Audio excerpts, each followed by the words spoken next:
At the Back of the North Wind by George MacDonald. Επιμέλεια Γιώργος Πιτροπογιαννάκης. Chapter 1. The Hayloft. I have been asked to tell you about the back of the north wind. An old Greek writer mentions a people who lived there and were so comfortable that they could not bear it any longer and drowned themselves. My story is not the same as his. I do not think that Herodotus had got the right account of the place. I am going to tell you how it fared with a boy who went there. He lived in a low room over a coach house, and that was not by any means at the back of the north wind, as his mother very well knew. For one side of the room was built only of boards, and the boards were so old that you might run a penknife through into the north wind, and then let them settle between them, which was the sharper. I know that when you pulled it out again, the wind would be after it like a cat after a mouse, and you would know soon enough you were not at the back of the north wind. Still, this room was not very cold, except when the north wind blew stronger than usual. The room I have to do with now was always cold, except in summer, when the sun took the matter into his own hands. Indeed, I am not sure whether I ought to call it a room at all, for it was just a loft, where they kept hay and straw and oats for the horses. And when little Diamond— But stop. I must tell you that his father, who was a coachman, had named him after a favourite horse, and his mother had had no objection. When little Diamond then lay there in bed, he could hear the horses under him munching away in the dark, or moving sleepily in their dreams. For Diamond's father had built him a bed in the loft with boards all round it, because they had so little room in their own end over the coach-house. And Diamond's father put old Diamond in the stall under the bed, because he was a quiet horse, and did not go to sleep standing, but lay down like a reasonable creature. But although he was a surprisingly reasonable creature, yet when young Diamond woke in the middle of the night, and felt the bed shaking in the blasts of the north wind, he could not help wondering whether, if the wind should blow the house down, and he were to fall through into the manger, old Diamond mightn't eat him up before he knew him in his nightgown. And although old Diamond was very quiet all night long, yet when he woke he got up like an earthquake, and then young Diamond knew what o'clock it was, or at least what was to be done next, which was to go to sleep again as fast as he could. There was hay at his feet, and hay at his head, piled up in great trusses to the very roof. Indeed, it was sometimes only through a little lane with several turnings, which looked as if it had been sawn out for him, that he could reach his bed at all. For the stock of hay was, of course, always in a state either of slow ebb or of sudden flow. Sometimes the whole space of the loft, with the little panes in the roof for the stars to look in, would lie open before his open eyes as he lay in bed. Sometimes a yellow wall of sweet-smelling fibres closed up his view at the distance of half a yard. Sometimes, when his mother had undressed him in her room and told him to trot away to bed by himself, he would creep into the heart of the hay, and lie there thinking how cold it was outside in the wind, and how warm it was inside there in his bed, and how he could go to it when he pleased, only he wouldn't just yet. He would get a little colder first. And even as he grew colder his bed would grow warmer, till at last he would scramble out of the hay, shoot like an arrow into his bed, cover himself up, and snuggle down, thinking what a happy boy he was. He had not the least idea that the wind got in at a chink in the wall and blew about him all night. For the back of his bed was only of boards an inch thick, and on the other side of them was the north wind. Now, as I have already said, these boards were soft and crumbly. To be sure, they were tarred on the outside, yet in many places they were more like tinder than timber. Hence it happened that the soft part having worn away from about it, little Diamond found one night, after he lay down, that a knot had come out of one of them, and that the wind was blowing in upon him in a cold and rather imperious fashion. Now he had no fancy for leaving things wrong that might be set right, so he jumped out of bed again, and got a little strike of hay, twisted it up, folded it in the middle, and having thus made it into a cork, stuck it into the hole in the wall. But the wind began to blow loud and angrily, and as Diamond was falling asleep, out blew his cork and hit him on the nose, just hard enough to wake him up quite, and let him hear the wind whistling shrill in the hole. He searched for his hay-cork, found it, stuck it in harder, and was just dropping off once more, when pop! With an angry whistle behind it, the cork struck him again, this time on the cheek. Up he rose once more, made a fresh stopple of hay, and corked the hole severely. But he was hardly down again before, pop! It came on his forehead.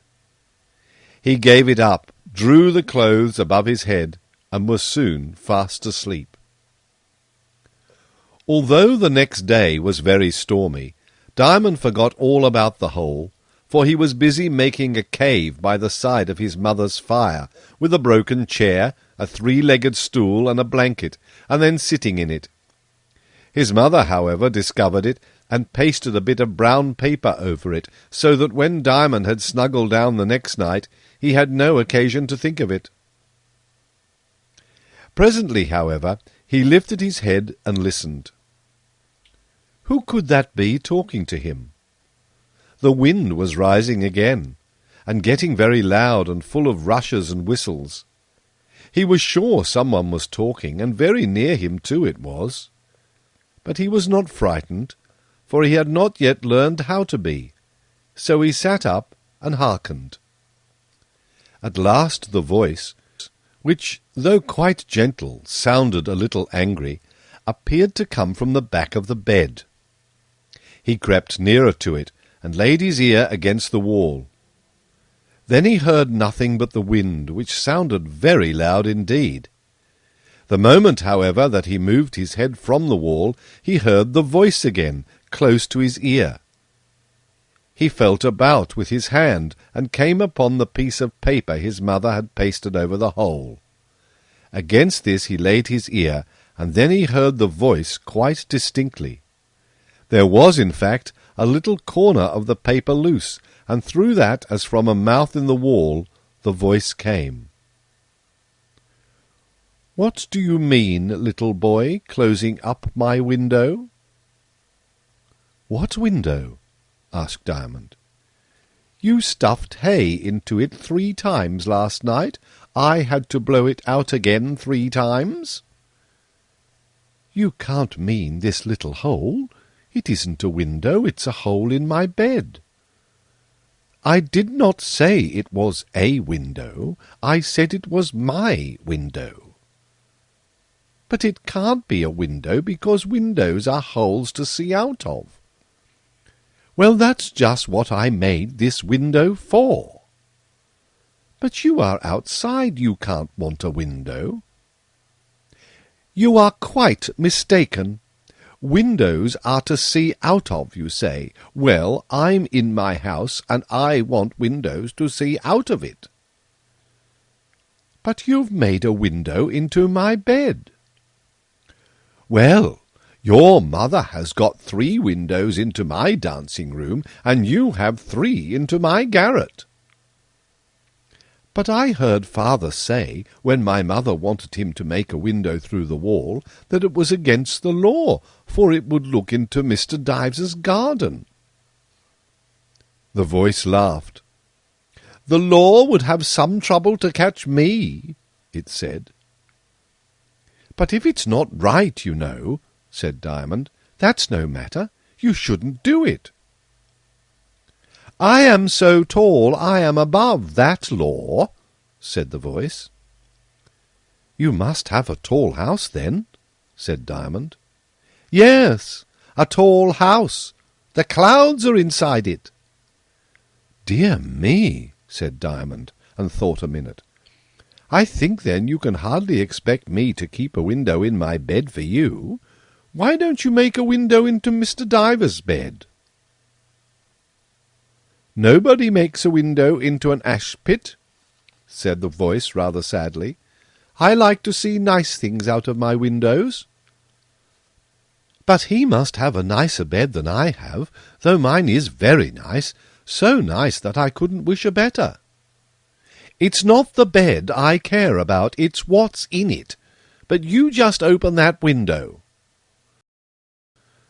Well, Mother says I shouldn't be disobliging, but it's rather hard. You see, the north wind will blow right in my face if I do. I am the north wind. Oh, said Diamond thoughtfully.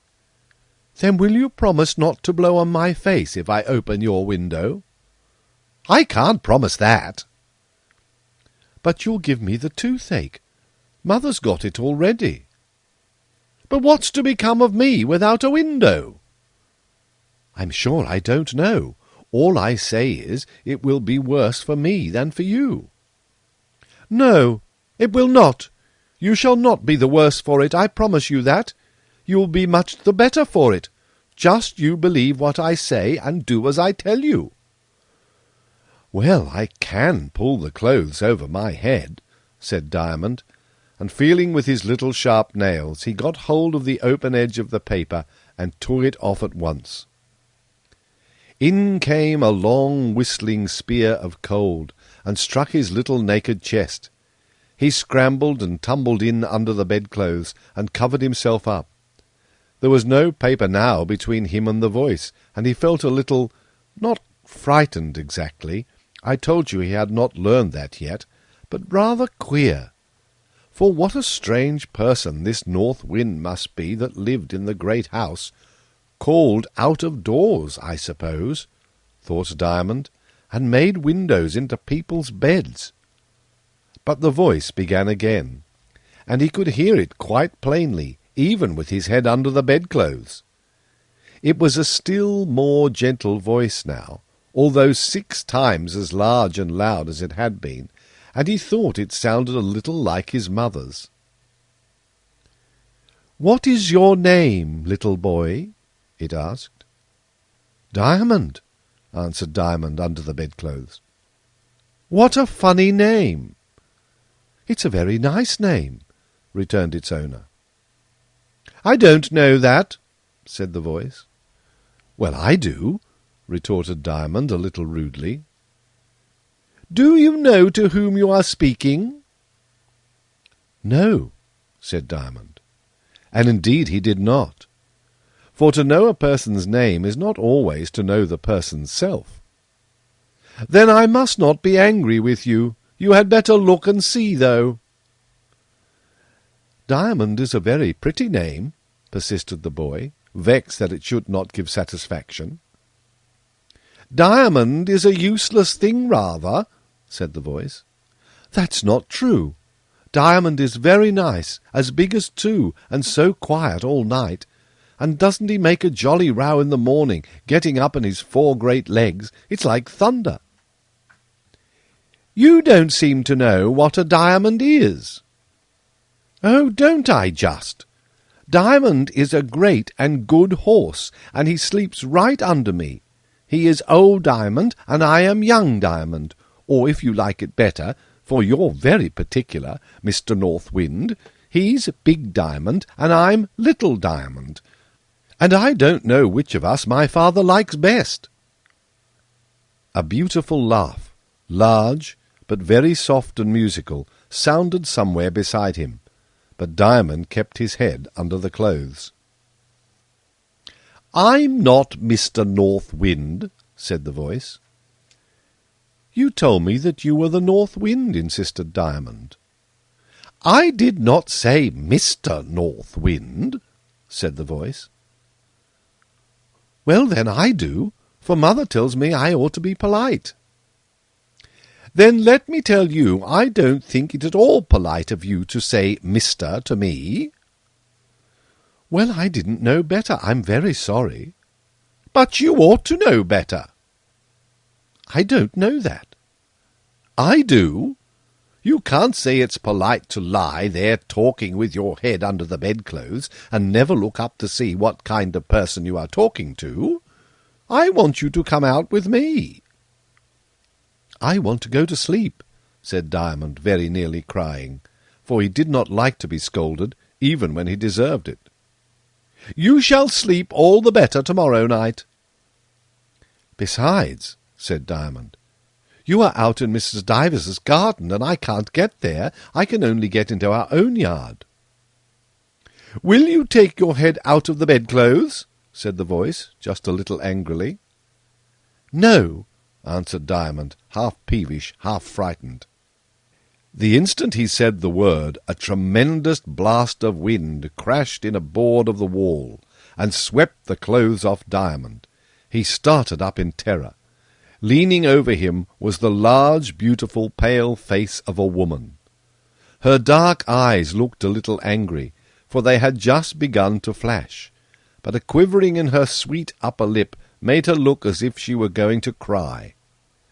What was most strange was that away from her head streamed out her black hair in every direction, so that the darkness in the hayloft looked as if it were made of her hair.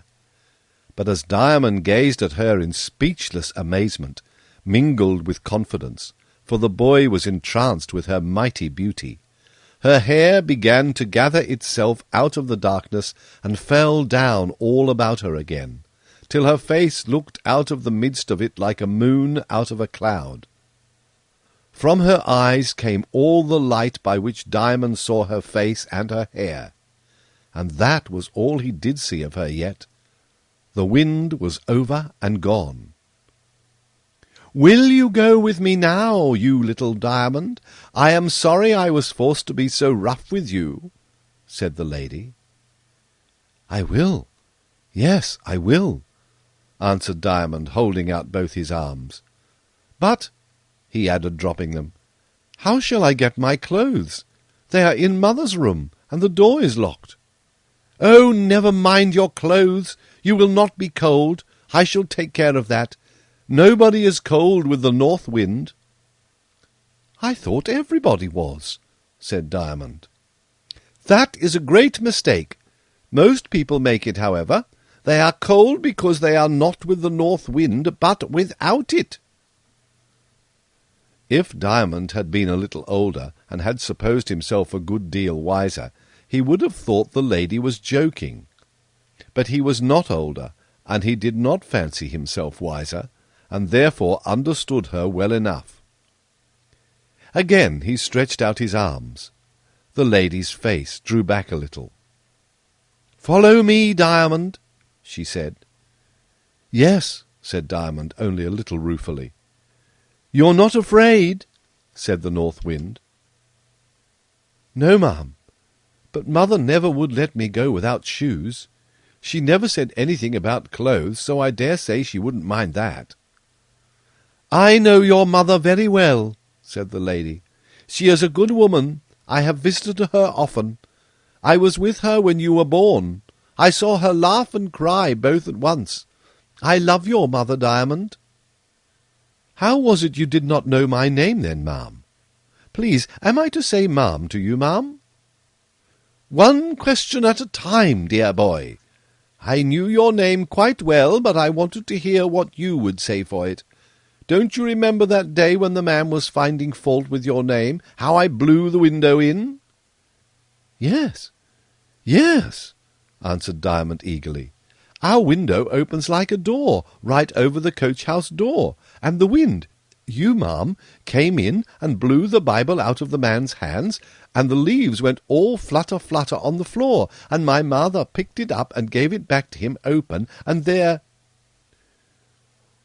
"Was your name in the Bible, the 6th stone in the high priest's breastplate?"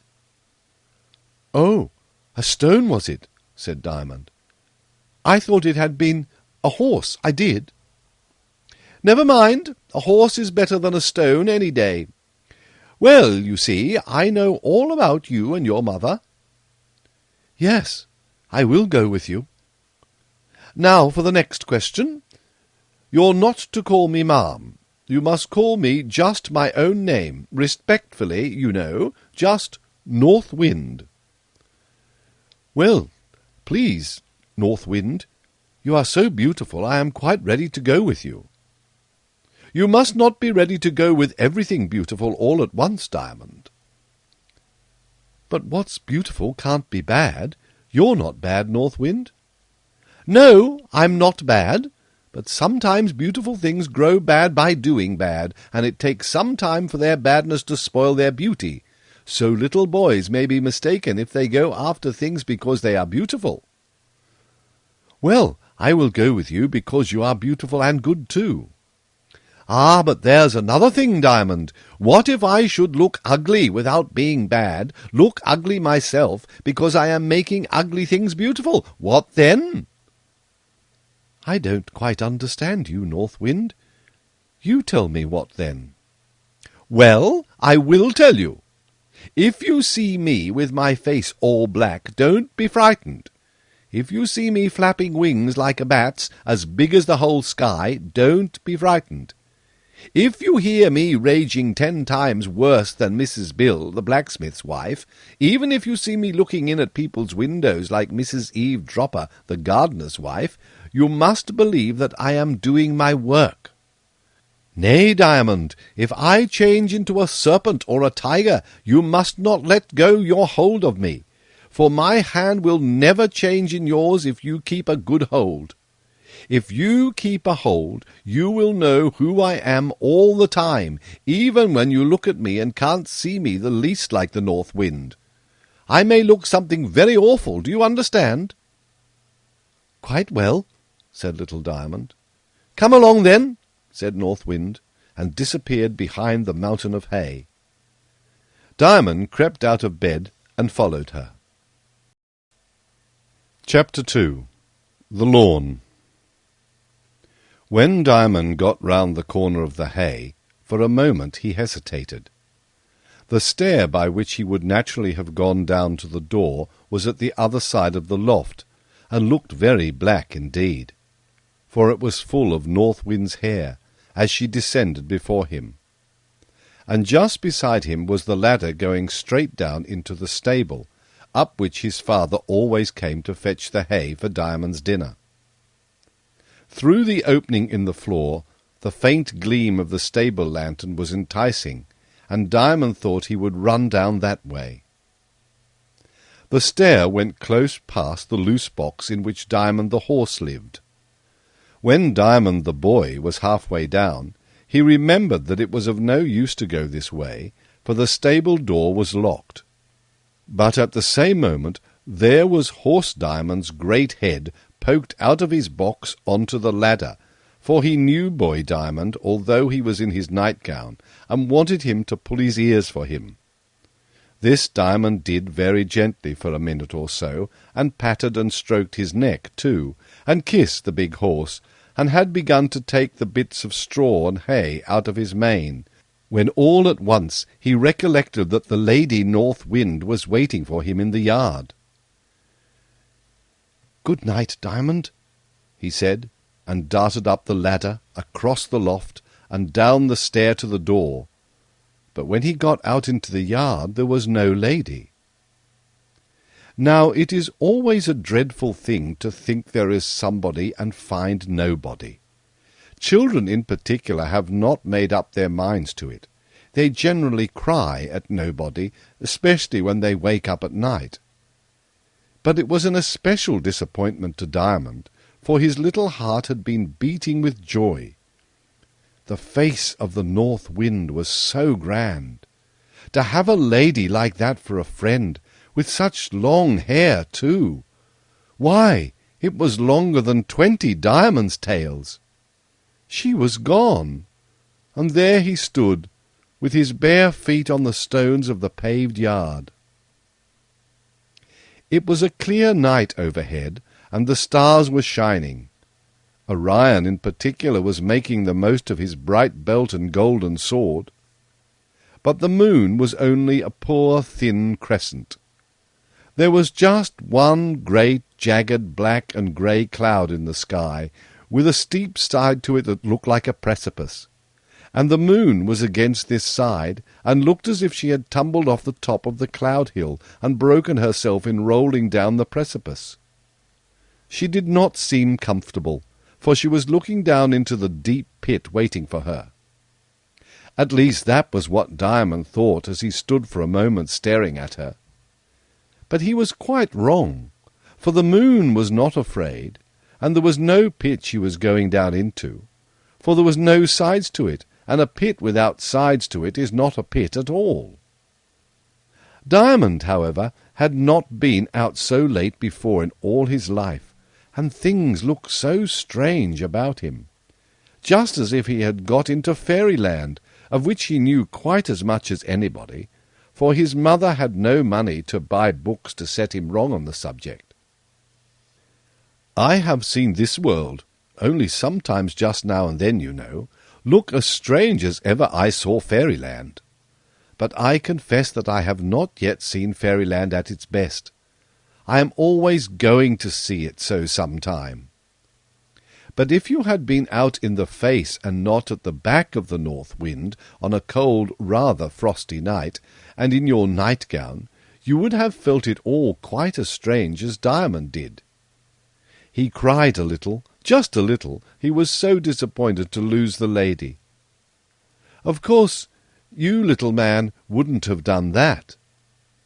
But for my part, I don't mind people crying so much as I mind what they cry about, and how they cry, whether they cry quietly like ladies and gentlemen, or go shrieking like vulgar emperors, or ill-natured cooks, for all emperors are not gentlemen, and all cooks are not ladies, nor all queens and princesses for that matter either. But it can't be denied that a little gentle crying does one good. It did Diamond good, for as soon as it was over he was a brave boy again. "She shan't say it was my fault anyhow," said Diamond. "I dare say she is hiding somewhere to see what I will do. I will look for her." So he went round the end of the stable towards the kitchen garden. But the moment he was clear of the shelter of the stable, sharp as a knife came the wind against his little chest and his bare legs. Still he would look in the kitchen garden, and went on. But when he got round the sweeping ash that stood in the corner, the wind blew much stronger, and it grew stronger and stronger, till he could hardly fight against it. And it was so cold.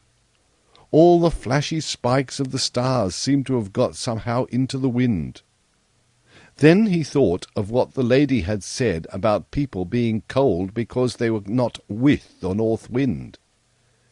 How it was that he should have guessed what she meant at that very moment I cannot tell, but I have observed that the most wonderful thing in the world is how people come to understand anything.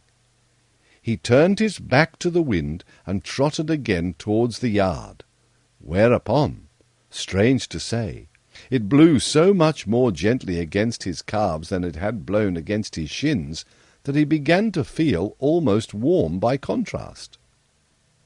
You must not think it was cowardly of Diamond to turn his back to the wind. He did so only because he thought Lady North Wind had said something like telling him to do so.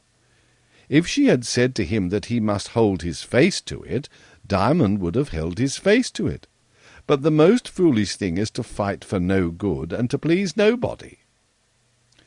Well, it was just as if the wind was pushing Diamond along. If he turned round, it grew very sharp on his legs especially, and so he thought the wind might really be Lady North Wind, though he could not see her, and he had better let her blow him in wherever she pleased. So she blew, and he went and went, until he found himself standing at a door in a wall, which door led from the yard into a little belt of shrubbery, flanking Mr. Coleman's house. Mr. Coleman was his father's master and the owner of Diamond. He opened the door and went through the shrubbery and out into the middle of the lawn, still hoping to find North Wind. The soft grass was very pleasant to his bare feet, and felt warm after the stones of the yard. But the lady was nowhere to be seen. Then he began to think that after all he must have done wrong, and she was offended with him for not following close after her, but staying to talk to the horse, which certainly was neither wise nor polite. There he stood in the middle of the lawn, the wind blowing his nightgown till it flapped like a loosed sail. The stars were very shiny over his head, but they did not give light enough to show that the grass was green, and Diamond stood alone in the strange night, which looked half solid all about him. He began to wonder whether he was in a dream or not. It was important to determine this. For, thought Diamond, if I am in a dream, I am safe in my bed, and I needn't cry. But if I'm not in a dream, I'm out here, and perhaps I had better cry, or at least I'm not sure whether I can help it. He came to the conclusion, however, that whether he was in a dream or not, there could be no harm in not crying for a little while longer. He could begin whenever he liked. The back of Mr. Coleman's house was to the lawn, and one of the drawing-room windows looked out upon it. The ladies had not gone to bed, for the light was still shining in that window. But they had no idea that a little boy was standing on the lawn in his nightgown, or they would have run out in a moment. And as long as he saw that light, Diamond could not feel quite lonely. He stood staring, not at the great warrior Orion in the sky, nor yet at the disconsolate, neglected moon going down in the west, but at the drawing-room window, with the light shining through its green curtains. He had been in that room once or twice that he could remember at Christmas times, for the Colemans were kind people, though they did not care much about children. All at once the light went nearly out. He could only see a glimmer of the shape of the window. Then indeed he felt that he was left alone. It was so dreadful to be out in the night after everybody was gone to bed. That was more than he could bear. He burst out crying in good earnest, beginning with a wail like that of the wind when it is waking up. Perhaps you think this was very foolish, for could he not go home to his own bed again when he liked? Yes, but it looked dreadful to him to creep up that stair again, and lie down in his bed again, and know that North Wind's window was open beside him, and she gone, and he might never see her again. He would be just as lonely there as here. Nay, it would be much worse if he had to think that the window was nothing but a hole in the wall. At the very moment when he burst out crying, the old nurse, who had grown to be one of the family, for she had not gone away when Miss Coleman did not want any more nursing, came to the back door, which was of glass, to close the shutters. She thought she heard a cry, and peering out with a hand on each side of her eyes like Diamond's blinkers, she saw something white on the lawn. Too old and too wise to be frightened, she opened the door and went straight towards the white to see what it was.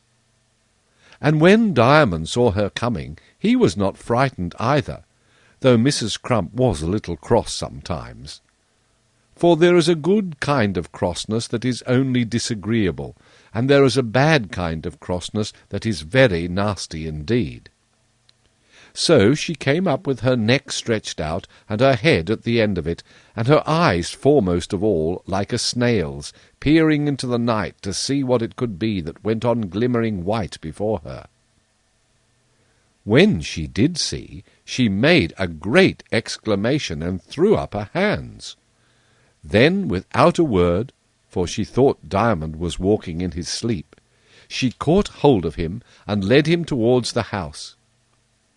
He made no objection, for he was just in the mood to be grateful for notice of any sort, and Mrs. Crump led him straight into the drawing-room. Now, from the neglect of the new housemaid, the fire in Miss Coleman's bedroom had gone out, and her mother had told her to brush her hair by the drawing-room fire, a disorderly proceeding which a mother's wish could justify. The young lady was very lovely, though not nearly so beautiful as North Wind, and her hair was extremely long, for it came down to her knees, though that was nothing at all to North Wind's hair. Yet when she looked round, with her hair all about her, as Diamond entered, he thought for one moment that it was North Wind, and pulling his hand from Mrs. Crump's, he stretched out his arms and ran towards Miss Coleman. She was so pleased that she threw down her brush and almost knelt on the floor to receive him in her arms. He saw the next moment that she was not Lady North Wind, but she looked so like her he could not help running into her arms and bursting into tears afresh. Mrs. Crump said the poor child had walked out in his sleep, and Diamond thought she ought to know, and did not contradict her, for anything he knew it might be so indeed. He let them talk on about him, and said nothing, and when, after their astonishment was over, and Miss Coleman had given him a sponge-cake, it was decreed that Mrs. Crump should take him to his mother, he was quite satisfied. His mother had to get out of bed to open the door when Mrs. Crump knocked. She was indeed surprised to see her boy, and having taken him in her arms and carried him to his bed, returned and had a long confabulation with Mrs. Crump, for they were still talking when Diamond fell asleep and could hear them no longer. Chapter 3. Old Diamond. Diamond woke very early in the morning, and thought what a curious dream he had had. But the memory grew brighter and brighter in his head, until it did not look altogether like a dream, and he began to doubt whether he had not really been abroad in the wind last night. He came to the conclusion that if he had really been brought home to his mother by Mrs. Crump, she would say something to him about it, and that would settle the matter. Then he got up and dressed himself, but finding that his father and mother were not yet stirring, he went down the ladder to the stable. There he found that even old Diamond was not awake yet, for he, as well as young Diamond, always got up the moment he woke, and now he was lying as flat as a horse could lie upon his nice trim bed of straw. "I'll give old Diamond a surprise," thought the boy, and creeping up very softly, before the horse knew, he was astride of his back. Then it was young Diamond's turn to have more of a surprise than he had expected, for as with an earthquake, with a rumbling and a rocking hither and thither, a sprawling of legs and heaving as of many backs, young Diamond found himself hoisted up in the air, with both hands twisted in the horse's mane. The next instant old Diamond lashed out with both his hind legs, and giving one cry of terror, young Diamond found himself lying on his neck, with his arms as far round it as they would go. But then the horse stood as still as a stone, except that he lifted his head gently up, to let the boy slip down to his back. For when he heard young Diamond's cry, he knew there was nothing to kick about, for young Diamond was a good boy, and old Diamond was a good horse, and the one was all right on the back of the other. As soon as Diamond had got himself comfortable on the saddle-place, the horse began pulling at the hay, and the boy began thinking. He had never mounted Diamond himself before, and he had never got off him without being lifted down. So he sat, while the horse ate, wondering how he was to reach the ground. But while he meditated, his mother woke, and her first thought was to see her boy. She had visited him twice during the night, and found him sleeping quietly. Now his bed was empty, and she was frightened. "Diamond! Diamond! Where are you, Diamond?" she called out. Diamond turned his head where he sat like a knight on his steed in an enchanted stall, and cried aloud, "Here, mother!" "Where, Diamond?" she returned. "Here, mother, on Diamond's neck." She came running to the ladder, and peeping down, saw him aloft on the great horse. "Come down, Diamond," she said. "I can't," answered Diamond. "How did you get up?" asked his mother. "Quite easily," answered he. "But when I got up, Diamond would get up too, and so here I am." His mother thought he had been walking in his sleep again, and hurried down the ladder. She did not much like going up to the horse, for she had not been used to horses, but she would have gone into a lion's den, not to say a horse's stall, to help her boy. So she went and lifted him off Diamond's back, and felt braver all her life after.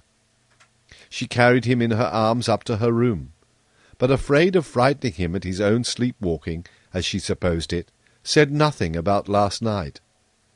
Before the next day was over, Diamond had almost concluded the whole adventure a dream. For a week his mother watched him very carefully, going into the loft several times a night, as often, in fact, as she woke. Every time she found him fast asleep. All that week it was hard weather. The grass showed white in the morning with the hoar frost which clung like tiny comforts to every blade. And as Diamond's shoes were not very good, and his mother had not quite saved up enough money to get him the new pair she so much wanted for him, she would not let him run out. He played all his games over and over indoors, especially that of driving 2 chairs harnessed to the baby's cradle, and if they did not go very fast, they went as fast as could be expected of the best chairs in the world, although one of them had only 3 legs, and the other only half a back. At length his mother brought home his new shoes, and no sooner did she find they fitted him than she told him he might run out in the yard and amuse himself for an hour. The sun was going down when he flew from the door like a bird from its cage. All the world was new to him. A great fire of sunset burned on the top of the gate that led from the stables to the house. Above the fire in the sky lay a large lake of green light, above that a golden cloud, and over that the blue of the wintry heavens. And Diamond thought that, next to his own home, he had never seen any place he would like so much to live as in that sky. For it is not fine things that make home a nice place, but your mother and your father. As he was yet looking at the lovely colours, the gates were thrown open, and there was old Diamond and his friend in the carriage, dancing with impatience to get at their stalls and their oats. And in they came. Diamond was not in the least afraid of his father driving over him, but careful not to spoil the grand show he made with his fine horses and his multitudinous cape, with a red edge to every fold, he slipped out of the way and let him dash right on to the stables. To be quite safe, he had to step into the recess of the door that led from the yard to the shrubbery. As he stood there, he remembered how the wind had driven him to this same spot on the night of his dream, and once more he was almost sure that it was no dream. At all events, he would go in and see whether things looked at all now as they did then. He opened the door and passed through the little belt of shrubbery. Not a flower was to be seen in the beds on the lawn. Even the brave old chrysanthemums and Christmas roses had passed away before the frost. What? Yes, there was one. He ran and knelt down to look at it. It was a primrose, a dwarfish thing, but perfect in shape, a baby wonder. As he stooped his face to see it close, a little wind began to blow, and 2 or 3 long leaves that stood up behind the flower shook and waved and quivered. But the primrose lay still in the green hollow, looking up at the sky and not seeming to know that the wind was blowing at all. It was just a one eye that the dull black wintry earth had opened to look at the sky with. All at once Diamond thought it was saying its prayers, and he ought not to be staring at it so. He ran to the stable to see his father make Diamond's bed. Then his father took him in his arms, carried him up the ladder, and set him down at the table where they were going to have their tea. "Miss is very poorly," said Diamond's father. "Mrs. has been to the doctor with her to-day, and she looked very glum when she came out again. I was a-watching of them to see what doctor had said." "And didn't Miss look glum too?" asked his mother. "Not half as glum as Mrs.," returned the coachman. "You see—" But he lowered his voice, and Diamond could not make out more than a word here and there. For Diamond's father was not only one of the finest of coachmen to look at, and one of the best drivers, but one of the most discreet of servants as well. Therefore he did not talk about family affairs to anyone but his wife, whom he had proved better than himself long ago, and was careful that even Diamond should hear nothing he should repeat again concerning master and his family. It was bedtime soon, and Diamond went to bed and fell fast asleep. He awoke all at once in the dark. "Open the window, Diamond," said a voice. Now Diamond's mother had once more pasted up North Wind's window. "Are you North Wind?" said Diamond. "I don't hear you blowing." "No, but you hear me talking. Open the window, for I haven't over much time." "Yes," returned Diamond. "But please, North Wind, where's the use? You left me all alone last time." He had got up on his knees and was busy with his nails once more at the paper over the hole in the wall. For now that North Wind spoke again, he remembered all that had taken place before as distinctly as if it had happened only last night. "Yes, but that was your fault," returned North Wind. "I had work to do, and besides, a gentleman should never keep a lady waiting." "But I'm not a gentleman," said Diamond, scratching away at the paper. "I hope you won't say so in 10 years after this." "I'm going to be a coachman, and a coachman is not a gentleman," persisted Diamond. "We call your father a gentleman in our house," said North Wind. "He doesn't call himself one," said Diamond. "That's of no consequence. Every man ought to be a gentleman, and your father is one." Diamond was so pleased to hear this that he scratched at the paper like 10 mice, and getting hold of the edge of it, tore it off. The next instant a young girl glided across the bed and stood upon the floor. "Oh dear," said Diamond, quite dismayed. "I didn't know. Who are you, please?" "I'm North Wind." "Are you really?" "Yes. Make haste." "But you're no bigger than me." "Do you think I care about how big or little I am? Didn't you see me this evening? I was less then." "No? Where was you?" "Behind the leaves of the primrose. Didn't you see them blowing?" "Yes." "Make haste, then, if you want to go with me." "But you are not big enough to take care of me. I think you are only Miss North Wind." "I am big enough to show you the way anyhow. But if you won't come, why, you must stay." "I must dress myself. I didn't mind with a grown lady, but I couldn't go with a little girl in my nightgown." "Very well. I'm not in such a hurry as I was the other night. Dress as fast as you can, and I'll go and shake the primrose leaves till you come." "Don't hurt it," said Diamond. North Wind broke out in a little laugh like the breaking of silver bubbles, and was gone in a moment. Diamond saw, for it was a starlit night, and the mass of hay was at a low ebb now, the gleam of something vanishing down the stair, and springing out of bed, dressed himself as fast as ever he could. Then he crept out into the yard, through the door in the wall, and away to the primrose. Behind it stood North Wind, leaning over it, and looking at the flower as if she had been its mother. "Come along," she said, jumping up and holding out her hand. Diamond took her hand. It was cold, but so pleasant and full of life it was better than warm. She led him across the garden. With one bound she was on the top of the wall. Diamond was left at the foot.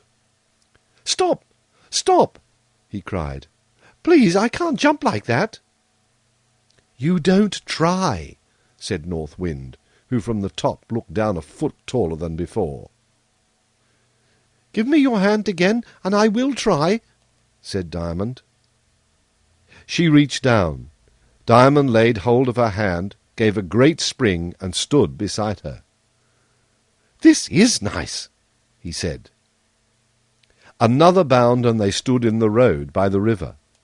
It was full tide, and the stars were shining clear in its depths, for it lay still, waiting for the turn to run down again to the sea. They walked along its side, but they had not walked far before its surface was covered with ripples, and the stars had vanished from its bosom. And North Wind was now tall as a full-grown girl. Her hair was flying about her head, and the wind was blowing a breeze down the river. But she turned aside and went up a narrow lane, and as she went, her hair fell down around her.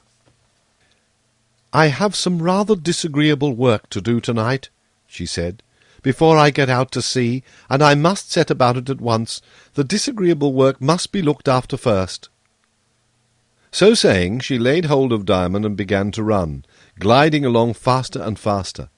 Diamond kept up with her as well as he could. She made many turnings and windings, apparently because it was not quite easy to get him over walls and houses. Once they ran through a hall where they found back and front doors open. At the foot of the stair, North Wind stood still, and Diamond, hearing a great growl, started in terror, and there, instead of North Wind, was a huge wolf by his side. He let go his hold in dismay, and the wolf bounded up the stairs. The windows of the house rattled and shook as if guns were firing, and the sound of a great fall came from above. Diamond stood with white face, staring up at the landing. "Surely," he thought, "North Wind can't be eating one of the children." Coming to himself all at once, he rushed after her with his little fist clenched. There were ladies in long trains going up and down the stairs, and gentlemen in white neckties attending on them, who stared at him, but none of them were of the people of the house, and they said nothing. Before he reached the head of the stair, however, North Wind met him, took him by the hand, and hurried down and out of the house. "I hope you haven't eaten a baby, North Wind," said Diamond very solemnly. North Wind laughed merrily, and went tripping on faster. Her grassy robe swept and swirled about her steps, and wherever it passed over withered leaves, they went fleeing and whirling in spirals, and running on their edges like wheels all about her feet. "No," she said at last, "I did not eat a baby. You would not have had to ask that foolish question if you had not let go your hold of me. You would have seen how I served a nurse that was calling a child bad names and telling her she was wicked. She had been drinking. I saw an ugly gin bottle in a cupboard." "And you frightened her?" said Diamond. "I believe so," answered North Wind, laughing merrily. "I flew at her throat, and she tumbled over on the floor with such a crash that they ran in. She'll be turned away tomorrow, and quite time if they knew as much as I do." "But didn't you frighten the little one?" "She never saw me. The woman would have not seen me either if she had not been wicked." "Oh," said Diamond dubiously. "Why should you see things," returned North Wind, "that you wouldn't understand or know what to do with? Good people see good things, bad people bad things." "Then you are a bad thing?" "No, for you see me, Diamond dear," said the girl, and she looked down at him. And Diamond saw the loving eyes of the great lady beaming from the depths of her falling hair. "I had to make myself look like a bad thing before she could see me. If I had put on any other shape than a wolf's, she would not have seen me, for that is what is growing to be her own shape inside of her." "I don't know what you mean," said Diamond, "but I suppose it's all right." They were now climbing the slope of a grassy ascent. It was Primrose Hill, in fact, although Diamond had never heard of it. The moment they reached the top, North Wind stood and turned her face towards London. The stars were still shining clear and cold overhead. There was not a cloud to be seen. The air was sharp, but Diamond did not find it cold. "Now," said the lady, "whatever you do, do not let my hand go. I might have lost you the last time, only I was not in a hurry then. Now I am in a hurry." Yet she stood still. Chapter 4. North Wind. And as she stood looking towards London, Diamond saw that she was trembling. "Are you cold, North Wind?" he asked. "No, Diamond," she answered, looking down upon him with a smile. "I am only getting ready to sweep one of my rooms.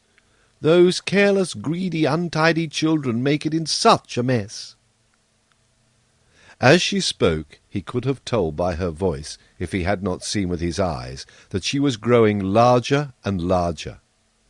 Her head went up and up towards the stars, and as she grew, still trembling through all her body, her hair also grew, longer and longer, and lifted itself from her head and went out in black waves. The next moment, however, it fell back around her, and she grew less and less, till she was only a tall woman. Then she put her hands behind her head, and gathered some of her hair, and began weaving and knotting it together. When she had done, she bent down her beautiful face close to his, and said, "Diamond, I am afraid you would not keep hold of me, and if I were to drop you, I don't know what might happen. So I have been making a place for you in my hair. Come." Diamond held out his arms, for with that grand face looking at him, he believed like a baby. She took him in her hands, threw him over her shoulder, and said, "Get in, Diamond." And Diamond parted her hair with his hands, crept between, and feeling about soon found the woven nest. It was just like a pocket, or like the shawl in which gypsy women carry their children. North Wind put her hands to her back, felt all about the nest, and finding it safe, said, "Are you comfortable, Diamond?" "Yes, indeed," answered Diamond. The next moment he was rising in the air. North Wind grew towering up to the place of the clouds. Her hair went streaming out from her till it spread like a mist over the stars. She flung herself abroad in space. Diamond held on by two of the twisted ropes, which, parted and interwoven, formed his shelter, for he could not help being a little afraid. As soon as he had come to himself, he peeped through the woven meshes, for he did not dare to look over the top of the nest. The earth was rushing past like a river or sea below him. Trees and water and green grass hurried away beneath.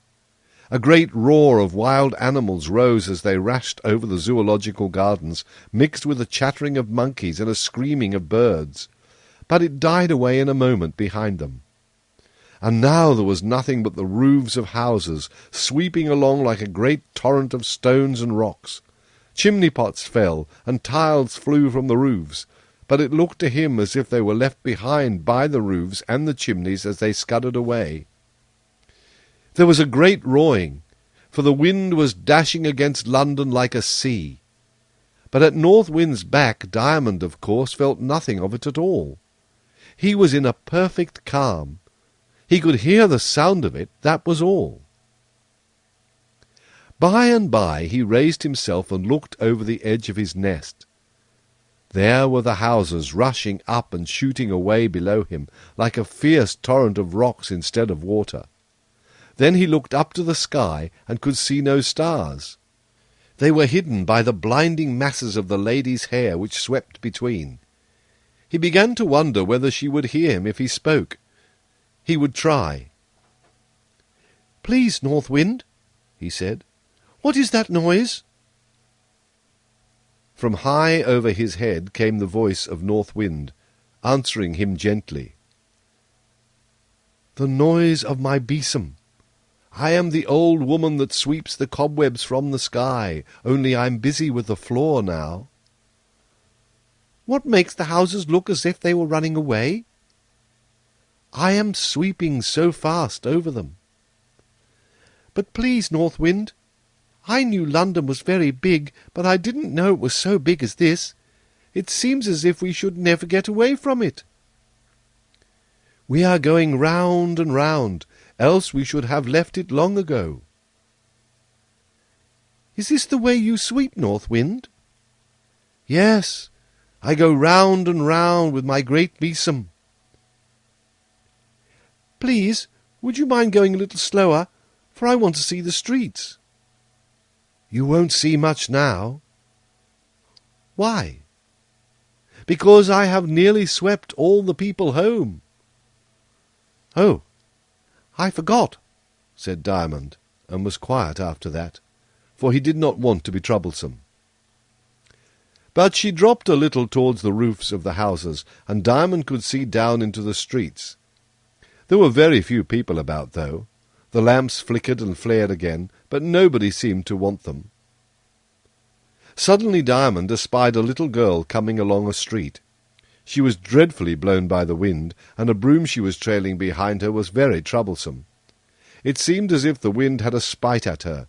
It kept worrying her like a wild beast and tearing at her rags.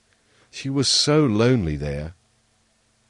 "Oh, please, North Wind," he cried, "won't you help that little girl?" "No, Diamond, I mustn't leave my work." "But why shouldn't you be kind to her?" "I am kind to her. I am sweeping the wicked smells away." "But you're kinder to me, dear North Wind. Why shouldn't you be as kind to her as you are to me?"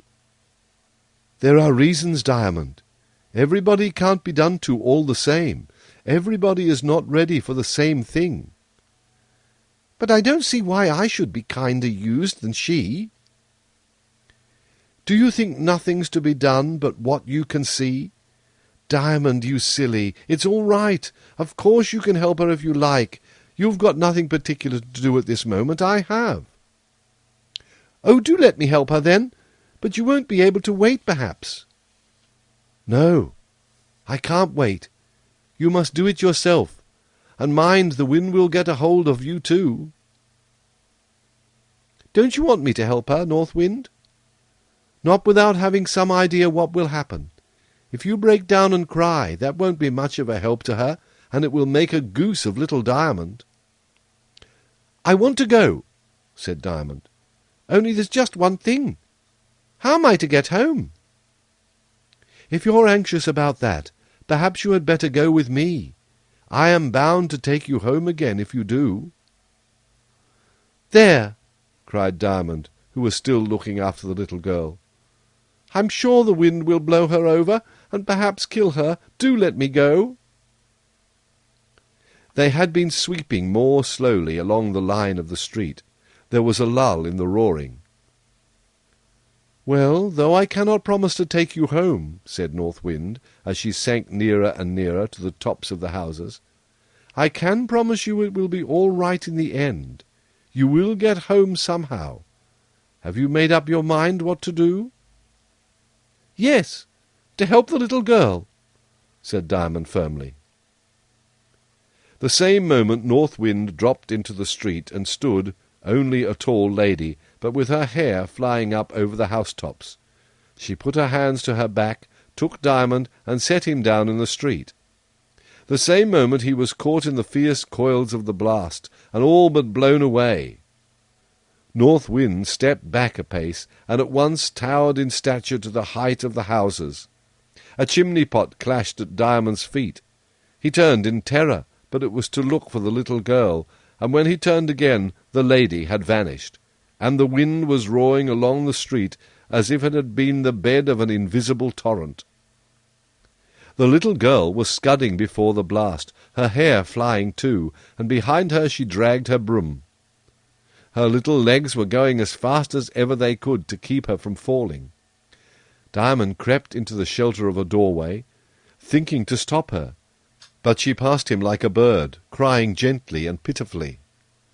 "Stop! Stop, little girl!" shouted Diamond, starting in pursuit. "I can't," wailed the girl. "The wind won't leave go of me." Diamond could run faster than she, and he had no broom. In a few moments he had caught her by the frock, but it tore in his hand, and away went the little girl. So he had to run again, and this time he ran so fast that he got before her, and turning around caught her in his arms, when down they both went together, which made the little girl laugh in the midst of her crying. "Where are you going?" asked Diamond, rubbing the elbow that had stuck farthest out. The arm it belonged to was twined round a lamp-post as he stood between the little girl and the wind. "Home," she said, gasping for breath.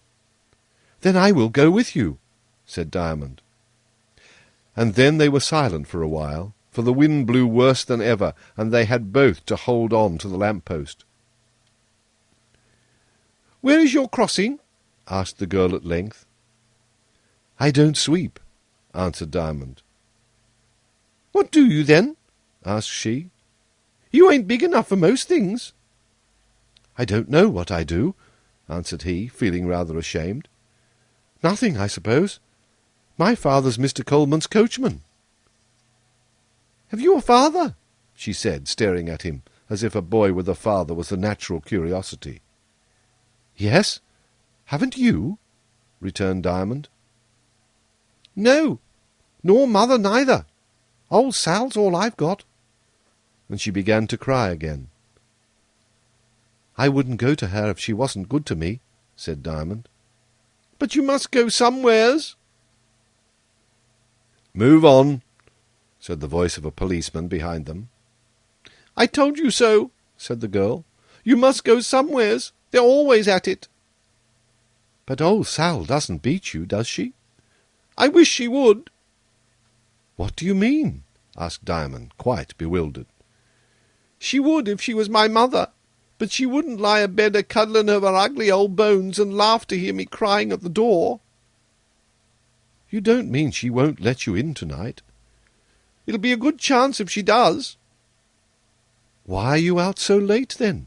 asked Diamond. "My crossing's a long way off from the West End, and I had been indulging in doorsteps and mewses." "We'd better have a try, anyhow," said Diamond. "Come along." As he spoke, Diamond thought he caught a glimpse of North Wind turning a corner in front of them, and when they turned the corner too, they found it quite quiet there, but he saw nothing of the lady. "Now you lead me," he said, taking her hand, "and I'll take care of you."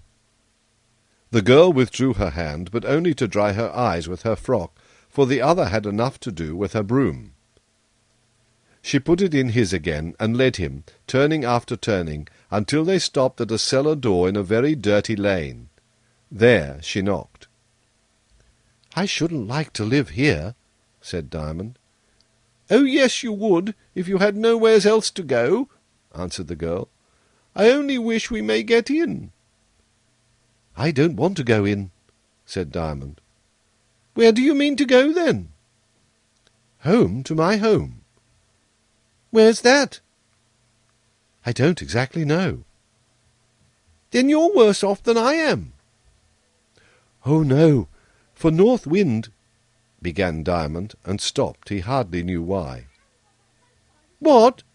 Said the girl, as she held her ear to the door listening. But Diamond did not reply. Neither did old Sal. I told you so, said the girl. She is wide awake hearkening, but we don't get in. What will you do then? Asked Diamond. Move on, she answered. Where? Oh, anywheres. Bless you, I'm used to it. Hadn't you better come home with me, then? That's a good joke, when you don't know where it is. Come on. But where? Oh, nowheres in particular. Come on. Diamond obeyed. The wind had now fallen considerably. They wandered on and on, turning in this direction and that, without any reason for one way more than another, until they got out of the thick of the houses into a waste kind of place. By this time they were both very tired. Diamond felt a good deal inclined to cry, and thought he had been very silly to get down from the back of the north wind. Not that he would have minded it if he had done the girl any good, but he thought he had been of no use to her. He was mistaken there, for she was far happier for having Diamond with her than if she had been wandering about alone. She did not seem so tired as he was. "Do let us rest a bit," said Diamond. "Let's see," she answered. "There's something like a railway there. Perhaps there's an open arch." They went towards it and found one, and better still, there was an empty barrel lying under the arch. "Hello, here we are," said the girl. "A barrel's the jolliest bed going, on the tramp, I mean. We'll have 40 winks, and then go on again." She crept in, and Diamond crept in beside her. They put arms around each other, and when he began to grow warm, Diamond's courage began to come back. "This is jolly," he said. "I'm so glad." "I don't think much of it," said the girl. "I'm used to it, I suppose. But I can't think how a kid like you comes to be out all alone this time of the night." She called him a kid, but she was not really a month older than he was. Only she had to work for her bread, and that so soon makes people older. "But I shouldn't have been out so late if I hadn't got down to help you," said Diamond. "North Wind is gone home long ago." "I think you must have got out of one of them hidget asylums," said the girl. "You said something about the North Wind afore that I couldn't get the rights of." So now, for the sake of his character, Diamond had to tell her the whole story. She did not believe a word of it. She said she wasn't such a flat as to believe all that bosh. But as she spoke there came a great blast of wind through the arch, and set the barrel rolling. So they made haste to get out of it, for they had no notion of being rolled over and over as if they had been packed tight and wouldn't hurt, like a barrel of herrings. "I thought we should have had a sleep," said Diamond, "but I can't say I'm very sleepy after all. Come, let's go on again." They wandered on and on, sometimes sitting on a doorstep, but always turning into lanes or fields when they had a chance.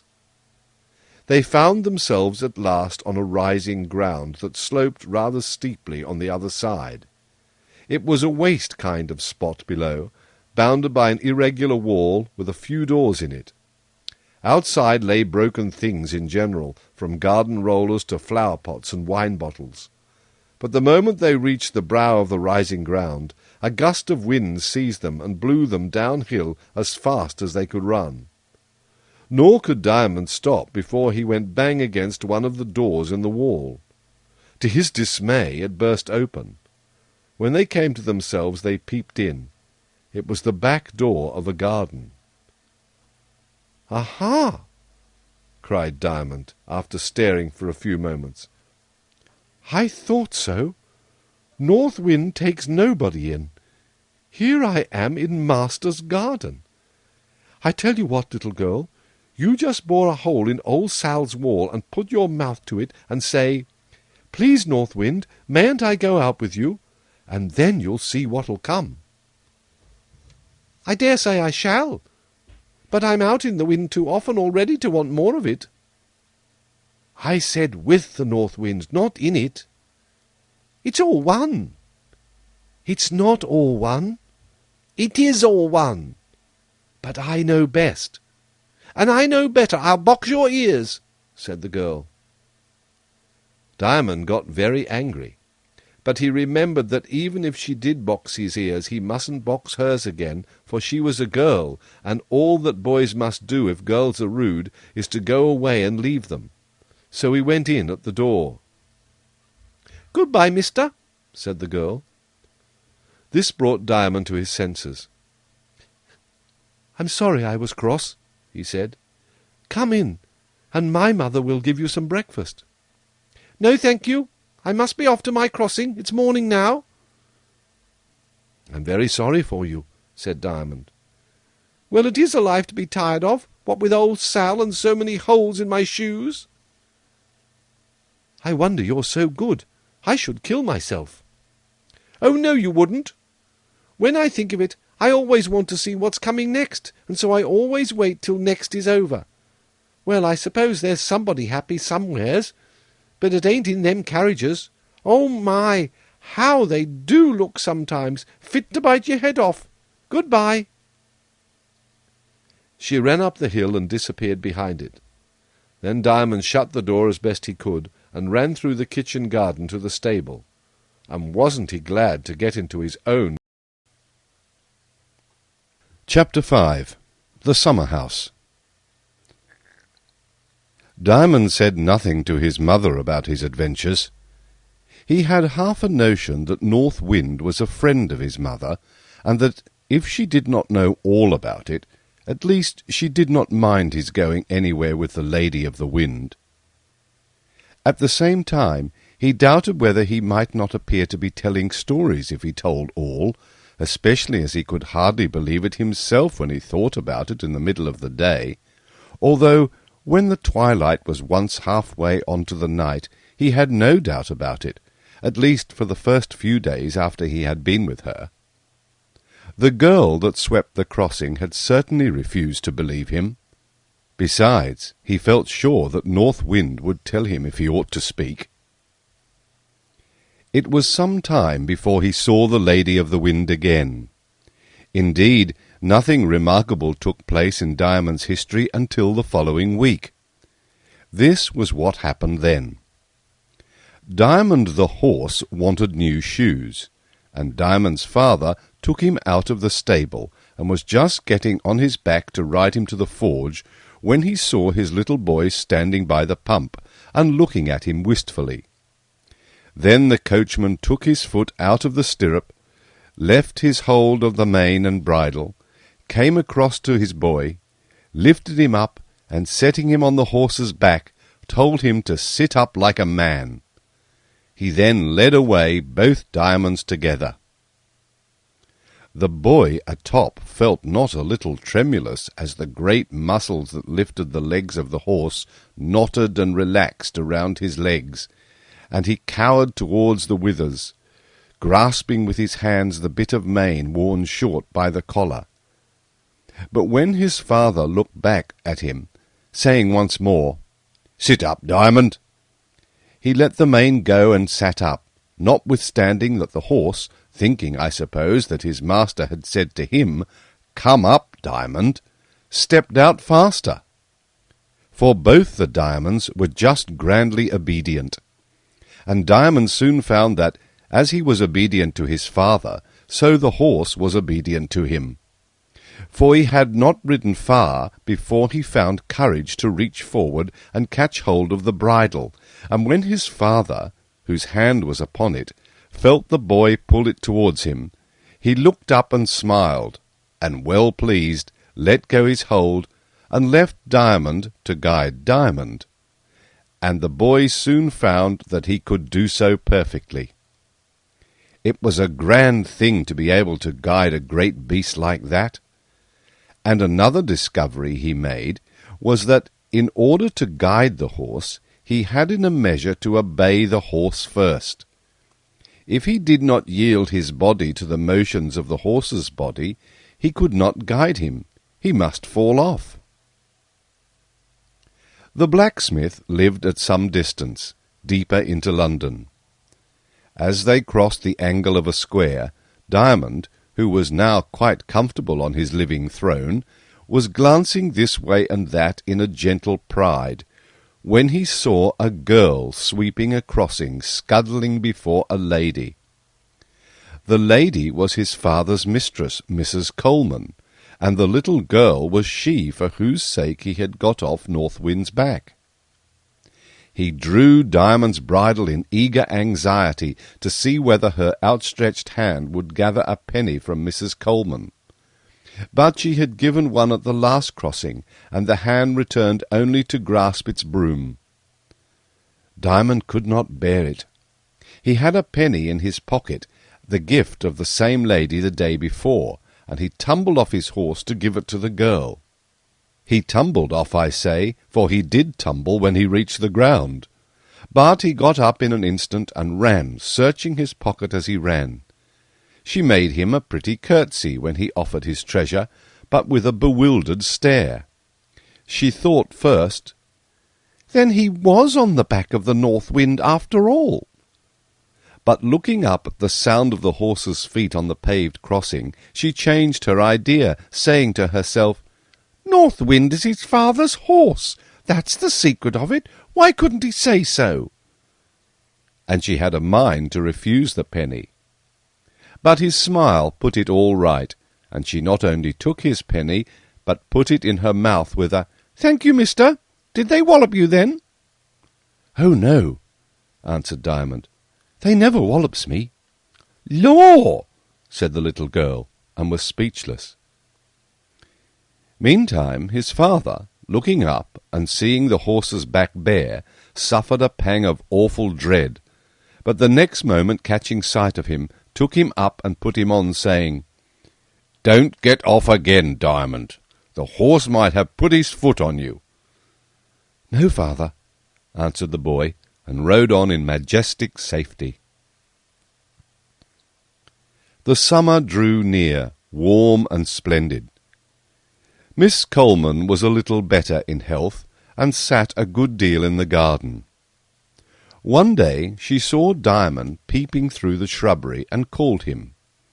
He talked to her so frankly that she often sent for him after that, and by degrees it came about that he had leave to run in the garden as he pleased.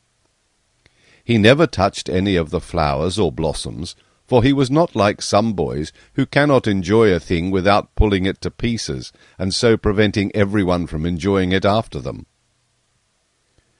A week even makes such a long time in a child's life that Diamond had begun once more to feel as if North Wind were a dream of some far-off year.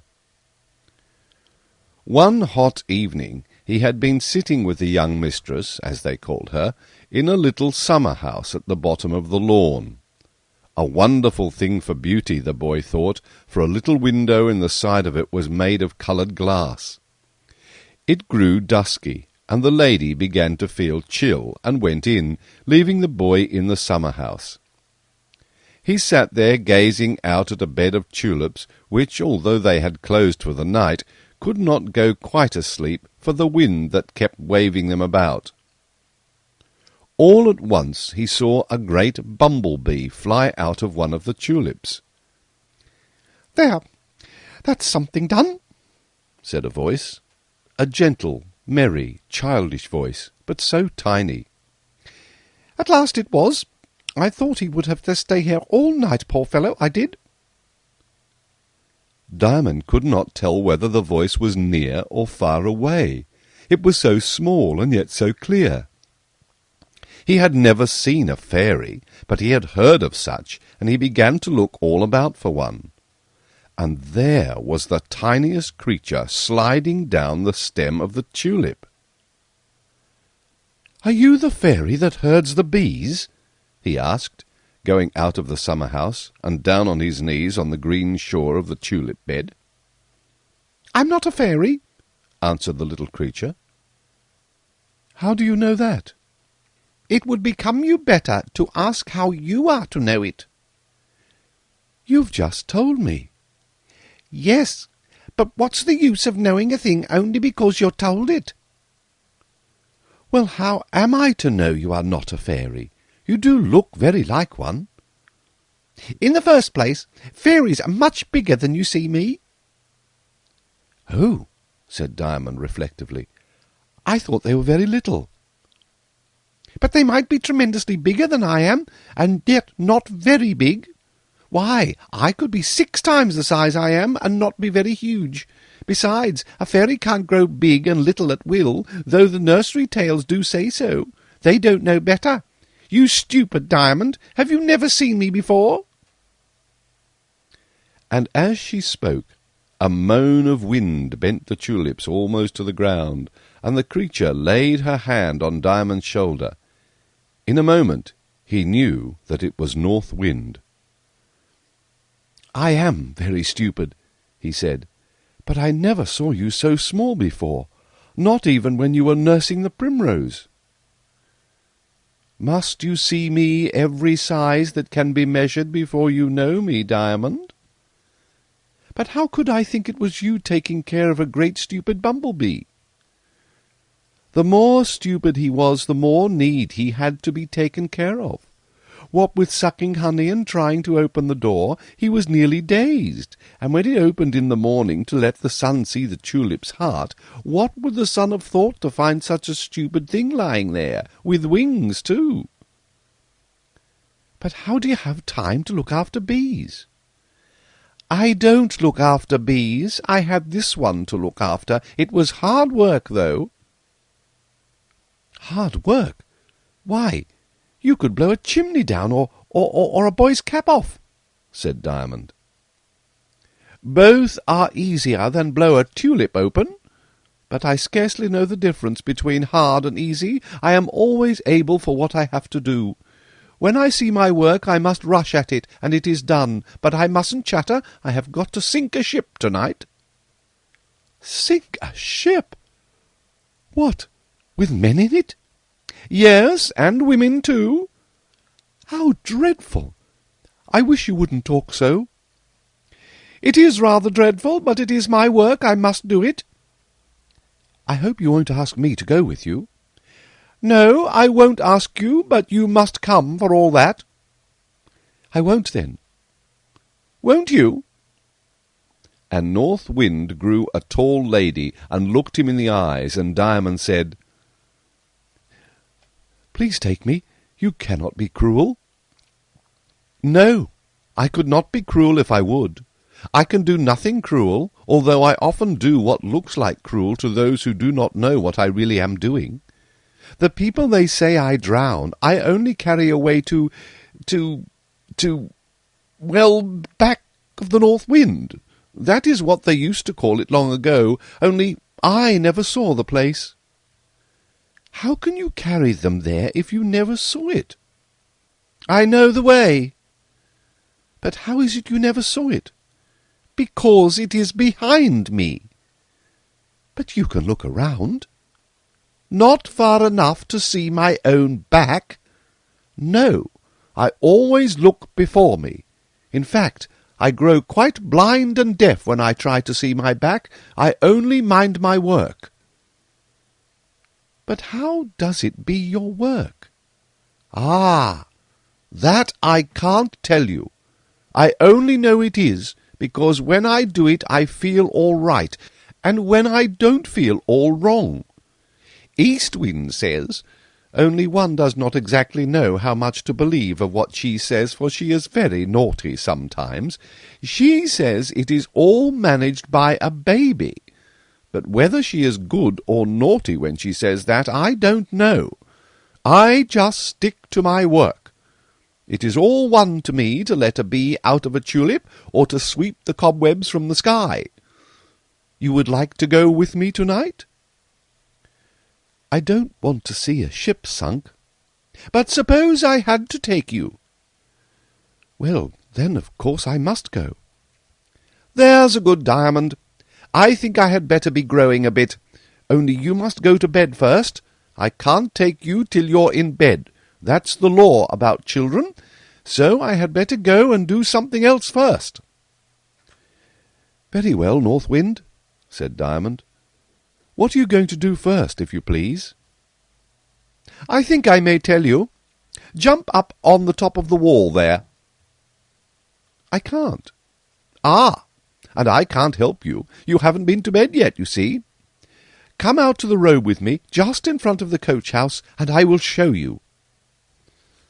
North Wind grew very small indeed, so small that she could not have blown the dust off a dusty miller, as the Scotch children call a yellow auricula. Diamond could not even see the blades of grass move as she flitted along by his foot. They left the lawn, went out by the wicket in the coach-house gates, and then crossed the road to the low wall that separated it from the river. "You can get up on this wall, Diamond," said North Wind. "Yes, but my mother has forbidden me." "Then don't," said North Wind. "But I can see over," said Diamond. "Ah, to be sure. I can't." So saying, North Wind gave a little bound and stood on the top of the wall. She was just about the height a dragonfly would be if it stood on end. "You darling!" said Diamond, seeing what a lovely little toy woman she was. "Don't be impertinent, Master Diamond," said North Wind. "If there's one thing makes me more angry than another, it is the way you humans judge things by their size. I am quite as respectable now as I shall be 6 hours after this, when I take an East Indiaman by the royals, twist her round, and push her under. You have no right to address me in such a fashion." But as she spoke, the tiny face wore the smile of a great grand woman. She was only having her own beautiful fun out of Diamond, and true woman's fun never hurts. "But look there," she resumed. "Do you see a boat with one man in it, a green and white boat?" "Yes, quite well." "That's a poet." "I thought you said it was a poet." "Stupid pet! Don't you know what a poet is?" "Why, a thing to sail on the water in." "Well, perhaps you're not so far wrong. Some poets do carry people over the sea, but I have no business to talk so much. The man is a poet." "The boat is a boat," said Diamond. "Can't you spell?" asked North Wind. "Not very well." "So I see. A poet is not a poet, as you call it. A poet is a man who is glad of something and tries to make other people glad of it too." "Ah, now I know. Like the man in the sweetie shop." "Not very, but I see it is no use. I wasn't sent to tell you, and so I can't tell you. I must be off. Only first just look at the man." "He's not much of a rower," said Diamond. "Paddling first with one fin and then with the other."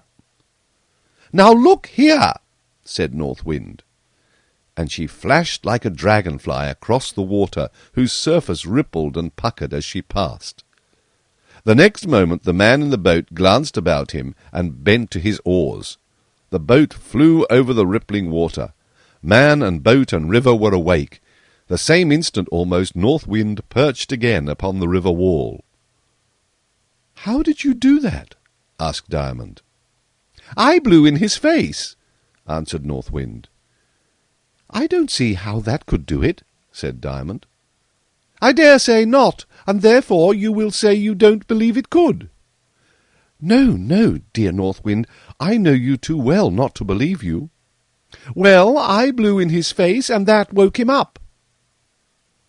"But what was the good of it?" "Why, don't you see? Look at him, how he is pulling. I blew the mist out of him." "How was that?" "That is just what I cannot tell you." But you did it.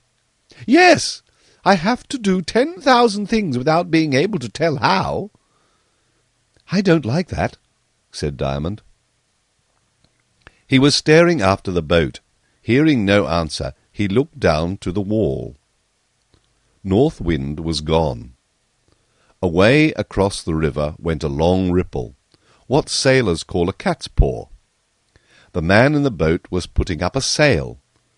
The moon was coming to herself on the edge of a great cloud, and the sail began to shine white. Diamond rubbed his eyes and wondered what it was all about. Things seemed going on around him, and all to understand each other, but he could make nothing of it. So he put his hands in his pockets and went in to have his tea. The night was very hot, for the wind had fallen again.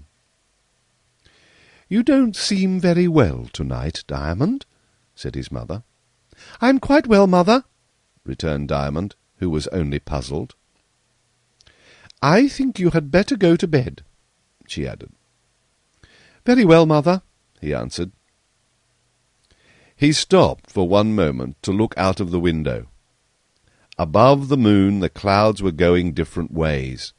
Somehow or other this troubled him, but notwithstanding he was soon fast asleep. He woke in the middle of the night and the darkness.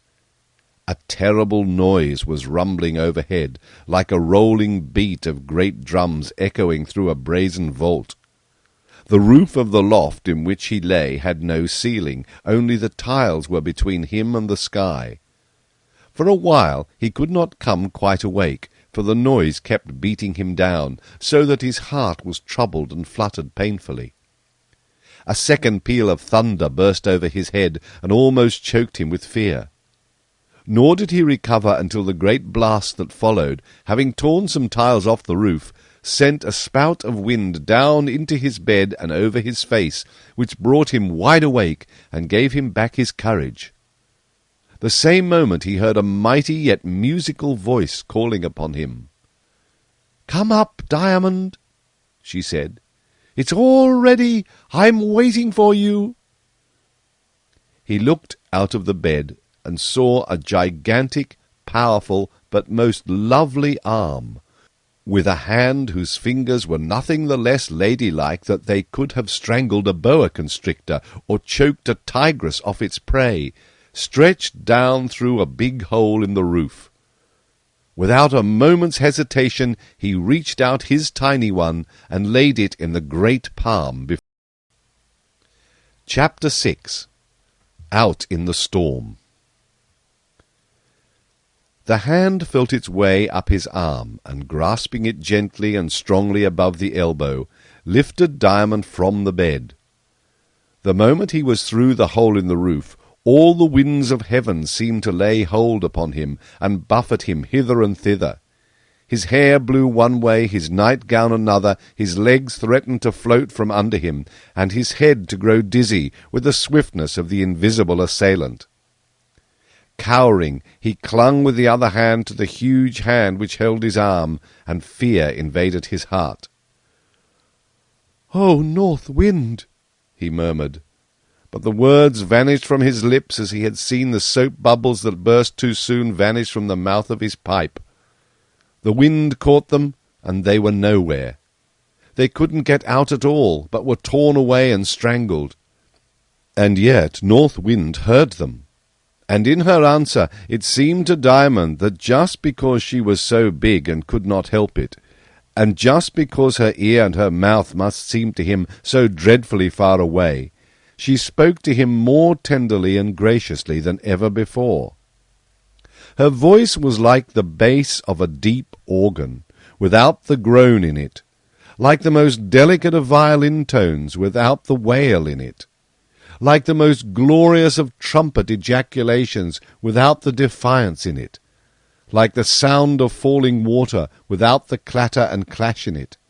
It was like all of them and neither of them, all of them without their faults, each of them without its peculiarity. After all, it was more like his mother's voice than anything else in the world. "Diamond, dear," she said, Be a man. What is fearful to you is not the least fearful to me."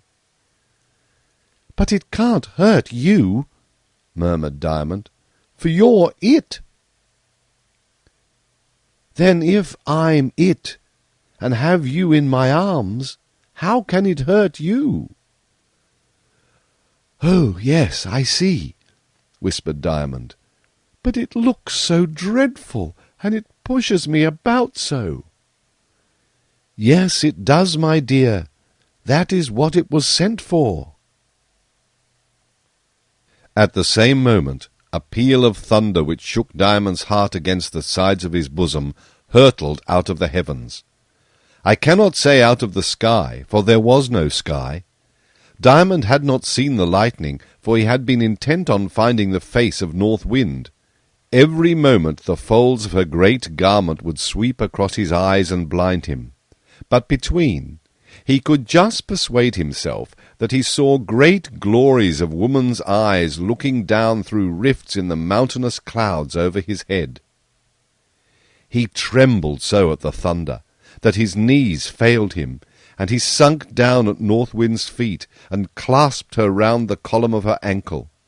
She instantly stooped and lifted him from the roof, up into her bosom, and held him there, saying, as if to an inconsolable child, "Diamond, dear, this will never do."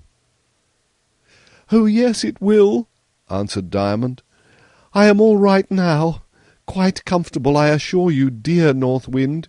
If you will only let me stay here, I shall be all right indeed." "But you will feel the wind here, Diamond." "I don't mind that a bit, so long as I feel your arms through it," answered Diamond, nestling closer to her grand bosom. "Brave boy!" returned North Wind, pressing him closer. "No," said Diamond, "I don't see that. It's not courage at all, so long as I feel you there." "But hadn't you better get into my hair? Then you would not feel the wind. You will be here." "Ah, but, dear North Wind, you don't know how nice it is to feel your arms about me. It is 1,000 times better to have them and the wind together than to have only your hair and the back of your neck and no wind at all." "But it is surely more comfortable there." "Well, perhaps, but I begin to think there are better things than being comfortable." "Yes, indeed there are. Well, I will keep you in front of me. You will feel the wind, but not too much. I shall only want one arm to take care of you. The other will be quite enough to sink the ship." "Oh, dear North Wind, how can you talk so?" "My dear boy, I never talk. I always mean what I say." "Then do you mean to sink the ship with the other hand?" "Yes." "It's not like you." "How do you know that?" "Quite easily. Here you are taking care of a poor little boy with one arm, and there you are sinking a ship with the other. It can't be like you." "Ah, but which is me? I can't be two me's, you know." "No, nobody can be two me's."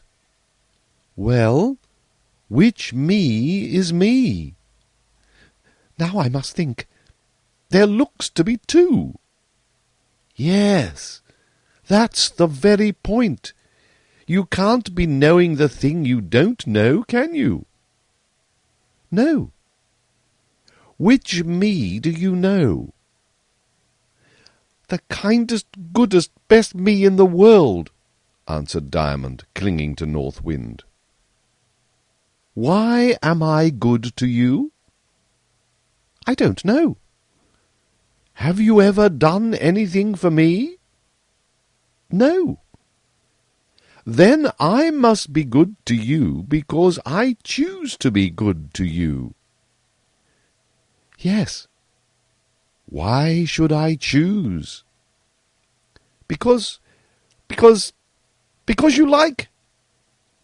"Why should I like to be good to you?"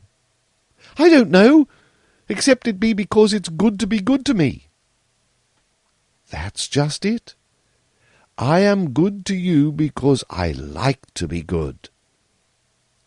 Then why shouldn't you be good to other people as well as to me?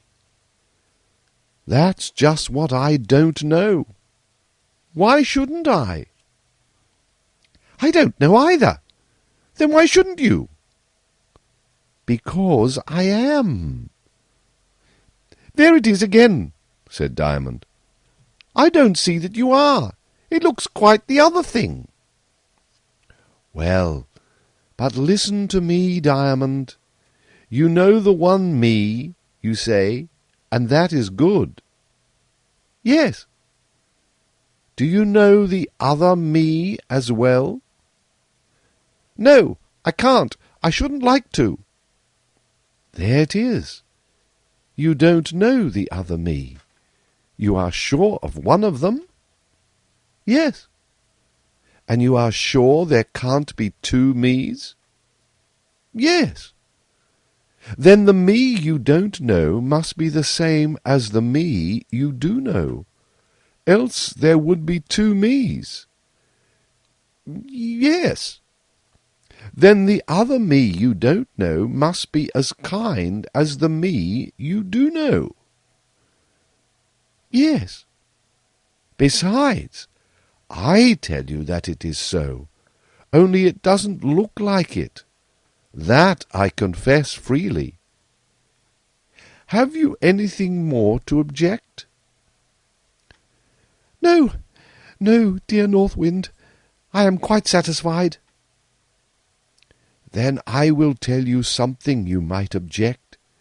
You might say that the me you know is like the other me, and that I am cruel all through.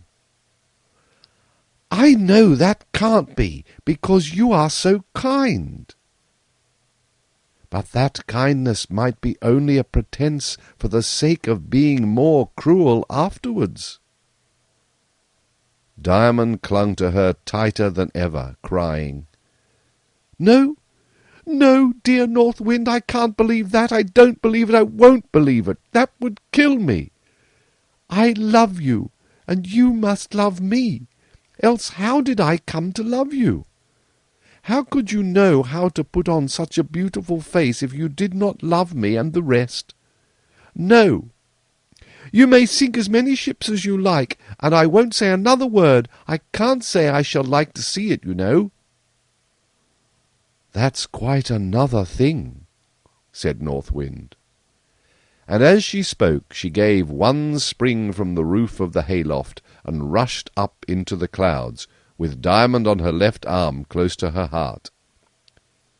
And as if the clouds knew she had come, they burst into a fresh jubilation of thunderous light. For a few moments Diamond seemed to be borne up through the depths of an ocean of dazzling flame. The next, the winds were writhing around him like a storm of serpents. For they were in the midst of the clouds and mists, and they of course took the shapes of the wind, eddying and wreathing and whirling and shooting and dashing about, like grey and black water, so that it was as if the wind itself had taken shape. And he saw the grey and black wind tossing and raving most madly all about him. Now it blinded him by smiting him upon the eyes. Now it deafened him by bellowing in his ears. For even when the thunder came, he knew now that it was the billows of the great ocean of the air, dashing against each other in their haste to fill the hollows scooped out by the lightning. Now it took his breath quite away by sucking it in from his body with the speed of its rush. But he did not mind it. He only gasped first and then laughed, for the arm of North Wind was about him, and he was leaning against her bosom. It is quite impossible for me to describe what he saw.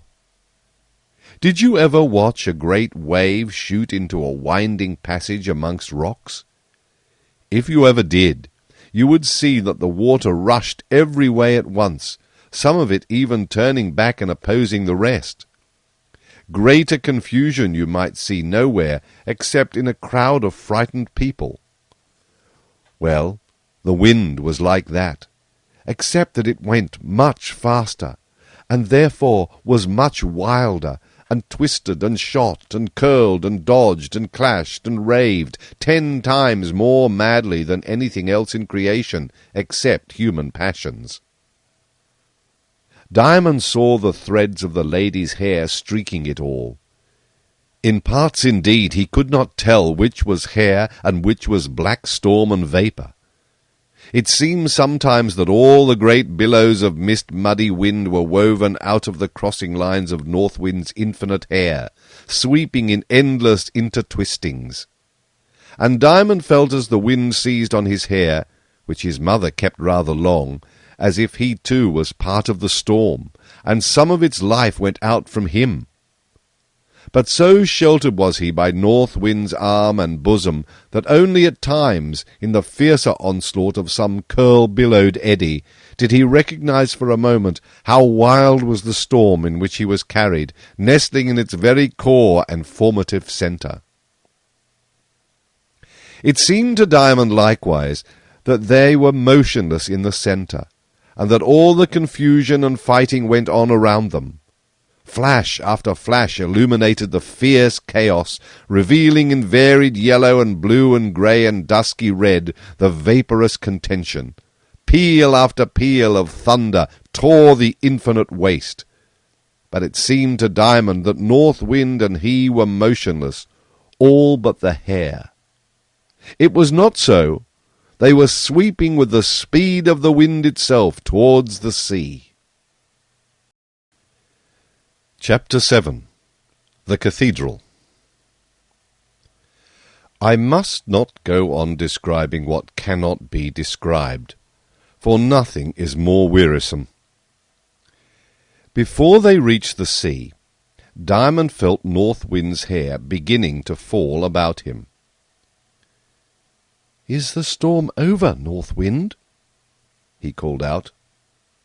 "No, Diamond. I am only waiting a moment to set you down. You would not like to see the ship sunk, and I am going to give you a place to stop in till I come back for you." "Oh, thank you," said Diamond. "I shall be sorry to leave you, North Wind, but I would rather not see the ship go down, and I'm afraid the poor people will cry, and I should hear them. Oh dear!" "There are a good many passengers on board, and to tell the truth, Diamond, I don't care about your hearing the cry you speak of. I am afraid you would not get it out of your little head again for a long time." "But how can you bear it then, North Wind? For I am sure you are kind. I shall never doubt that again." "I will tell you how I am able to bear it, Diamond. I am always hearing, through every noise, through all the noise I am making myself even, the sound of a far-off song. I do not exactly know where it is, or what it means, and I don't hear much of it, only the odour of its music, as it were, flitting across the great billows of the ocean, outside this air, in which I make such a storm.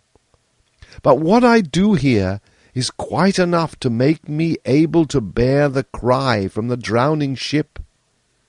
So it would you if you could hear it." "No, it wouldn't," returned Diamond stoutly, "for they wouldn't hear the music of the faraway song, and if they did, it wouldn't do them any good. You see, you and I are not going to be drowned, and so we might enjoy it." "But you have never heard the psalm, and you don't know what it is like. Somehow, I can't say how, it tells me that all is right, that it is coming to swallow up all cries." "But that won't do them any good, the people, I mean," persisted Diamond. "It must, it must. said North Wind hurriedly. "It wouldn't be the song it seems to be if it did not swallow up all their fear and pain too, and set them singing it themselves with the rest. I am sure it will. And do you know, ever since I knew I had hair, that is, ever since it began to go out and away, that song has been coming nearer and nearer. Only I must say it was some 1,000 years before I heard it." "But how can you say it was coming nearer when you did not hear it?" asked doubting little Diamond.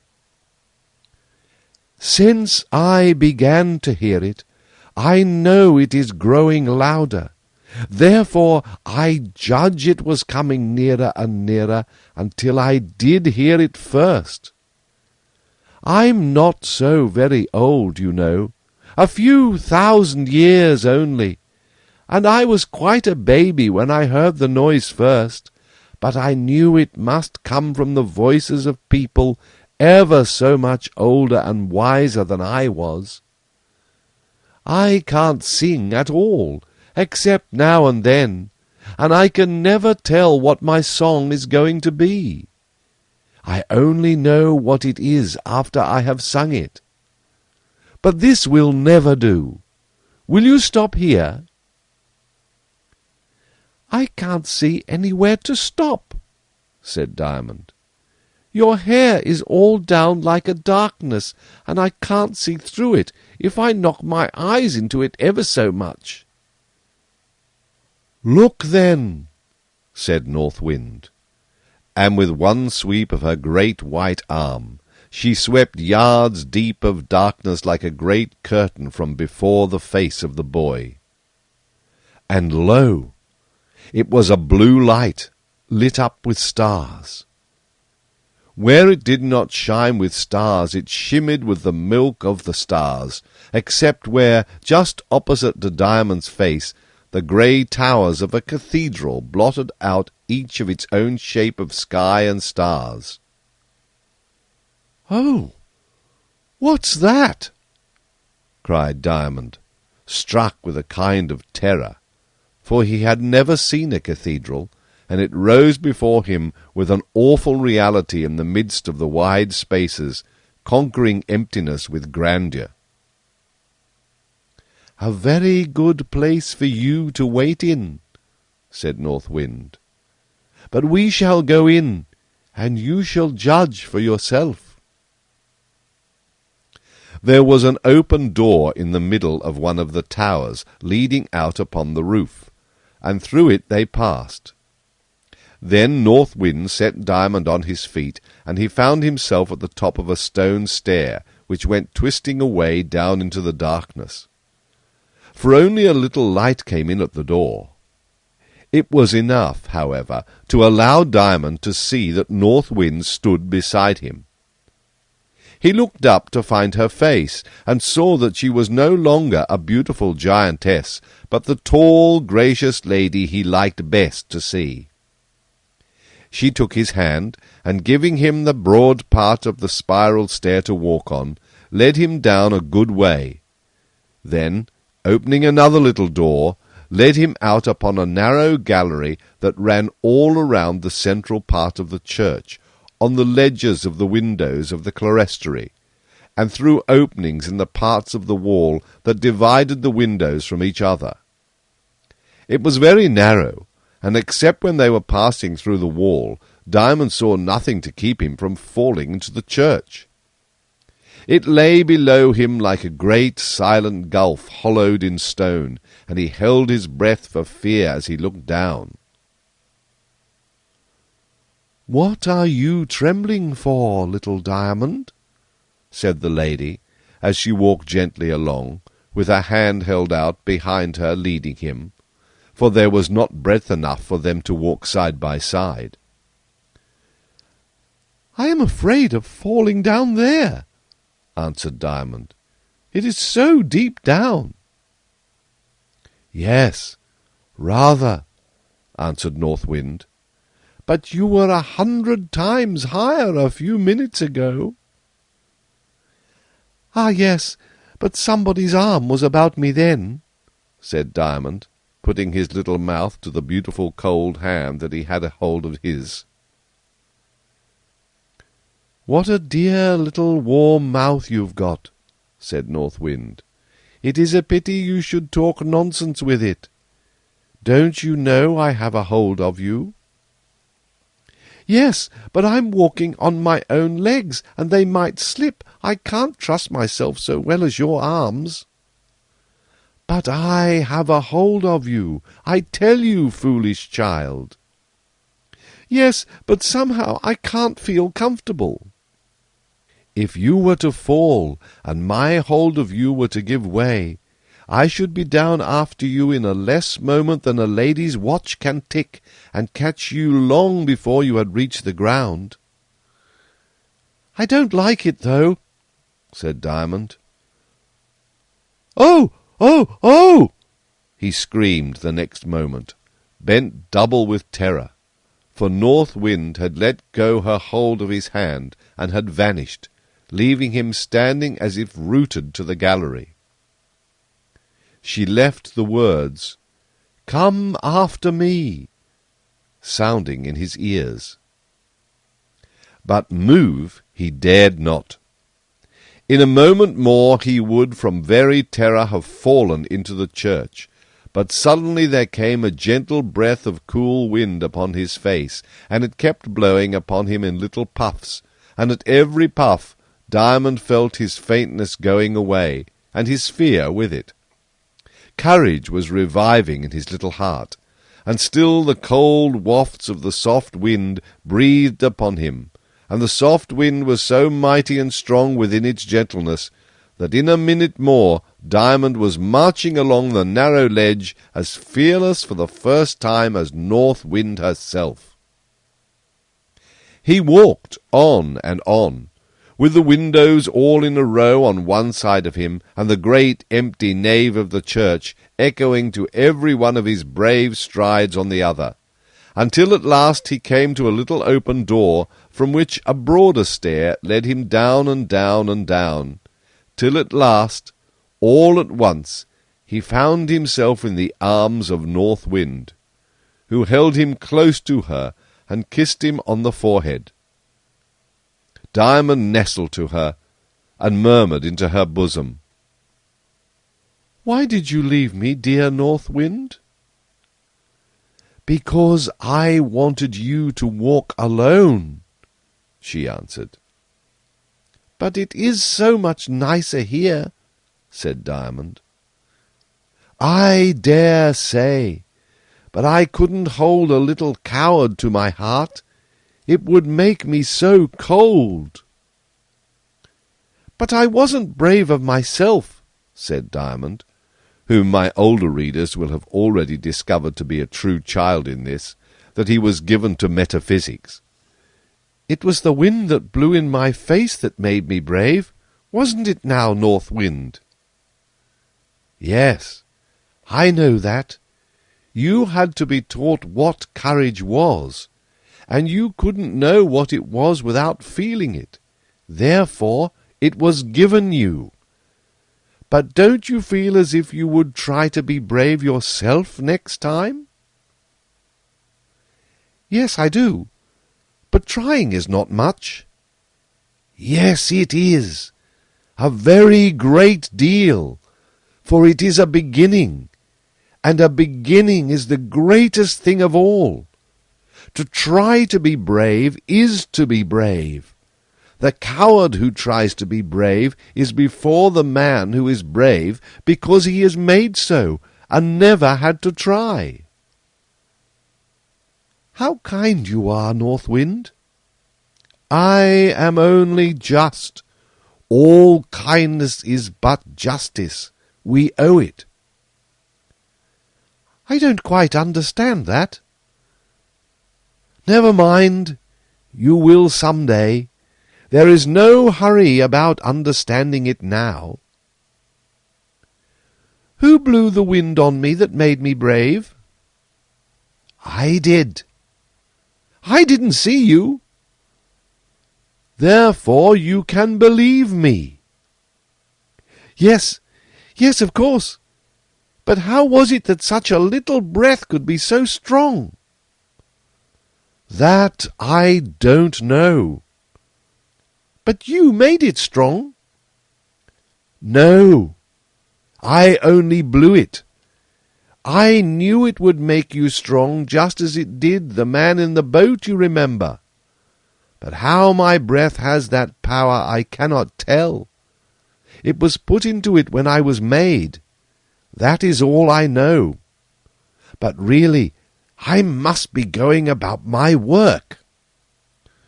Ah, the poor ship! I wish you would stop here and let the poor ship go. That I dare not do. Will you stop here till I come back? Yes. You won't be long? Not longer than I can help. Trust me, you shall get home before the morning. In a moment, North Wind was gone, and the next Diamond heard a moaning about the church which grew and grew to a roaring. The storm was up again, and he knew that North Wind's hair was flying. The church was dark. Only a little light came through the windows, which were almost all of that precious old stained glass which is so much lovelier than the new.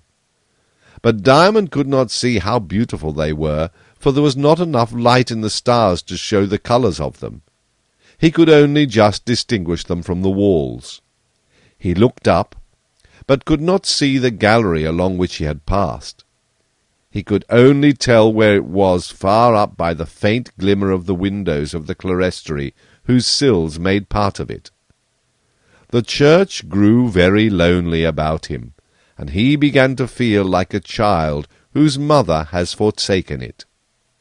Only he knew that to be left alone is not always to be forsaken. He began to feel his way about the place, and for a while went wandering up and down. His little footsteps walked little answering echoes in the great house. It wasn't too big to mind him. It was as if the church knew he was there, and meant to make itself his house. So it went on giving back an answer to every step, until at length Diamond thought he should like to say something out loud, and see what the church would answer. But he found he was afraid to speak. He could not utter a word, for fear of the loneliness. Perhaps it was as well that he did not, for the sound of a spoken word would have made him feel the place yet more deserted and empty. But he thought he could sing. He was fond of singing, and at home he used to sing, to tunes of his own, all the nursery rhymes he knew. So he began to try, "Hey diddle diddle," but it wouldn't do. Then he tried "Little Boy Blue," but it was no better. Neither would "Sing a Song of Sixpence" sing itself at all. Then he tried "Poor Old Cocky Too," but he wouldn't do. They all sounded so silly, and he had never thought them silly before. So he was quiet, and listened to the echoes that came out of the dark corners in answer to his footsteps. At last he gave a great sigh, and said, "I'm so tired." But he did not hear the gentle echo that answered from far away over his head, for at the same moment he came against the lowest of a few steps that stretched across the church, and fell down and hurt his arm. He cried a little first, and then crawled up the steps on his hands and knees. At the top he came to a little bit of carpet, on which he lay down. And there he lay, staring at the dull window that rose nearly 100 feet over his head. Now this was the eastern window of the church, and the moon was at that moment just on the edge of the horizon. The next she was peeping over it. And lo, with the moon, St. John and St. Paul, and the rest of them, began to dawn in the window in their lovely garments. Diamond did not know that the wonder-working moon was behind, and he thought all the light was coming out of the window itself, and that the good old men were appearing to help him, growing out of the night and the darkness, because he had hurt his arm and was very tired and lonely, and North Wind was so long in coming. So he lay and looked at them backwards over his head, wondering when they would come down or what they would do next. They were very dim, for the moonlight was not strong enough for the colours, and he had enough to do with his eyes trying to make out their shapes. So his eyes grew tired, and more tired, and his eyelids grew so heavy that they would keep tumbling down over his eyes. He kept lifting them and lifting them, but every time they were heavier than the last. It was no use. They were too much for him. Sometimes before he had got them half up, down they were again, and at length he gave it up quite, and the moment he gave it up, he was Chapter 8. The East Window.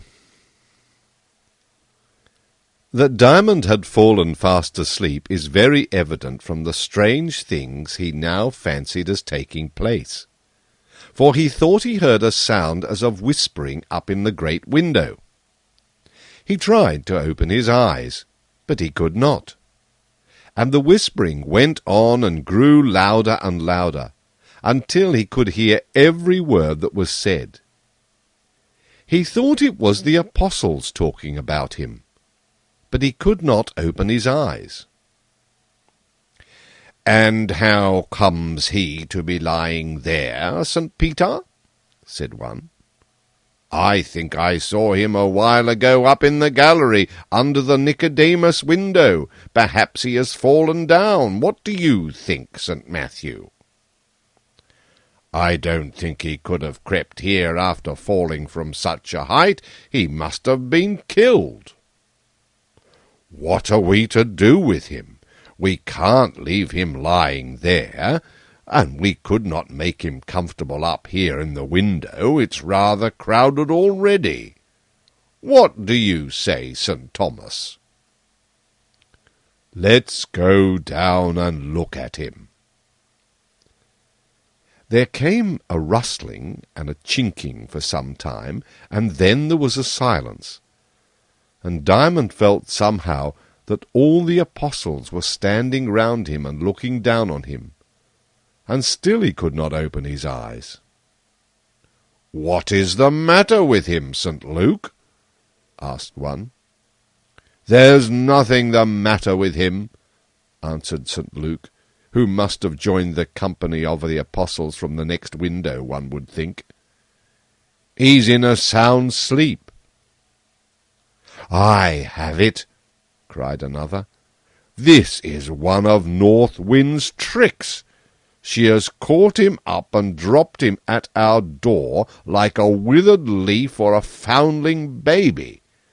I don't understand that woman's conduct, I must say.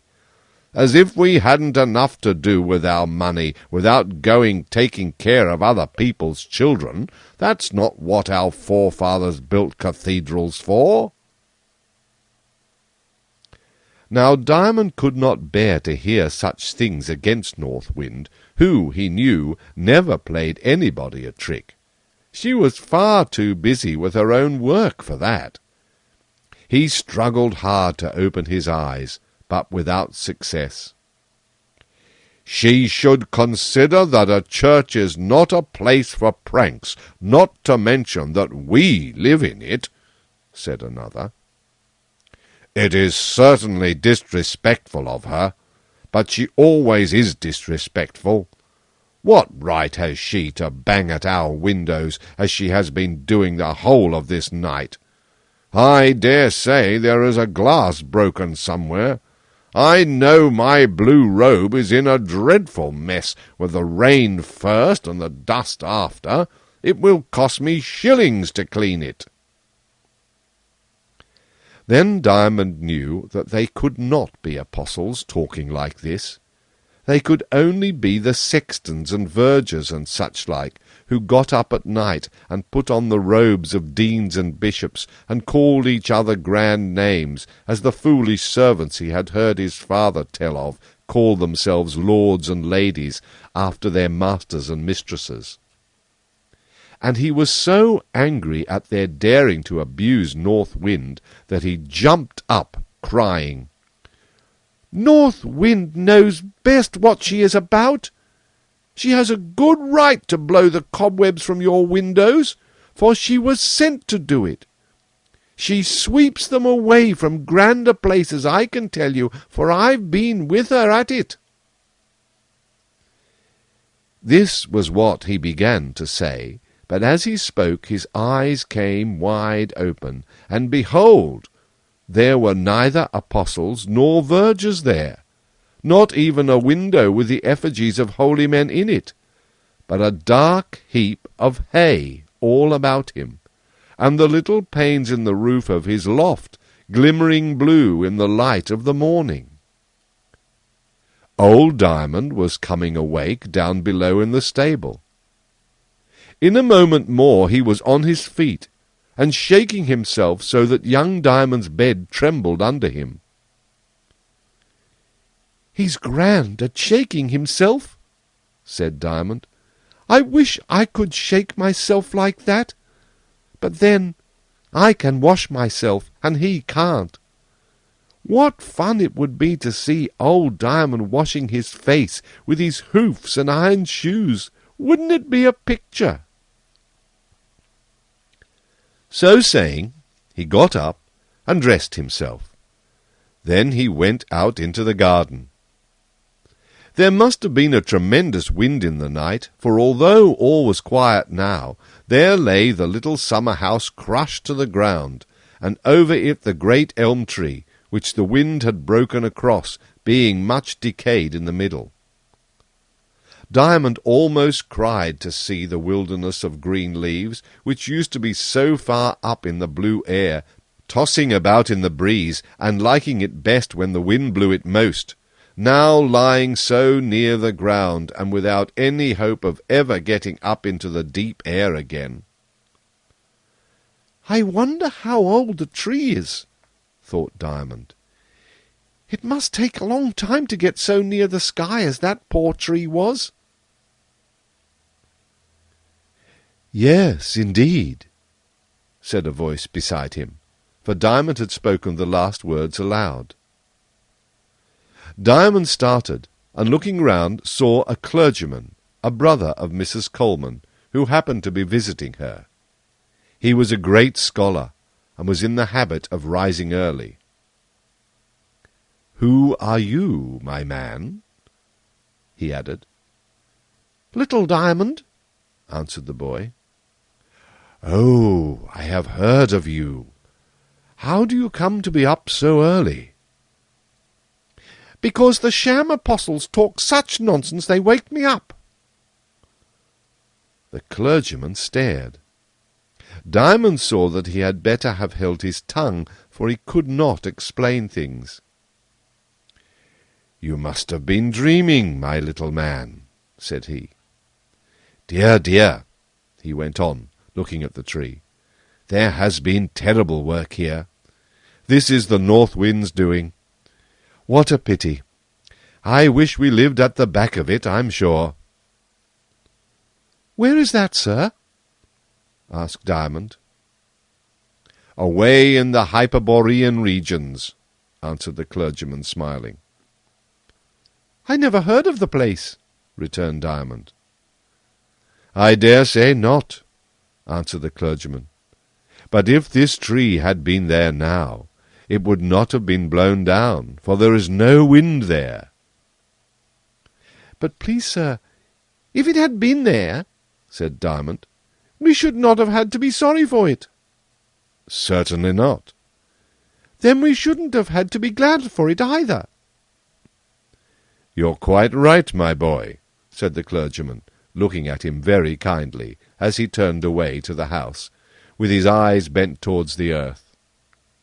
But Diamond thought within himself, "I will ask North Wind next time I see her to take me to that country. I think she did speak about it once before."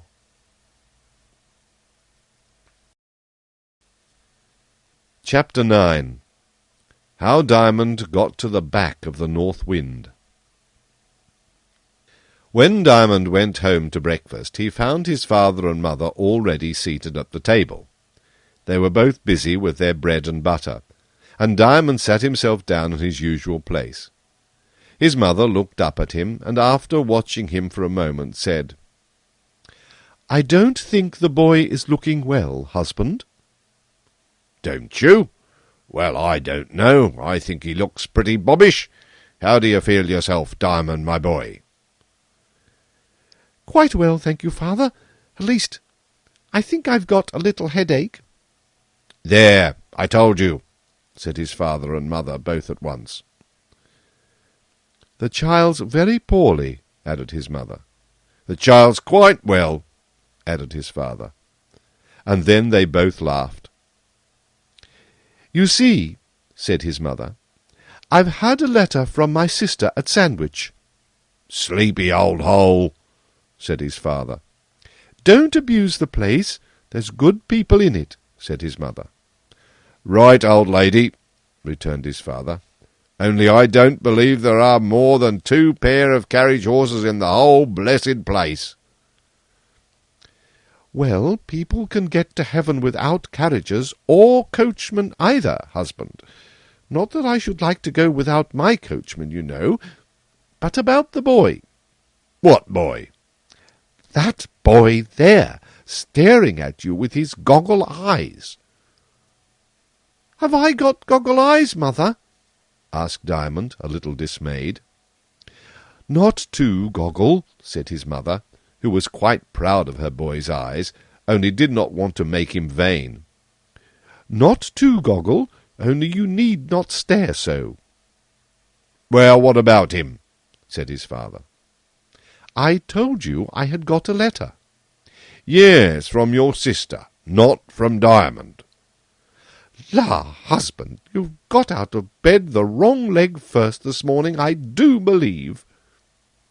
"I always get out with both at once," said his father, laughing.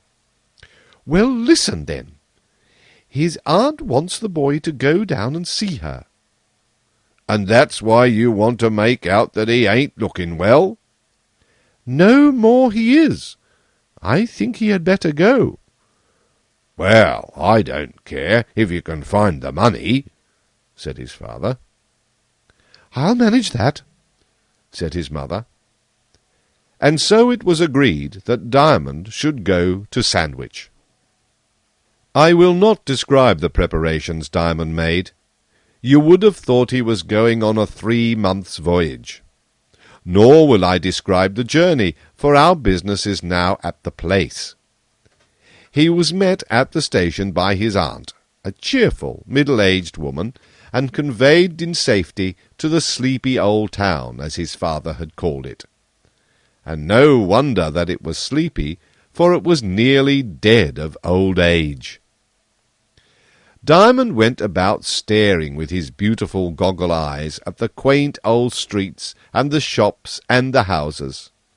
Everything looked very strange indeed. For here was a town abandoned by its nurse, the sea, like an old oyster left on the shore till it gaped for weariness.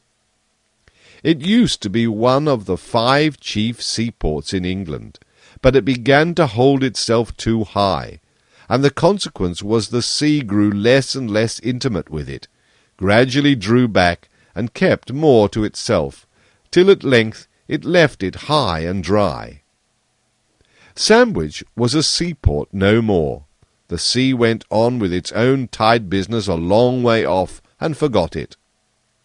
Of course it went to sleep, and had no more to do with ships. That's what comes to cities and nations and boys and girls who say, "I can do without your help, I'm enough for myself." Diamond soon made great friends with an old woman who kept a toy shop. for his mother had given him twopence for pocket money before he left, and he had gone into her shop to spend it, and she got talking to him. She looked very funny, because she had not got any teeth, but Diamond liked her, and went often to her shop, although he had nothing to spend there after the twopence was gone. One afternoon he had been wandering rather wearily about the streets for some time. It was a hot day, and he felt tired. As he passed the toy shop, he stepped in.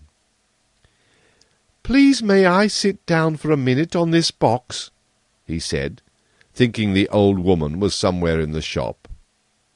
But he got no answer, and sat down without one. Around him were a great many toys of all prices, from a penny up to shillings. All at once he heard a gentle whirring somewhere amongst them. It made him start and look behind him. There were the sails of a windmill going round and round, almost close to his ear. He thought at first it must be one of those toys which are wound up and go with clockwork. But no, it was a common penny toy, with the windmill at the end of a whistle, and when the whistle blows, the windmill goes.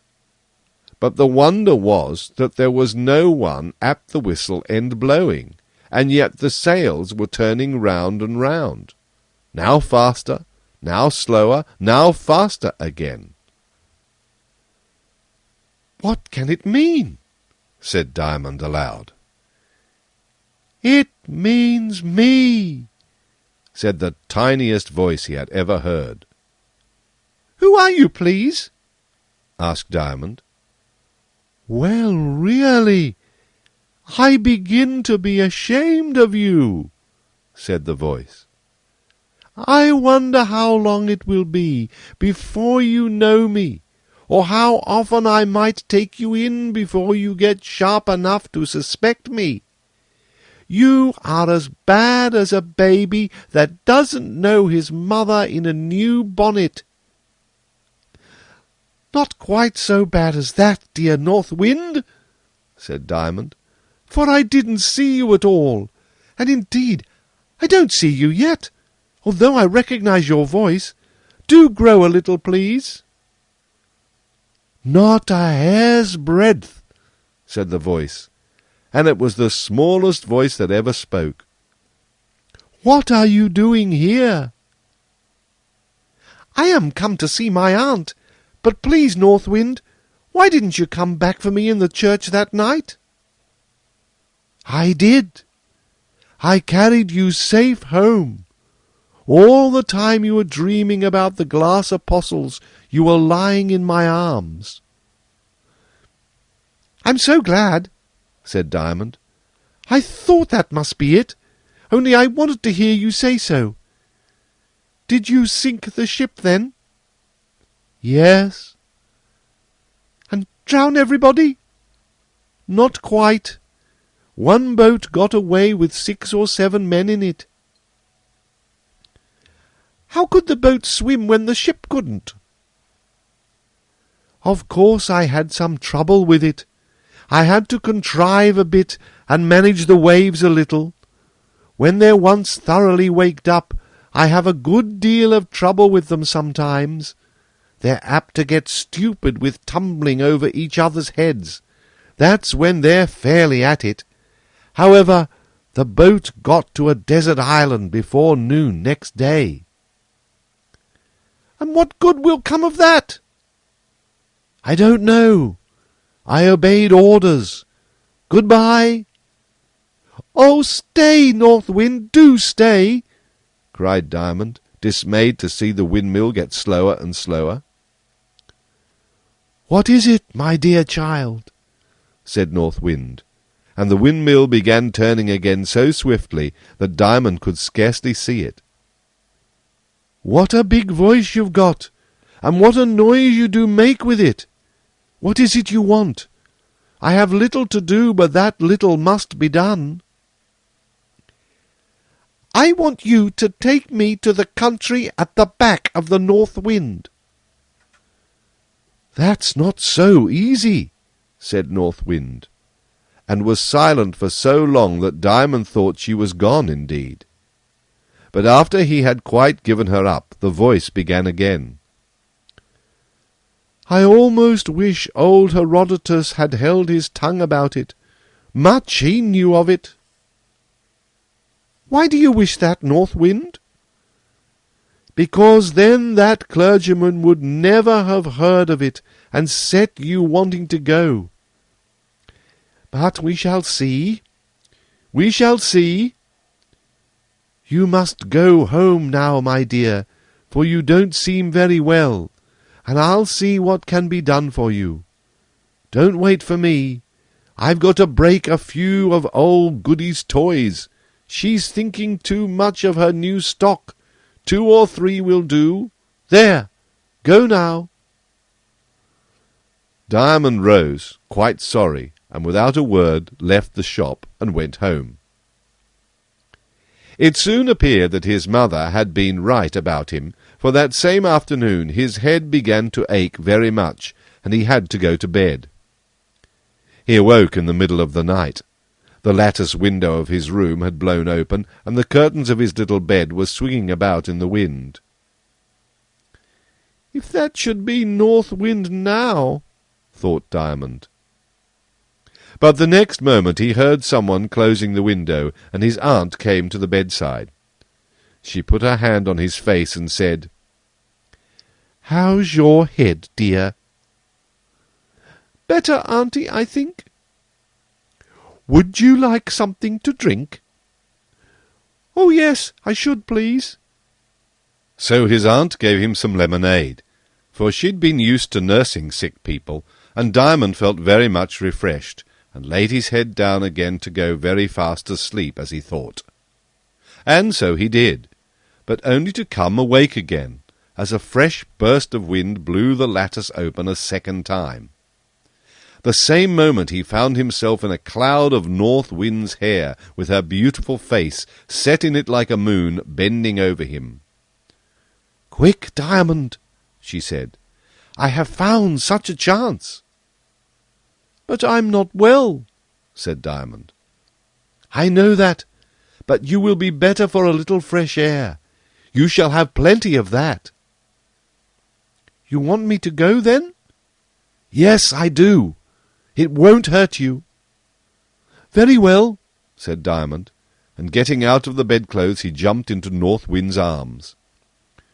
"We must make haste before your aunt comes," said she, as she glided out of the open lattice and left it swinging. The moment Diamond felt her arms fold around him, he began to feel better. It was a moonless night and very dark, with glimpses of stars when the clouds parted. "I used to dash the waves about here," said North Wind, "where cows and sheep are feeding now, but we shall soon get to them. There they are." And Diamond, looking down, saw the white glimmer of breaking water far below him. "You see, Diamond," said North Wind, "it is very difficult for me to get you to the back of the North Wind, for that country lies in the very north itself, and of course I can't blow northwards." "Why not?" asked Diamond. "You little silly," said North Wind. "Don't you see that if I were to blow northwards, I should be South Wind, and that is as much as to say that one person could be 2 persons." "But how can you ever get home at all, then?" "You are quite right. That is my home, though I never get farther than the outer door. I sit on the doorstep and hear the voices inside. I am nobody there, Diamond." "I'm very sorry." "Why?" "That you should be nobody." "Oh, I don't mind it, dear little man. You will be very glad some day to be nobody yourself. But you can't understand that now, and you had better not try, for if you do, you will be certain to go fancying some egregious nonsense and making yourself miserable about it." "Then I won't," said Diamond. "There's a good boy. It will all come in good time."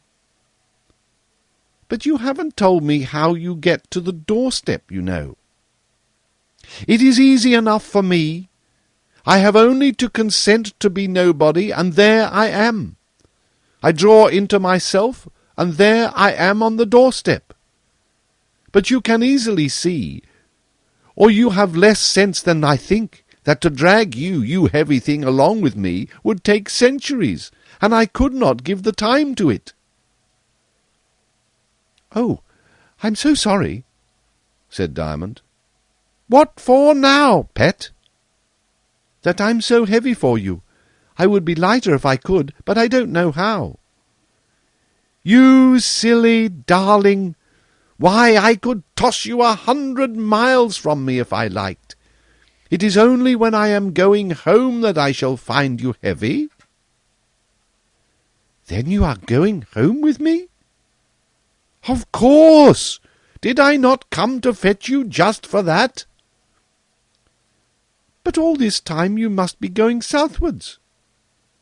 "Yes, of course I am." "But how can you be taking me northwards, then?" "A very sensible question.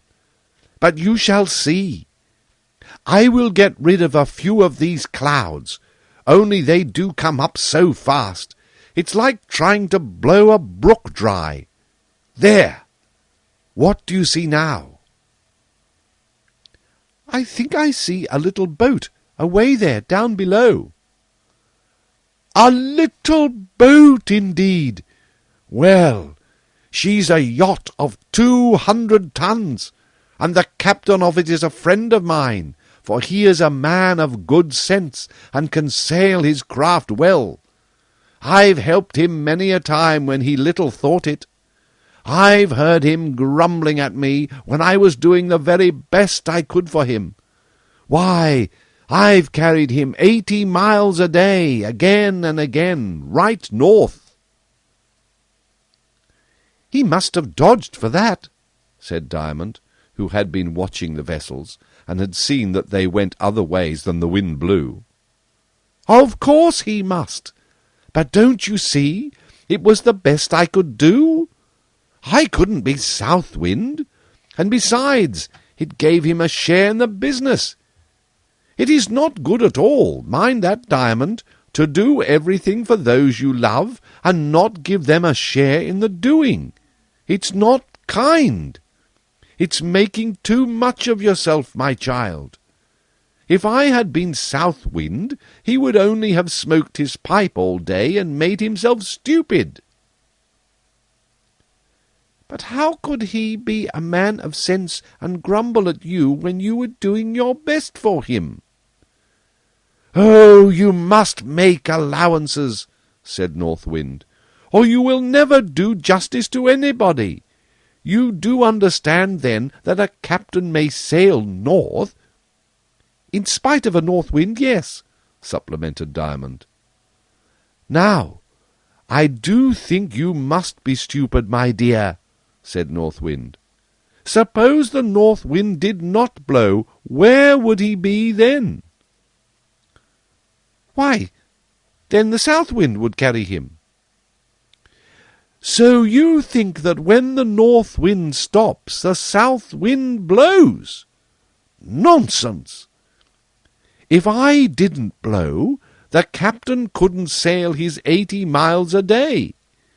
No doubt south wind would carry him faster, but south wind is sitting on her doorstep then, and if I stopped there would be a dead calm. So you are all wrong to say he can sail north in spite of me. He sails north by my help, and my help alone. You see that, Diamond?" "Yes, I do, North Wind. I am stupid, but I don't want to be stupid." "Good boy. I am going to blow you north to that little craft, one of the finest that ever sailed the sea. Here we are, right over it. I shall be blowing against you. You will be sailing against me, and all will be just as we want it. The captain won't get on so fast as he would like, but he will get on, and so shall we. I'm just going to put you on board.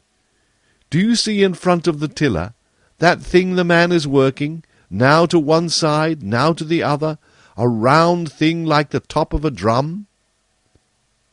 "Yes," said Diamond. "Below that is where they keep their spare sails, and some stores of that sort. I am going to blow that cover off. The same moment I will drop you on deck, and you must tumble in. Don't be afraid. It is of no depth, and you will fall on a roll of sailcloth. You will find it nice and warm and dry, only dark, and you will know I am near you by every roll and pitch of the vessel. Coil yourself up and go to sleep. The yacht shall be my cradle, and you shall be my baby." "Thank you, dear North Wind. I am not a bit afraid." In a moment they were on a level with the bulwarks, and North Wind sent the hatch of the after-store rattling away over the deck to leeward. The next, Diamond found himself in the dark, for he had tumbled through the hole as North Wind had told him, and the cover was replaced over his head. Away he went rolling to leeward, for the wind began all at once to blow hard. He heard the call of the captain, and the loud trampling of the men over his head, as they hauled at the main sheet to get the boom on board, that they might take in a reel in the mainsail. Diamond felt about until he found what seemed the most comfortable place, and there he snuggled down and lay. Hours after hours, a great many of them, went by, and still Diamond lay there. He never felt in the least tired or impatient, for a single pleasure filled his heart. The straining of the masts, the creaking of the boom, the singing of the ropes, the banging of the blocks as they put the vessel about, all fell in with the roaring of the wind above, the surge of the waves past her sides, and the thud with which every now and then one would strike her, while through it all Diamond could hear the gurgling, rippling, talking flow of the water against her planks as she slipped through it, lying now on this side, now on that. Like a subdued air running through the grand music his north wind was making about him, to keep him from tiring as they sped on towards the country at the back of her doorstep. How long this lasted, Diamond had no idea. He seemed to fall asleep sometimes, only through the sleep he heard the sounds going on. At length the weather seemed to get worse. The confusion and trampling of feet grew more frequent over his head.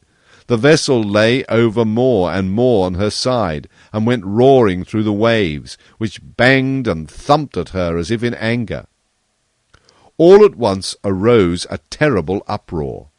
The hatch was blown off, a cold fierce wind swept in upon him, and a long arm came with it which laid hold of him and lifted him out. The same moment he saw the little vessel far below him righting itself. She had taken in all her sails, and lay now tossing on the waves like a sea-bird with folded wings. A short distance to the south lay a much larger vessel, with 2 or 3 sails set, and towards it North Wind was carrying Diamond. It was a German ship on its way to the North Pole. "That vessel down there will give us a lift now," said North Wind, "and after that I must do the best I can." She managed to hide him amongst the flags of the big ship, which were all snugly stowed away, and on they sped towards the north. At length, one night, she whispered in his ear, "Come on deck, Diamond." And he got up at once and crept on deck. Everything looked very strange. Here and there on all sides were huge masses of floating ice, looking like cathedrals and castles and crags, while away beyond was a blue sea. "Is the sun rising or setting?" asked Diamond. "Neither or both. "Which you please. I can hardly tell which myself. If he is setting now, he will be rising the next morning." "What a strange light it is," said Diamond. "I have heard that the sun doesn't go to bed all the summer in these parts. Miss Coleman told me that. I suppose he feels very sleepy, and that is why the light he sends out looks so like a dream." "That will account for it well enough for all practical purposes," said North Wind. Some of the icebergs were drifting northward. One was passing very near the ship.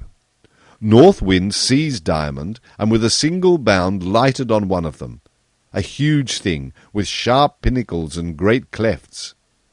The same instant a wind began to blow from the south. North Wind hurried Diamond down the north side of the iceberg, stepping by its crags and splintering. For this berg had never got far enough south to be melted and smoothed by the summer sun. She brought him to a cave near the water, where she entered, and letting Diamond go, sat down as if weary on a ledge of ice.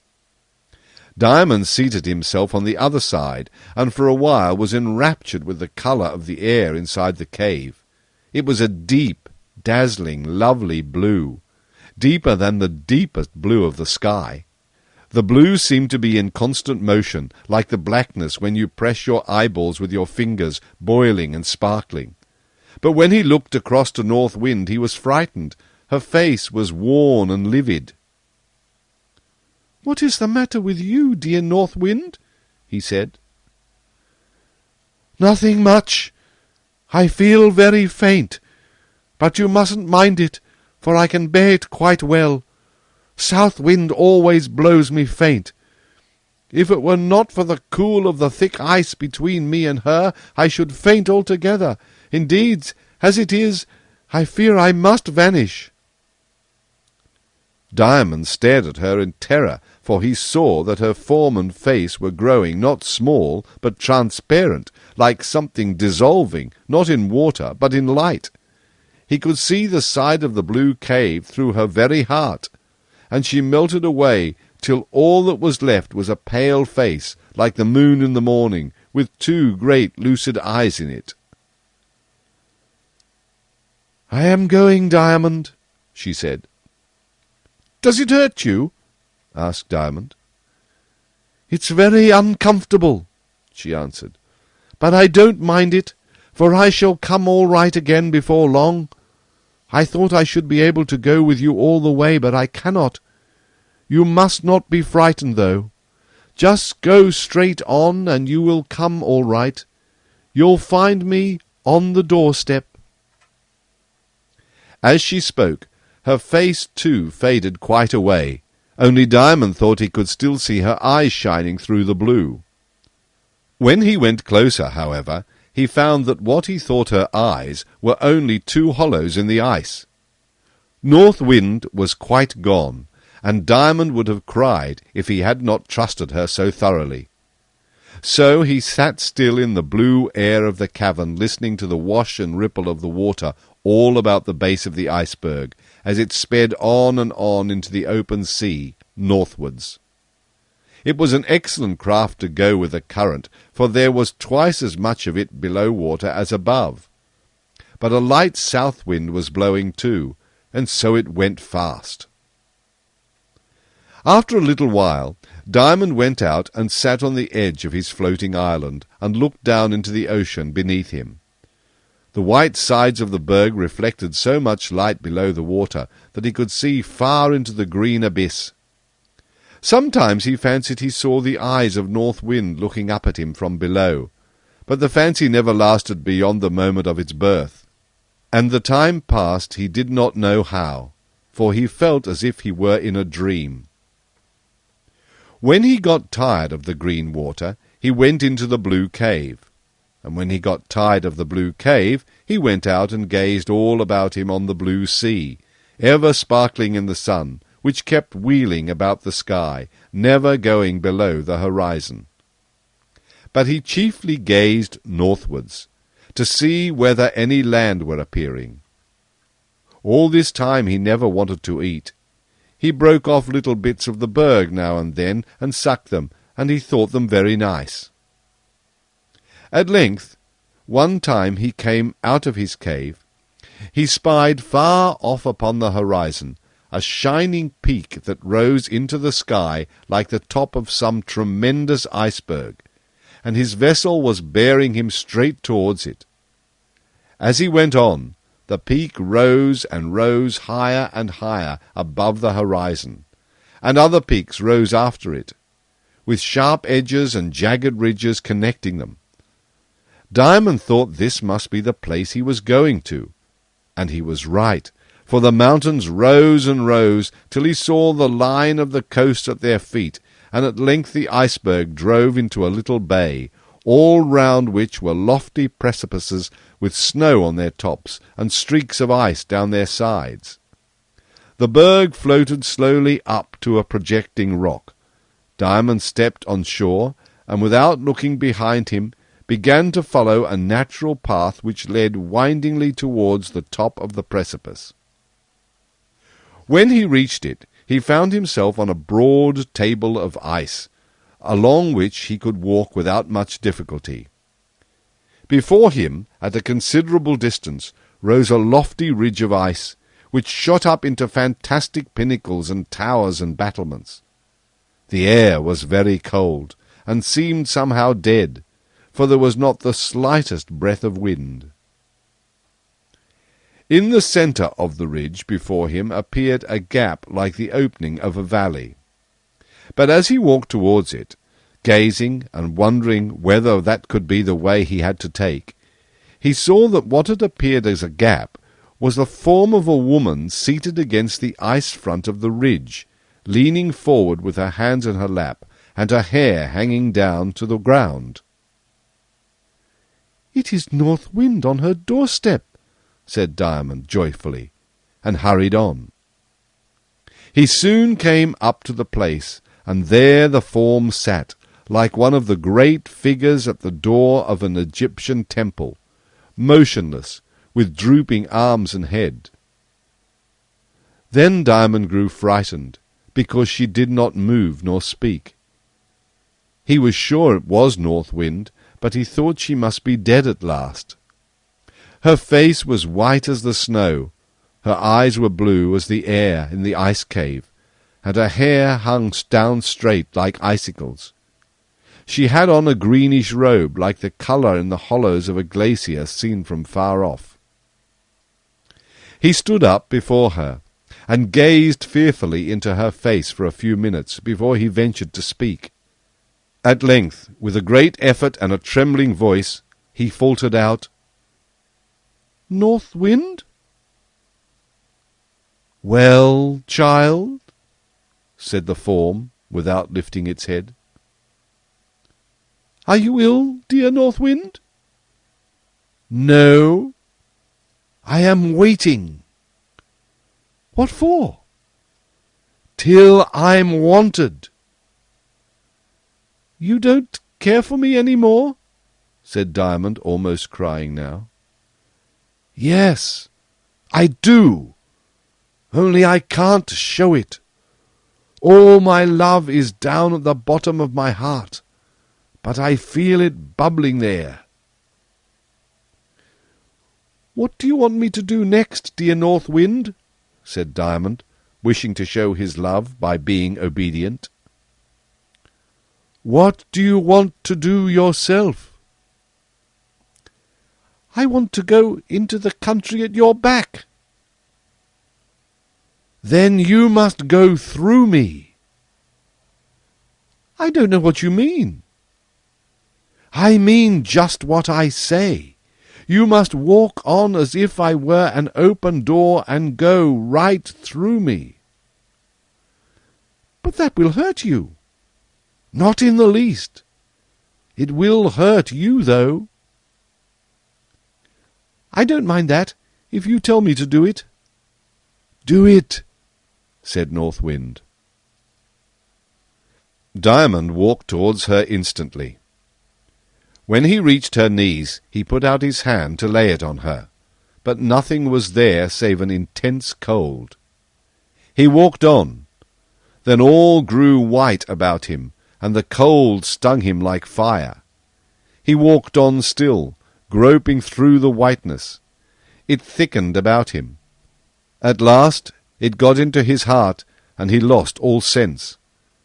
I would say that he fainted, only whereas in common faints all grows black about you, he felt swallowed up in whiteness. It was when he reached North Wind's heart that he fainted and fell. But as he fell, he rolled over the threshold, and it was thus that Diamond got to the back of the North Wind. Chapter 10. At the Back of the North Wind. I have now come to the most difficult part of my story. And why? Because I do not know enough about it. And why should I not know as much about this part as about any other part? For, of course, I could know nothing about the story except Diamond had told it. And why should not Diamond tell about the country at the back of the North Wind, as well as about his adventures in getting there? Because, when he came back, he had forgotten a great deal, and what he did remember was very hard to tell. Things are so different from things there. The people there do not speak the same language, for one thing. Indeed, Diamond insisted that they do not speak at all. I do not think he was right, but it may well have appeared so to Diamond. The fact is, we have different reports of the place from the most trustworthy people. Therefore we are bound to believe that it appears somewhat different to different people. All, however, agree in a general way about it. I will tell you something of what two very different people have reported, both of whom knew more about it, I believe, than Herodotus. One of them speaks from his own experience, for he visited the country. The other from the testimony of a young peasant girl who came back from it for a month's visit to her friends. The former was a great Italian of noble family, who died more than 500 years ago. The latter a Scotch shepherd who died not 40 years ago. The Italian then informs us that he had to enter that country through a fire so hot that he would have thrown himself into boiling glass to cool himself. This was not Diamond's experience, but then Durante, that was the name of the Italian, and it means lasting, for his books will last as long as there are enough men in the world worthy of having them. Durante was an elderly man, and Diamond was a little boy, and so their experience must be a little different. The peasant girl, on the other hand, fell fast asleep in a wood, and woke in the same country. In describing it, Durante says that the ground everywhere smelt sweetly, and that a gentle, even-tempered wind, which never blew faster or slower, breathed in his face as he went, making all the leaves point one way, not so as to disturb the birds in the tops of the trees, but on the contrary, sounding a bass to their song. He describes also a little river, which was so full that its little waves, as it hurried along, bent the grass, full of red and yellow flowers, through which it flowed. He says that the purest stream in the world besides this one would look as if it were mixed with something that did not belong to it, even although it was flowing ever in the brown shadow of the trees, and neither sun nor moon could shine upon it. He seems to imply that it is always the month of May in that country. It would be out of place to describe here the wonderful sights he saw, for the music of them is in another key from that of this story, and I shall therefore only add from the account of this traveller that the people there are so free and so just and so healthy that every one of them has a crown like a king and a mitre like a priest. The peasant girl, Kilmeny was her name, could not report such grand things as Durante, for, As the shepherd says, telling her story as I tell Diamond's, Kilmeny had been she knew not where, and Kilmeny had seen what she could not declare. Kilmeny had been where the cock never crew, where the rain never fell, and the wind never blew. But it seemed as the harp of the sky had rung, and the airs of heaven played round her tongue, when she spoke of the lovely form she had seen, and a land where sin had never been, a land of love and a land of light, withouten sun or moon or night, where the river swayed a living stream, and the light a pure and cloudless beam, the land of vision it would seem, and still an everlasting dream. The last two lines are the shepherd's own remark, and a matter of opinion. But it is clear, I think, that Kilmeny must have described the same country as Durante saw, though, not having his experience, she could neither understand nor describe it so well.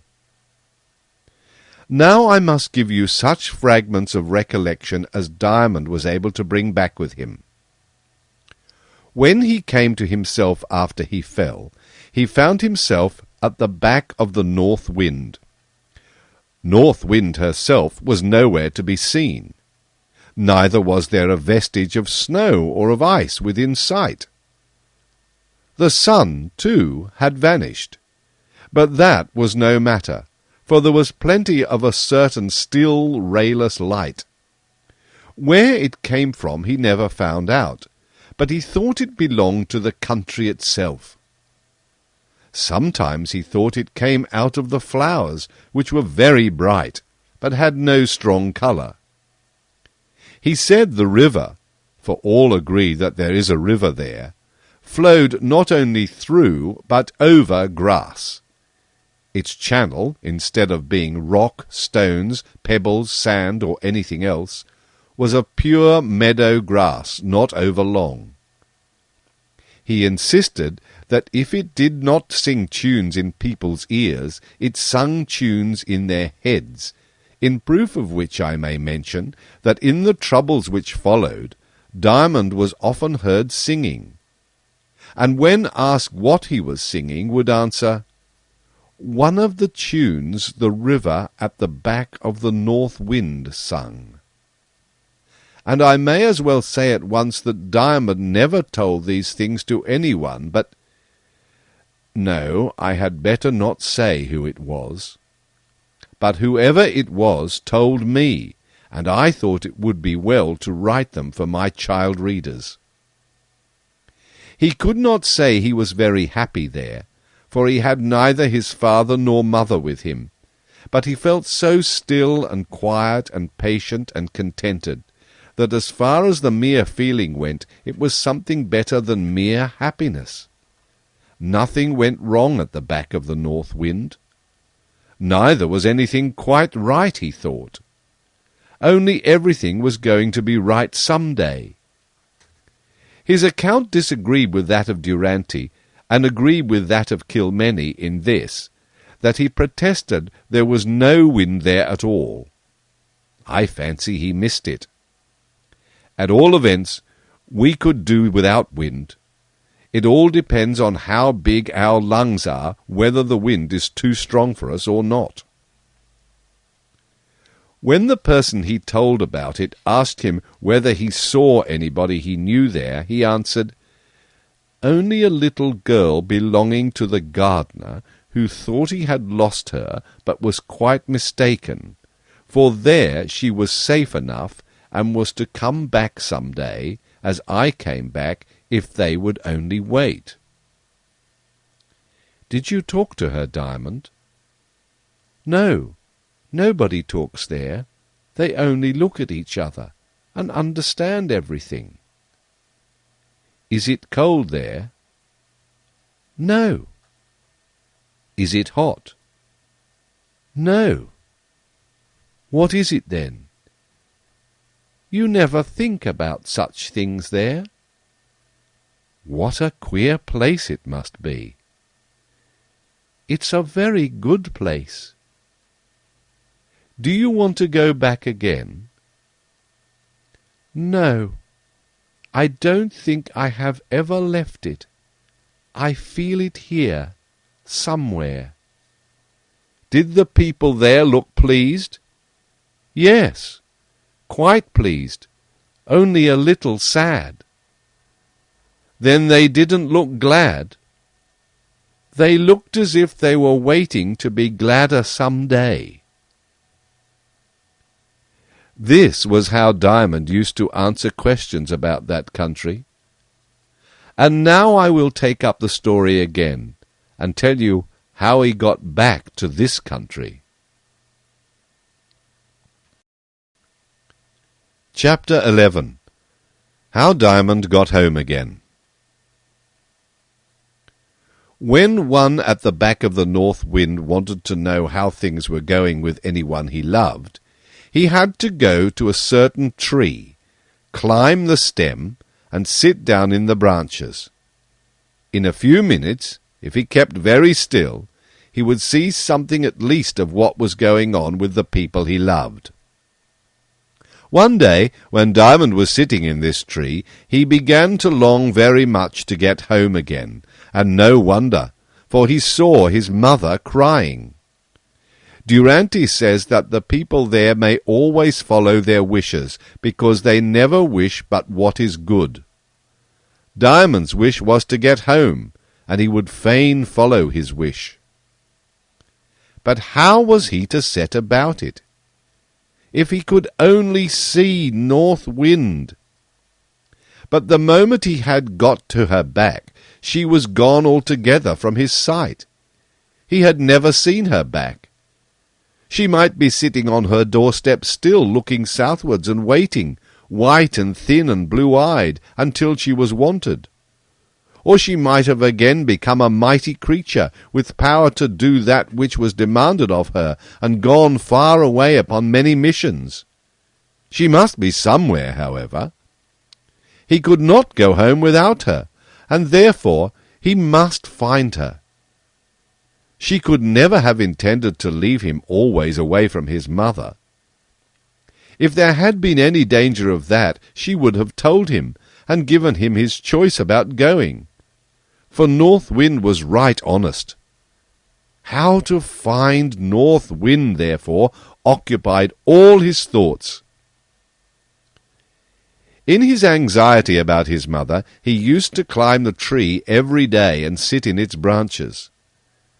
However many of the dwellers there did so, they never incommoded one another, for the moment one got into the tree he became invisible to everyone else, and it was such a wide-spreading tree that there was room for every one of the people of the country in it, without the least interference with each other.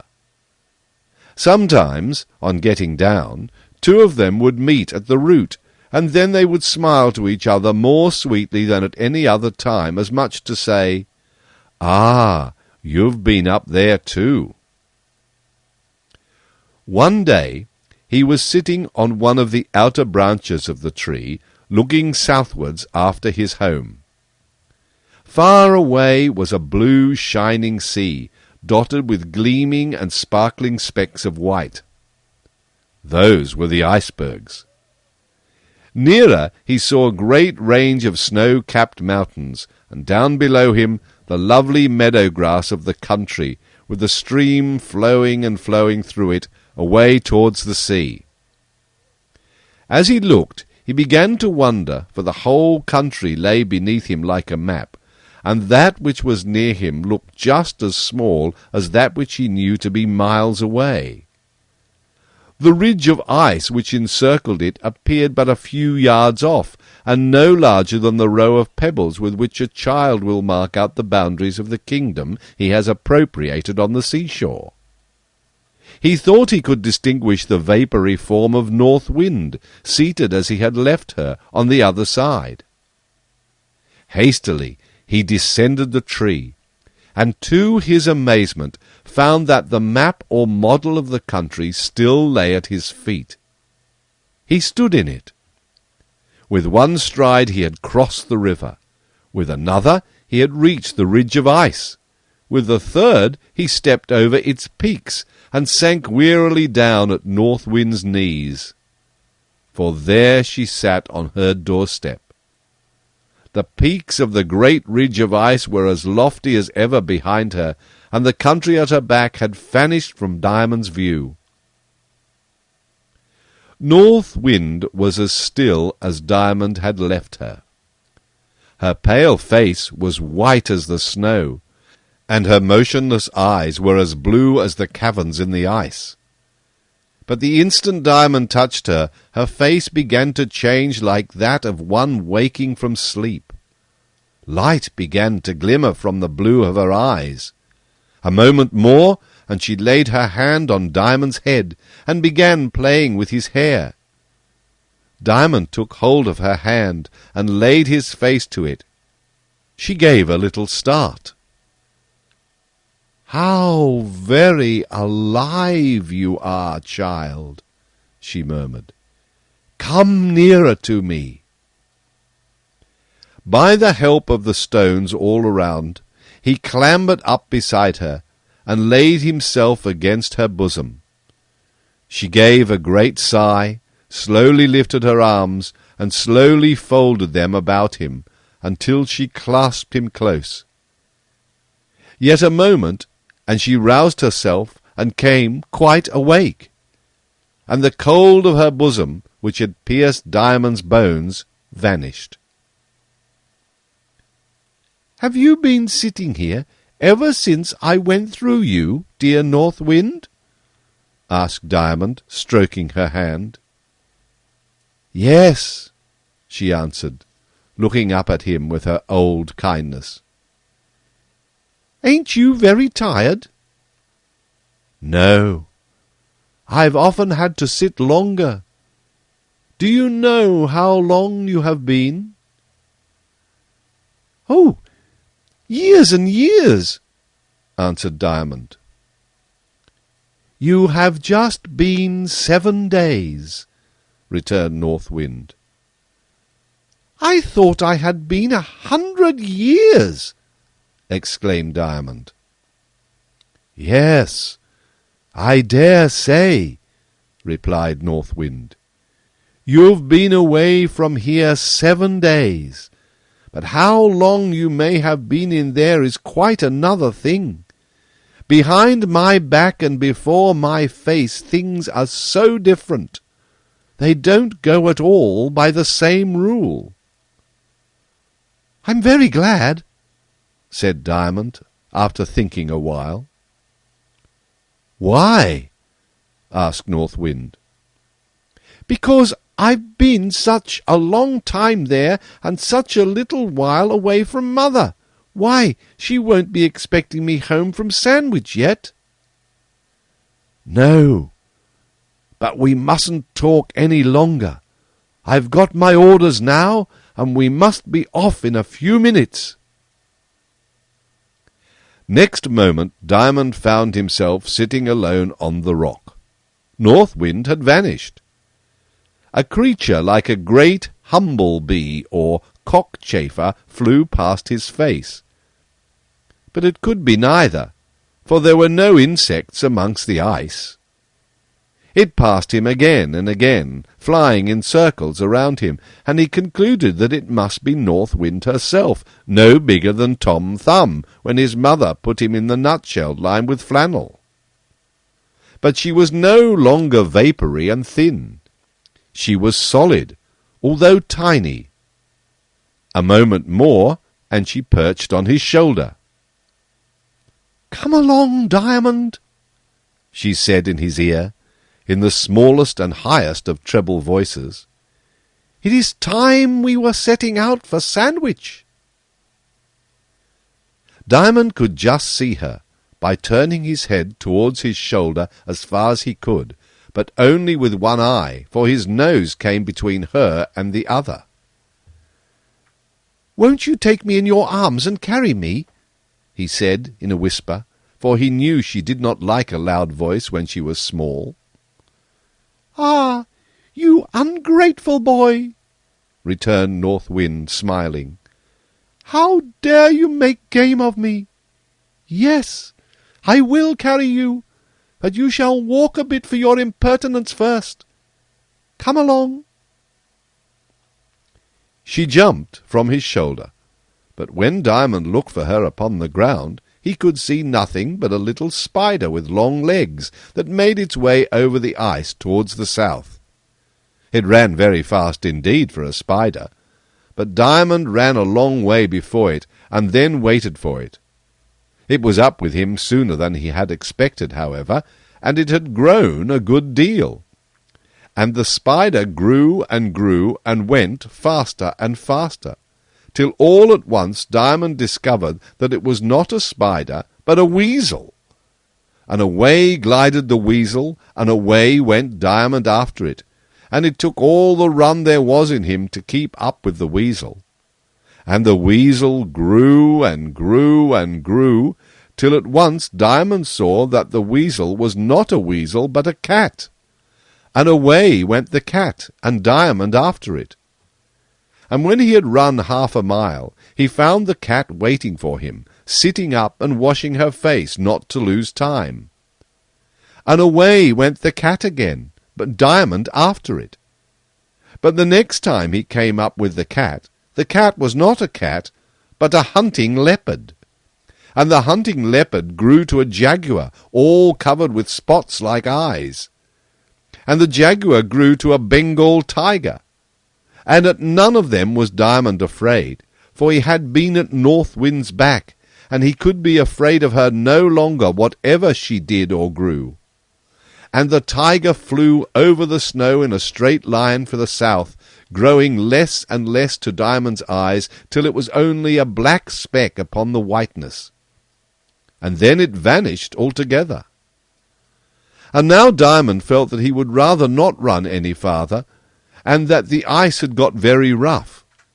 Besides, he was near the precipice that bounded the sea, so he slackened his pace to a walk, saying aloud to himself, "When North Wind has punished me enough for making game of her, she will come back for me. I know she will, for I can't go much farther without her." "You dear boy, it was only in fun. Here I am," said North Wind's voice behind him. Diamond turned and saw her as he liked best to see her, standing beside him, a tall lady. "Where's the tiger?" he asked, for he knew all the creatures from a picture book that Miss Coleman had given him. "But of course," he added, "you were the tiger. I was puzzled and forgot. I saw it such a long way off before me, and there you were behind me. It's so odd, you know." "It must look very odd to you, Diamond, I see that, but it is no more odd to me than to break an old pine in two." "Well, that's odd enough," remarked Diamond. "So it is. I forgot. Well, none of these things are odder to me than it is to you to eat bread and butter." "Well, that's odd too, when I think of it," persisted Diamond. "I should just like a slice of bread and butter. I'm afraid to say how long it is, how long it seems to me, that is, since I had anything to eat." "Come then," said North Wind, stooping and holding out her arms. "You shall have some bread and butter very soon. I am glad to find you want some." Diamond held up his arms to meet hers, and was safe upon her bosom. North Wind bounded into the air. Her tresses began to lift and rise and spread and stream and flow and flutter. And with a roar from her hair and an answering roar from one of the great glaciers beside them, whose slow torrent tumbled 2 or 3 icebergs at once into the waves at their feet, North Wind and Diamond went flying southwards. Chapter 12. Who met Diamond at Sandwich? As they flew, so fast they went that the sea slid away from under them like a great web of shot silk, blue shot with grey and green shot with purple. They went so fast that the stars themselves appeared to sail away past them overhead, like golden boats on a blue sea turned upside down. And they went so fast that Diamond himself went the other way as fast. I mean, he went fast asleep in North Wind's arms. When he woke, a face was bending over him. But it was not North Wind's. It was his mother's. He put out his arms to her, and she clasped him to her bosom and burst out crying. Diamond kissed her again and again to make her stop. Perhaps kissing is the best thing for crying, but it will not always stop it. "What is the matter, mother?" he said. "Oh, Diamond, my darling, you have been so ill," she sobbed. "No, mother dear, I've only been at the back of the North Wind," returned Diamond. "I thought you were dead," said his mother. But that moment the doctor came in. "Oh, there," said the doctor, with gentle cheerfulness. "We're better to-day, I see." Then he drew the mother aside, and told her not to talk to Diamond, or to mind what he might say, for he must be kept as quiet as possible. And indeed Diamond was not much inclined to talk, for he felt very strange and weak, which was little wonder, seeing that all the time he had been away he had only sucked a few lumps of ice, and there could not be much nourishment in them. Now, while he is lying there, getting strong again with chicken broth and other nice things, I will tell my readers what had been taking place at his home, for they ought to be told it. They may have forgotten that Miss Coleman was in a very poor state of health. Now there were 3 reasons for this. In the first place, her lungs were not strong. In the second place, there was a gentleman somewhere who had not behaved very well to her. In the third place, she had not anything particular to do. These 3 knots together are enough to make a lady very ill indeed. Of course she could not help the first cause, but if the other 2 causes had not existed, that would have been of little consequence. She would only have had to be a little careful. The second she could not help quite, but if she had had anything to do, and had done it well, it would have been very difficult for any man to behave badly to her. And for this third cause of her illness, if she had had anything to do that was worth doing, she might have borne his bad behaviour, so that even that would not have made her ill. It is not always easy, I confess, to find something to do that is worth doing, but the most difficult things are constantly being done, and she might have found something if she had tried. Her fault lay in this, that she had not tried. But to be sure, her father and mother were to blame that they had never set her going. Only then again, nobody had told her father and mother that they ought to set her going in that direction.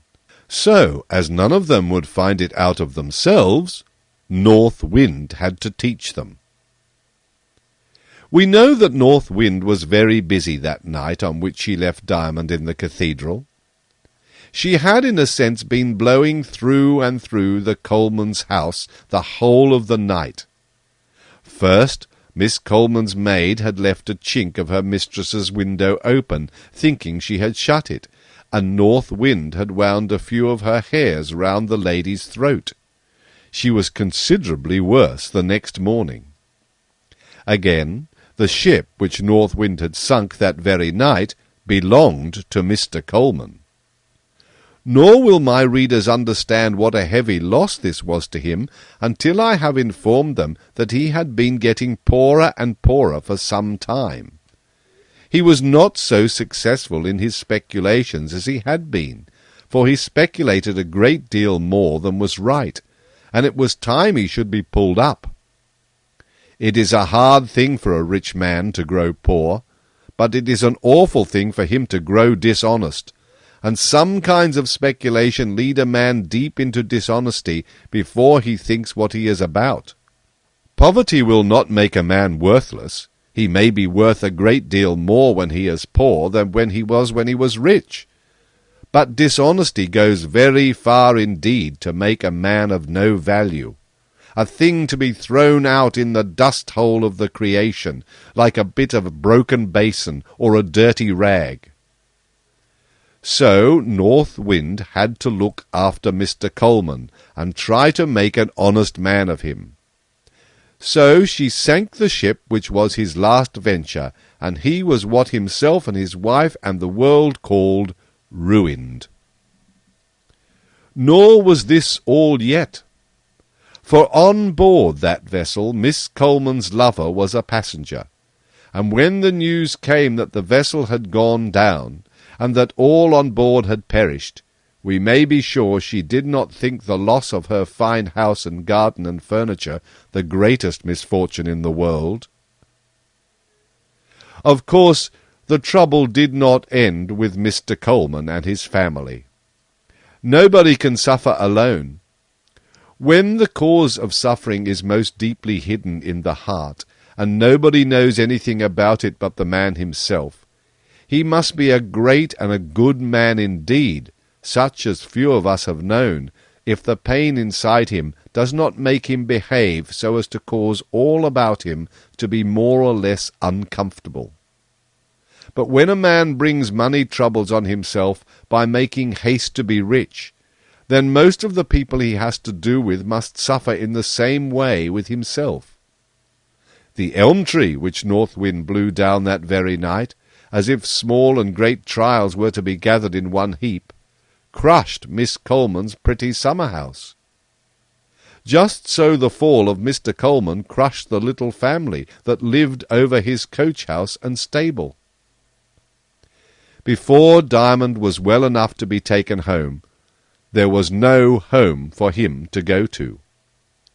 Mr. Coleman, or his creditors, for I do not know the particulars, had sold house, carriage, horses, furniture, and everything. He and his wife and daughter and Mrs. Crump had gone to live in a small house in Hoxton, where he would be unknown, and whence he could walk to his place of business in the city. For he was not an old man, and hoped yet to retrieve his fortunes. Let us hope that he lived to retrieve his honesty, the tail of which had slipped through his fingers to the very last joint, if not beyond it. Of course, Diamond's father had nothing to do for a time, but it was not so hard for him to have nothing to do as it was for Miss Coleman. He wrote to his wife that if her sister would keep her there till he got a place, it would be better for them, and he would be greatly obliged to her. Meanwhile, the gentleman who had bought the house had allowed his furniture to remain where it was for a little while. Diamond's aunt was quite willing to keep them as long as she could, and indeed Diamond was not yet well enough to be moved with safety.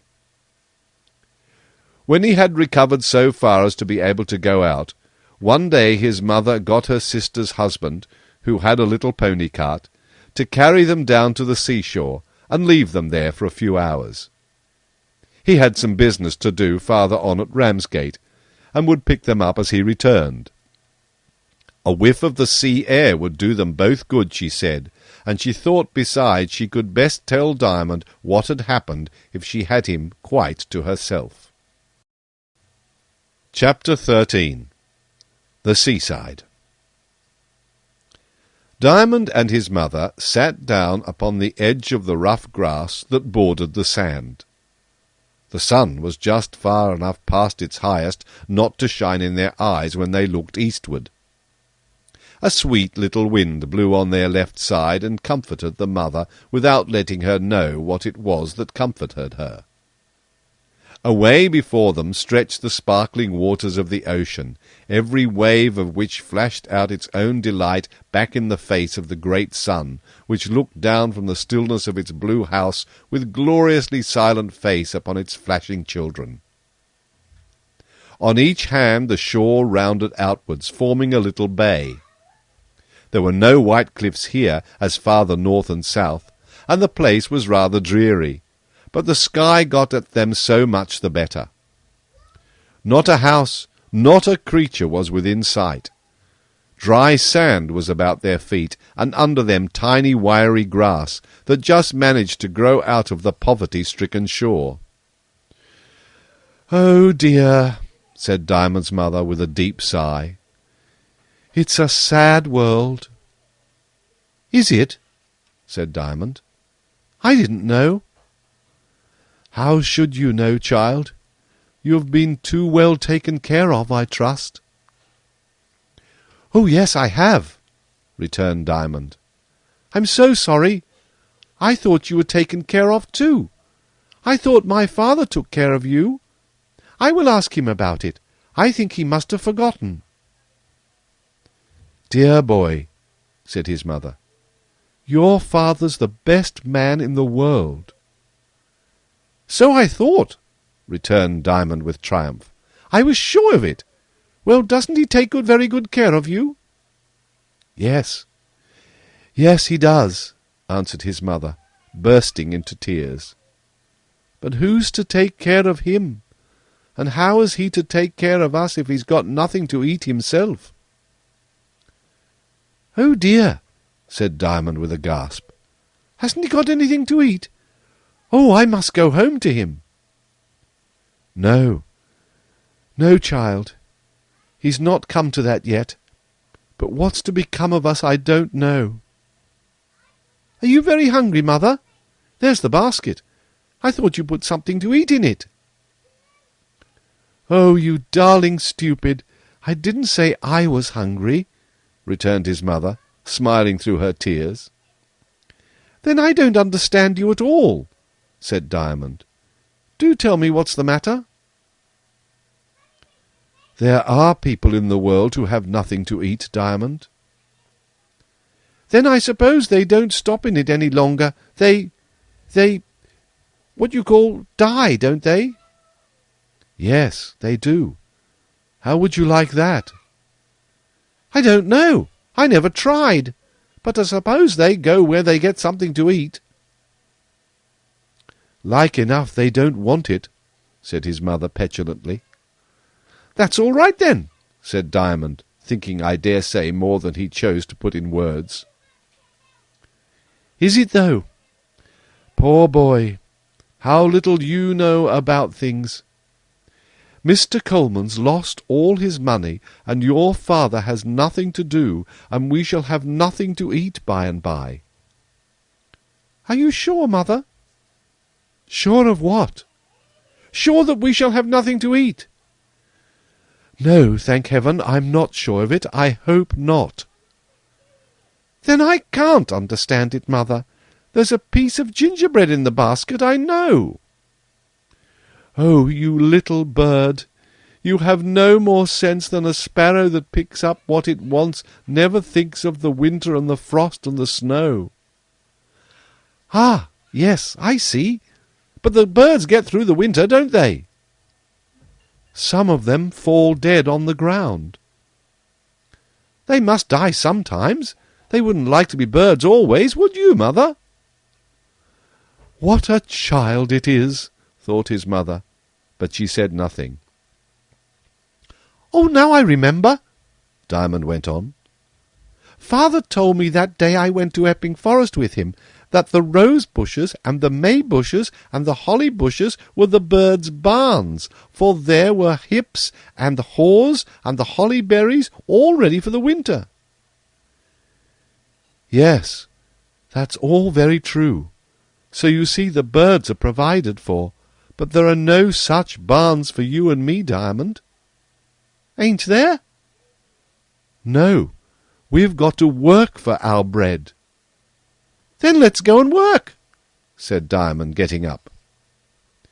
It's no use. We've not got anything to do. Then let's wait.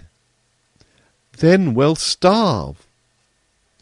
No, there's the basket. Do you know, Mother, I think I shall call that basket the barn. It's not a very big one. And when it's empty, where are we then? At Auntie's cupboard, returned Diamond promptly. But we can't eat Auntie's things all up and leave her to starve. No, we'll go back to Father before that. He'll have found a cupboard somewhere by that time. How do you know that? I don't know it, but I haven't got even a cupboard, and I've always had plenty to eat. I've heard you say I had too much sometimes. But I tell you that's because I've a cupboard for you, child. And when yours was empty, Auntie opened hers. But that can't go on. How do you know? I think there must be a big cupboard somewhere, out of which the little cupboards are filled, you know, Mother. Well, I wish I could find the door of that cupboard, said his mother. But the same moment she stopped, and was silent for a good while. I cannot tell whether Diamond knew what she was thinking, but I think I know. She had heard something at church the day before which came back upon her, something like this, that she hadn't to eat for tomorrow as well as for today, and that what was not wanted couldn't be missed. So instead of saying anything more, she stretched out her hand for the basket, and she and Diamond had their dinner. And Diamond did enjoy it, for the drive and the fresh air had made him quite hungry, and he did not, like his mother, trouble himself about what they should dine off that day week.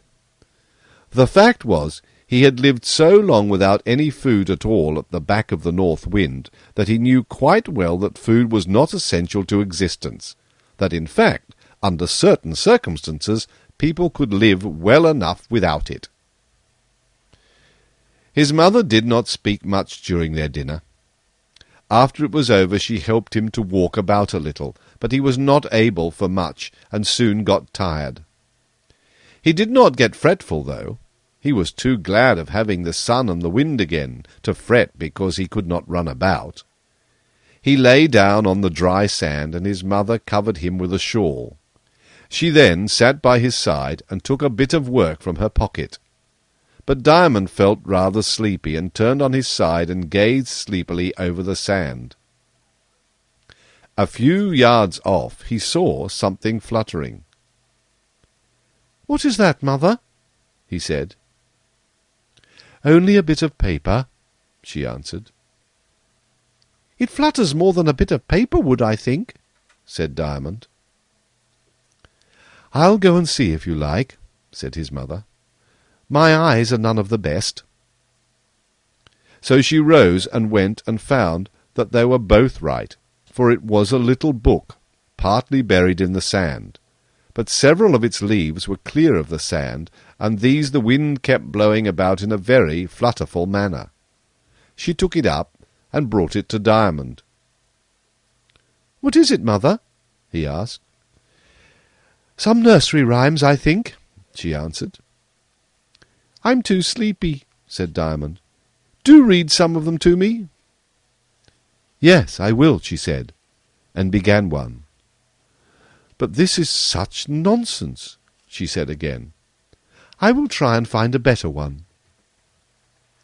She turned the leaves searching, but 3 times with sudden puffs the wind blew the leaves rustling back to the same verses. "Do read that one," said Diamond, who seemed to be of the same mind as the wind. "It sounded very nice. I'm sure it is a good one."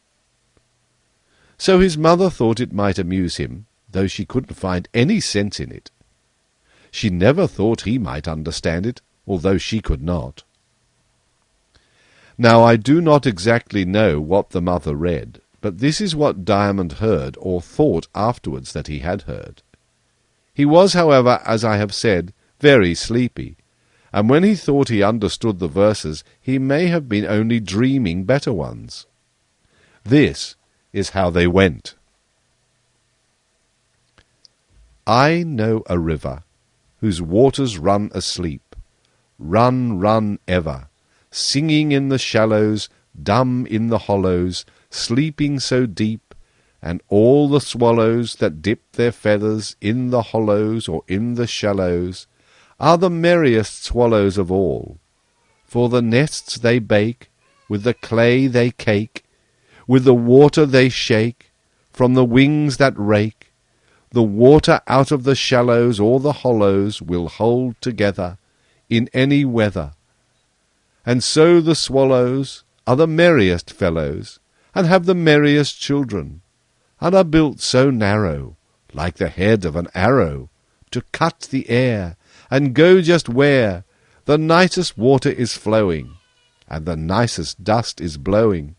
For each so narrow, like head of an arrow, is only a barrow, to carry the mud he makes from the nicest water flowing, and the nicest dust that is blowing, to build his nest, for her he loves best, with the nicest cakes, which the sunshine bakes, all for their merry children, all so callow, with beaks that follow, gaping and hollow, wider and wider, after their father, or after their mother, the food provider, who brings them a spider, or a worm the poor hider, down in the earth, so there's no dearth, for their beaks as yellow as the buttercups growing beside the flowing of the singing river, always and ever, growing and blowing, for fast as the sheep, awake or asleep, crop them and crop them,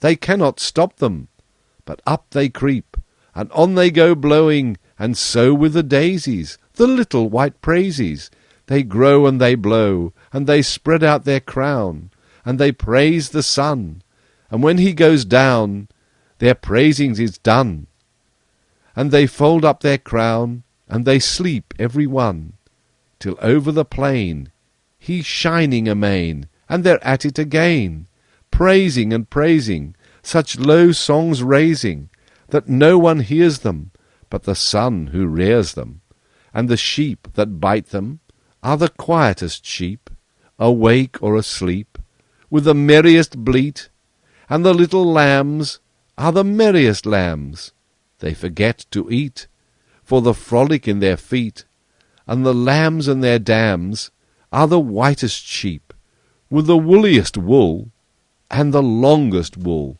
and the triangulous tails, and they shine like snow in the grasses that grow by the singing river that sings for ever, and the sheep and the lambs are merry for ever, because the river sings and they drink it, and the lambs and their dams are quiet and white, because of their diet.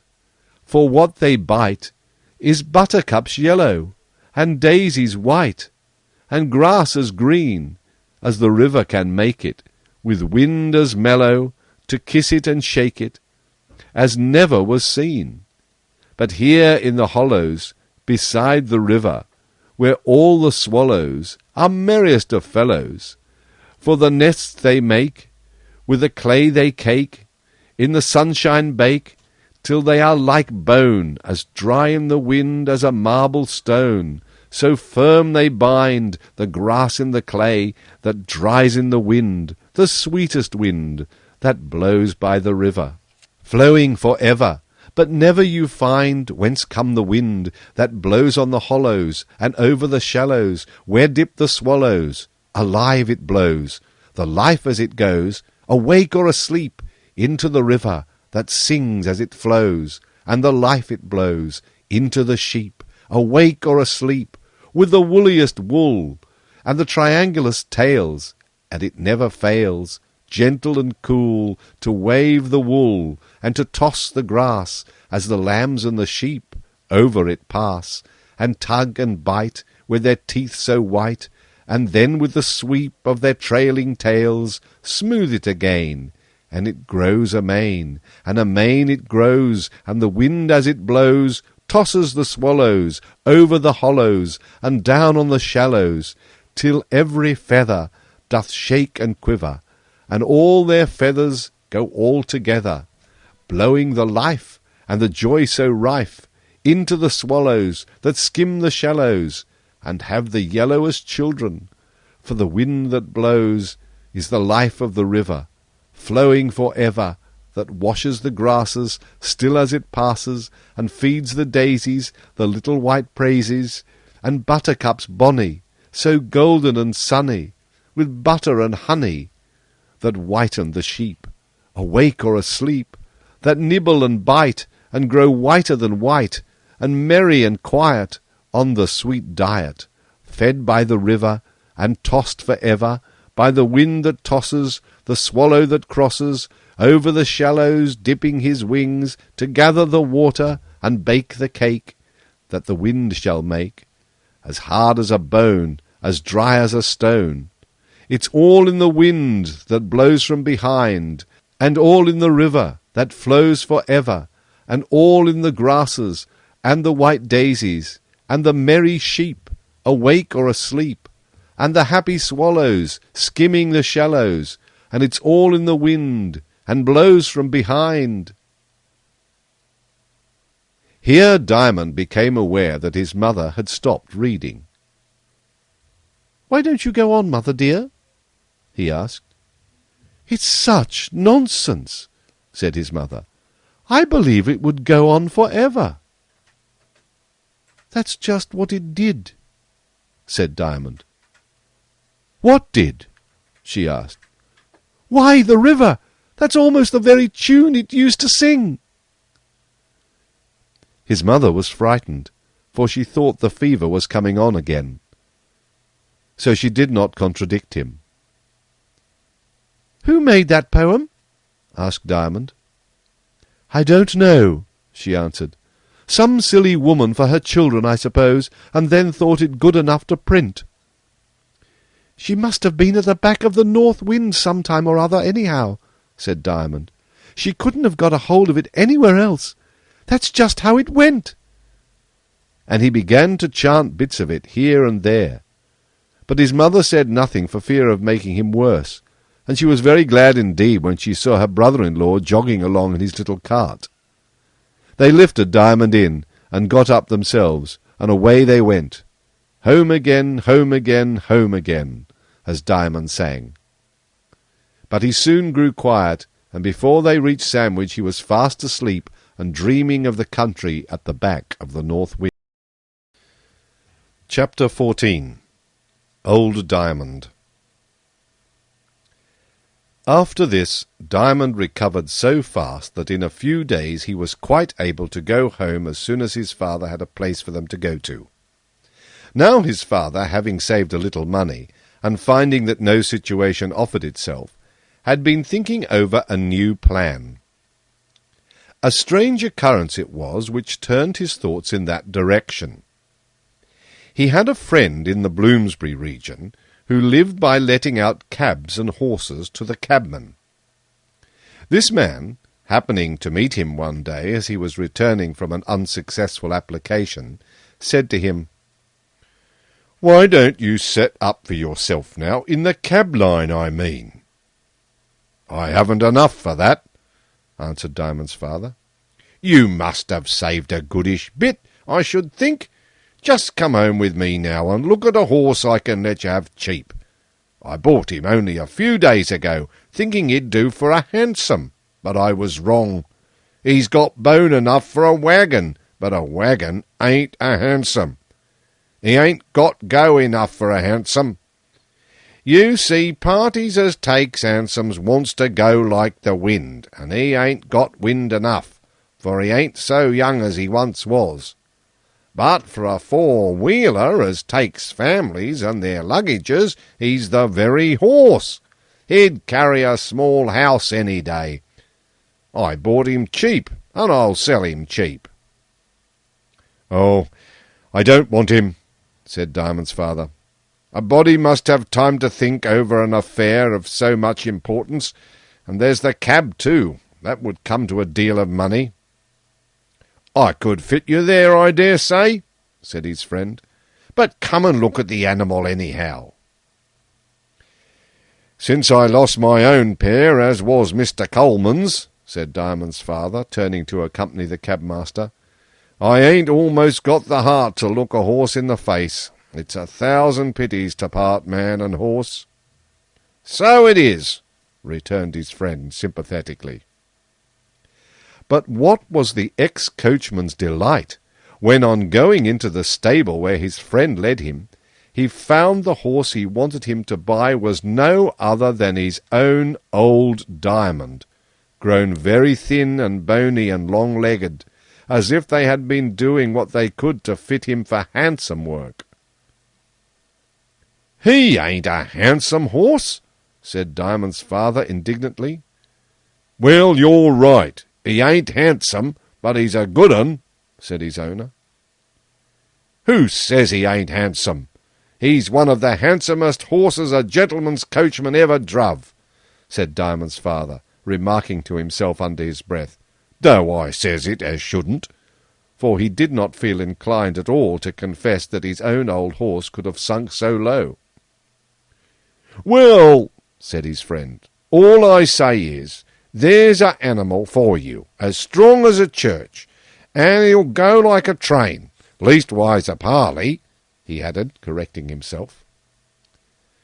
But the coachman had a lump in his throat and tears in his eyes, for the old horse, hearing his voice, had turned his long neck, and when his old friend went up to him and laid his hand on his side, he whinnied for joy and laid his big head on his master's breast. This settled the matter. The coachman's arms were round the horse's neck in a moment, and he fairly broke down and cried. The cabmaster had never been so fond of a horse himself as to hug him like that, but he saw in a moment how it was. And he must have been a good-hearted fellow, for I never heard of such an idea coming into the head of any other man with a horse to sell. Instead of putting something on to the price because he was now pretty sure of selling him, he actually took £1 off what he had meant to ask for him, saying to himself it was a shame to part old friends. Diamond's father, as soon as he came to himself, turned and asked how much he wanted for the horse. "I see you're old friends," said the owner. "It's my own old Diamond. I liked him far the best of the pair, though the other was good. You ain't got him too, have you?" "No, nothing in the stable to match him there." "I believe you," said the coachman. "But you'll be wanting a long price for him, I know." "No, not so much. I bought him cheap, and as I say, he ain't for my work."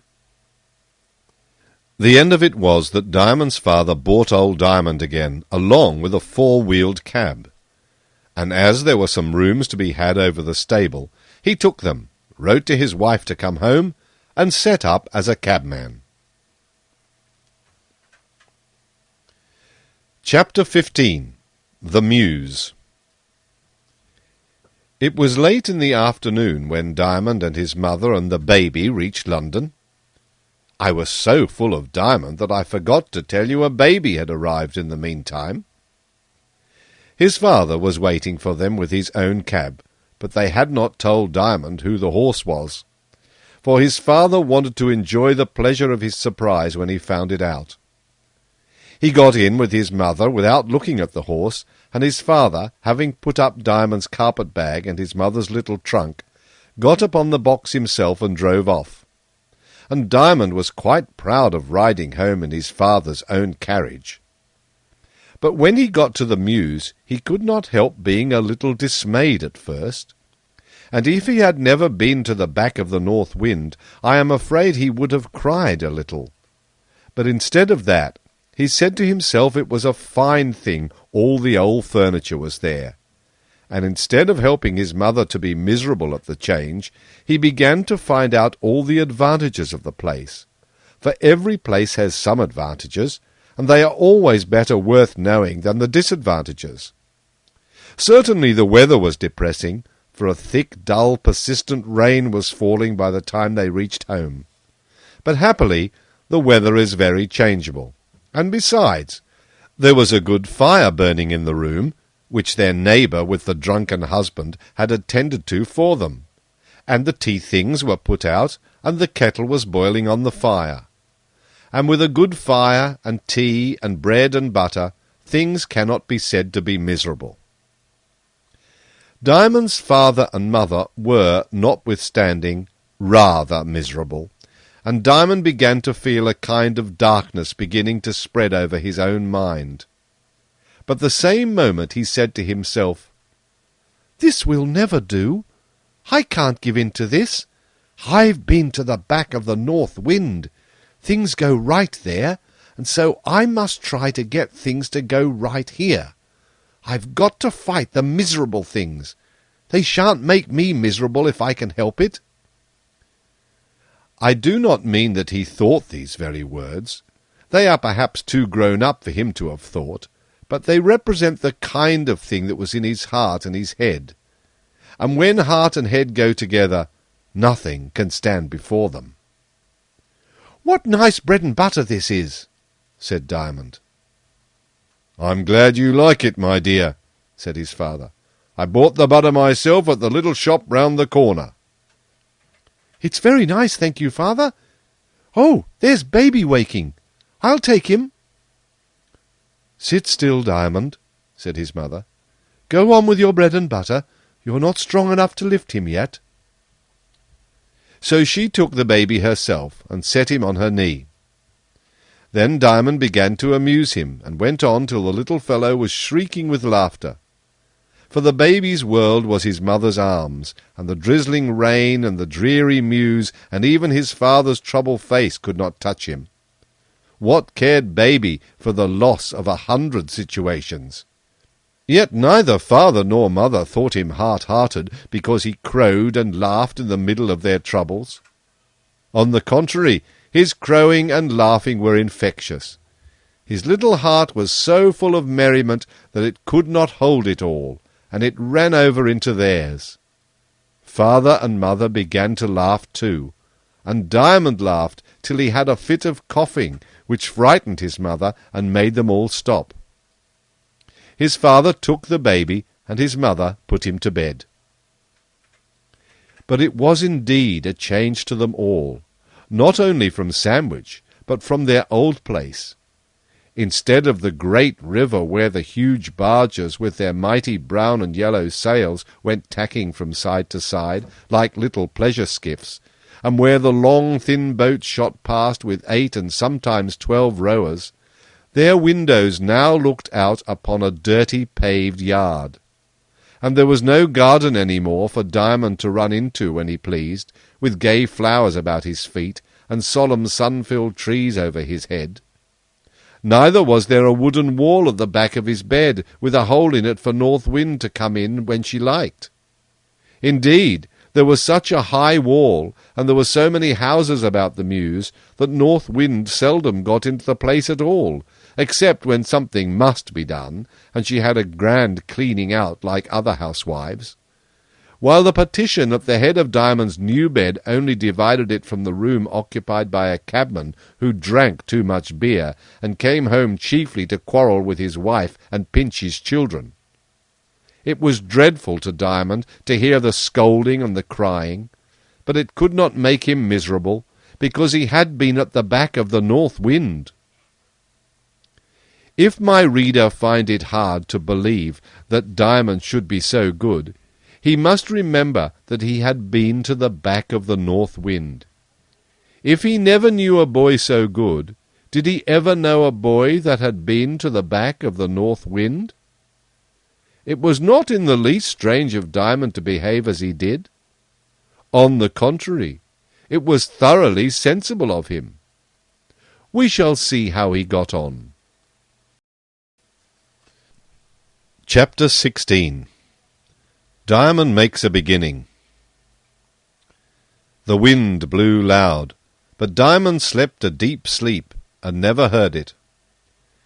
My own impression is that every time when Diamond slept well and remembered nothing about it in the morning, He had been all that night at the back of the north wind. I am almost sure that that was how he woke so refreshed, and felt so quiet and hopeful all the day. Indeed, he said this much, though not to me, that always when he woke from such a sleep there was something in his mind, he could not tell what, could not tell whether it was the last far-off sounds of the river dying away in the distance, or some of the words of the endless song his mother had read to him on the seashore. Sometimes he thought it must have been the twittering of the swallows, over the shallows, you know.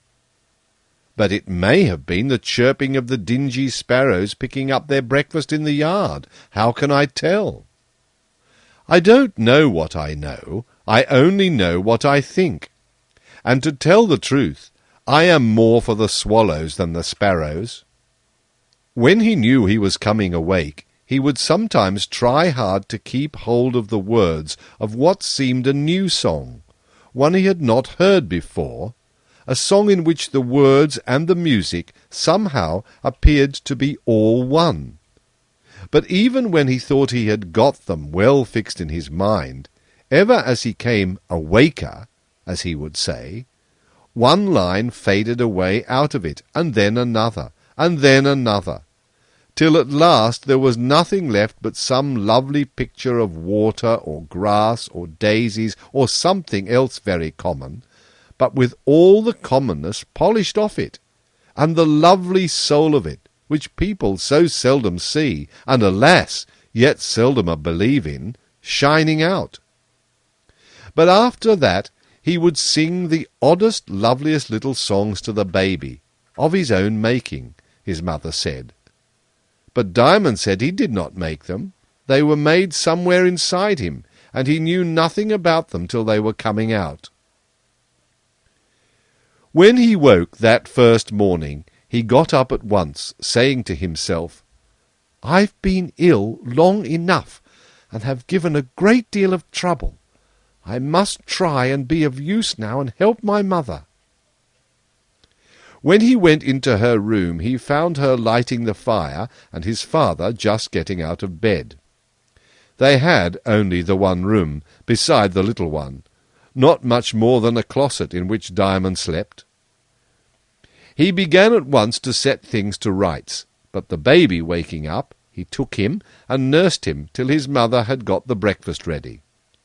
She was looking gloomy, and his father was silent, and indeed, except Diamond had done all he possibly could to keep out the misery that was trying to get in at the doors and windows, he too would have grown miserable, and then they would have been all miserable together. But to try to make others comfortable is the only way to get right comfortable ourselves, and that comes partly of not being able to think so much about ourselves when we are helping other people. For ourselves will always do pretty well if we don't pay them too much attention. Ourselves are like some little children, who will be happy enough so long as they are left to their own games. But when we begin to interfere with them, and make them presents of too nice playthings, or too many sweet things, they begin at once to fret and spoil. "Why, Diamond, child," said his mother at last, "you're as good to your mother as if you were a girl, nursing the baby, and toasting the bread, and sweeping up the hearth. I declare a body would think you had been among the fairies." Could Diamond have had greater praise or greater pleasure? You see, when he forgot his mother took care of himself, and loved and praised himself. Our own praises poison ourselves, and puff and swell them up, till they lose all shape and beauty, and become like great toadstools. But the praises of father or mother do ourselves good, and comfort them and make them beautiful. They never do them any harm.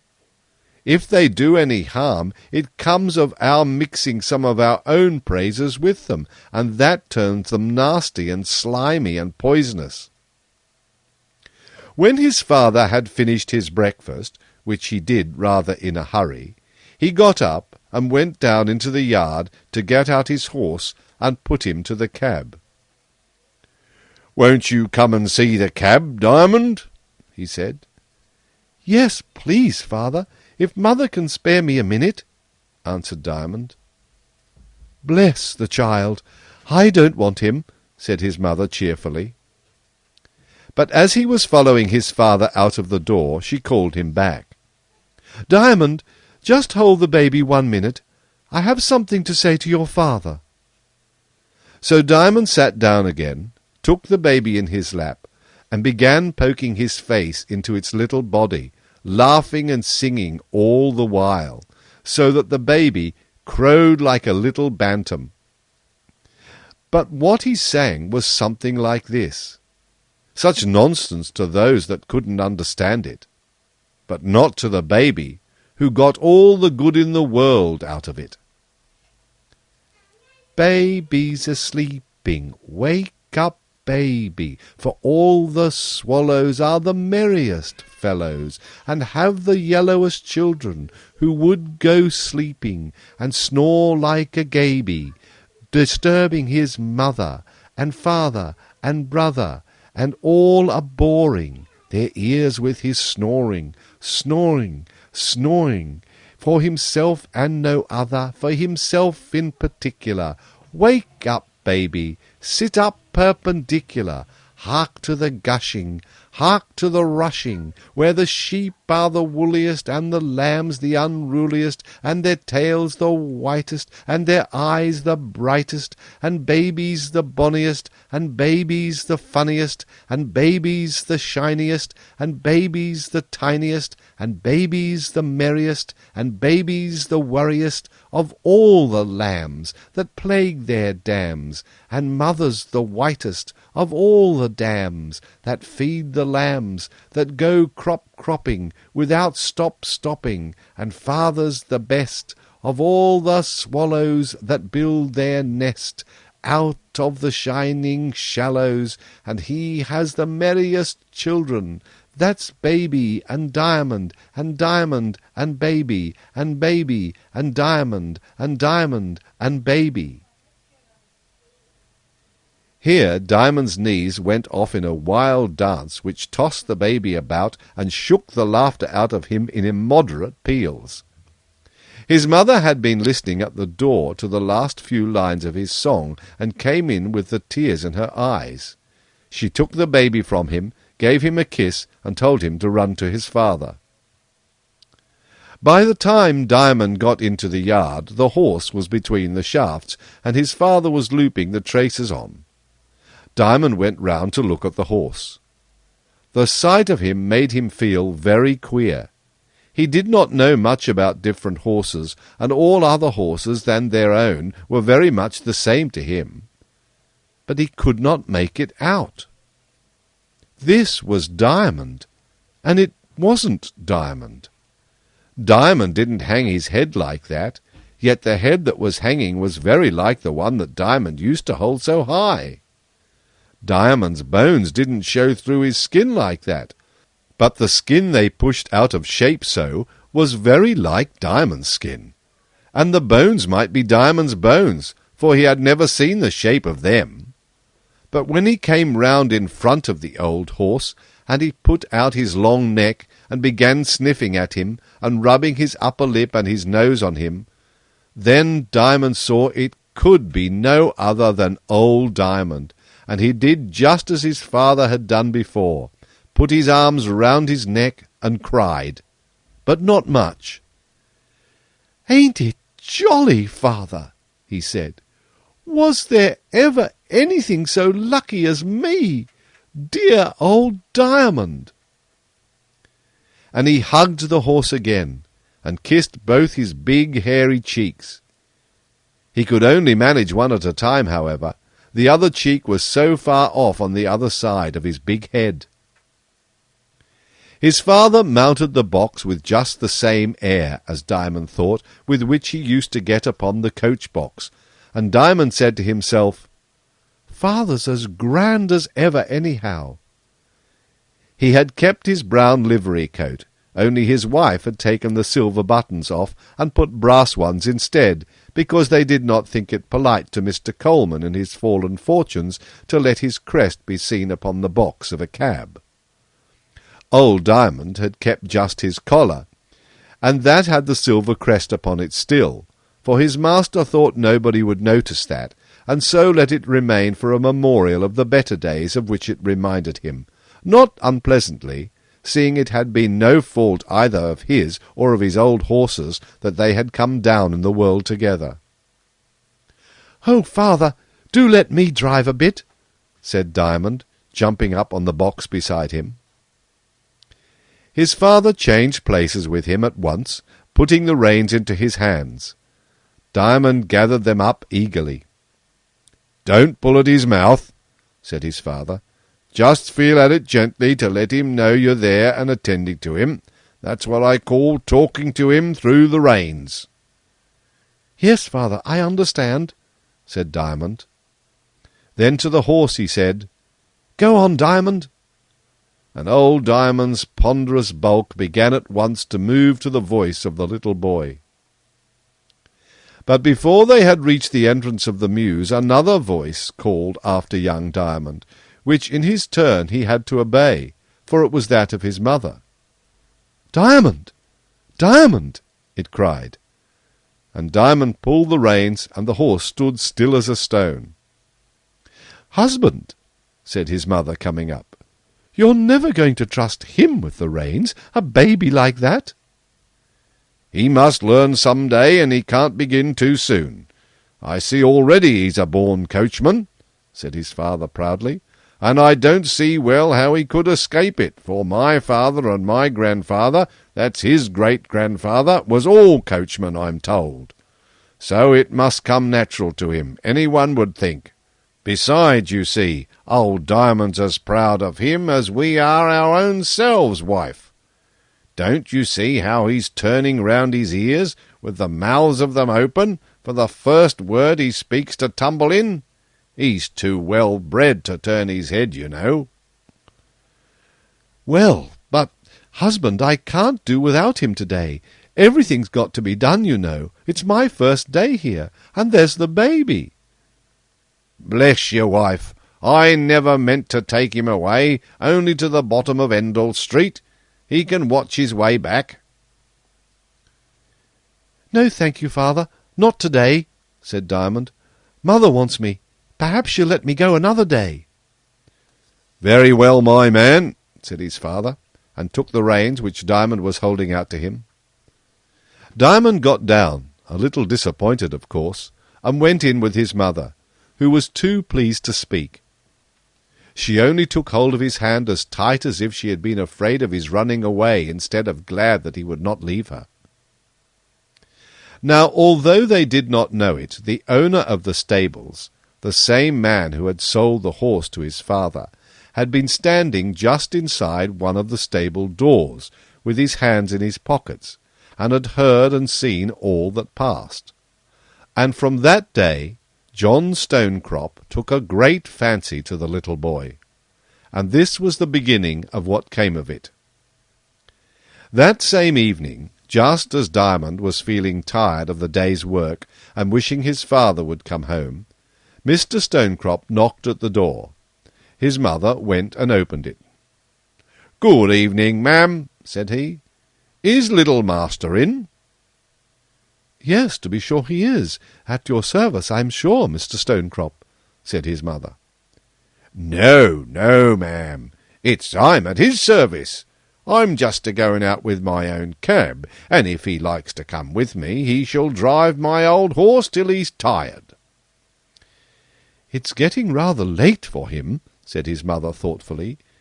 "You see, he's been an invalid." Diamond thought, what a funny thing! How could he have been an invalid when he did not even know what the word meant? But, of course, his mother was right. "Oh, well," said Mr. Stonecrop, "I can just let him drive through Bloomsbury Square, and then he shall run home again." "Very good, sir, and I'm much obliged to you," said his mother. And Diamond, dancing with delight, got his cap, put his hand in Mr. Stonecrop's, and went with him to the yard where the cab was waiting.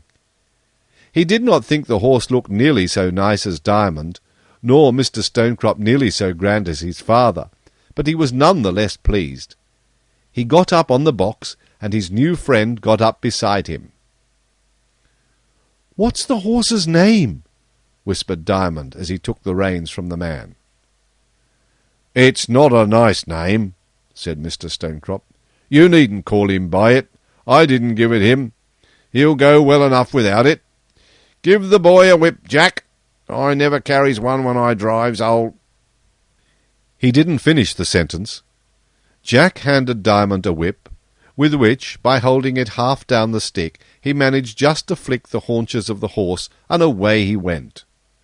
"Mind the gate," said Mr. Stonecrop, and Diamond did mind the gate, and guided the nameless horse through it in safety, pulling him this way and that according as was necessary. Diamond learned to drive all the sooner that he had been accustomed to do what he was told, and could obey the smallest hint in a moment. Nothing helps one to get on like that. Some people don't know how to do what they are told. They have not been used to it, and they neither understand quickly nor are able to turn what they do understand into action quickly. With an obedient mind, one learns the rights of things fast enough, for it is the law of the universe, and to obey is to understand. "Look out!" cried Mr. Stonecrop, as they were turning the corner into Bloomsbury Square. It was getting dusky now. A cab was approaching rather rapidly from the opposite direction, and Diamond pulling aside and the other driver pulling up, they only just escaped a collision. Then they knew each other. "Why, Diamond, it's a bad beginning to run into your own father," cried the driver. "But, father, wouldn't it have been a bad ending to run into your own son?" said Diamond in return, and the two men laughed heartily. "This is very kind of you, I'm sure, Stonecrop," said his father. "Not a bit. He's a brave fellow, and'll be fit to drive on his own hook in a week or two.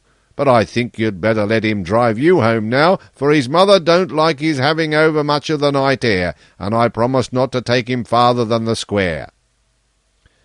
"Come along, Diamond, then," said his father, as he brought his cab up to the other, and moved off the box to the seat beside it.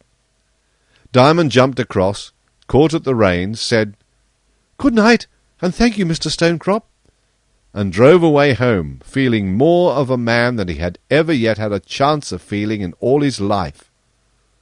Nor did his father find it necessary to give him a single hint as to his driving.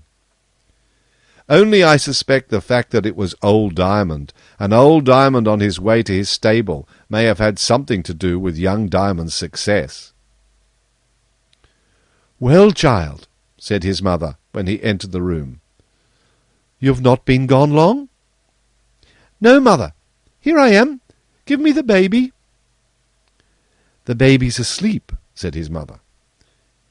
"Then give him to me, and I'll lay him down." But as Diamond took him, he woke up and began to laugh, for he was indeed one of the merriest children. And no wonder, for he was as plump as a plum pudding, and had never had an ache or pain that lasted more than 5 minutes at a time. Diamond sat down with him, and began to sing to him. "Baby, baby, babbling, your father's gone a-cabbing, to catch a shilling for its pence, to make the baby babbling dance. For old Diamond's a duck, they say he can swim, but the duck of Diamond's is baby that's him. And of all the swallows the merriest fellows, that bake their cake with the water they shake out of the river flowing for ever, and make dust into clay on the shiniest day. To build their nest, father's the best, and mother's the whitest, and her eyes are the brightest of all the dams that watch their lambs, cropping the grass where the waters pass, singing for ever. And of all the lambs with the shakingest tails and the jumpingest feet, baby's the funniest, baby's the bonniest, and he never wails, and he's always sweet, and Diamond's his nurse, and Diamond's his nurse, and Diamond's his nurse." When Diamond's rhymes grew scarce, he always began dancing the baby. Some people wondered that such a child could rhyme as he did, but his rhymes were not very good, for he was only trying to remember what he had heard the river sing at the back. Chapter 17. Diamond Goes On. Diamond became a great favourite with all the men about the mews. Some may think it was not the best place in the world for him to be brought up in, but it must have been, for there he was. At first he heard a good many rough and bad words, but he did not like them, and so they did him little harm. He did not know in the least what they meant, but there was something in the very sound of them, and in the tone of voice in which they were said, which Diamond felt to be ugly. So they did not even stick to him, not to say get inside him. He never took any notice of them, and his face shone pure and good in the middle of them, like a primrose in a hailstorm. At first, because his face was so quiet and sweet, with a smile always either awake or asleep in his eyes, and because he never heeded their ugly words and rough jokes, they said he wasn't all there, meaning that he was half an idiot, whereas he was a great deal more there than they had the sense to see. And before long the bad words found themselves ashamed to come out of the men's mouths when Diamond was near. The one would nudge the other to remind him that the boy was within hearing, and the words choked themselves before they got any further. When they talked to him nicely, he had always a good answer, sometimes a smart one, ready, and that helped much to make them change their minds about him. One day Jack gave him a curry-comb and a brush to try his hand upon old Diamond's coat. He used them so deftly, so gently, and yet so thoroughly, as far as he could reach, that the man could not help admiring him. "You must make haste and grow," he said. "It won't do to have a horse's belly clean and his back dirty, you know." "Give me a leg," said Diamond, and in a moment he was on the old horse's back with the comb and brush. He sat on his withers, and reaching forward as he ate his hay, he curried and he brushed, first at one side of his neck and then at the other. When that was done, he asked for a dressing-comb and combed his mane thoroughly. Then he pushed himself onto his back and did his shoulders as far down as he could reach. Then he sat on his croup, and did his back and sides. Then he turned round like a monkey, and attacked his hindquarters, and combed his tail. This last was not so easy to manage, for he had to lift it up, and every now and then old Diamond would whisk it out of his hands, and once he set the comb flying out of the stable door, to the great amusement of the men. But Jack fetched it again, and Diamond began once more, and did not leave off till he had done the whole business fairly well, if not in a first-rate, experienced fashion. All the time the old horse went on eating his hay, and, but with an occasional whisk of his tail when Diamond tickled or scratched him, took no notice of the proceeding. But that was all a pretence, for he knew very well who it was that was perched on his back, and rubbing away at him with the comb and the brush.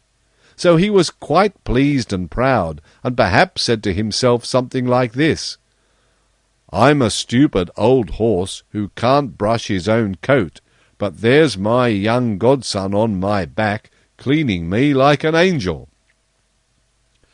I won't vouch for what the old horse was thinking, for it's very difficult to find out what any old horse is thinking. "Oh dear," said Diamond when he had done, "I'm so tired." And he laid himself down at full length on old Diamond's back. By this time all the men in the stable were gathered about the two Diamonds, and all much amused. One of them lifted him down, and from that time he was a greater favourite than before. And if ever there was a boy who had a chance of being a prodigy at cab-driving, Diamond was that boy, for the strife came to be who should have him out with him on the box. His mother, however, was a little shy of the company for him, and besides she could not always spare him. Also, his father liked to have him beside him when he could, so that he was more desired than enjoyed among the cabmen. But one way and another he did learn to drive all sorts of horses, and to drive them well, and that through the most crowded streets in London City. Of course there was the man always on the box seat beside him, but before long there was seldom the least occasion to take the reins out of his hands. For one thing, he never got frightened, and consequently was never in too great a hurry. Yet when the moment came for doing something sharp, he was always ready for it. I must once more remind my readers that he had been to the back of the north wind. One day, which was neither washing day, nor cleaning day, nor marketing day, nor Saturday, nor Monday, upon which consequently Diamond could be spared from the baby, his father took him on his own cab. After a stray job or two by the way, they drew up in the row upon the stand between Cockspur Street and Pall Mall. They waited a long time, but nobody seemed to want to be carried anywhere. By and by ladies would be going home from the Academy exhibition, and then there would be a chance of a job. "Though, to be sure," said Diamond's father, with what truth I cannot say, but he believed what he said, "some ladies is very hard, and keeps you to the bare sixpence a mile, when everyone knows that ain't enough to keep a family and a cab upon. To be sure, it's the law, but mayhap they may get more law than they like some day themselves." As it was very hot, Diamond's father got down to have a glass of beer himself, and give another to the old waterman. He left Diamond on the box. A sudden noise got up, and Diamond looked round to see what was the matter. There was a crossing near the cab-stand, where a girl was sweeping. Some rough young imps had picked a quarrel with her, and were now hauling at her broom to get it away from her. But as they did not pull all together, she was holding it against them, scolding and entreating alternatively. Diamond was off his box in a moment, and running to the help of the girl. He got hold of the broom at her end, and pulled along with her. But the boys proceeded to rougher measures, and one of them hit Diamond on the nose, and made it bleed. And as he could not let go of the broom to mind his nose, he was soon a dreadful figure. But presently his father came back, and missing Diamond, looked about. He had to look twice, however, before he could be sure that that was his boy in the middle of the tumult. He rushed in, and sent the assailants flying in all directions. The girl thanked Diamond, and began sweeping as if nothing had happened, while his father led him away. With the help of old Tom, the waterman, he was soon washed into decency, and his father set him on the box again, perfectly satisfied with the account he gave of the cause of being in a fray. "I couldn't let them behave so to a poor girl, could I, father?" he said.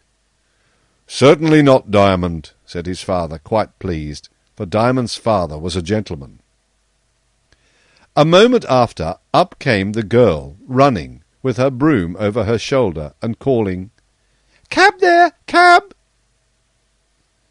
Diamond's father turned instantly, for he was the foremost in the rank, and followed the girl.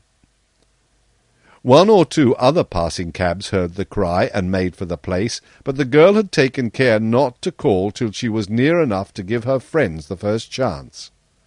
When they reached the curb, who should it be waiting for the cab but Mrs. and Miss Coleman? They did not look at the cabman, however. The girl opened the door for them. They gave her the address and a penny. She told the cabman, and away they drove. When they reached the house, Diamond's father got down and rang the bell. As he opened the door of the cab, he touched his hat as he had been wont to do. The ladies both stared for a moment, and then exclaimed together, "Why, Joseph, can it be you?" "Yes, mum. Yes, miss," answered he, again touching his hat, with all the respect he could possibly put into the action. "It's a lucky day which I see you once more upon it. "Who would have thought it?" said Mrs. Coleman. "It's changed times for both of us, Joseph, and it's not very often we can have a cab even. But you see my daughter is still very poorly, and she can't bear the motion of the omnibuses. Indeed, we meant to walk a bit first before we took a cab, but just at the corner, for as hot as the sun was, a cold wind came down the street, and I saw that Miss Coleman must not face it. But to think we should have fallen upon you, of all the cabmen in London! I didn't know you had got a cab." "Well, you see, ma'am, I had a chance of buying the old horse, and I couldn't resist him. There he is, looking at you, ma'am. Nobody knows the sense in that head of his." The two ladies went near to pat the horse, and then they noticed Diamond on the box. "Why, you've got both Diamonds with you," said Miss Coleman. "How do you do, Diamond?" Diamond lifted his cap and answered politely. "He'll be fit to drive himself before long," said his father proudly. "The old horse is a teaching of him." "Well, he must come and see us, now you've found us out. Where do you live?" Diamond's father gave the ladies a ticket with his name and address printed on it, and then Mrs. Coleman took out her purse, saying, "And what's your fare, Joseph?" "No, thank you, ma'am," said Joseph. "It was your own old horse as took you, and me you paid long ago." He jumped on his box before she could say another word, and with a parting salute drove off, leaving them on the pavement, with the maid holding the door for them. It was a long time now since Diamond had seen North Wind, or even thought much about her. And as his father drove along, he was thinking not about her, but about the crossing sweeper, and was wondering what made him feel as if he knew her quite well, when he could not remember anything of her. But a picture arose in his mind of a little girl running before the wind, and dragging her broom after her, and from that, by degrees, he recalled the whole adventure of the night when he got down from North Wind's back in a London street. But he could not quite satisfy himself whether the whole affair was not a dream which he had dreamed when he was a very little boy. Only he had been to the back of the North Wind since, there could be no doubt of that, for when he woke every morning he always knew that he had been there again.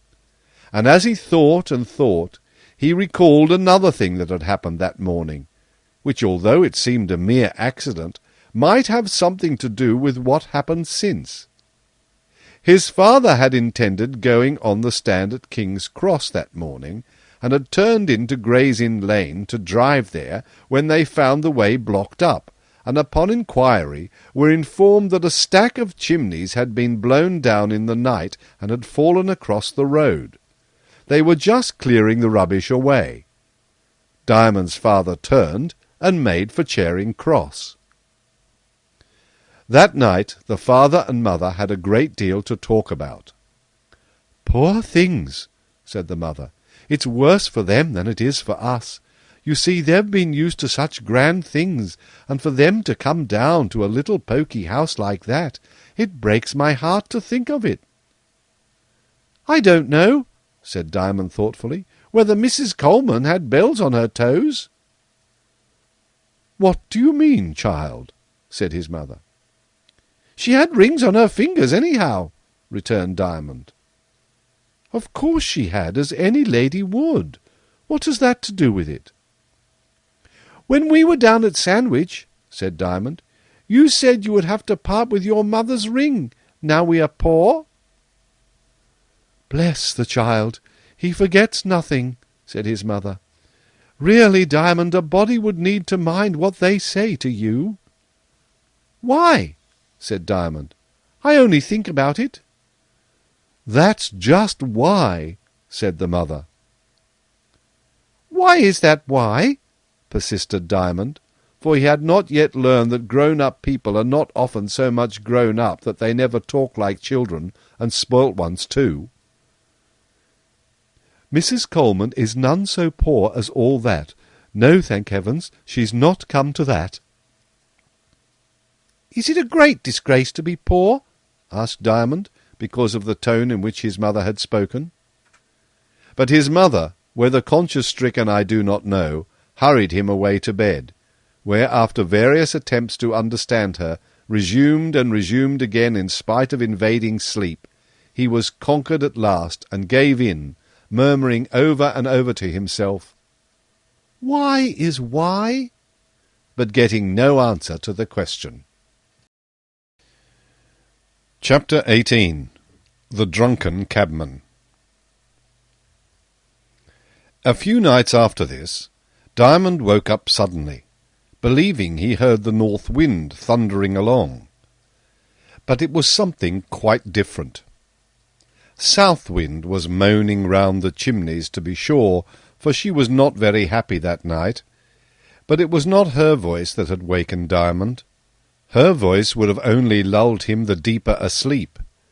It was a loud, angry voice, now growling like that of a beast, now raving like that of a madman. And when Diamond came a little wider awake, he knew that it was the voice of the drunken cabman, the wall of whose room was at the head of his bed. It was anything but pleasant to hear, but he could not help hearing it. At length there came a cry from the woman, and then a scream from the baby. Thereupon Diamond thought it time that somebody did something, and as himself was the only somebody at hand, he must go and see whether he could not do something. So he got up, and put on part of his clothes, and went down the stair, for the cabman's room did not open upon their stair, and he had to go out into the yard, and in at the next door. This, fortunately, the cabman, being drunk, had left open. By the time he reached their stair, all was still, except the voice of the crying baby, which guided him to the right door. He opened it softly and peeped in. There, leaning back in a chair, with his arms hanging down by his sides, and his legs stretched out before him and supported on his heels, sat the drunken cabman. His wife lay in her clothes upon the bed, sobbing, and the baby was wailing in the cradle. It was very miserable altogether. Now the way most people do when they see anything very miserable is to turn away from the sight and try to forget it. But Diamond began as usual to try to destroy the misery. The little boy was just as much one of God's messengers as if he had been an angel with a flaming sword, going out to fight the devil. The devil he had to fight just then was misery, and the way he fought him was the very best. Like a wise soldier, he attacked him first in his weakest point. That was the baby, for misery can never get such a hold of a baby as of a grown person. Diamond was knowing in babies, and he knew he could do something to make the baby happy. For although he had only known one baby as yet, and although not one baby is the same as another, yet they are so very much alike in some things, and he knew that one baby so thoroughly that he had good reason to believe he could do something for any other. I have known people who would have begun to fight the devil in a very different and a very stupid way. They would have begun by scolding the idiotic cabman, and the next they would make his wife angry by saying it must be her fault as well as his, and by leaving ill-bred, though well-meant, shabby little books for them to read, which they were sure to hate the sight of, while all the time they would not have put out a finger to touch the wailing baby. But Diamond had him out of his cradle in a moment, set him up on his knee, and told him to look at the light. Now all the light there was came only from a lamp in the yard, and it was a very dingy and yellow light, for the glass of the lamp was dirty, and the gas was bad. But the light that came from it was, notwithstanding, as certainly light as if it had come from the sun itself, and the baby knew that, and smiled to it. And although it was indeed a wretched room which that lamp lighted, so dreary and dirty and empty and hopeless, there in the middle of it sat Diamond on a stool, smiling to the baby, and the baby on his knees, smiling to the lamp. The father of him sat staring at nothing, neither asleep nor awake, not quite lost in stupidity either, for through it all he was dimly angry with himself, he did not know why. It was that he had struck his wife. He had forgotten it, but was miserable about it notwithstanding.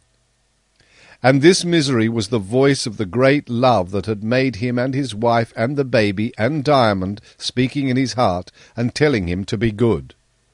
For that great love speaks in the most wretched and dirty hearts. Only the tone of its voice depends on the echoes of the place in which it sounds. On Mount Sinai it was thunder. In the cabman's heart it was misery. In the soul of St. John it was perfect blessedness.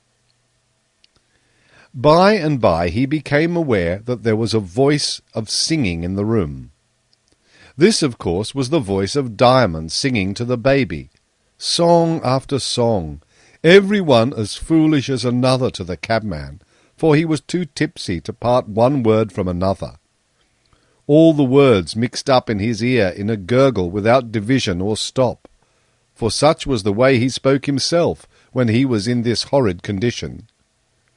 But the baby was more than content with Diamond's songs, and Diamond himself was so contented with what the songs were all about that he did not care a bit about the songs themselves, if only baby liked them. But they did the cabman good as well as the baby. And Diamond, for they put him to sleep, and the sleep was busy all the time it lasted, smoothing the wrinkles out of his temper. At length Diamond grew tired of singing and began to talk to the baby instead, and as soon as he stopped singing the cabman began to wake up. His brain was a little clearer now, his temper a little smoother, and his heart not quite so dirty. He began to listen, and he went on listening, and heard Diamond saying to the baby something like this, for he thought the cabman was asleep. "Poor daddy! Baby's daddy takes too much beer and gin, and that makes him somebody else, and not his own self at all. Baby's daddy would never hit baby's mammy if he didn't take too much beer. He's very fond of baby's mammy, and works from morning to night to get her breakfast and dinner and supper, only at night he forgets, and pays the money away for beer. And they put nasty stuff in the beer, I've heard my daddy say, that drives all the good out, and lets all the bad in. Daddy said when a man takes to drink, there's a thirsty devil creeps into his inside, because he knows he will always get enough there. And the devil is always crying out for more drink, and that makes the man thirsty. So he drinks more and more till he kills himself with it. And then the ugly devil creeps out of him and crawls about on his belly, looking for some other cabman to get into, that he may drink, drink, drink. That's what my daddy says, baby. And he says, too, the only way to make the devil come out is to give him plenty of cold water and tea and coffee, and nothing at all that comes from the public-house. For the devil can't abide that kind of stuff, and creeps out pretty soon for fear of being drowned in it. But your daddy will drink the nasty stuff, poor man. I wish he wouldn't, for it makes mammy cross with him, and no wonder. And then when mammy's cross, he's crosser, and there's nobody in the house to take care of them but baby. And you do take care of them, baby, don't you, baby? I know you do. Babies always take care of their fathers and mothers, don't they, baby? That's what they come for, isn't it, baby? And when daddy stops drinking beer and nasty gin with turpentine in it, father says, then mammy will be so happy, and look so pretty, and daddy will be so good to baby, and baby will be as happy as a swallow, which is the merriest fellow, and Diamond will be so happy too. And when Diamond's a man, he'll take baby up with him on the box and teach him to drive a cab. He went on with chatter like this till baby was asleep, by which time he was tired, and father and mother were both wide awake, only rather confused, the one from the beer, the other from the blow, and staring, the one from his chair, the other from her bed, at Diamond. But he was quite unaware of their notice, for he sat half asleep, with his eyes wide open, staring in his turn, though without knowing it, at the cabman, while the cabman could not withdraw his gaze from Diamond's white face and big eyes. For Diamond's face was always rather pale, and now it was paler than usual with sleeplessness, and the light of the street lamp upon it. At length he found himself nodding, and he knew it was time to put the baby down, lest he should let him fall. So he rose from the little three-legged stool, and laid the baby in the cradle, and covered him up. It was a warm night, and he did not want much covering. And then he all but staggered out of the door, he was so tipsy himself with sleep. "Wife," said the cabman, turning towards the bed, "I do somehow believe that were Angel just gone. Did you see him, wife? He weren't very big, and he hadn't got none of them wingses, you know. It were one of them baby angels you sees on the gravestones, you know." "Nonsense, hubby," said his wife. "But it's just as good. I might say better, for you can catch hold of him when you like. That's little Diamond, as everybody knows, and a duck of diamonds he is. No woman could wish for a better child than he be." "I heard of him in the stable, but I never see the brat afore. Come, old girl, let's bygones be bygones, and give us a kiss, and we'll go to bed." The cabman kept his cab in another yard, although he had room in this. He was often late in coming home, and was not one to take notice of children, especially when he was tipsy, which was oftener than not. Hence, if he had ever seen Diamond, he did not know him. But his wife knew him well enough, as did everyone else who lived all day in the yard. She was a good-natured woman. It was she who had got the fire lighted and the tea ready for them when Diamond and his mother came home from Sandwich. And her husband was not an ill-natured man either, and when in the morning he recalled not only Diamond's visit, but how he himself had behaved to his wife, he was very vexed with himself, and gladdened his poor wife's heart by telling her how sorry he was. And for a whole week after he did not go near the public-house, hard as it was to avoid it, seeing a certain rich brewer had built one, like a trap to catch souls and bodies in, at almost every corner he had to pass on his way home. Indeed, he was never quite so bad after that, though it was some time before he began really to reform. Chapter 19. Diamond's Friends.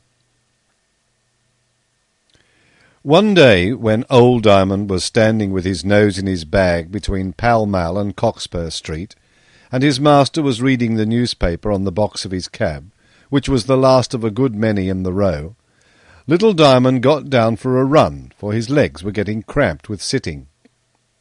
At first of all he strolled with his hands in his pockets up to the crossing, where the girl and her broom were to be found in all weathers. Just as he was going to speak to her, a tall gentleman stepped upon the crossing. He was pleased to find it so clean, for the streets were muddy, and he had nice boots on. So he put his hand in his pocket and gave the girl a penny. But when she gave him a sweet smile in return, and made him a pretty curtsy, he looked at her again and said, "Where do you live, my child?" "Paradise Row," she answered. "Next door to the Adam and Eve, down the area." "Whom do you live with?" he asked. "My wicked old granny," she replied. "You shouldn't call your granny wicked," said the gentleman. "But she is," said the girl, looking up confidently in his face. "If you don't believe me, you can come and take a look at her." The words sounded rude, but the girl's face looked so simple that the gentleman saw she did not mean to be rude, and became still more interested in her. "Still, you shouldn't say so," he insisted. "Shouldn't I? Everybody calls her wicked old granny, even them that's as wicked as her. You should hear her swear. There's nothing like it in the row. Indeed, I assure you, sir, there's ne'er one of them can shut my granny up once she begins and gets right a-going. You must put her in a passion first, you know. It's no good till you do that. She's so old now. How she do make them laugh, to be sure."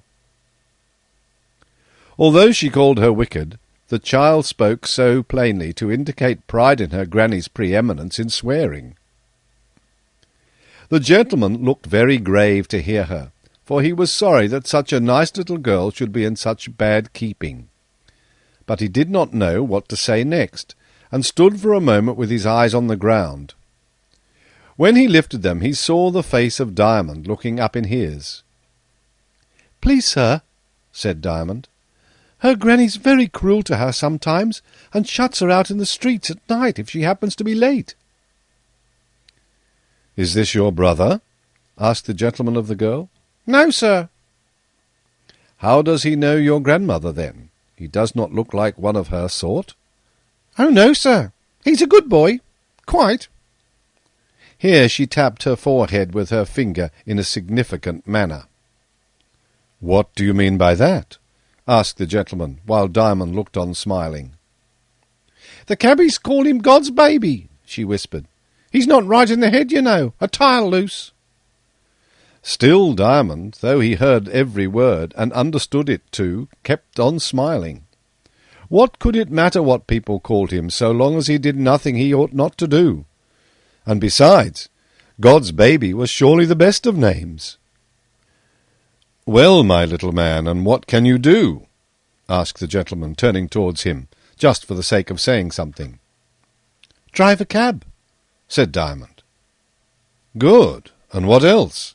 he continued, for accepting what the girl had said, he regarded the still sweetness of Diamond's face as a sign of silliness, and wished to be kind to the poor little fellow. "Nurse a baby," said Diamond. "Well, and what else?" "Clean father's boots, and make him a bit of toast for his tea." "You're a useful little man," said the gentleman. "What else can you do?" "Not much that I know of," said Diamond. "I can't curry a horse, except somebody puts me on his back, so I don't count that." "Can you read?" "No, but mother can and father can, and they're going to teach me some day soon." "Well, here's a penny for you." "Thank you, sir." "And when you have learned to read, come to me, and I'll give you 6pence and a book with fine pictures in it." "Please, sir, where am I to come?" asked Diamond, who was too much a man of the world not to know that he must have the gentleman's address before he could go and see him. "You're no such silly," thought he, and he put his hand in his pocket and brought out a card. "There," he said, "your father will be able to read that and tell you where to go." "Yes, sir. Thank you, sir," said Diamond, and put the card in his pocket. The gentleman walked away, but turning round a few paces off, saw Diamond give his penny to the girl, and walked slower, hearing him say, "I've got a father and mother and little brother, and you've got nothing but a wicked old granny. You may have my penny." The girl put it beside the other in her pocket, the only trustworthy article of dress she wore. Her grandmother always took care that she had a stout pocket. "Is she as cruel as ever?" asked Diamond. "Much the same. But I get more coppers now than I used to, and I get summats to eat, and take Browns home enough besides to keep her from grumbling. It's a good thing she's blind, though." "Why?" asked Diamond. "'Cause if she was as sharp in the eyes as she used to be, she would find out I never eats her broken wittles, and then she'd know as I must get something somewheres." "Doesn't she watch you, then?" "Of course she do. Don't she just? But I make believe and drop it in my lap, and then hitch it up into me pocket." "What would she do if she found you out?" "She'd never give me no more." "But you don't want it." "Yes, I do want it." "What do you do with it, then?" "Give it to Cripple Jim." "Who's Cripple Jim?" "A boy in the row. His mother broke his leg when he were a kid, so he's never come to much, but he's a good boy is Jim, and I love Jim dearly. I always keeps off a penny for Jim, leastways as often as I can. But there, I must sweep again, for them buses makes no end of dirt." "Diamond! Diamond!" cried his father, who was afraid he might get no good by talking to the girl, and Diamond obeyed and got up again upon the box. He told his father about the gentleman and what had promised him if he had learned to read, and showed him the gentleman's card. "Why, it's not many doors from the mews," said his father, giving him back the card. "Take care of it, my boy, for it may lead to something. God knows in these hard times a man wants as many friends as he's ever likely to get." "Haven't you got friends enough, father?" asked Diamond. "Well, I have no right to complain, but the more the better, you know." "Just let me count," said Diamond. And he took his hands from his pockets, and spreading out the fingers of his left hand, began to count, beginning at the thumb. "There's mother first, and then baby, and then me. Next there's old Diamond, and the cab. Oh, no, I won't count the cab, for it never looks at you, and when Diamond's out of the shafts it's nobody. Then there's the man that drinks next door, and his wife, and his baby." "They're no friends of mine," said his father. "Well, they're friends of mine," said Diamond. His father laughed. "Much good they'll do you," he said. "How do you know they won't?" returned Diamond. "Well, go on," said his father. "Then there's Jack and Mr. Stonecrop, and, dearie me, not to have mentioned Mr. Coleman and Mrs. Coleman, and Miss Coleman and Mrs. Crump, and then there's the clergyman that spoke to me in the garden that day the tree was blown down." "What's his name?" "I don't know his name." "Where does he live?" "I don't know." "How can you count him, then?" "He did talk to me, and very kind-like too." His father laughed again. "Why, child, you're just counting everybody you know. That don't make 'em friends." "Don't it? I thought it did. Well, but they shall be my friends. I shall make 'em." "How will you do that?" "They can't help themselves then, if they would. If I choose to be their friend, you know, they can't prevent me. Then there's that girl at the crossing." "A fine set of friends you do have, to be sure, Diamond." "Surely she's a friend anyhow, father. If it hadn't been for her, you would never have got Mrs. Coleman and Miss Coleman to carry home." His father was silent, for he saw that Diamond was right, and was ashamed to find himself more ungrateful than he had thought. "Then there's the new gentleman," Diamond went on. "If he do as he say," interposed his father. "And why shouldn't he? I dare say sixpence ain't too much for him to spare. But I don't quite understand, father. Is nobody your friend but the one that does something for you?" "No, I won't say that, my boy. You would have to leave out baby then." "Oh, no, I shouldn't. Baby can laugh in your face and grow in your ears and make you feel so happy. Call you that nothing, father?" The father's heart was fairly touched now. He made no answer to this last appeal, and Diamond ended off with saying, "And there's the best of mine to come yet, and that's you, Daddy, except to be mother, you know. You're my friend, Daddy, ain't you? And I'm your friend, ain't I?" "And God for us all," said his father, and then they were both silent, for that was very solemn. Chapter 20. Diamond learns to read.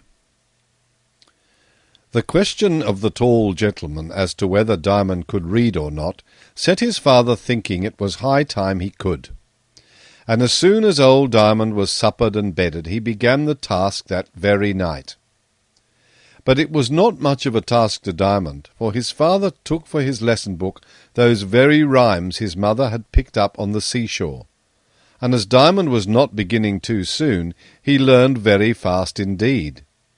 Within a month he was able to spell out most of the verses for himself.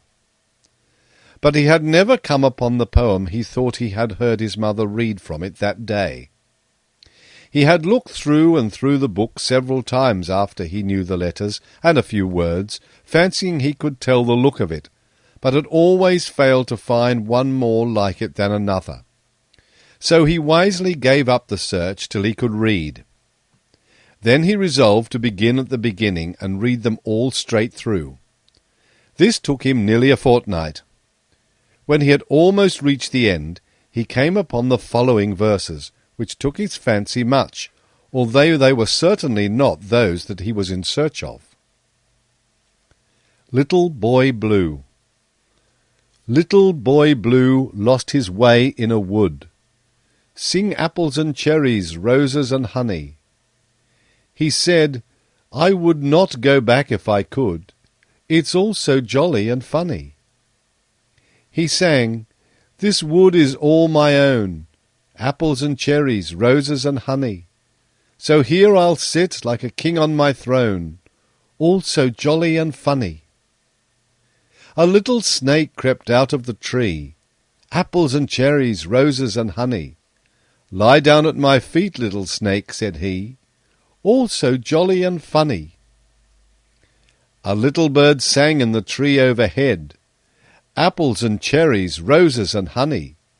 Come and sing your song on my finger instead, all so jolly and funny. The snake coiled up and the bird flew down and sang him the song of Birdie Brown. Little Boy Blue found it tiresome to sit, and he thought he had better walk on a bit. So up he got his way to take, and he said, Come along, little bird and snake. And waves of snake o'er the damp leaves passed, and the snake went first and Birdie Brown last. By Boy Blue's head with flutter and dart flew Birdie Brown with its song in its heart. He came where the apples grew red and sweet. Tree, drop me an apple down at my feet. He came where the cherries hung plump and red. Come to my mouth, sweet kisses, he said. And the boughs bow down, and the apples they dapple the grass, too many for him to grapple. And the cheeriest cherries, with never a miss, fall to his mouth, each a full-grown kiss. He met a little brook singing a song. He said, Little brook, you are going wrong. You must follow me, follow me, follow, I say. Do as I tell you, and come this way. And the song-singing, sing-songing forest brook leaped from its bed and after him took. Followed him, followed, and pale and wan, the dead leaves rustled as the water ran. And every bird high up on the bough, and every creature low down below, he called, and the creatures obeyed the call, took their legs and their wings, and followed him all. Squirrels that carried their tails like a sack, each on his own little humpy brown back. Householder snails and slugs all tails, and butterflies, flutterbys, ships all sails, and weasels and ouzels and mice and larks, and owls and rear mice and hardy-darks. All went running and creeping and flowing, after the merry boy fluttering and going. The dapple fawns fawning, the fallow deer following, the swallows and flies flying and swallowing. Cockchafers, henchafers, cockyoli birds, cockroaches, henroaches, cuckoos in herds. The spider forgot and followed him spinning, and lost all his thread from end to beginning. The gay wasp forgot his rings and his waist. He never had made such undignified haste. The dragonflies melted to mist with their hurrying. The mole in his moleskins left his burrowing. The bees went buzzing so busy and beesy, and the midges in columns so upright and easy. But Little Boy Blue was not content, calling for followers still as he went, blowing his horn and beating his drum, and crying aloud, Come, all of you, come! He said to the shadows, Come after me, and the shadows began to flicker and flee, and they flew through the wood all flattering and fluttering, over their dead leaves flickering and muttering. And he said to the wind, Come follow, with whistle and pipe and rustle and hollow. And the wind wound round at his desire, as if he had been the gold cock on the spire. And the cock itself flew down from the church, and left the farmers all in the lurch. They run and they fly, they creep and they come, everything, all and some. The very trees they tugged at their roots, only their feet were too fast in their boots. After him leaning and straining and bending, as on through their boles he kept walking and wending, till out of the wood he burst on a lea, shouting and calling, Come after me! And then they rose up with a leafy hiss, and stood as if nothing had been amiss. Little Boy Blue sat down on a stone, and the creatures came round him every one. And he said to the clouds, I want you there. And down they sank through the thin blue air. And he said to the sunset far in the west, Come here, I want you, I know best. And the sunset came and stood up on the wold, and burned and glowed in purple and gold. Then Little Boy Blue began to ponder, What's to be done with them all, I wonder? Then Little Boy Blue, he said quite low, What to do with you all I am sure I don't know. Then the clouds cloddered down till dismal it grew. The snake sneaked close. Round Birdie Brown flew. The brook sat up like a snake on its tail, and the wind came up with a What will you wail? And all the creatures sat and stared. The mole opened his very eyes and glared. And for rats and bats and the world and his wife, Little Boy Blue was afraid of his life. Then Birdie Brown began to sing, and what he sang was the very thing. You have brought us all hither, Little Boy Blue. Pray what do you want us all to do? Go away, said Little Boy Blue. I'm sure I don't want you. Get away, do.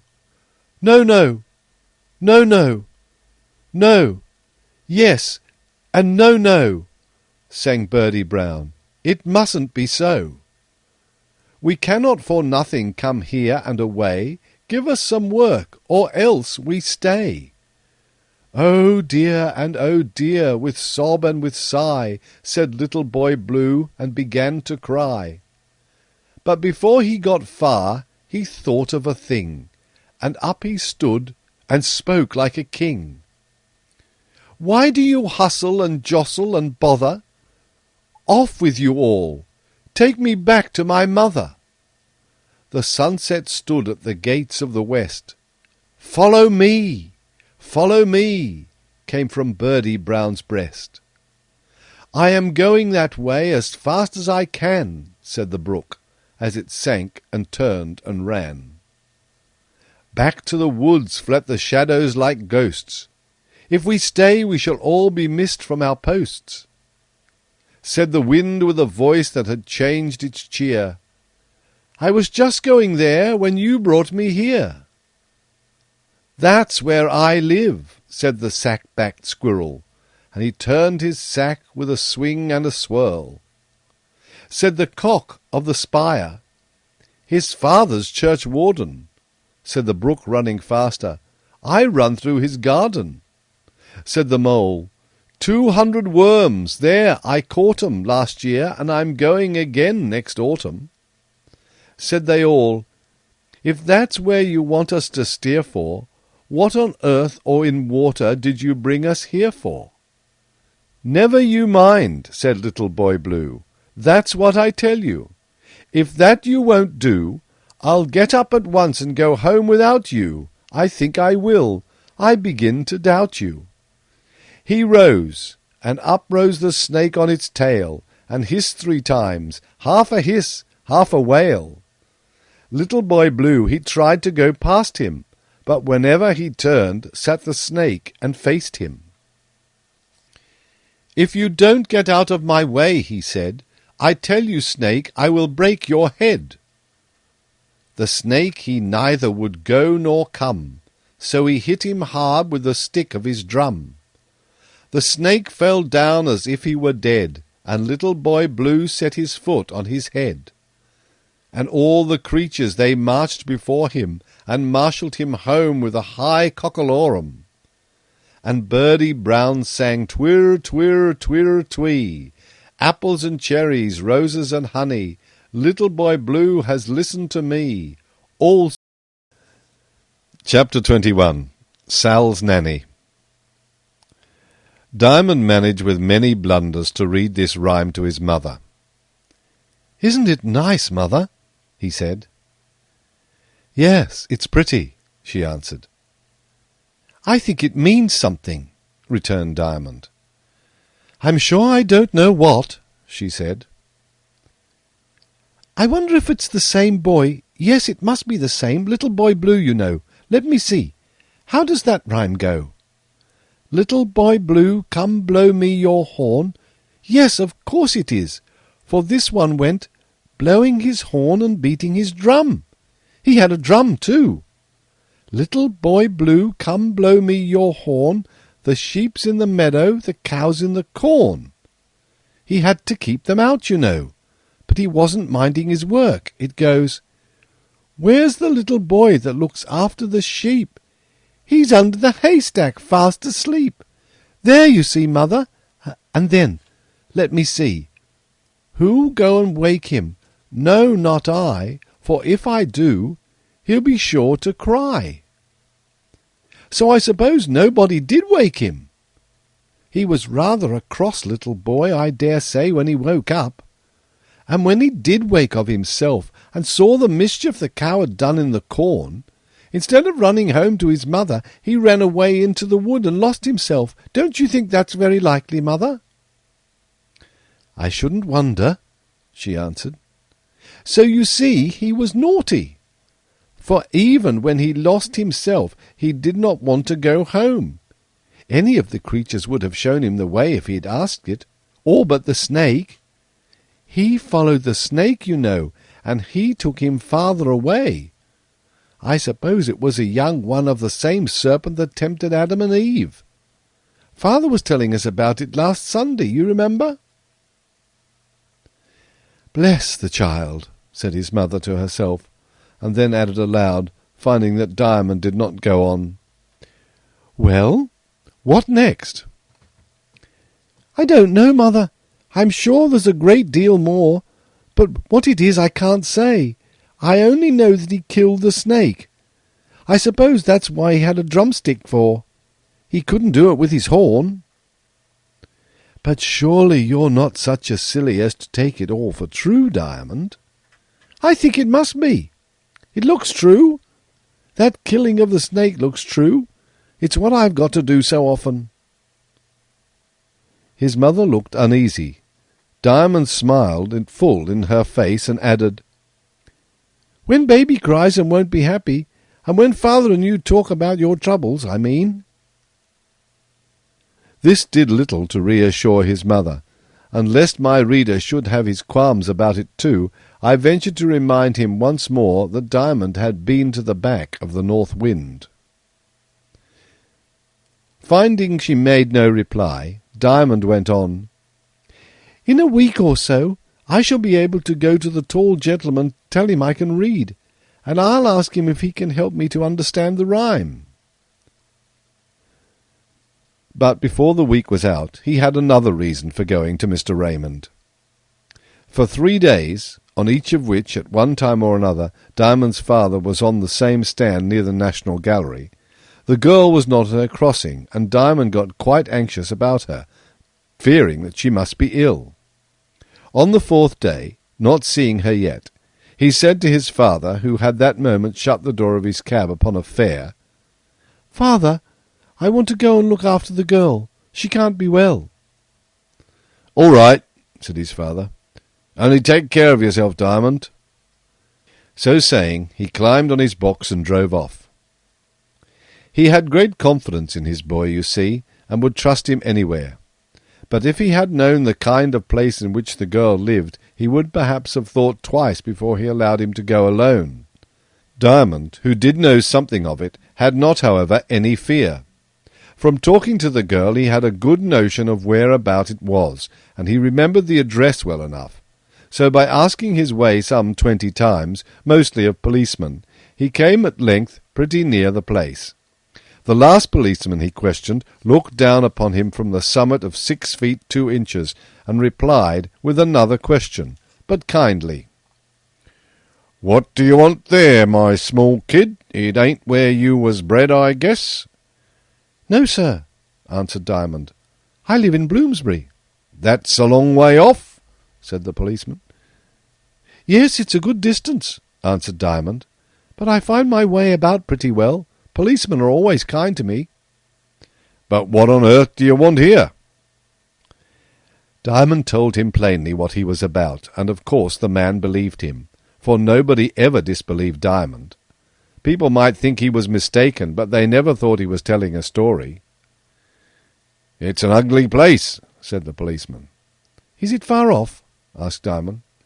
"No, it's next door almost, but it's not safe." "Nobody hurts me," said Diamond. "I must go with you, I suppose." "Oh, no, please not," said Diamond. "They might think I was going to meddle with them, and I ain't, you know." "Well, do as you please," said the man, and gave him full directions. Diamond set off, never suspecting that the policeman, who was a kind-hearted man, with children of his own, was following him close, and watching him round every corner. As he went on, all at once he thought he remembered the place, and whether it was really so, or only that he had laid up the policeman's instructions well in his mind, and he went straight for the cellar of old Sal. "He's a sharp little kid anyhow, for as simple as he looks," said the man to himself. "Not a wrong turn does he take, but old Sal's a rum un for such a child to pay a morning visit to. She's worse when she's sober than when she's half drunk. I've seen her when she'd have torn him to pieces." Happily then for Diamond, old Sal had gone out to get some gin. When he came to her door at the bottom of the area stair and knocked, he received no answer. He laid his ear to the door, and thought he heard a moaning within. So he tried the door, and found it was not locked. It was a dreary place indeed, and very dark, for the window was below the level of the street, and covered with mud, while over the grating which kept people from falling into the area stood a chest of drawers, placed there by a dealer in second-hand furniture, which shut out almost all the light. And the smell in the place was dreadful.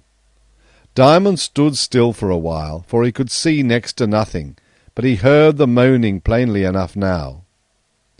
When he got used to the darkness, he discovered his friend lying, with closed eyes and a white suffering face, on a heap of little better than rags in a corner of the den.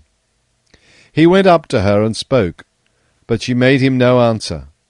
Indeed, she was not in the least aware of his presence, and Diamond saw that he could do nothing for her without help.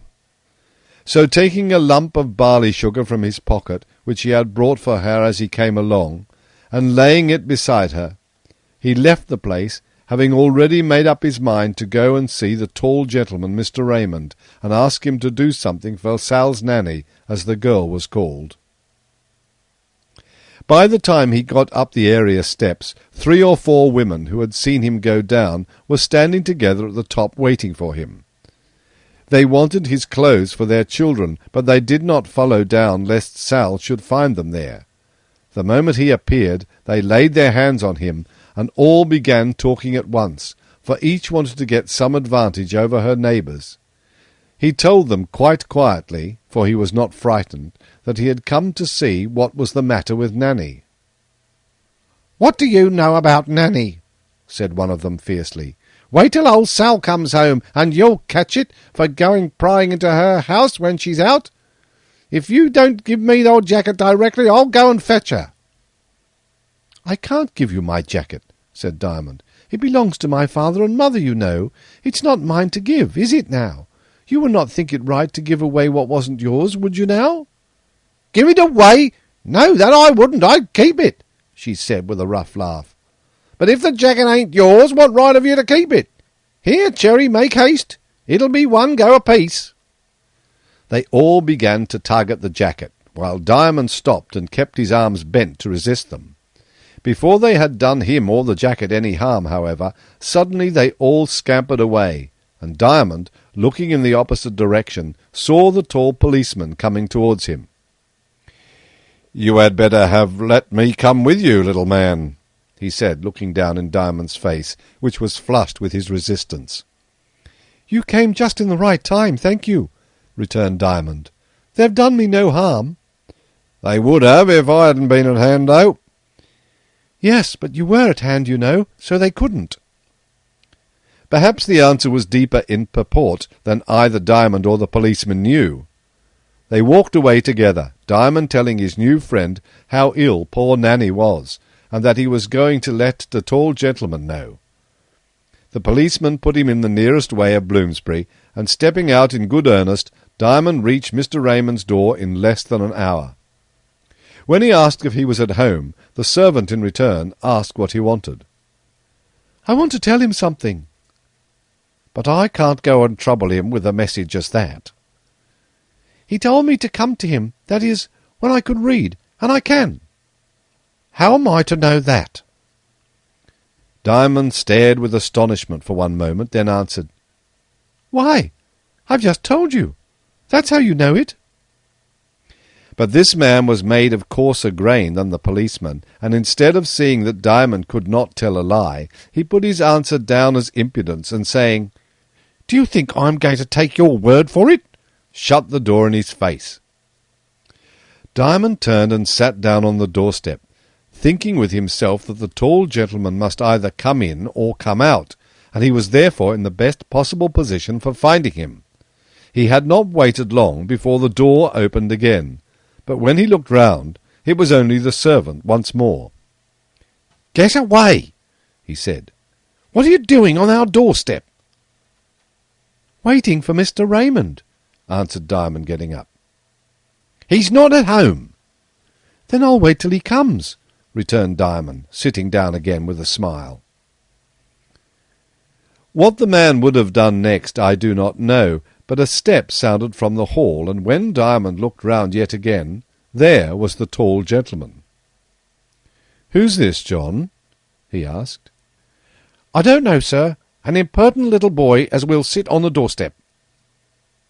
"Please, sir," said Diamond, "he told me you weren't at home, and I sat down to wait for you." "Eh, what?" said Mr. Raymond. John, this won't do. Is it a habit of yours to turn away my visitors? There'll be someone else to turn away, I'm afraid, if I find any more of this kind of thing. Come in, my little man. I suppose you'll come to claim your sixpence." "No, sir, not that." "What? Can't you read yet?" "Yes, I can now, a little, but I'll come for that next time. I came to tell you about Sal's Nanny." "Who's Sal's Nanny?" "The girl at the crossing you talked to the same day." "Oh, yes, I remember. What's the matter? Has she got run over?"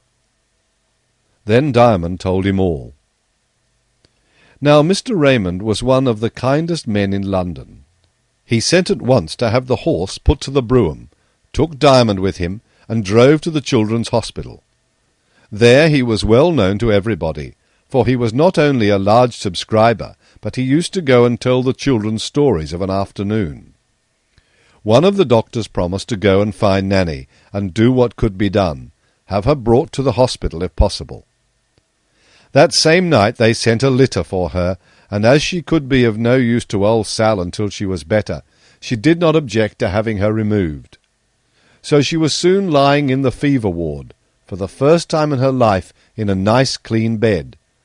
But she knew nothing of the whole affair. She was too ill to know anything. Chapter 22. Mr. Raymond's Riddle. Mr. Raymond took Diamond home with him, stopping at the mews to tell his mother that he would send him back soon. Diamond ran in with the message himself, and when he reappeared, he had in his hand the torn and crumpled book which North Wind had given him.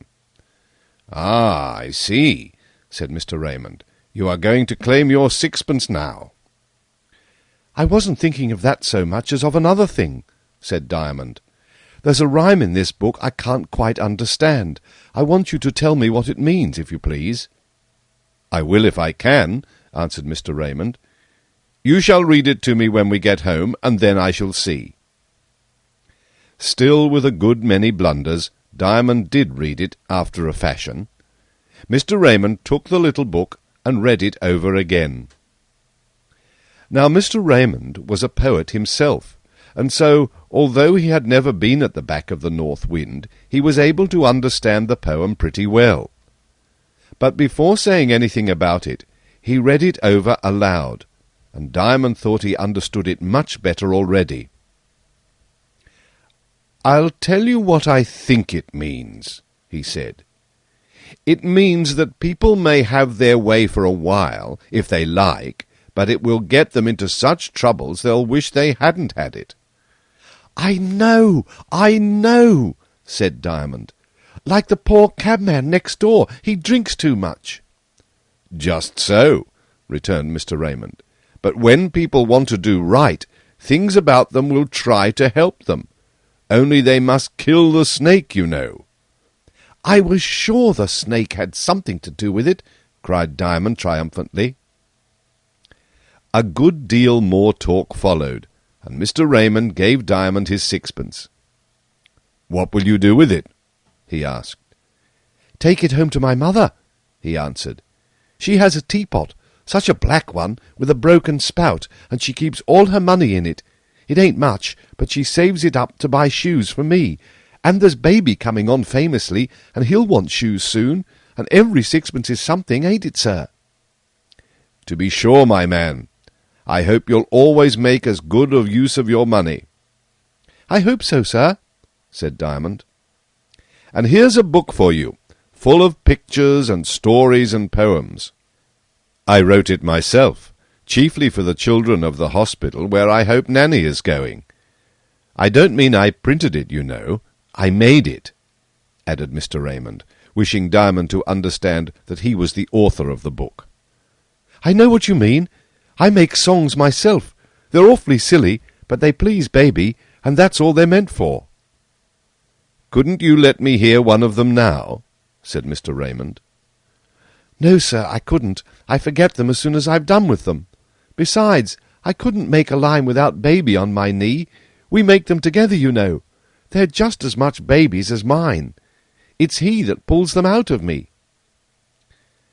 "I suspect the child's a genius," said the poet to himself, "and that's what makes people think him silly." Now, if any of my child readers want to know what a genius is, shall I try to tell them, or shall I not? I will give them one very short answer. It means one who understands things without any other body telling him what they mean. God makes a few such now and then to teach the rest of us. "Do you like riddles?" asked Mr. Raymond, turning over the leaves of his own book. "I don't know what a riddle is," said Diamond. "It's something that means something else, and you've got to find out what the something else is." Mr. Raymond liked the old-fashioned riddle best, and had written a few, one of which he now read. "I have only 1 foot, but thousands of toes. My 1 foot stands, but never goes. I have many arms, and they're mighty all, and hundreds of fingers, large and small. From the ends of my fingers my beauty grows. I breathe with my hair, and I drink with my toes.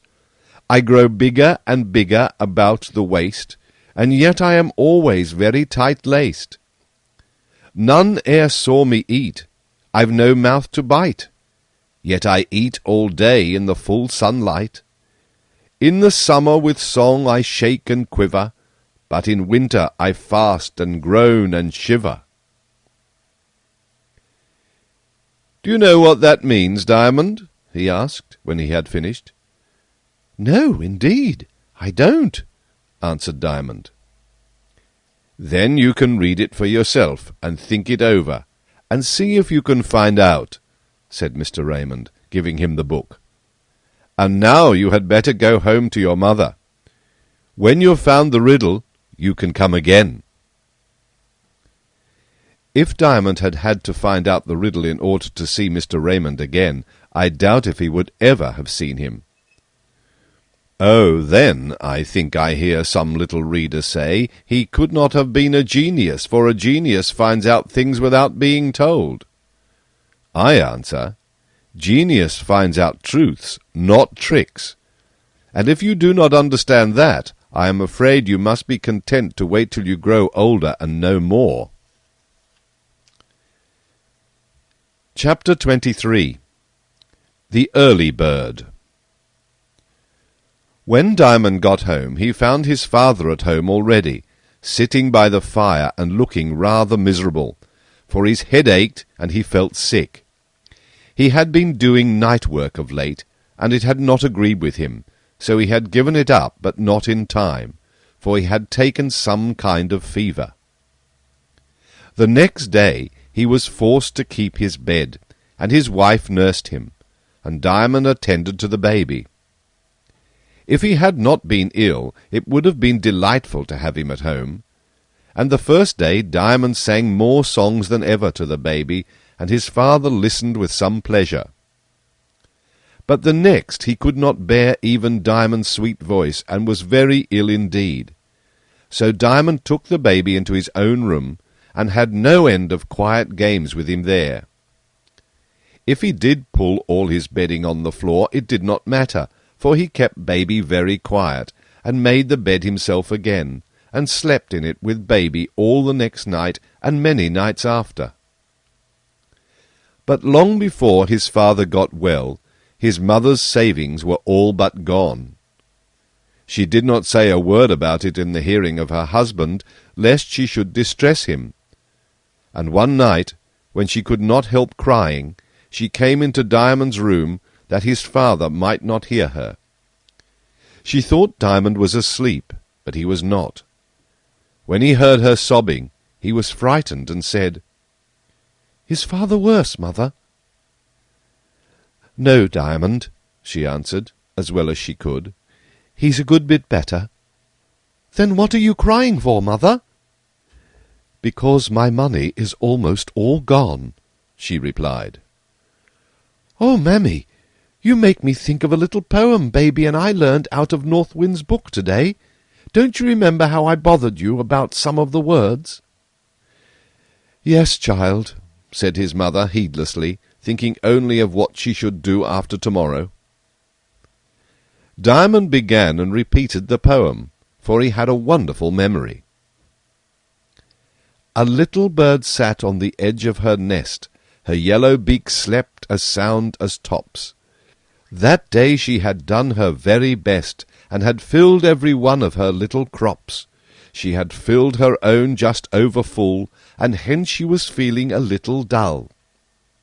"Oh dear," she sighed, as she sat with her head sunk in her chest and no neck at all, while her crop stuck out like a feather bed, turned inside out and rather small. "What shall I do if things don't reform? I don't know where there's a single worm. I've had 20 to-day, and the children 5 each, besides a few flies and some very fat spiders. No one will say I don't do as I preach. I'm one of the best of bird providers. But where's the use? We want a storm. I don't know where there's a single worm." "There's 5 in my crop," said a wee bird, which woke at the voice of his mother's pain. "I know where there's 5, and with the word he tucked in his head and went off again. "The folly of childhood," sighed his mother, "has always been my especial bother." The yellow beaks they slept on and on, they never had heard of the bogey tomorrow. But the mother sat outside making her moan, she'll soon have to beg or steal or borrow, for she never can tell the night before where she shall find one red worm more. The fact, as I say, was she'd had too many. She couldn't sleep, and she called it a virtue. Motherly foresight, affection, any name you may call it will not hurt you. So it was late ere she tucked her head in, and she slept so late it was almost a sin. But the little fellow who knew of 5, nor troubled his head about any more, woke very early, felt quite alive, and wanted a 6th to add to his store. He pushed his mother, the greedy elf, then thought he had better try for himself. When his mother awoke and had rubbed her eyes, feeling less like a bird and more like a mole, she saw him, fancy with what surprise, dragging a huge worm out of a hole. 'Twas of the same hero the proverb took form. 'Tis the early bird that catches the worm." "There, mother," said Diamond as he finished. "Ain't it funny?" "I wish you were like that little bird, Diamond, and could catch worms for yourself," said his mother, as she rose to go and look after her husband. Diamond lay awake for a few minutes, thinking what he could do to catch worms. It was very little trouble to make up his mind, however, and still less to go to sleep after it.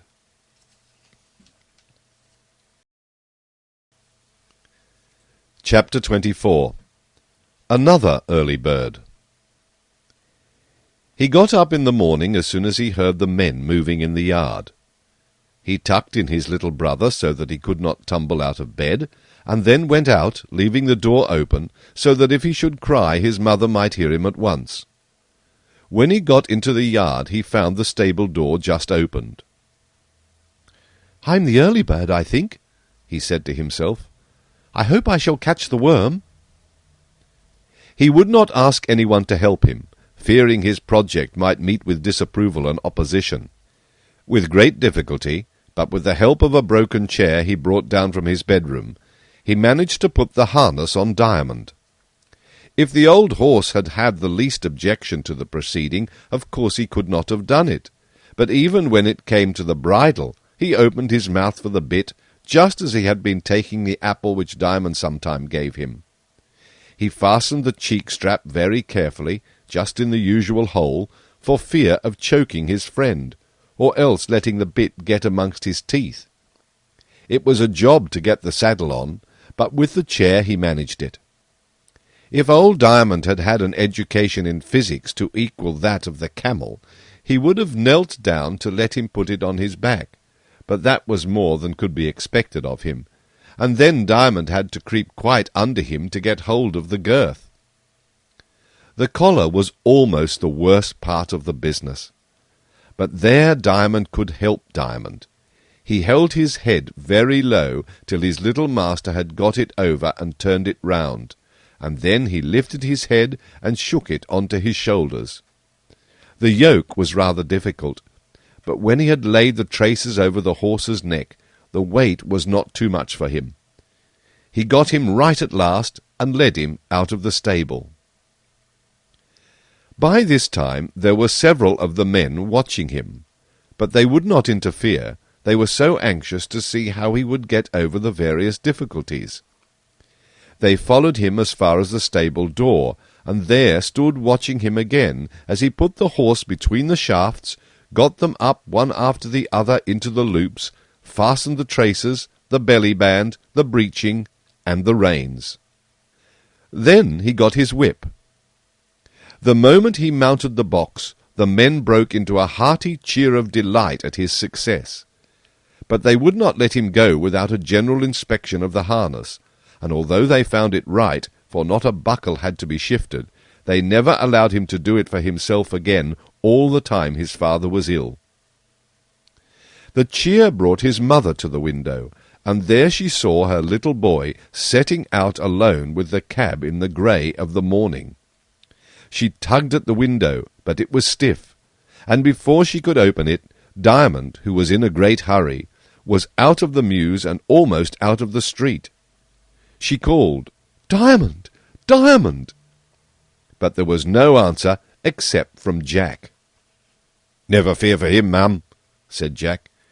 "It'd be only a devil as would hurt him, and there ain't so many of them as some folk would have you believe. A boy of Diamond's sizes can harness a oss to other Diamond's size, and put him to right as rivet. If he do upset the cab, he'll fall on his feet, ma'am." "But he won't upset the cab, will he, Jack?" "Not he, ma'am. Leastwise, he won't go for to do it." "I know as much as that myself. What do you mean?" "I mean he's as little likely to do it as the oldest man in the stable. How's the governor to-day, ma'am?" "A good deal better, thank you," she answered, closing the window in some fear lest her husband should have been made anxious by the news of Diamond's expedition. He knew pretty well, however, what his boy was capable of, and although not quite easy, was less anxious than his mother. But as the evening drew on, the anxiety of both of them increased, and every sound of wheels made his father raise himself in his bed, and his mother peep out of the window. Diamond had resolved to go straight to the cab-stand where he was best known, and never to crawl for fear of getting annoyed by idlers.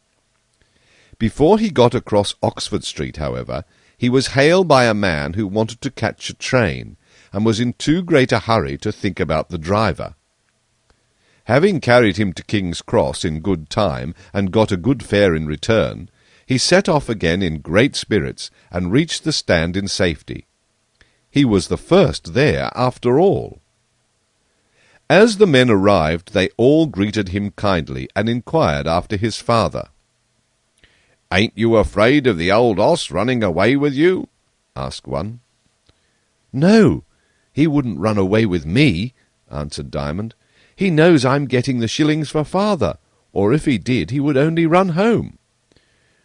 "Well, you're a plucky one, for all your girl's looks," said the man, "and I wish ye luck."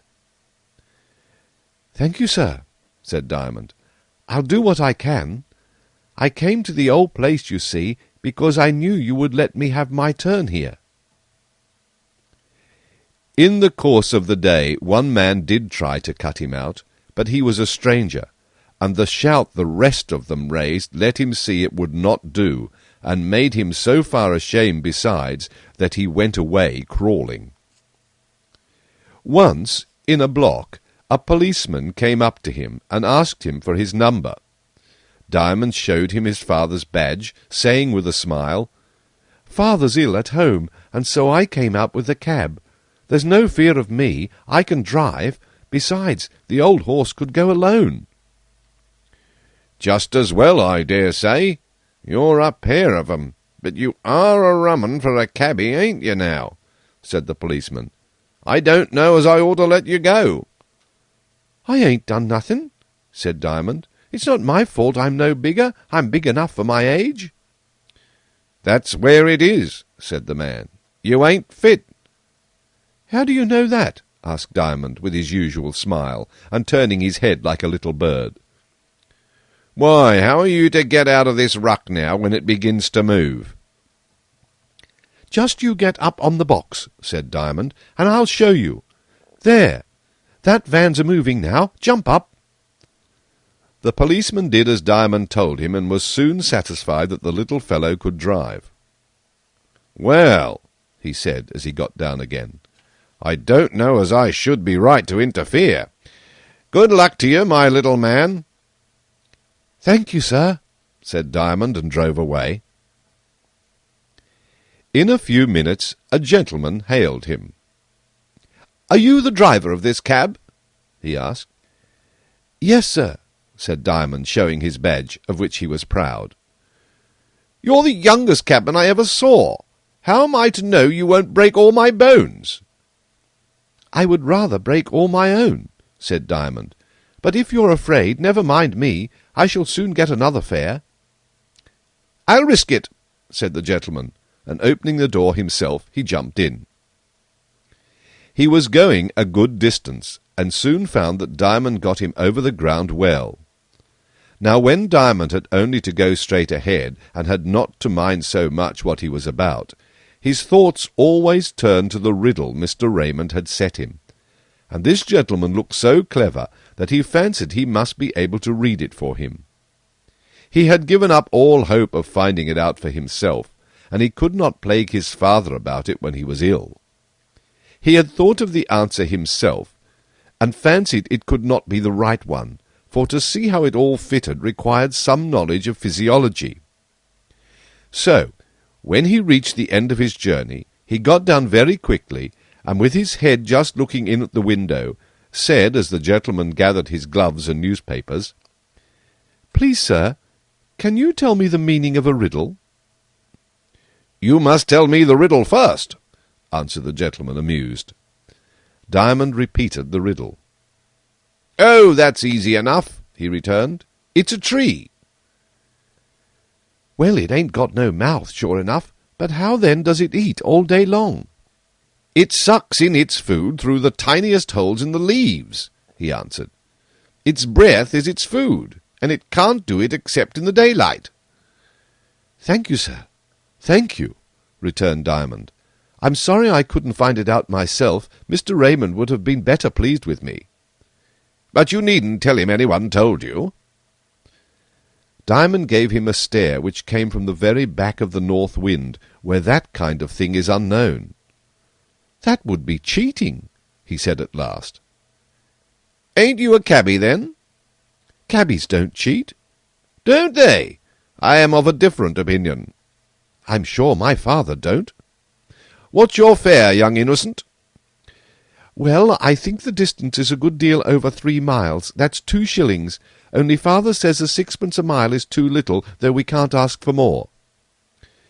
"You're a deep one, but I think you're wrong. It's over 4 miles. Not much, but it is."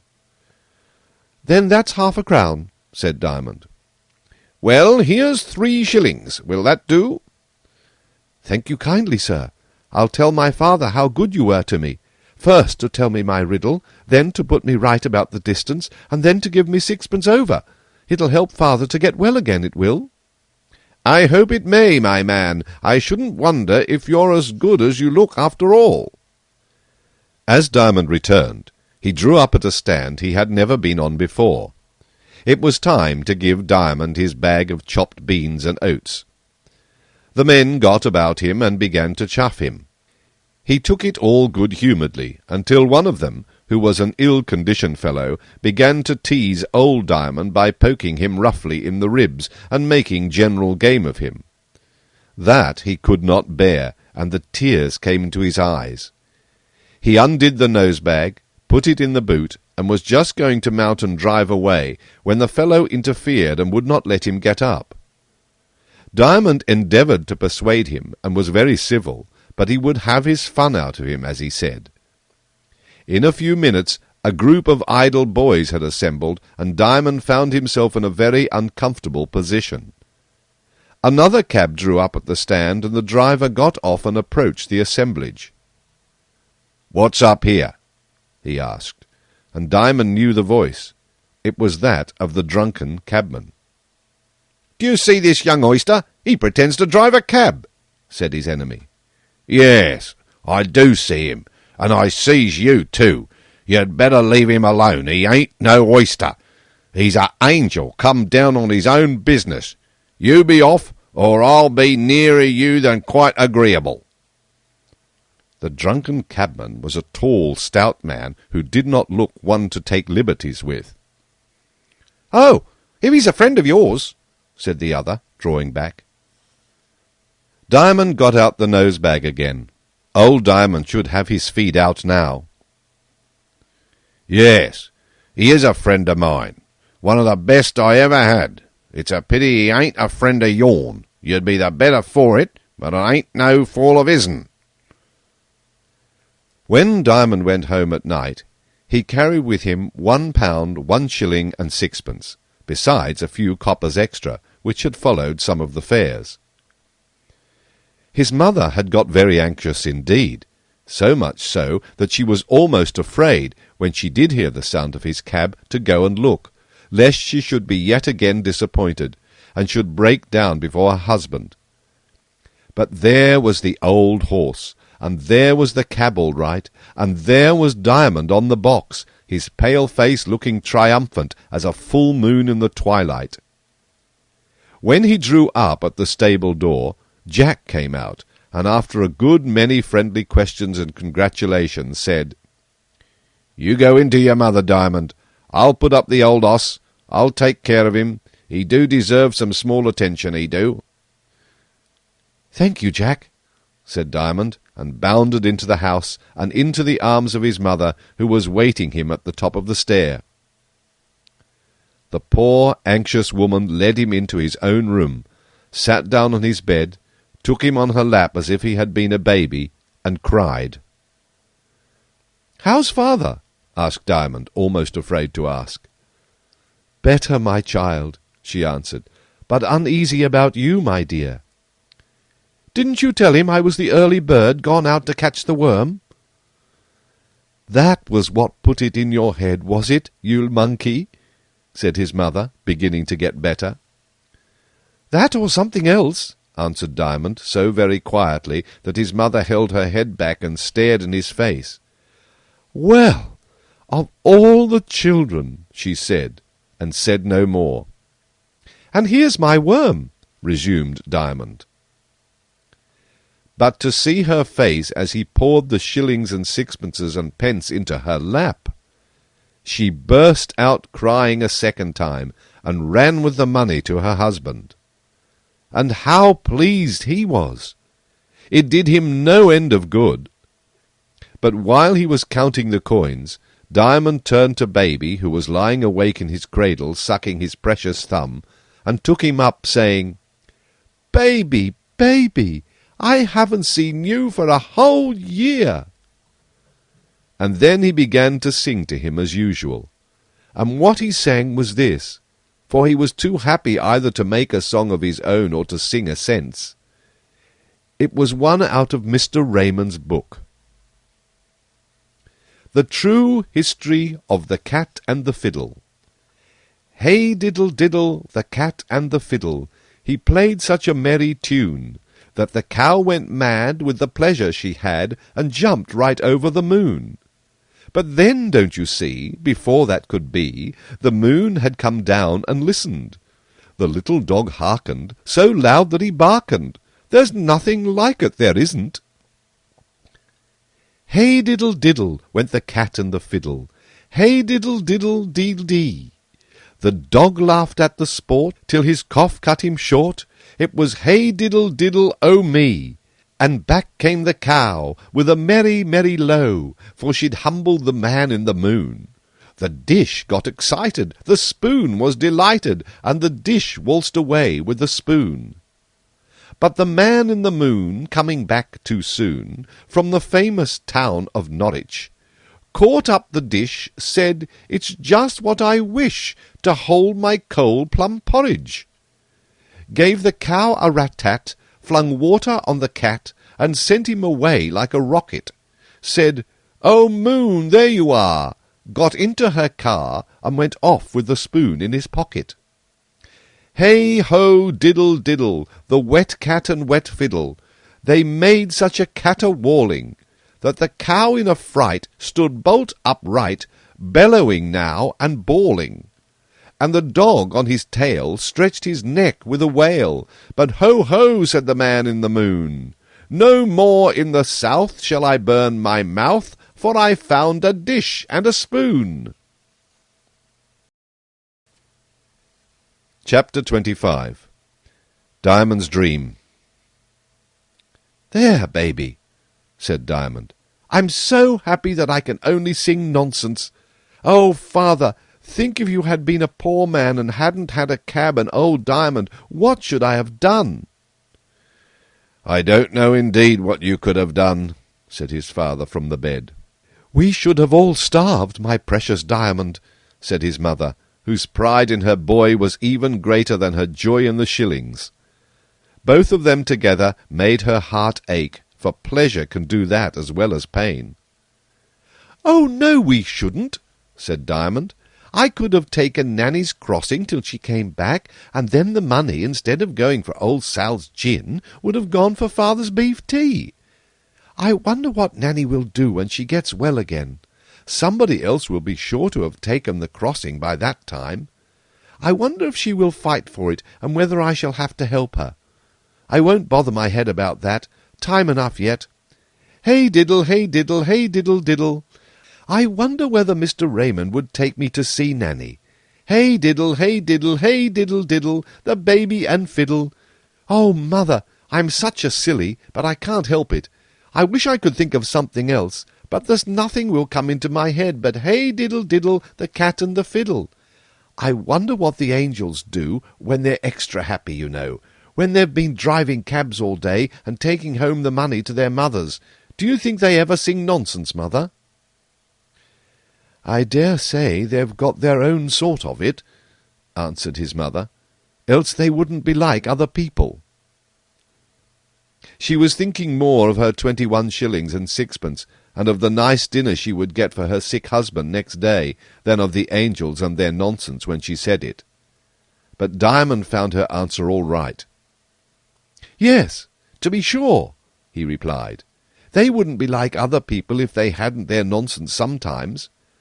But it must be very pretty nonsense, and not like that silly hey-diddle-diddle, the cat and the fiddle. I wish I could get it out of my head. I wonder what the angels' nonsense is like. Nonsense is a very good thing, ain't it, mother? A little of it now and then. More of it for baby, and not so much for grown people, like cabmen and their mothers. It's like the pepper and salt that goes in the soup. That's it, isn't it, mother? There's baby, fast asleep. Oh, what a nonsense baby it is, to sleep so much. Shall I put him down, mother?"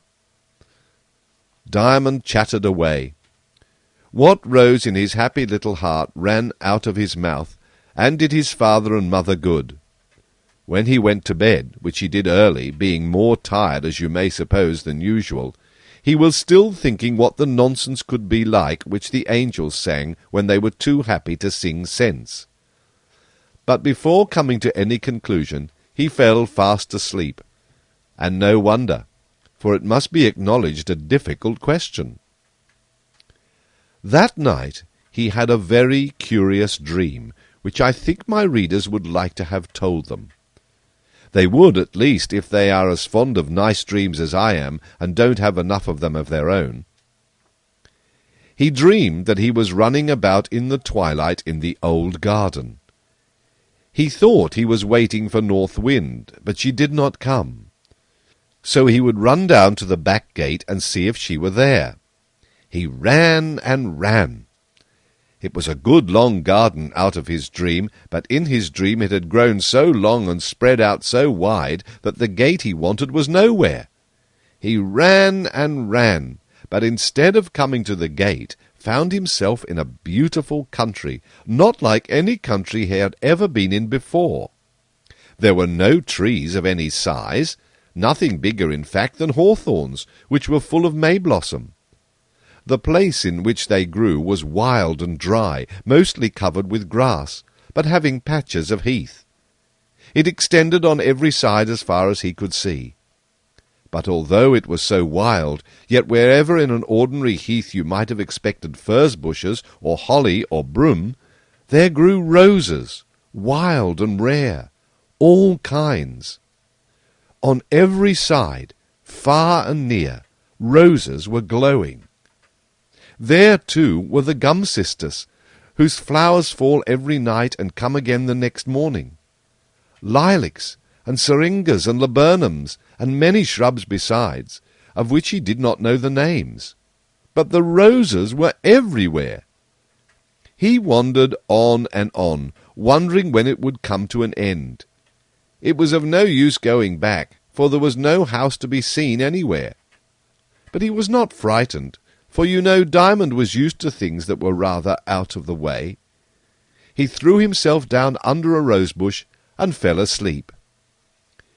He woke, not out of his dream, but into it, thinking he heard a child's voice calling, "Diamond! Diamond!" He jumped up, but all was still about him. The rose-bushes were pouring out their odours in clouds. He could see the scent like mists of the same colour as the rose, issuing like a slow fountain, and spreading in the air till it joined the thin rosy vapour which hung over all the wilderness. But again came the voice calling him, and it seemed to come from over his head. He looked up, but saw only the deep blue sky full of stars, more brilliant, however, than he had seen them before, and both sky and stars looked nearer to the earth. While he gazed up, again he heard the cry. At the same moment he saw one of the biggest stars over his head give a kind of twinkle and jump, as if it went out and came in again. He threw himself on his back and fixed his eye upon it. Nor had he gazed long before it went out, leaving something like a scar in the blue. But as he went on gazing, he saw a face where the star had been, a merry face with bright eyes, The eyes appeared not only to see Diamond, but to know that Diamond had caught sight of them, for the face withdrew the same moment. Again came the voice, calling, "Diamond! Diamond!" and in jumped the star to its place. Diamond called as loud as he could, right up into the sky. "Here's Diamond down below you! What do you want him to do?" The next instant many of the stars round about that one went out, and many voices shouted from the sky, "Come up! Come up! We're so jolly! Diamond! Diamond!" This was followed by a peal of the merriest, kindliest laughter, and all the stars jumped into their places again. "How am I to come up?" shouted Diamond.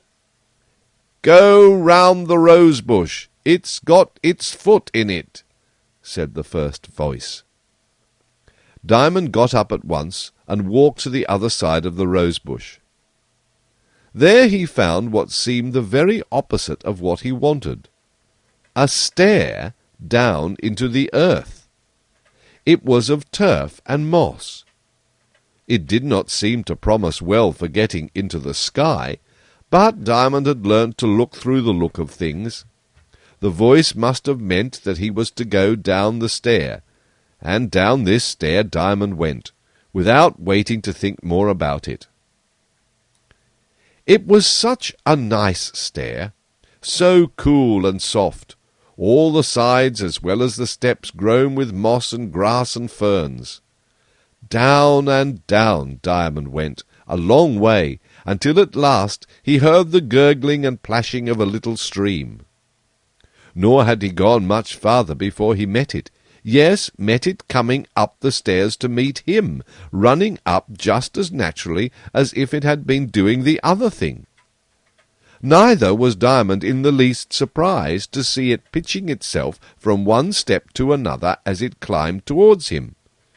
He never thought it was odd, and no more it was there. It would have been odd here. It made a merry tune as it came, and its voice was like the laughter he had learned from the sky. This appeared promising, and he went on, down and down the stair, and up the stream, till at last he came where it hurried out from under a stone, and the stair stopped altogether.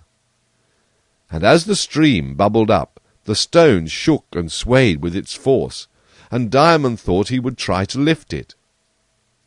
Lightly it rose to his hand, forced up by the stream from below, and by what would have seemed an unaccountable perversion of things had he been awake, threatened to come tumbling over his head. But he avoided it, and when it fell, got upon it. He now saw that the opening through which the water came pouring in was over his head, and with the help of the stone he scrambled out by it and found himself on the side of a grassy hill which rounded away from him in every direction, and down which came the brook which vanished in the hole. But scarcely had he noticed so much as this before a merry shouting and laughter burst upon him, and a number of naked little boys came running, every one eager to get to him first. At the shoulders of each fluttered 2 little wings, which were of no use for flying, as they were mere buds. Only being made for it, they could not help fluttering as if they were flying. Just as the foremost of the troop reached him, 1 or 2 of them fell, and the rest, with shouts of laughter, came tumbling over them till they heaped up a mound of struggling merriment. One after another they extricated themselves, and each as he got free threw his arms round Diamond and kissed him. Diamond's heart was ready to melt within him from clear delight. When they had all embraced him, "Now let us have some fun," cried one, and with a shout they all scampered hither and thither and played the wildest gambols on the grassy slopes. They kept constantly coming back to Diamond, however, as the centre of their enjoyment, rejoicing over him as if they had found a lost playmate. There was a wind on the hillside which blew like the very embodiment of living gladness. It blew into Diamond's heart and made him so happy that he was forced to sit down and cry. "Now let's go and dig for stars," said one who seemed to be the captain of the troop. They all scurried away, but soon returned, one after another, each with a pickaxe on his shoulder and a spade in his hand. As soon as they were gathered, the captain led them in a straight line to another part of the hill. Diamond rose and followed. "Here is where we begin our lesson for tonight," he said. "Scatter and dig." There was no more fun. Each went by himself, walking slowly, with bent shoulders and his eyes fixed on the ground. Every now and then one would stop, kneel down and look intently, feeling with his hands and parting the grass. One would get up and walk on again. Another spring to his feet, catch eagerly at his pickaxe and strike it into the ground once again. Then throw it aside, snatch up his spade, and commence digging at the loosened earth. Now one would sorrowfully shovel the earth into the hole again, trample it down with his little bare white feet, and walk on.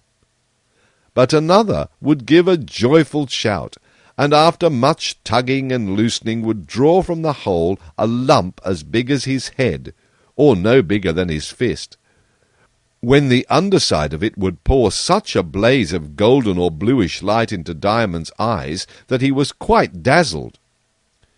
Gold and blue were the commoner colours. The jubilation was greater over red or green or purple. And every time a star was dug up, all the little angels dropped their tools and crowded about it, shouting and dancing and fluttering their wing buds. When they had examined it well, they would kneel down one after the other and peep through the hole, but they always stood back to give Diamond the first look. All that Diamond could report, however, was that through the star-holes he saw a great many things and places and people he knew quite well, only somehow they were different. There was something marvellous about them. He could not tell what. Every time he rose from looking through a star-hole, he felt as if his heart would break for joy, and he said that if he had not cried, he did not know what would have become of him. As soon as all had looked, the star was carefully fitted in again, a little mould was strewn over it, and the rest of the heap left as a sign that that star had been discovered. At length one dug up a small star of a most lovely colour, a colour Diamond had never seen before. The moment the angel saw what it was, instead of showing it about, he handed it to one of his neighbours and seated himself on the edge of the hole, saying, "This will do for me. Good-bye. I'm off." They crowded about him, hugging and kissing him, then stood back with a solemn stillness, their wings lying close to their shoulders. The little fellow looked round on them once with a smile, and then shot himself headlong through the star-hole. Diamond, as privileged, threw himself on the ground to peep after him, but he saw nothing. "It's no use," said the captain. "I never saw anything more of one that went that way." "His wings can't be much use," said Diamond, concerned and fearful, yet comforted by the calm looks of the rest. "That's true," said the captain. "He's lost them by this time. They all do go that way. You haven't got any, you see." "No," said Diamond. "I never did have any." "Oh, didn't you?" said the captain. "Some people say," he added after a pause, "that they come again. I don't know. I've never found the colour I care about myself. I suppose I shall some day." Then they looked again at the star, put it carefully into its hole, and danced round it and over it, but solemnly, and called it by the name of the finder. "Will you know it again?" asked Diamond. "Oh, yes. We never forget a star that's been made a door of." Then they went on with their searching and digging. Diamond, having neither pickaxe nor spade, had more time to think. "I don't see any little girls," he said at last. The captain stopped his shovelling, leaned on his spade, rubbed his forehead thoughtfully with his left hand — the little angels were all left-handed — repeated the words "little girls," and then, as if a thought had struck him, resumed his work, saying, "I think I know what you mean. I've never seen any of them, of course, but I suppose that's the sort you mean. I'm told, but mind, I don't say it is so, for I don't know, that when we fall asleep, a troop of angels very like ourselves, only quite different, goes round to all the stars we have discovered, and discovers them after us. I suppose with our shovelling and handling we spoil them a bit, but I dare say the clouds that come up from below make them smoky and dull sometimes. They say, mind, I say, they say, these other angels take them out one by one, and pass each round as we do, and breathe over it, and rub it with their white hands, which are softer than ours, because they don't do any pick and spade work, and smile at it, and put it in again. And that is what keeps them from growing dark." "How jolly," thought Diamond. "I should like to see them at their work too. When do you go to sleep?" he asked the captain. "When we grow sleepy," answered the captain. "They do say, but mind, I say, they say, that it is when those others, what do you call them? I don't know if that is their name. I am only guessing that may be the sort you mean. When they are on their rounds and come near any troop of us, we fall asleep. They live on the west side of the hill. None of us have ever been to the top of it yet." Even as he spoke, he dropped his spade. He tumbled down beside it and lay fast asleep. One after the other each of the troop dropped his pickaxe or shovel from his listless hands, and lay fast asleep by his work. "Ah," thought Diamond to himself with delight, "now the girl angels are coming, and I, not being an angel, shall not fall asleep like the rest, and I shall see the girl angels." But the same moment he felt himself growing sleepy. He struggled hard with the invading power. He put up his fingers to his eyelids and pulled them open, but it was of no use. He thought he saw a glimmer of pale rosy light far up in the green hill, and ceased to know. When he awoke, all the angels were starting up wide awake too. He expected to see them lift their tools, but no, the time for play had come. They looked happier than ever, and each began to sing where he stood. He had not heard them sing before. "Now," he thought, "I shall know what kind of nonsense the angels sing when they are merry. They don't drive cabs, I see, but they dig for stars, and they work hard enough to be merry after it."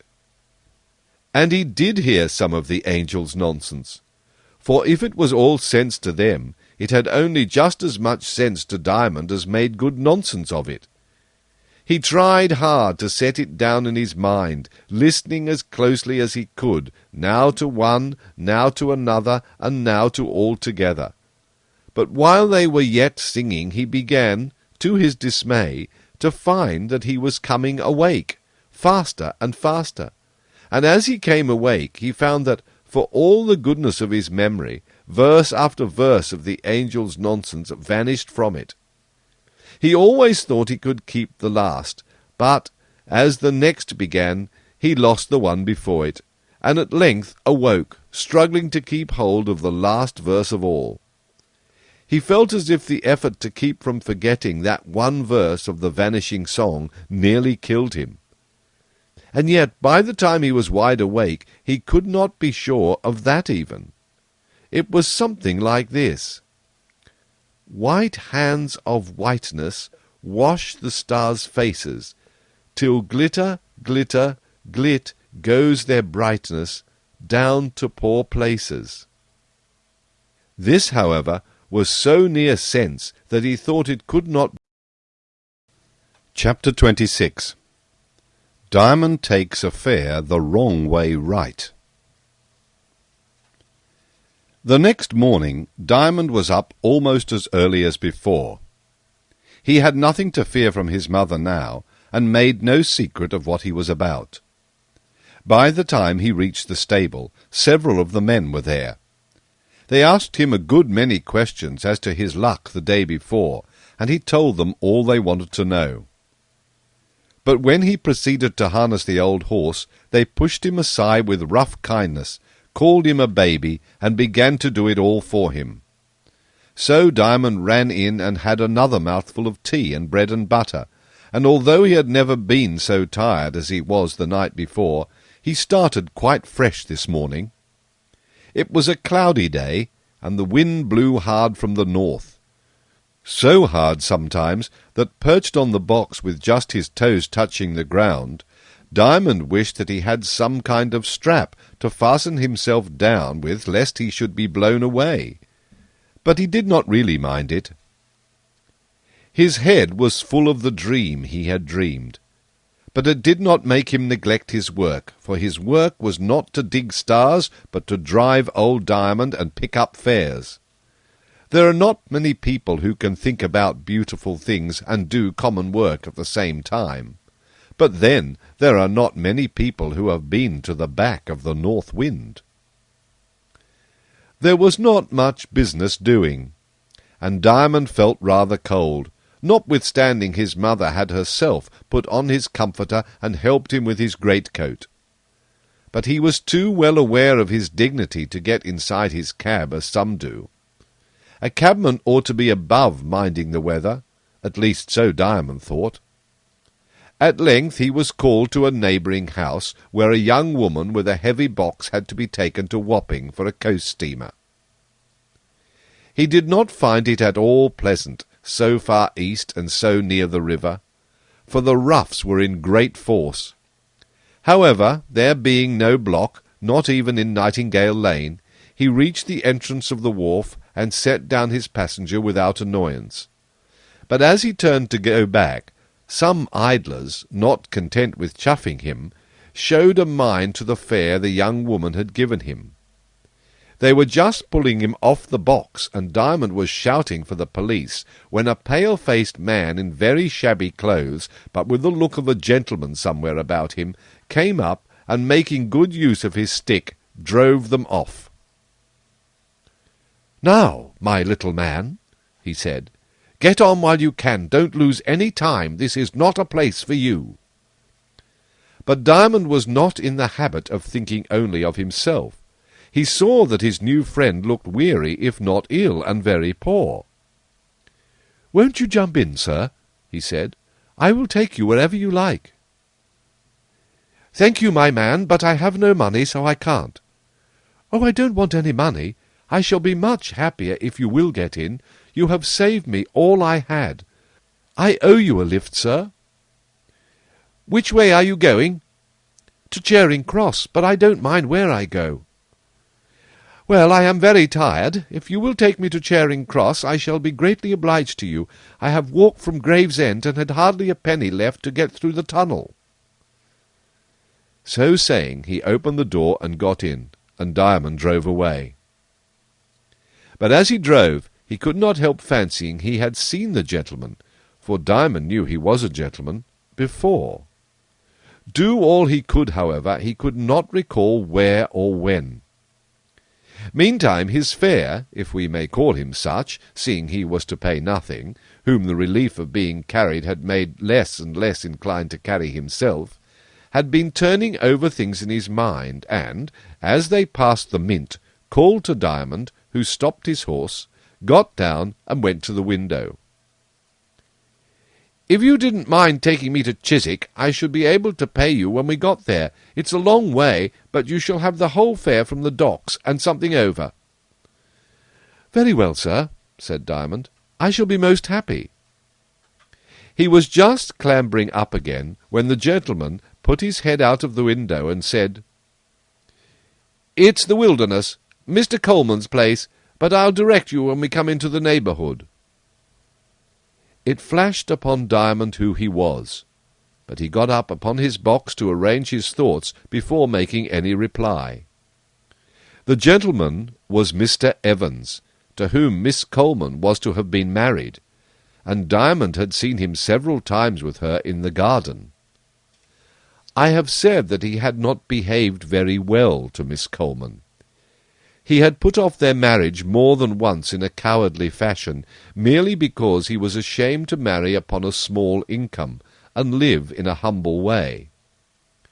When a man thinks of what people will say in such a case, he may love, but his love is but a poor affair. Mr. Coleman took him into the firm as a junior partner, and it was in a measure through his influence that he entered upon those speculations which ruined him. So his love had not been a blessing. The ship which North Wind had sunk was their last venture, and Mr. Evans had gone out with it in the hope of turning its cargo to the best advantage. He was one of the single boatload which managed to reach a desert island, and he had gone through a great many hardships and sufferings since then. But he was not past being taught, and his troubles had done him no end of good, for they had made him doubt himself, and begin to think, so that he had come to see that he had been foolish as well as wicked. For if he had had Miss Coleman with him in the desert island, to build her a hut, and hunt for her food, and make clothes for her, he would have thought himself the most fortunate of men. And when he was at home, he would not marry till he could afford a manservant. Before he got home again, he had even begun to understand that no man can make haste to be rich without going against the will of God, in which case it is the one frightful thing to be successful. So he had come back a more humble man, and longing to ask Miss Coleman to forgive him. But he had no idea what ruin had fallen upon them, for he had never made himself thoroughly acquainted with the firm's affairs. Few speculative people do know their own affairs. Hence he never doubted he should find matters much as he left them, and expected to see them all at the wilderness as before. But if he had not fallen in with Diamond, he would not have thought of going there first. What was Diamond to do? He had heard his father and mother drop some remarks concerning Mr. Evans, which made him doubtful of him. He understood that he had not been so considerate as he might have been. So he went rather slowly, till he should make up his mind. It was, of course, of no use to drive Mr. Evans to Chiswick, but if he should tell him what had befallen them, and where they lived now, he might put off going to see them, and he was certain that Miss Coleman, at least, must want very much to see Mr. Evans.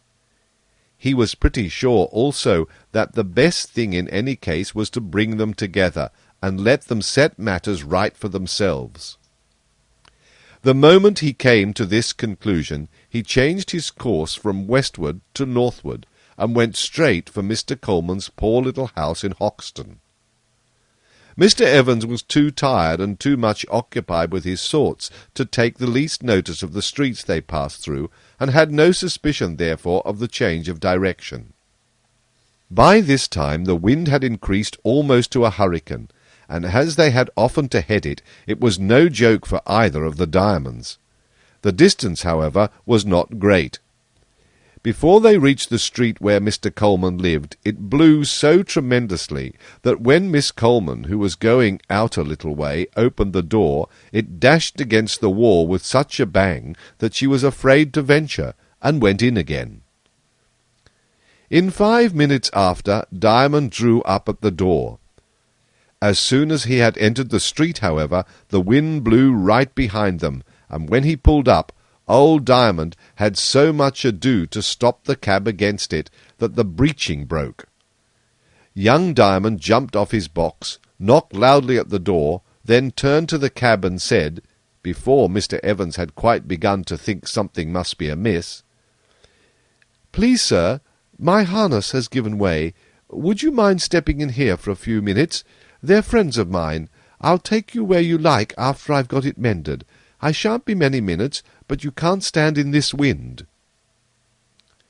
Half stupid with fatigue and want of food, Mr. Evans yielded to the boy's suggestion, and walked in at the door, which the maid held with difficulty against the wind. She took Mr. Evans for a visitor, as indeed he was, and showed him into the room on the ground floor. Diamond, who had followed into the hall, whispered to her as she closed the door, "Tell Miss Coleman, it's Miss Coleman he wants to see." "I don't know," said the maid. "He don't look much like a gentleman." "He is, though, and I know him, and so does Miss Coleman." The maid could not but remember Diamond, having seen him when he and his father brought the ladies home. So she believed him, and went to do what he told her. What passed in the little parlour when Miss Coleman came down does not belong to my story, which is all about Diamond.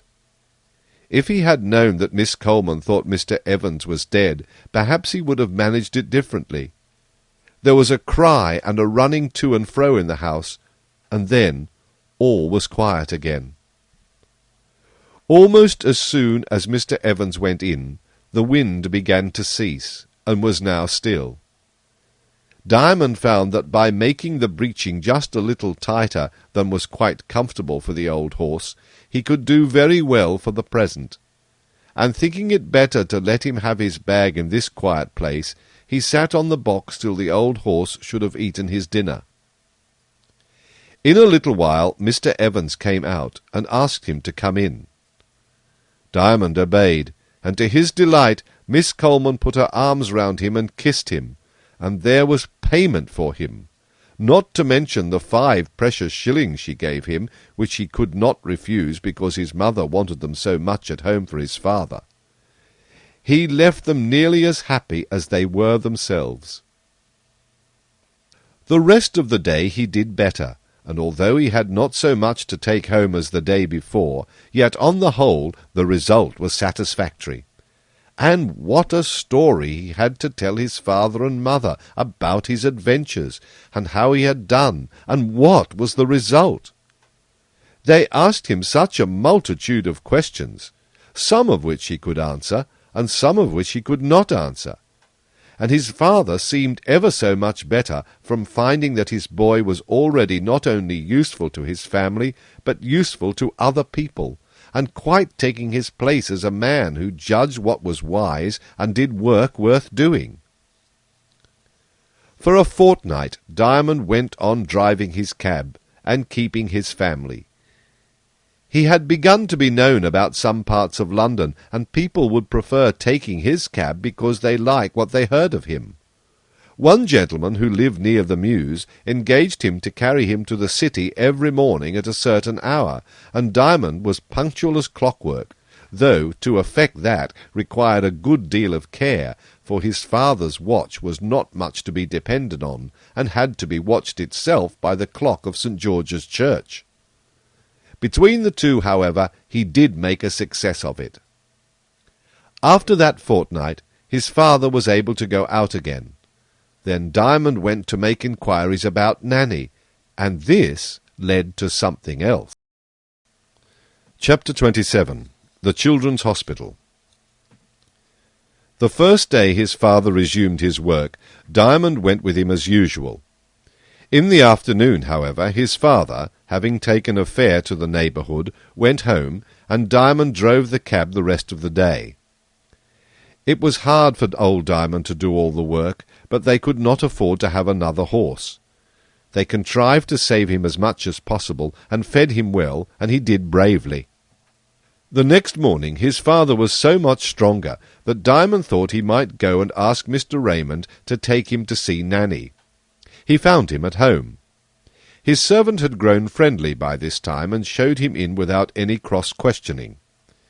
Mr. Raymond received him with his usual kindness, consented at once, and walked with him to the hospital, which was close at hand.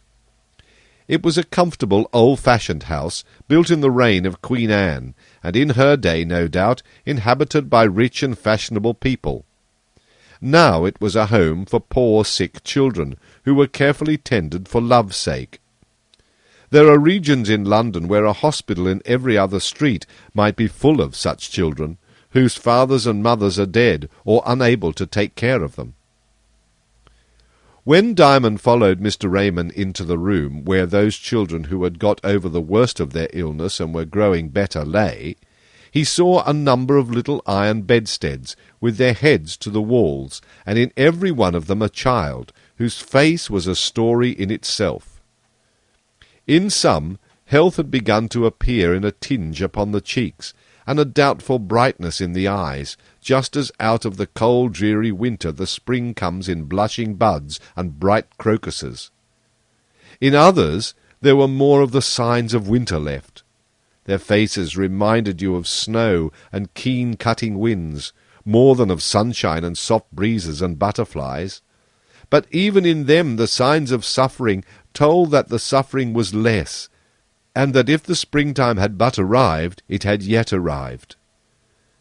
Diamond looked all around, but could see no Nanny. He turned to Mr. Raymond with a question in his eyes. "Well?" said Mr. Raymond. "Nanny's not here," said Diamond. "Oh, yes, she is." "I don't see her." "I do, though. There she is." He pointed to a bed right in front of where Diamond was standing. "That's not Nanny," he said. "It is Nanny. I have seen her many times since you have. Illness makes a great difference." "Why, that girl must have been to the back of the north wind," thought Diamond, but he said nothing, only stared. And as he stared, something of the old Nanny began to dawn through the face of the new Nanny.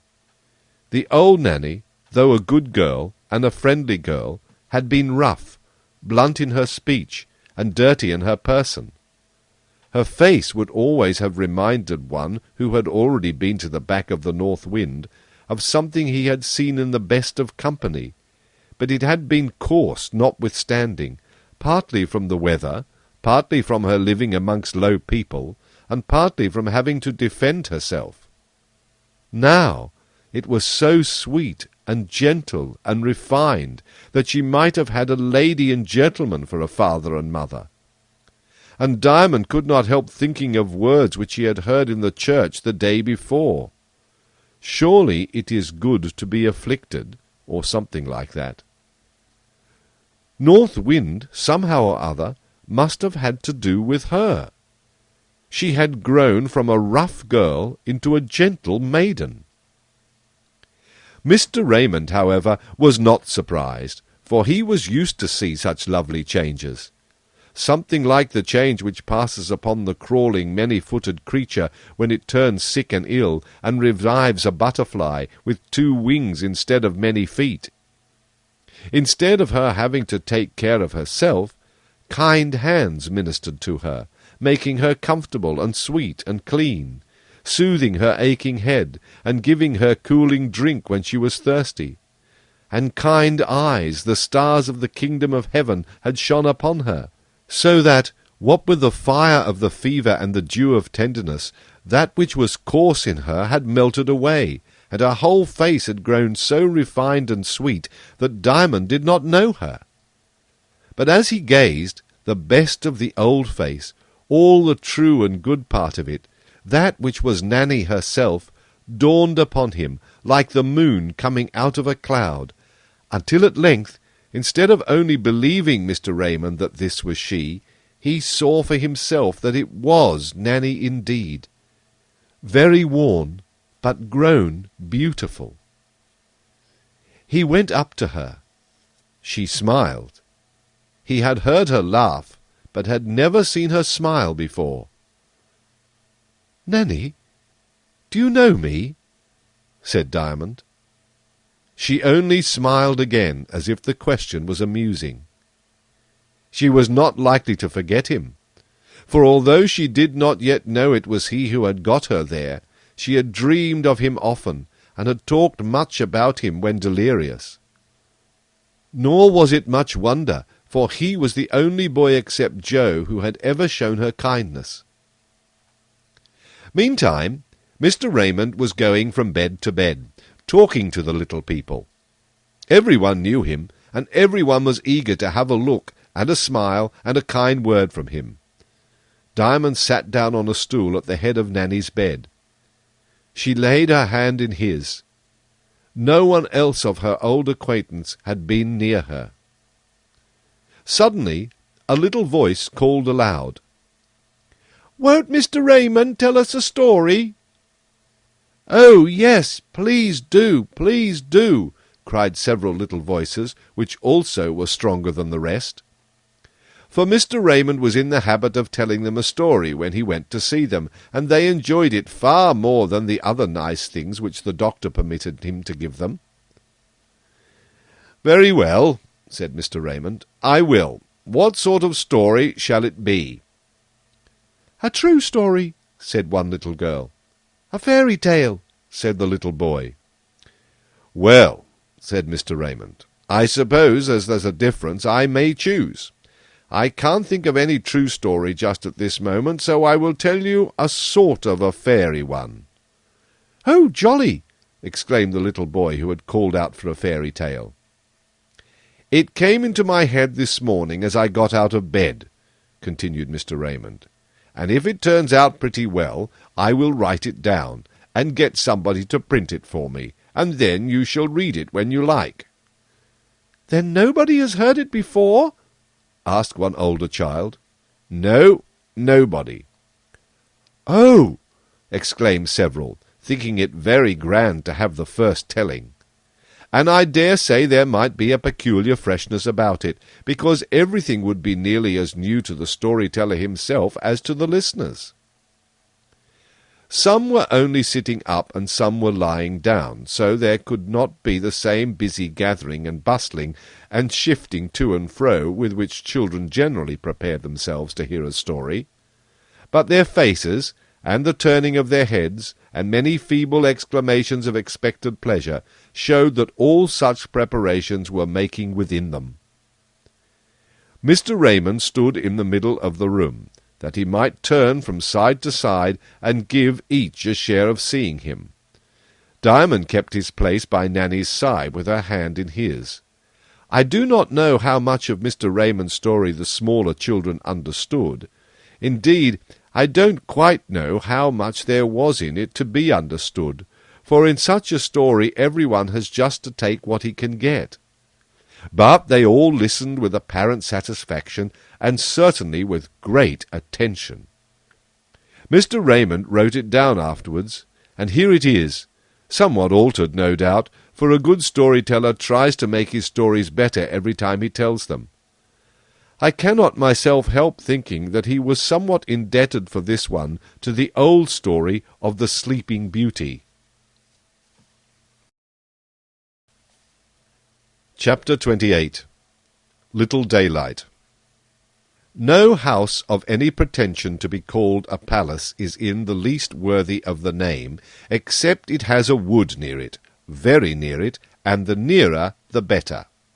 Not all round it, I don't mean that, for a palace ought to be open to the sun and wind, and stand high and brave, with weathercocks and glittering and flags flying. But on one side of every palace there must be a wood. And there was a very grand wood indeed beside the palace of the king, who was going to be Daylight's father. Such a grand wood, that nobody yet had ever got to the other end of it. Near the house it was kept very trim and nice, and it was free of brushwood for a long way in. But by degrees it got wild, and it grew wilder and wilder and wilder, until some said wild beasts at last did what they liked in it. The king and his courtiers often hunted, however, and this kept the wild beasts far away from the palace. One glorious summer morning, when the wind and sun were out together, when the vanes were flashing and the flags frolicking against the blue sky, little Daylight made her appearance from somewhere. Nobody could tell where. A beautiful baby, with such bright eyes that she might have come from the sun, only by and by she showed such lively ways that she might equally well have come out of the wind. There was great jubilation in the palace, for this was the first baby the queen had had, and there is as much happiness over a new baby in a palace as in a cottage. But there is one disadvantage of living near a wood. You do not know quite who your neighbours may be. Everybody knew there were in it several fairies, living within a few miles of the palace, who always had had something to do with each new baby that came. For fairies live so much longer than we that they can have business with a good many generations of human mortals. The curious houses they lived in were well known also. One, a hollow oak, a birch tree, though nobody could ever find how that fairy made a house of it. Another, a hut of growing trees intertwined, and patched up with turf and moss. But there was another fairy who had lately come to the place, and nobody even knew she was a fairy except the other fairies. A wicked old thing she was, always concealing her power, and being as disagreeable as she could, in order to tempt people to give her offence, that she might have the pleasure of taking vengeance upon them. The people about thought she was a witch, and those who knew her by sight were careful to avoid offending her. She lived in a mud house in a swampy part of the forest. In all history we find that fairies give their remarkable gifts to prince or princesses, or any child of sufficient importance in their eyes, always at the christening. Now this we can understand, because it is an ancient custom among human beings as well, and it is not hard to explain why wicked fairies should choose the same time to do unkind things. But it is difficult to understand how they should be able to do them, for you would fancy all wicked creatures would be powerless on such an occasion. But I never knew of any interference on the part of a wicked fairy that did not turn out a good thing in the end. What a good thing, for instance, it was that one princess should sleep for 100 years. Was she not saved from all the plague of young men who were not worthy of her? And did she not come awake exactly at the right moment when the right prince kissed her? For my part, I cannot help wishing a good many girls would sleep till just the same fate overtook them. It would be happier for them, and more agreeable to their friends. Of course, all the known fairies were invited to the christening, but the king and queen never thought of inviting an old witch, for the power of the fairies they have by nature, whereas a witch gets her power by wickedness. The other fairies, however, knowing the danger thus run, provided as well as they could against accidents from her quarter. But they could neither render her powerless, nor could they arrange their gifts in reference to hers beforehand, for they could not tell what those might be.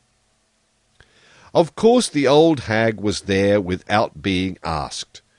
Not to be asked was just what she wanted, that she might have a sort of reason for doing what she wished to do. For somehow even the wickedest of creatures likes a pretext for doing the wrong thing. 5 fairies had one after the other given the child such gifts as each counted best, and the 5th had just stepped back to her place in the surrounding splendour of ladies and gentlemen, when, mumbling a laugh between her toothless gums, the wicked fairy hobbled out into the middle of the circle, and, at the moment when the archbishop was handing the baby to the lady at the head of the nursery department of state affairs, addressed him thus, giving a bite or two to every word before she could part with it. "Please, your grace, I'm very deaf. Would your grace mind repeating the princess's name?" "With pleasure, my good woman," said the archbishop, stooping to shout in her ear. "The infant's name is Little Daylight." "And Little Daylight it shall be," cried the fairy in the tone of a dry axle, "and little good shall any of her gifts do her, for I bestow upon her the gift of sleeping all day long, whether she will or not. Ha ha ha ha he he he. Then out started the sixth fairy, who, of course, the others had arranged should come after the wicked one, in order to undo as much as she might. "If she sleep all day," she said mournfully, "she shall, at least, wake all night." "A nice prospect for her mother and me," thought the poor king, for they loved her far too much to give her up to nurses, especially at night, as most kings and queens do, and are sorry for it afterwards. "You spoke before I had done," said the wicked fairy. "That's against the law. It gives me another chance." "I beg your pardon," said the other fairies all together. "She did. I hadn't done laughing," said the crone. "I had only to go hi, and I had to go through, ho, ho, and ha, ha. So I decree that if she wakes all night, she shall wax and wane with its mistress the moon. And what that may mean, I hope her royal parents will live to see. Ho, ho, ha, ha." But out stepped another fairy, for they had been wise enough to keep two in reserve, because every fairy knew the trick of one. "Until," said the seventh fairy, "a prince comes who shall kiss her without knowing it." The wicked fairy made a horrid noise like an angry cat and hobbled away. She could not pretend that she had not finished her speech this time, for she had laughed ho, ho, and ha, ha. "I don't know what that means," said the poor king to the seventh fairy. "Don't be afraid, the meaning will come with the thing itself," said she. The assembly broke up, miserable enough, the queen at least prepared for a good many sleepless nights, and the lady at the head of the nursery department anything but comfortable in the prospect before her, for of course the queen could not do it all. As for the king, he made up his mind, with what courage he could summon, to meet the demands of the case, but wondered whether he could, with any propriety, require the First Lord of the Treasury to take a share in the burden laid upon him. I will not attempt to describe what they had to go through for some time, but at last the household settled into a regular system, a very irregular one in some respects. For at certain seasons the palace rang all night with bursts of laughter from little Daylight, whose heart the old fairy's curse could not reach. She was Daylight still, only a little in the wrong place, for she always dropped asleep at the very first hint of dawn in the east. But her merriment was of short duration. When the moon was at the full, she was in glorious spirits, and as beautiful as it was possible for a child of her age to be. But as the moon waned, she faded, until at last she was wan and withered, like the poorest, sickliest child you might come upon in the streets of a great city, in the arms of a homeless mother. Then the night was quiet as the day, for all the little creature lay in the gorgeous cradle night and day with hardly a motion, and indeed at last without even a moan, like one dead. At first they often thought she was dead, but at last they got used to it, and only consulted the almanac to find the moment when she would begin to revive, which, of course, was with the first appearance of the silver thread of the crescent moon. Then she would move her lips, and they would give her a little nourishment, and she would grow better and better and better, until for a few days she was splendidly well. When well, she was always merriest out in the moonlight, but even when near her worst, she seemed better when, in warm summer nights, they carried her cradle out into the light of the waning moon. Then in her sleep she would smile the faintest, most pitiful smile. For a long time very few people ever saw her awake. As she grew older, she became such a favourite, however, that about the palace there was always some who would contrive to keep awake at night in order to be near her. but she soon began to take every chance of getting away from her nurses and enjoying her moonlight alone. And thus things went on until she was nearly 17 years of age. Her father and mother had by that time got so used to the odd state of things that they had ceased to wonder at them. All their arrangements had reference to the state of the Princess Daylight, and it is amazing how things contrive to accommodate themselves. But how any prince was ever to find and deliver her appeared inconceivable. As she grew older, she had grown more and more beautiful, with the sunniest hair and the loveliest eyes of heavenly blue, brilliant and profound as the sky of a June day. But so much more painful and sad was the change as her bad time came on. The more beautiful she was in the full moon, the more withered and worn did she become as the moon waned. At the time at which my story has now arrived, she looked, when the moon was small or gone, like an old woman exhausted with suffering. This was the more painful that her appearance was unnatural, for her hair and eyes did not change. Her wan face was both drawn and wrinkled, and had an eager, hungry look. Her skinny hands moved as if wishing but unable to lay hold of something.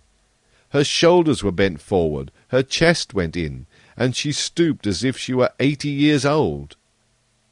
At last she had to be put to bed, and there await the flow of the tide of life.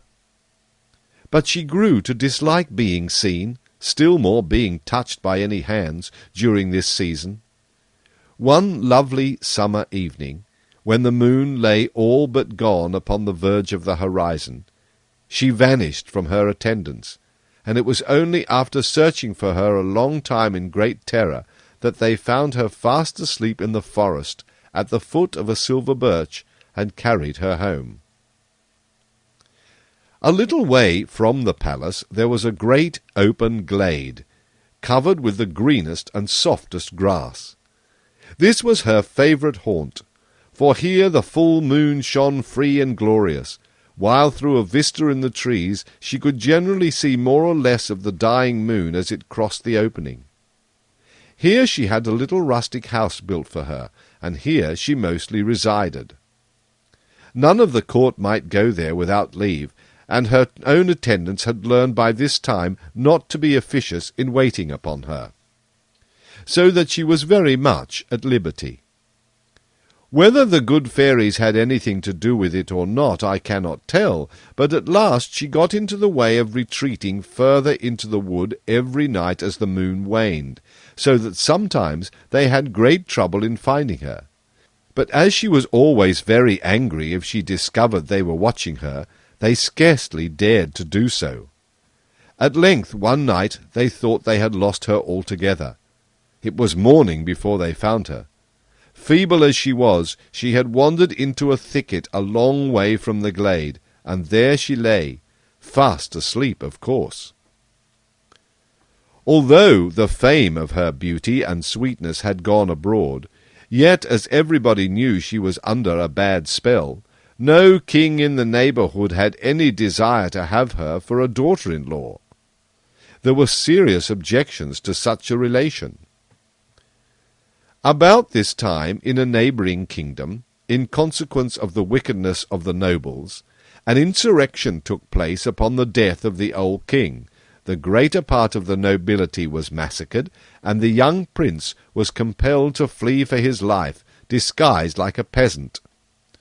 For some time, until he got out of the country, he suffered much from hunger and fatigue, but when he got into that ruled by the princess's father, and had no longer any fear of being recognized, he fared better, for the people were kind.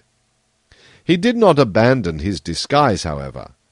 One tolerable reason was that he had no other clothes to put on, and another that he had very little money, and did not know where to get any more.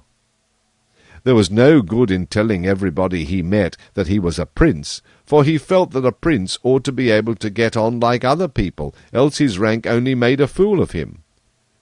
He had read of princes setting out upon adventure, and here he was, out in similar case, only without having had a choice in the matter. He would go on, and see what would come. For a day or two he had been walking through the palace wood, and had had next to nothing to eat, when he came upon the strangest little house, inhabited by a very nice, tidy, motherly old woman. This was one of the good fairies. The moment she saw him she knew quite well who he was, and what was going to come of it, but she was not at liberty to interfere with the orderly march of events. She received him with the kindness she would have shown to any other traveller, and gave him bread and milk, which he thought the most delicious food he had ever tasted, wondering that they did not have it for dinner at the palace sometimes. The old woman pressed him to stay all night. When he awoke, he was amazed to find how well and strong he felt. She would not take any of the money he offered, but begged him, if he found occasion of continuing in the neighbourhood, to return and occupy the same quarters. "Thank you much, good mother," answered the prince, "but there is little chance of that. The sooner I get out of this wood, the better." "I don't know that," said the fairy. "What do you mean?" asked the prince. "Why, how should I know?" returned she. "I can't tell," said the prince. "Very well," said the fairy. "How strangely you talk," said the prince. "Do I?" said the fairy. "Yes, you do," said the prince. "Very well," said the fairy. The prince was not used to be spoken to in this fashion, so he felt a little angry and turned and walked away. But this did not offend the fairy. She stood at the door of her little house looking after him till the trees hid him quite. Then she said, "At last!" and went in. The prince wandered and got nowhere. The sun sank and went out of sight, and he seemed no nearer the end of the wood than ever. He sat down on a fallen tree, ate a bit of bread the old woman had given him, and waited for the moon. For although he was not much of an astronomer, he knew the moon would rise sometime, because she had risen the night before. Up she came, slow and slow, but of a good size, pretty nearly round indeed, whereupon, greatly refreshed with his piece of bread, he got up and went, he knew not whither. After walking a considerable distance, he thought he was coming to the outside of the forest, but when he reached what he thought was the last of it, he found himself only upon the edge of a great open space in it, covered with grass. The moon shone very bright, and he thought he had never seen a more lovely spot. Still it looked dreary because of its loneliness, for he could not see the house at the other side. He sat down weary again, and gazed into the glade. He had not seen so much room for several days. All at once he spied something in the middle of the grass. What could it be? It moved. It came nearer. Was it a human creature gliding across? A girl dressed in white, gleaming in the moonshine. She came nearer and nearer. He crept behind a tree and watched, wondering. It must be some strange being of the wood. A nymph whom the moonlight and the warm dusky air had enticed from her tree. But when she came close to where he stood, he no longer doubted she was human, for he had caught sight of her sunny hair, and her clear blue eyes, and the loveliest face and form that he had ever seen. All at once she began singing like a nightingale, and dancing to her own music, with her eyes ever turned towards the moon. She passed close to where he stood, dancing on by the edge of the trees, and away in a great circle towards the other side, until he could see but a spot of white in the yellowish green on the moonlit grass. But when he feared it would vanish quite, the spot grew, and became a figure once more. She approached him again, singing and dancing and waving her arms over her head until she had completed the circle. Just opposite his tree she stood, ceased her song, dropped her arms, and broke out into a long, clear laugh, musical as a brook. Then, as if tired, She threw herself on the grass and lay gazing at the moon. The prince was almost afraid to breathe lest he should startle her, and she should vanish from his sight. As to venturing near her, that never came into his head. She had lain for a long hour or so, when the prince began again to doubt concerning her. Perhaps she was but a vision of his own fancy. Or was she a spirit of the wood after all? If so, he too would haunt the wood, glad to have lost kingdom and everything for the hope of being near her. He would build him a hut in the forest, and there he would live for the pure chance of seeing her again. Upon nights like this at least she would come out and bask in the moonlight, and make his soul blessed.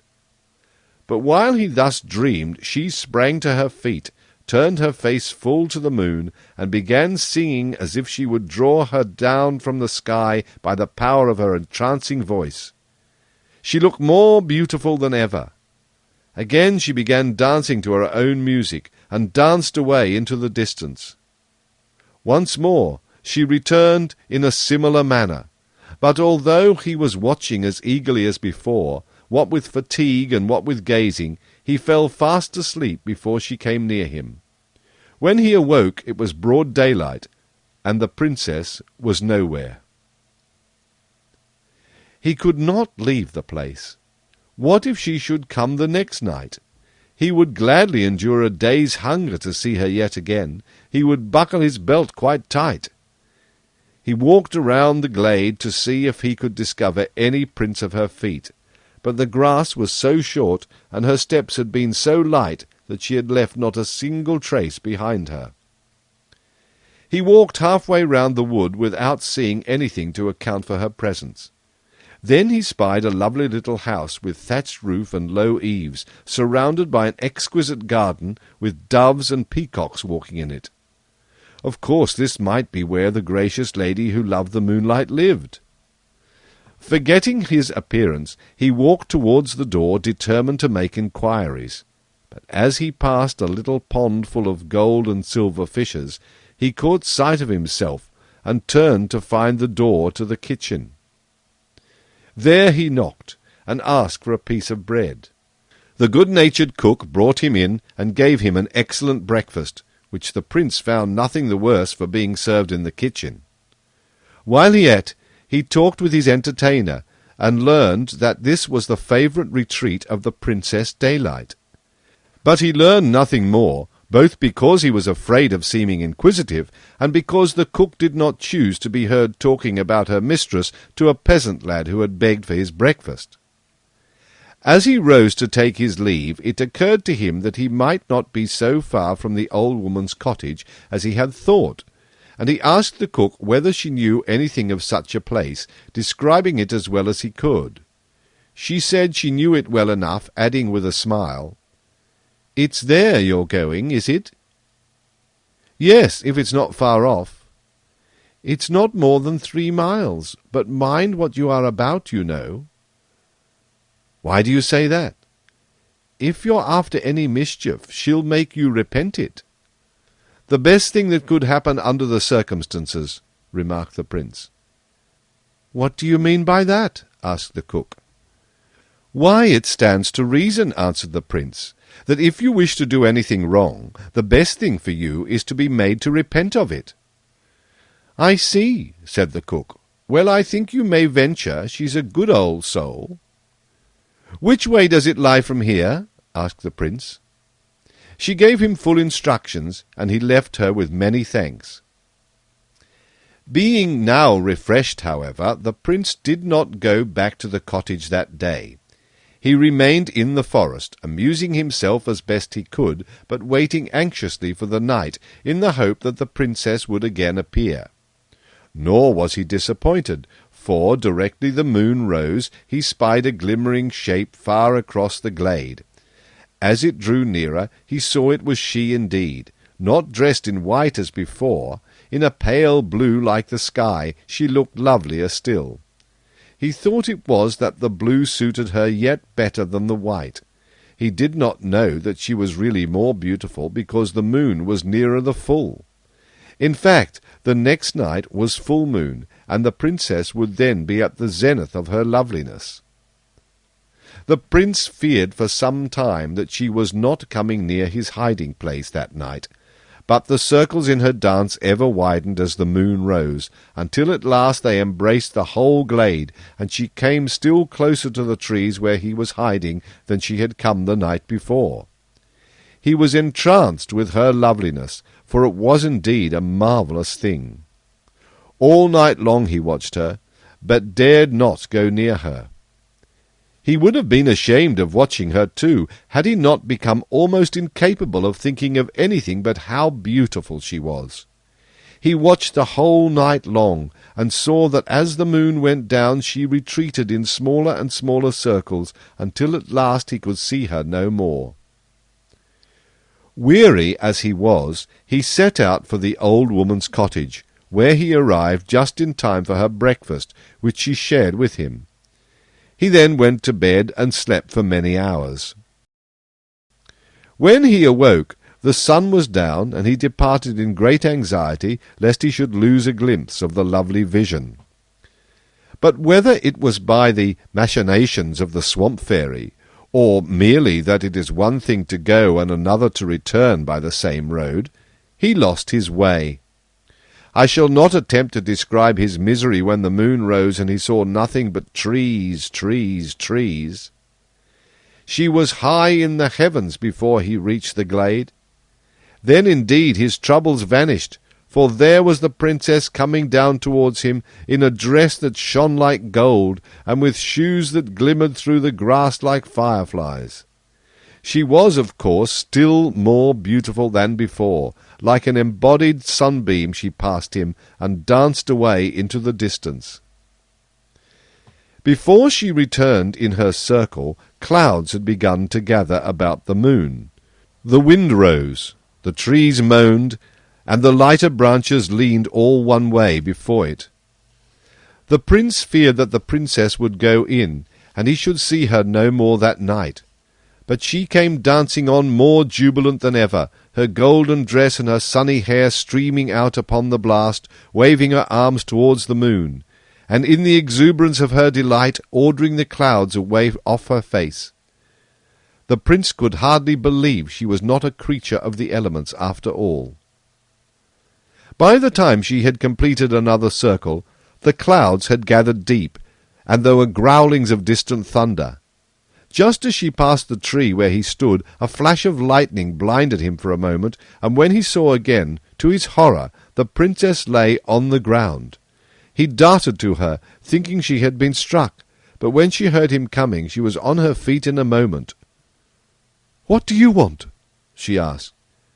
"I beg your pardon, I thought the lightning," said the prince, hesitating. "There is nothing the matter," said the princess, waving him off rather haughtily. The poor prince turned and walked towards the wood. "Come back," said Daylight. "I like you. You do what you are told. Are you good?" "Not as good as I should be like to be," said the prince. "Then go and grow better," said the princess. Again the disappointed prince turned and went. "Come back," said the princess. He obeyed, and stood before her waiting. "Can you tell me what the sun is like?" she asked. "No," he answered. "But where's the good of asking what you know?" "But I don't know," she rejoined. "Why? Everybody knows." "That's the very thing. I'm not everybody. I've never seen the sun." "Then you can't know what it's like till you do see it." "I think you must be a prince," said the princess. "Do I look like one?" said the prince. "I can't quite say that." "Then why do you think so?" "Because you both do what you are told and speak the truth. Is the sun so very bright?" "As bright as the lightning." "But it doesn't go out like that, does it?"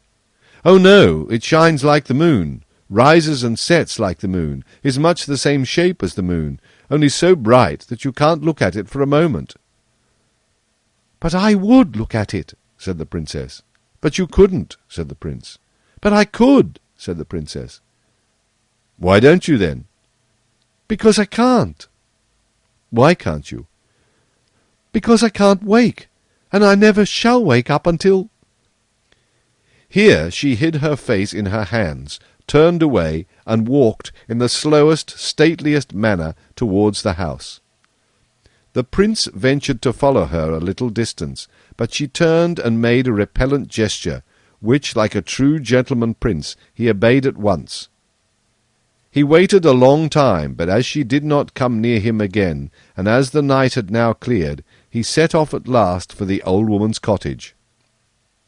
It was long past midnight when he reached it, but to his surprise the old woman was paring potatoes at the door. Fairies are fond of doing odd things. Indeed, however, they may dissemble the night is always their day. And so it is with all who have fairy blood in them. "Why, what are you doing there, this time of the night, mother?" said the prince, for that was the kind way in which any young man in his country would address a woman who was much older than himself. "Getting your supper ready, my son," she answered. "Oh, I don't want any supper," said the prince. "Ah, you've seen daylight?" said she. "I've seen a princess who never saw it," said the prince. "Do you like her?" asked the fairy. "Oh, don't I?" said the prince. "More than you would believe, mother." "A fairy can believe anything that ever was or ever could be," said the old woman. "Then you are a fairy?" asked the prince. "Yes," said she. "Then what do you do for things not to believe?" asked the prince. "There's plenty of them. Everything that never was nor ever could be." "Plenty, I grant you," said the prince. "But do you believe that there could be a princess who never saw the daylight? Do you believe that now?" This the prince said, not that he had doubted the princess, but that he wanted the fairy to tell him more. She was too old a fairy, however, to be caught so easily. "Of all people, fairies must not tell secrets. Besides, she's a princess." "Well, I'll tell you a secret. I'm a prince." "I know that." "How do you know it?" "By the curl of the third eyelash on your left eyelid." "Which corner do you count from?" "That's a secret." "Another secret. Well, at least if I am a prince, there can be no harm in telling me about a princess." "It's just princes I can't tell." "There ain't any more of them, are there?" said the prince. "What? You don't think you're the only prince in the world, do you?" "Oh dear, no, not at all. But I know there's one too many just at present, except the princess." "Yes, yes. That's it," said the fairy. "What's it?" asked the prince. But he could get nothing more out of the fairy, and had to go to bed unanswered, which was something of a trial. Now wicked fairies will not be bound by the laws which the good fairies obey, and this always seems to give the bad the advantage over the good, for they use means to gain their ends which the others will not. But it is all of no consequence, for what they do never succeeds, nay, in the end, it brings about the very thing they are trying to prevent. So you see that somehow, for all their cleverness, wicked fairies are dreadfully stupid, for although from the beginning of the world they have really helped instead of thwarting the good fairies, not one of them is a bit the wiser for it. She will try the bad thing just as they all did before her, and succeeds no better, of course. The prince had so far stolen a march upon the swamp fairy that she did not know he was in the neighbourhood until after he had seen the princess those 3 times. When she knew it, she consoled herself by thinking that the princess must be far too proud and too modest for any young man to venture even to speak to her before he had seen her 6 times at least. But there was even less danger than the wicked fairy thought. For however much the princess might desire to be set free, she was dreadfully afraid of the wrong prince. Now, however, the fairy was going to do all she could. She so contrived it by her deceitful spells that the next night the prince could not by any endeavour find his way to the glade. It would take me too long to tell her tricks. They would be amusing to us who know that they could not do any harm, but they were something other than amusing to the poor prince. He wandered about the forest till daylight, and then fell fast asleep. The same thing occurred for 7 following days, during which neither could he find the good fairy's cottage. After the 3rd quarter of the moon, however, the bad fairy thought she might be at ease about the affair for a fortnight at least, for there was no chance of the prince wishing to kiss the princess during that period. So the 1st day of the 4th quarter he did find the cottage, and the next day he found the glade. For nearly another week he haunted it, but the princess never came. I have little doubt she was on the farther edge of it some part of every night, but at this period she always wore black, and there being little or no light, the prince never saw her. Nor would he have known her if he had seen her. How could he have taken the warm, decrepit creature she was now for the glorious Princess Daylight? At last, one night, when there was no moon at all, he ventured near the house. There he heard voices talking, although it was past midnight, for her women were in considerable uneasiness, because the one whose turn it was to watch her had fallen asleep, and had not seen which way she went, and this was a night when she would probably wander very far, describing a circle which did not touch the open glade at all, but stretched away from the back of the house, deep into that side of the forest, a part of which the prince knew nothing. When he understood from what they said that she had disappeared, and that she must have gone somewhere in the said direction, he plunged at once into the wood to see if he could find her. For hours he roamed with nothing to guide him but the vague notion of a circle which on one side bordered on the house, for so much had he picked up from the talk he had overheard. It was getting towards the dawn, but as yet there was no streak of light in the sky, when he came to a great birch tree and sat down weary at the foot of it. While he sat, very miserable you may be sure, full of fear for the princess, and wondering how her attendants could take it so quietly, he bethought himself that it would not be a bad plan to light a fire, which if she were anywhere near would attract her. This he managed with a tinder-box which the good fairy had given him. It was just beginning to blaze up, when he heard a moan, which seemed to come from the other side of the tree. He sprung to his feet, but his heart throbbed so that he had to lean for a moment against the tree before he could move. When he got round, there lay a human form in a little dark heap on the earth. There was light enough from his fire to show that it was not the princess. He lifted it in his arms, hardly heavier than a child, and carried it to the flame. The countenance was that of an old woman, but it had a fearfully strange look. A black hood concealed her hair, and her eyes were closed. He laid her down as comfortably as he could, chafed her hands, put a little cordial from a bottle, also the gift of the fairy, into her mouth, took off his coat and wrapped it about her, and in short did his best he could.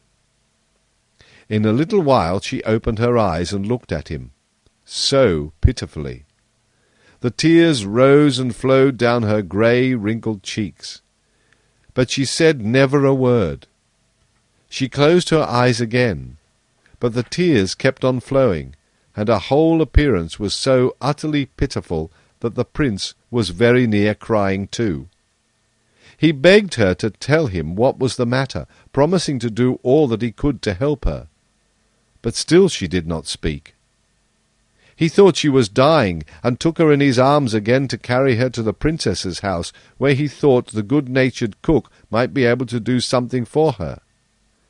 When he lifted her, the tears flowed yet faster, and she gave such a sad moan that it went to his very heart.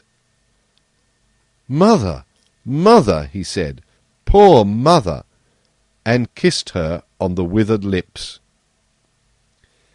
She started, and what eyes they were that opened upon him!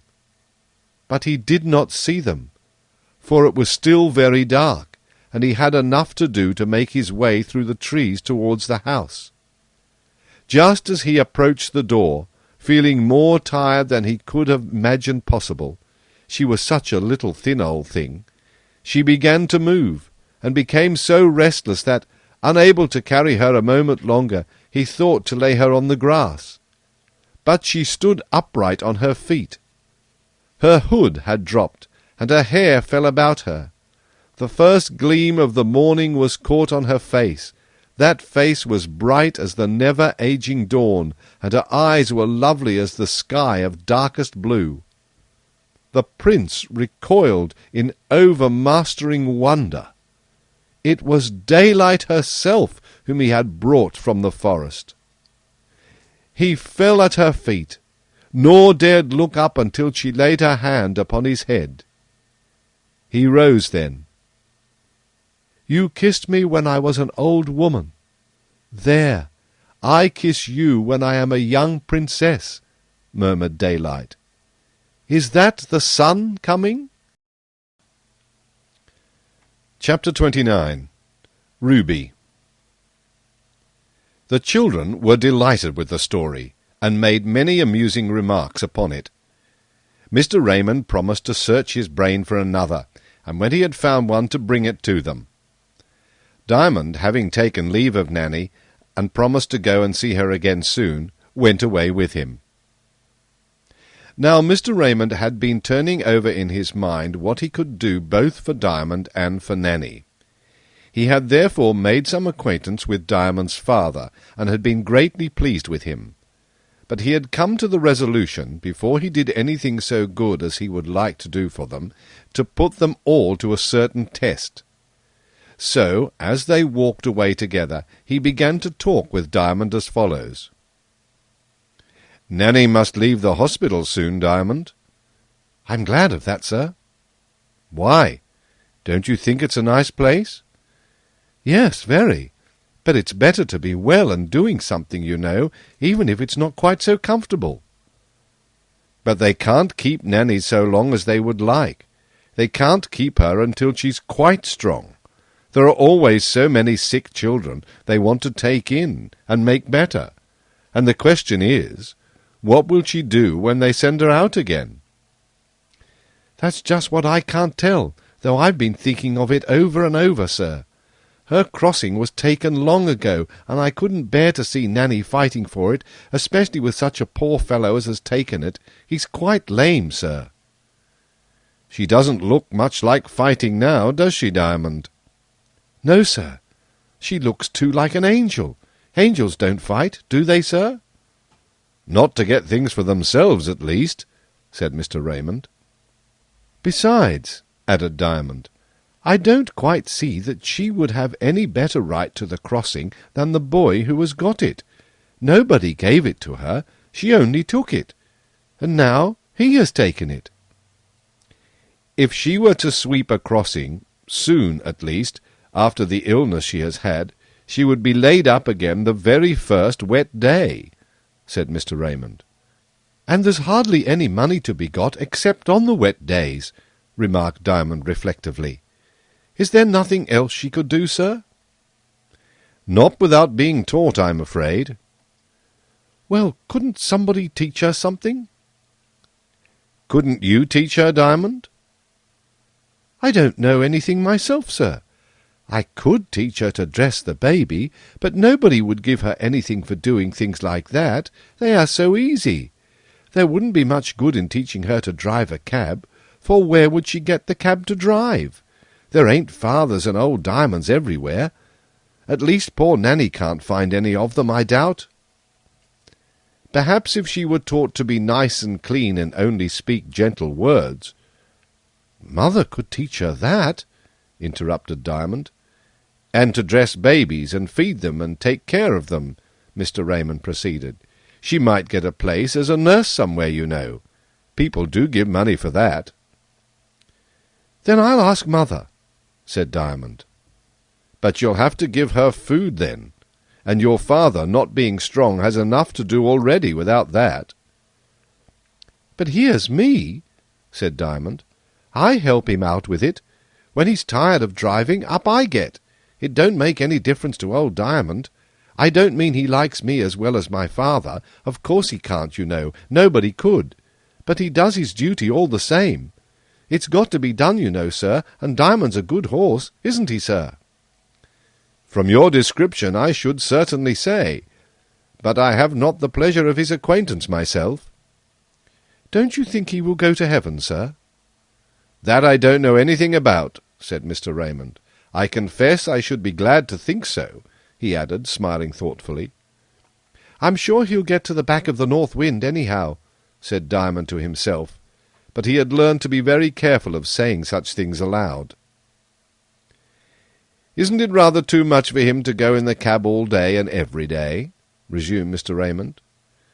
"So father says, when he feels his ribs of a morning, but then he says the old horse do eat well, and the moment he's had his supper down he goes and never gets up till he's called, and for the legs of him, father says that makes no end of a differ. Some horses, sir, they won't lie down all night long, and go to sleep on their 4 pins like a haystack, father says. I think it's very stupid of them, and so does old Diamond. But then I suppose they don't know better, and so they can't help it. We mustn't be too hard upon them, father says." "Your father must be a good man, Diamond." Diamond looked up in Mr. Raymond's face, wondering what he could mean. "I said your father must be a good man, Diamond." "Of course," said Diamond. "How could he drive a cab if he wasn't?" "There are some men drive cabs who are not very good," objected Mr. Raymond. Diamond remembered the drunken cabman, and saw that his friend was right. "Ah, but," he returned, "he must be, you know, with such a horse as old Diamond." "That does make a difference," said Mr. Raymond. "But it is quite enough that he is a good man, without our trying to account for it. Now, if you like, I will give you a proof that I think him a good man. I am going away on the continent for a while, for 3 months, I believe, and I am going to let my house to a gentleman who does not want the use of my brougham. My horse is nearly as old, I fancy, as your Diamond, but I don't want to part with him, and I don't want him to be idle, for nobody, as you say, ought to be idle. But neither do I want him to be worked very hard. Now, it has come into my head that perhaps your father would take charge of him and work him under certain conditions." "My father will do what's right," said Diamond. "I'm sure of that." "Well, so I think. Will you ask him when he comes home to call and have a little chat with me, to-day sometime?" "He must have his dinner first," said Diamond. "No, he's got his dinner with him to-day. It must be after he's had his tea." Of course, of course. Any time will do. I shall be at home all day." "Very well, sir. I will tell him. You may be sure he will come. My father thinks you a very kind gentleman, and I know he is right, for I know your very own self, sir." Mr. Raymond smiled, and as they had now reached his door, they parted, and Diamond went home. As soon as his father entered the house, Diamond gave him Mr. Raymond's message, and recounted the conversation that had preceded it. His father said little, but took thought-sauce to his bread and butter, and as soon as he had finished his meal, rose, saying, "I will go to your friend directly, Diamond. It would be a grand thing to get a little more money. We do want it." Diamond accompanied his father to Mr. Raymond's door, and there left him. He was shown at once into Mr. Raymond's study, where he gazed with some wonder at the multitude of books on the walls, and thought what a learned man Mr. Raymond must be. Presently Mr. Raymond entered, and after saying much the same about his old horse, made the following distinct proposal, one not over-advantageous to Diamond's father, but for which he had reasons, namely, that Joseph should have the use of Mr. Raymond's horse while he was away, on condition that he never worked him more than 6 hours a day, and fed him well, and that, besides, he should take Nanny home as soon as she was able to leave the hospital, and provide for her as for one of his own children, neither better nor worse, so long, that is, as he had the horse. Diamond's father could not help thinking it a pretty close bargain. He should have both the girl and the horse to feed, and only 6 hours' work out of the horse. "It will save your own horse," said Mr. Raymond.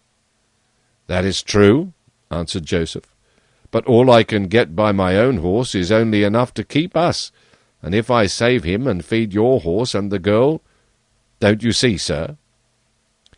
"Well, you can go home and think about it, and let me know by the end of the week. I am in no hurry before then." So Joseph went home and recounted the proposal to his wife, adding that he did not think there was much advantage to be got out of it. "Not much that way, husband," said Diamond's mother. "But there would be an advantage, and what matter who gets it?" "I don't see it," answered her husband. "Mr. Raymond is a gentleman of property, and I don't discover any much good in helping him to save a little more. He won't easily get one to make such a bargain, and I don't mean he shall get me. It would be a loss rather than a gain, I do think, at least if I took less work out of our own horse." 1 hour would make a difference to old Diamond, but that's not the main point. You must think what an advantage it would be to the poor girl that hasn't a home to go to. "She is one of Diamond's friends," thought his father.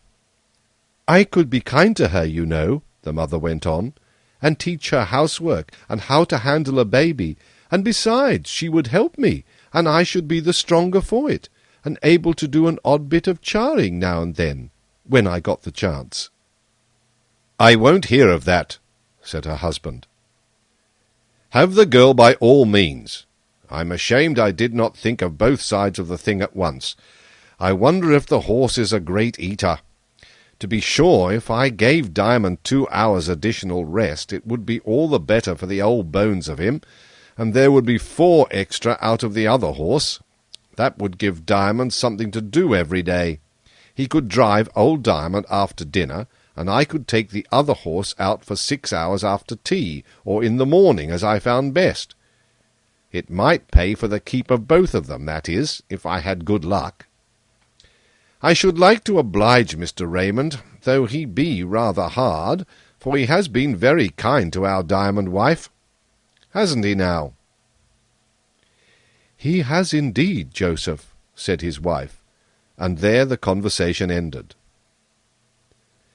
Diamond's father went the very next day to Mr. Raymond and accepted his proposal, so that the week after, having got another stall in the same stable, he had 2 horses instead of 1. Oddly enough, the name of the new horse was Ruby, for he was a very red chestnut. Diamond's name came from a white lozenge on his forehead. Young Diamond said they were rich now, with such a big diamond and such a big ruby. Chapter 30. Nanny's Dream. Nanny was not fit to be moved for some time yet, and Diamond went to see her as often as he could. But being more regularly engaged now, seeing he went out every day for a few hours with old Diamond, and had his baby to mind, and one of the horses to attend to, he could not go so often as he would have liked. One evening, as he sat by her bedside, she said to him, "I've had such a beautiful dream, Diamond. I should like to tell it you." "Oh, do," said Diamond. "I am so fond of dreams." "Oh, do," said Diamond. "I am so fond of dreams." She must have been to the back of the north wind, he said to himself. "It was a very foolish dream, you know, but somehow it was so pleasant.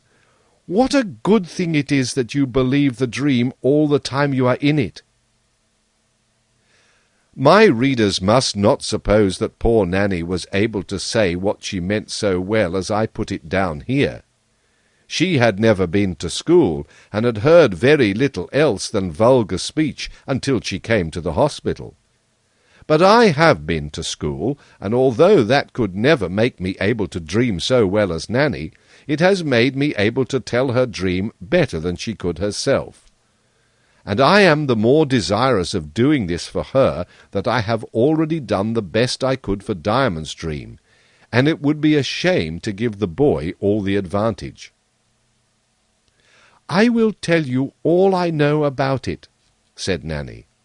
"The day before yesterday, a lady came to see us, a very beautiful lady, and very beautifully dressed.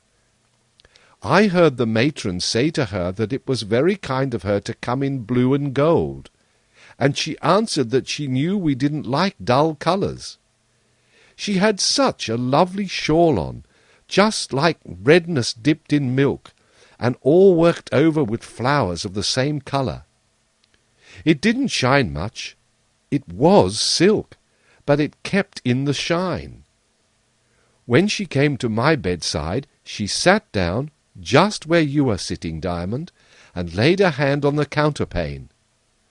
I was sitting up with my table before me ready for my tea. Her hand looked so pretty in its blue glove that I was tempted to stroke it. I thought she wouldn't be angry, for everybody that comes to the hospital is kind. It's only in the streets they ain't kind. But she drew her hand away, and I almost cried, for I thought I had been rude. Instead of that, however, it was only that she didn't like giving me her glove to stroke, for she drew it off and then laid her hand where it was before. I wasn't sure, but I ventured to put out my ugly hand. "Your hand ain't ugly, Nanny," said Diamond. But Nanny went on. "And I stroked it again, and then she stroked mine. Think of that!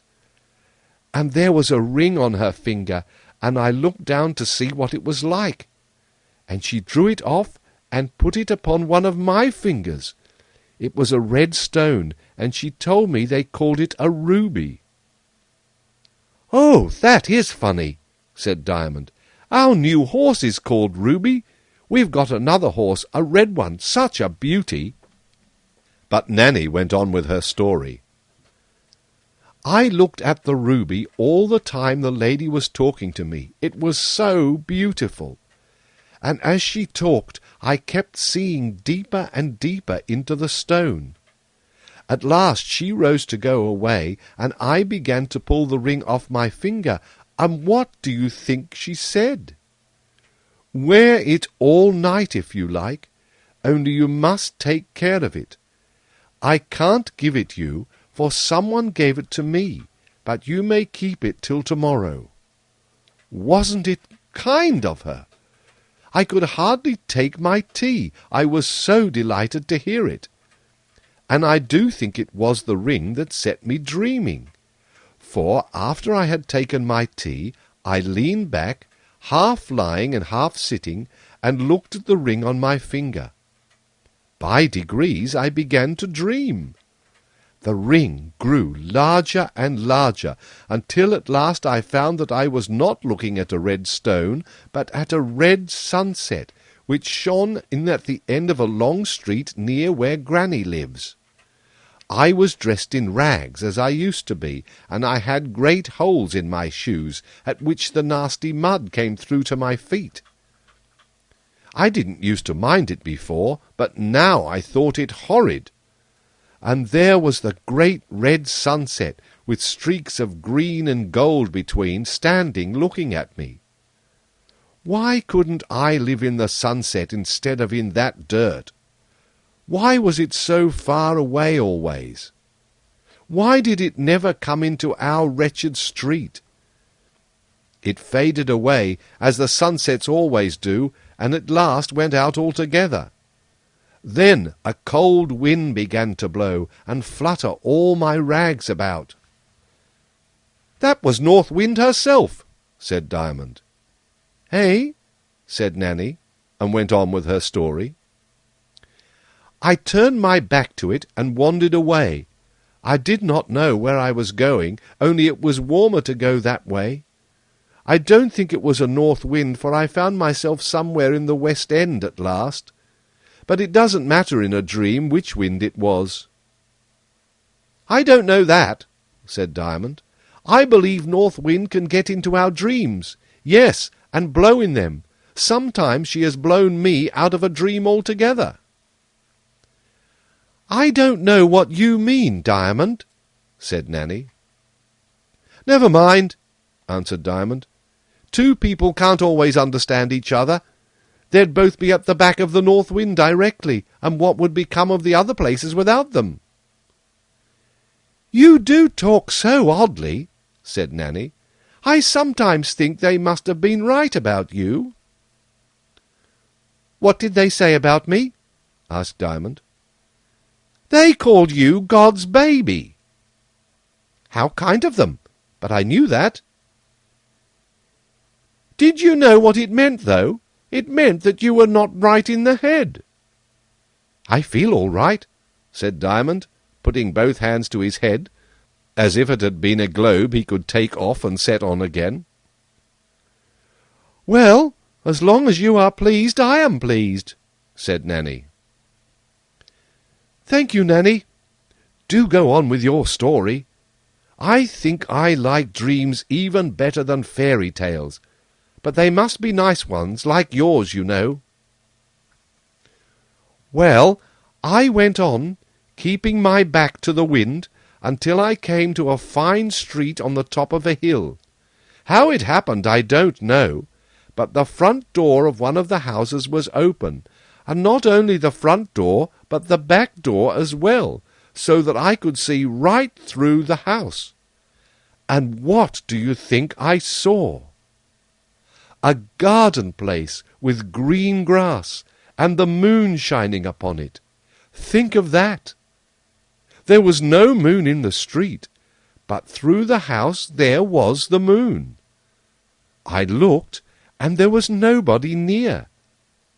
I would not do any harm, and the grass was so much nicer than the mud. But I couldn't think of going on the grass with such dirty shoes. I kicked them off in the gutter, and ran in on my bare feet, up the steps and through the house and onto the grass. And the moment I came into the moonlight, I began to feel better." "That's why North Wind blew you there," said Diamond. "It came of Mr. Raymond's story about the Princess Daylight," returned Nanny. "Well, I lay down upon the grass in the moonlight without thinking how I was to get out again. Somehow the moon suited me exactly. There was not a breath of north wind you talk about. It was quite gone." "You didn't want her any more just then. She never goes where she's not wanted," said Diamond. "But she blew you into the moonlight anyhow." "Well, we won't dispute about it," said Nanny. "You've got a tile loose, you know." "Suppose I have," returned Diamond. "Don't you see it may let in the moonlight, or the sunlight, for that matter?" "Perhaps yes, perhaps no," said Nanny. "And you've got your dreams too, Nanny." "Yes, but I know they're dreams." "So do I, but I know besides they are something more as well." "Oh, do you?" rejoined Nanny. "I don't." "All right," said Diamond. "Perhaps you will some day." "Perhaps I won't," said Nanny. Diamond held his peace, and Nanny resumed her story. "I lay a long time, and the moonlight got in at every tear in my clothes, and made me feel so happy." "There, I tell you," said Diamond. "What do you tell me?" returned Nanny.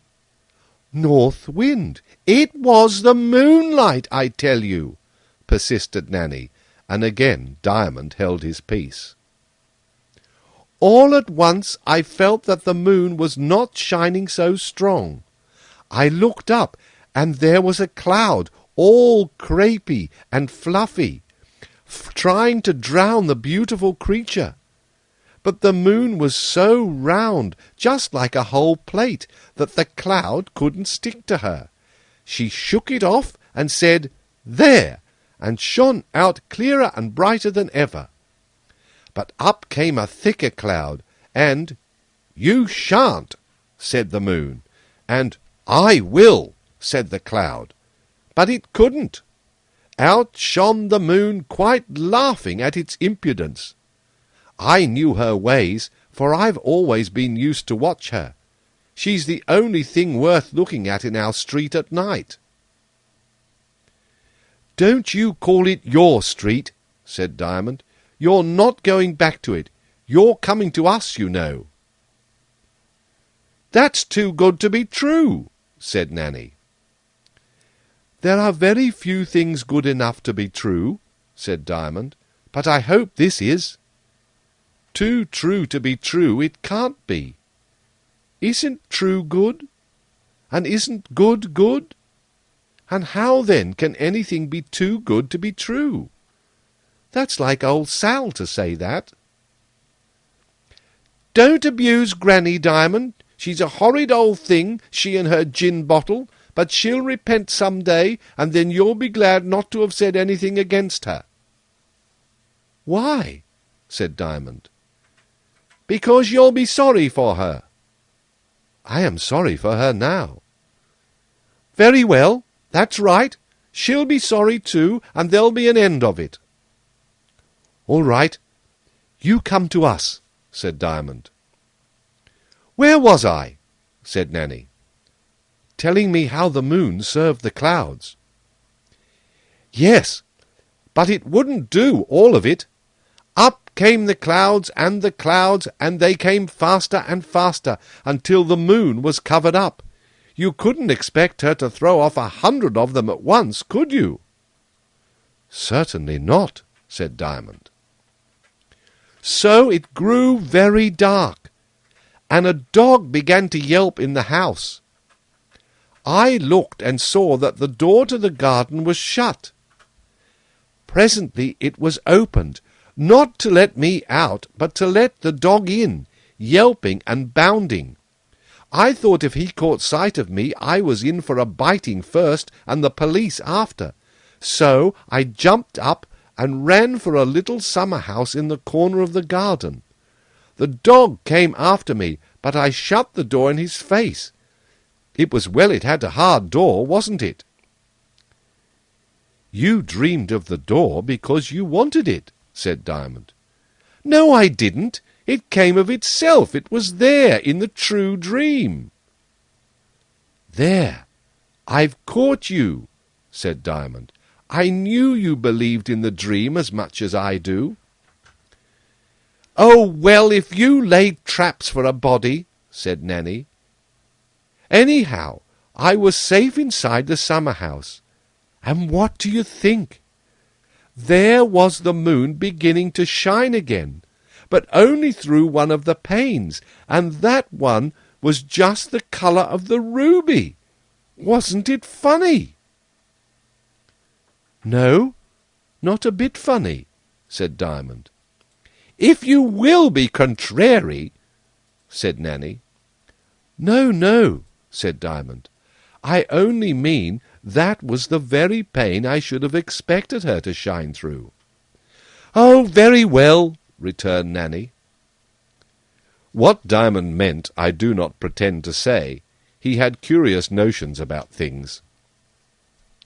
"And now," said Nanny, "I didn't know what to do, for the dog kept barking at the door and I couldn't get out, but the moon was so beautiful that I couldn't keep from looking at it through the red pane. And as I looked it got larger and larger, till it filled the whole pane and outgrew it, so that I could see it through the other panes. And it grew till it filled them too, and the whole window, so that the summer house was nearly as bright as day. The dog stopped barking, and I heard a gentle tapping at the door, like the wind blowing a little branch against it."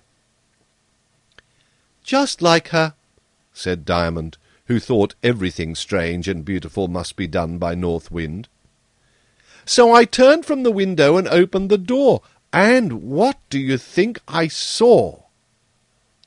"A beautiful lady," said Diamond.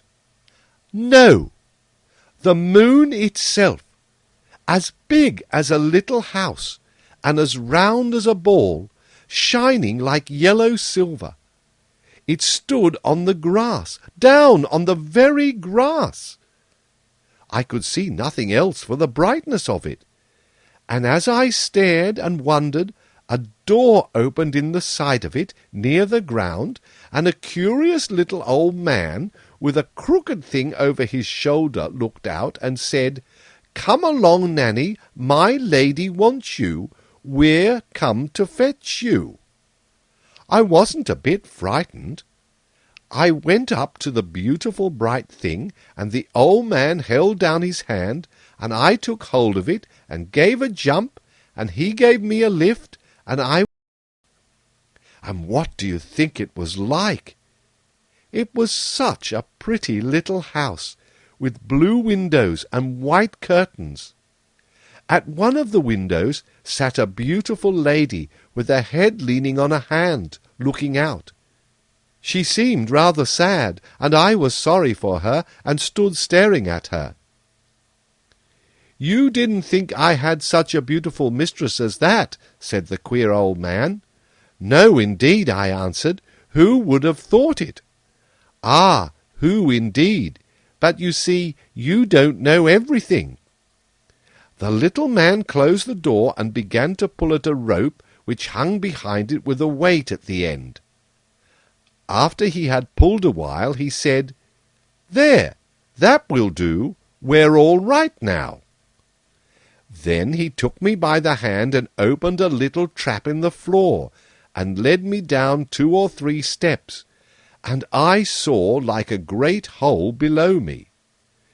'Don't be frightened,' said the little man. 'It's not a hole, it's only a window. Put your face down and look through.' I did as he told me, and there was the garden and the summer-house, far away, lying at the bottom of the moonlight. 'There,' said the little man, 'we've brought you off. Do you see the little dog barking at us down there in the garden?' I told him I couldn't see anything so far. 'Can you see anything so small and so far off?' I said. 'Bless you, child,' said the little man. 'I could pick up a needle out of the grass if I only had a long enough arm. There's one lying by the door of the summer-house now.' I looked at his eyes. They were very small, but so bright that I think he saw by the light that went out of them. Then he took me up, and up again by a little stair in a corner of the room, and through another trap-door, and there was one great round window above us, and I saw the blue sky and the clouds, and such lots of stars, all so big, and shining as hard as ever they could." "The little girl-angels had been polishing them," said Diamond. "What nonsense you do talk!" said Nanny.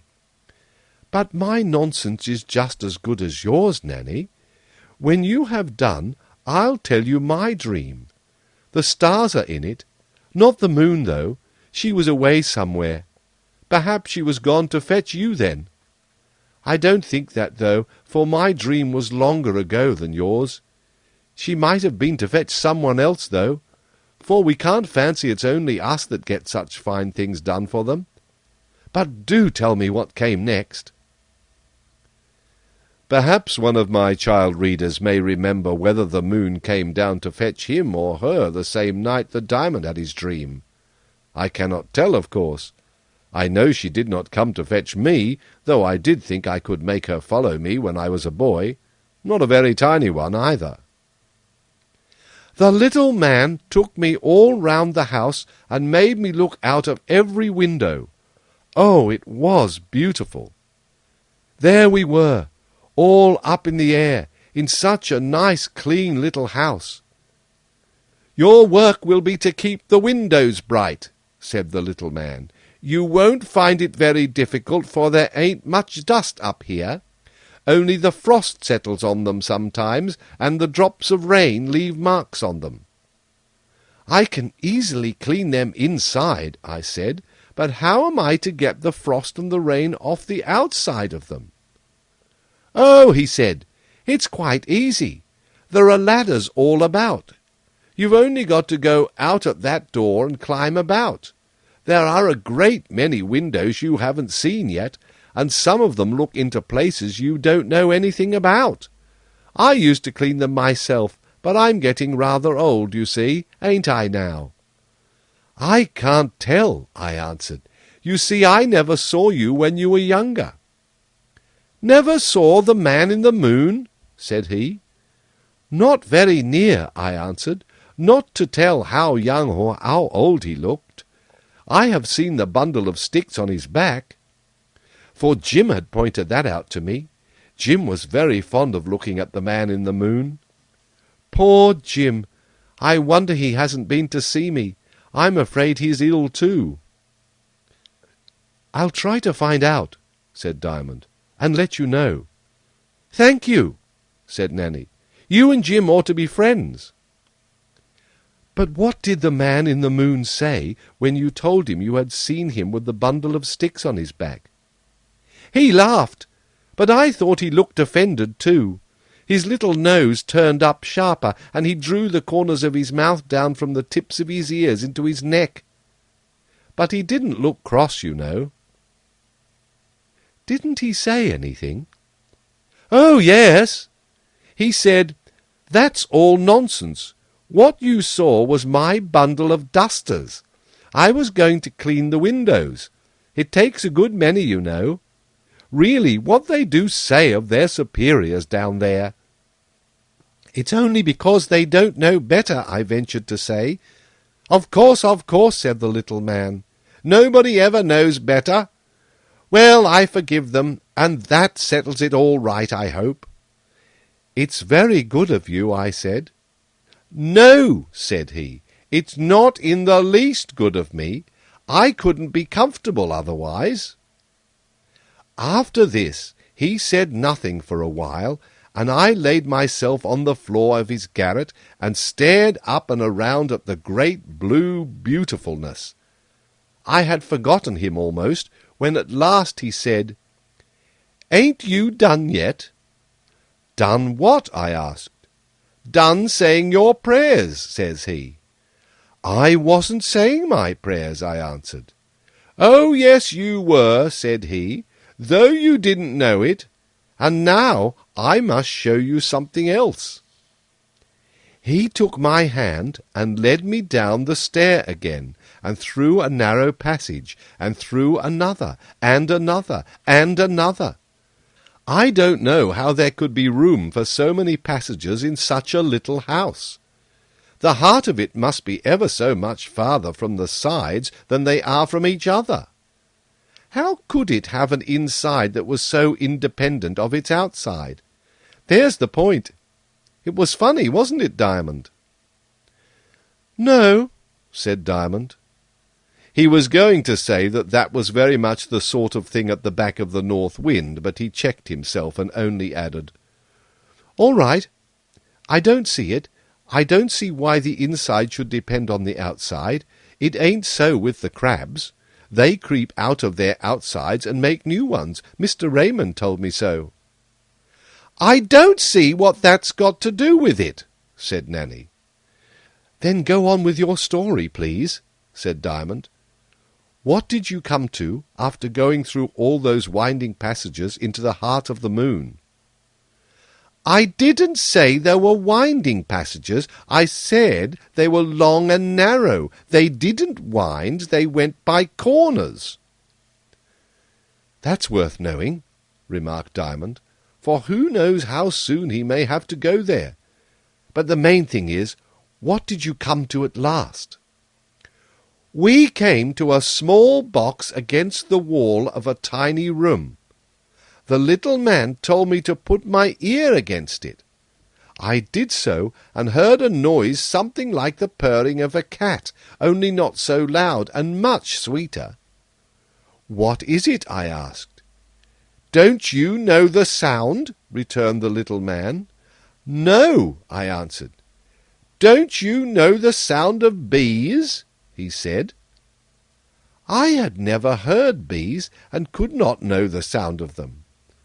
"Those are my lady's bees," he went on. I had heard that bees gather honey from the flowers. "But where are the flowers for them?" I asked. "My lady's bees gather their honey from the sun and the stars," said the little man.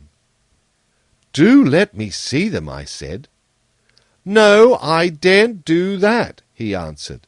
"I have no business with them. I don't understand them. Besides, they are so bright that if one were to fly into your eye, it would blind you altogether." "Then you have seen them?" "Oh, yes, once or twice, I think, but I don't quite know, they are so very bright, like buttons of lightning. Now I've showed you all I can tonight, and we'll go back to the room." I followed him, and he made me sit down under a lamp that hung from the roof, and gave me some bread and honey. The lady had never moved. She sat with her forehead leaning on her hand, gazing out of the little window, hung like the rest with white cloudy curtains. From where I was sitting I looked out of it too, but I could see nothing. Her face was very beautiful, and very white and very still, and her hand was as white as the forehead that leaned on it. I did not see her whole face, only the side of it, for she never moved to turn it full upon me, or even to look at me. How long I sat after I had eaten my bread and honey, I don't know. The little man was busy about the room, pulling a string here and a string there, but chiefly the string at the back of the door. I was thinking with some uneasiness that he would soon be wanting me to go out and clean the windows, and I didn't fancy the job. At last he came up to me with a great armful of dusters. "It's time you set about the windows," he said, "for there's rain coming, and if they're quite clean before, then the rain can't spoil them." I got up at once. "You needn't be afraid," he said. "You won't tumble off, only you must be careful. Always hold on with one hand while you rub with the other." As he spoke, he opened the door. I started back in a terrible light, for there was nothing but blue air to be seen under me, like a great water without a bottom at all. But what must be must, and to live up here was so much nicer than down in the mud with holes in my shoes, that I never thought of not doing as I was told. The little man showed me how and where to lay hold, while I put my foot round the edge of the door onto the first round of a ladder. "Once you're up," he said, "you'll see how you have to go well enough." I did as he told me, and crept out very carefully. Then the little man handed me the bundle of dusters, saying, "I always carry them on my reaping hook, but I don't think you could manage it properly. You shall have it if you like." I wouldn't take it, however, for it looked dangerous. I did the best I could with the dusters, and crawled up to the top of the moon. But what a grand sight it was! The stars were all over my head, so bright and so near that I could almost have laid hold of them. The round ball to which I clung went bobbing and floating away through the dark blue above and below and on every side. It was so beautiful that all fear left me, and I set to work diligently. I cleaned window after windows. At length I came to a very little one, in at which I peeped. There was the room with the box of bees in it. I laid my ear to the window, and heard the musical hum quite distinctly. A great longing to see them came upon me, and I opened the window and crept in. The little box had a door like a closet. I opened it, the tiniest crack, when out came the light with such a sting that I closed it again in terror. Not, however, before 3 bees had shot out into the room, where they darted about like flashes of lightning. Terribly frightened, I tried to get out of the window again, but I could not. There was no way to the outside of the moon but through the door, and that was in the room where the lady sat. No sooner had I reached the room than the 3 bees, which had followed me, flew at once to the lady and settled upon her hair. Then first I saw her move. She started, put up her hand, and caught them, then rose, and having held them in the flame of the lamp one after the other, turned to me. Her face was not so sad now as stern. It frightened me much. "Nanny, you have got me into trouble," she said. "You have been letting out my bees, which it is all I can do to manage. You have forced me to burn them. It is a great loss, and there will be a storm." As she spoke, the clouds had gathered all about us. I could see them coming crowding up, white about the windows. "I am so sorry to find," said the lady, "that you are not to be trusted. You must go home again. You won't do for us." Then came a great clap of thunder, and the moon rocked and swayed. All grew dark about me, and I fell on the floor and lay half stunned. I could hear everything, but could see nothing. "Shall I throw her out of the door, my lady?" said the little man. "No," she answered. "She's not quite bad enough for that. I don't think there's much harm in her, only she'll never do for us. She would make dreadful mischief up here. She's only fit for the mud. It's a great pity. I'm sorry for her. Just take that ring off her finger. I am sadly afraid she has stolen it." The little man caught hold of my hand, and I felt him tugging at the ring. I tried to speak what was true about it, but after a terrible effort only gave a groan. Other things began to come into my head. Somebody else had a hold of me. The little man wasn't there. I opened my eyes at last and saw the nurse. I had cried out in my sleep, and she had come and waked me. But, Diamond, for all it was only a dream, I cannot help being ashamed of myself yet for opening the lady's box of bees. "You wouldn't do it again, would you, if she were to take you back?" said Diamond. "No, I don't think anything would ever make me do it again. But what's the good? I shall never have the chance." "I don't know that," said Diamond. "You silly baby, it was only a dream," said Nanny. "I know that, Nanny dear, but how can you tell you mayn't dream it again?" "That's not a bit likely." "I don't know that," said Diamond. "You're always saying that," said Nanny. "I don't like it." "Then I won't do it again, if I don't forget," said Diamond. "But it was such a beautiful dream, wasn't it, Nanny? What a pity you opened that door and let the bees out. You might have had such a long dream, and such nice talks with the moon lady. Do try to go again, Nanny. I do so want to hear more." But now the nurse came and told him it was time to go, and Diamond went, saying to himself, "I can't help thinking that North Wind has something to do with that dream. It would be tiresome to lie there all day and all night too, without dreaming. Perhaps if she hadn't done that, the moon might have carried her to the back of the North Wind. Who knows?" Chapter 31. The North Wind Doth Blow. It was a great delight to Diamond when at length Nanny was well enough to leave the hospital and go home to their house. She was not very strong yet, but Diamond's mother was very considerate of her, and took care that she should have nothing to do she was not quite fit for.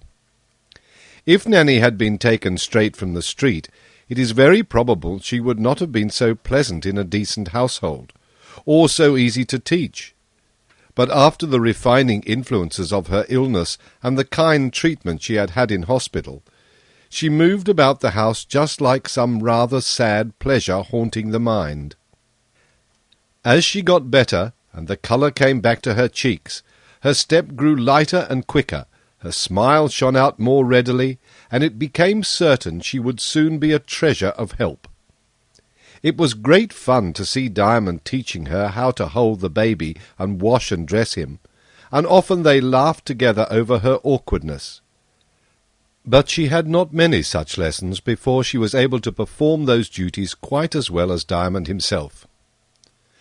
Things, however, did not go well with Joseph from the very arrival of Ruby. It almost seemed as if the red beast had brought ill luck with him. The fares were fewer, and the pay less. Ruby's services did indeed make the week's income at first a little beyond what it used to be, but then there were 2 more to feed. After the first month he fell lame, and for the whole of the next Joseph dared not attempt to work him. I cannot say that he never grumbled, for his own health was far from what it had been, but I can say that he tried to do his best. During all that month they lived on very short commons indeed, seldom tasting meat except on Sundays, and poor old Diamond, who worked hardest of all, not even then, so that at the end of it he was as thin as a clothes horse, while Ruby was as plump and sleek as a bishop's cob. Nor was it much better after Ruby was able to work again, for it was a season of great depression in business, and that is very soon felt amongst the cabmen. City men look more after their shillings, and their wives and daughters have less to spend. It was, besides, a wet autumn, and bread rose greatly in price.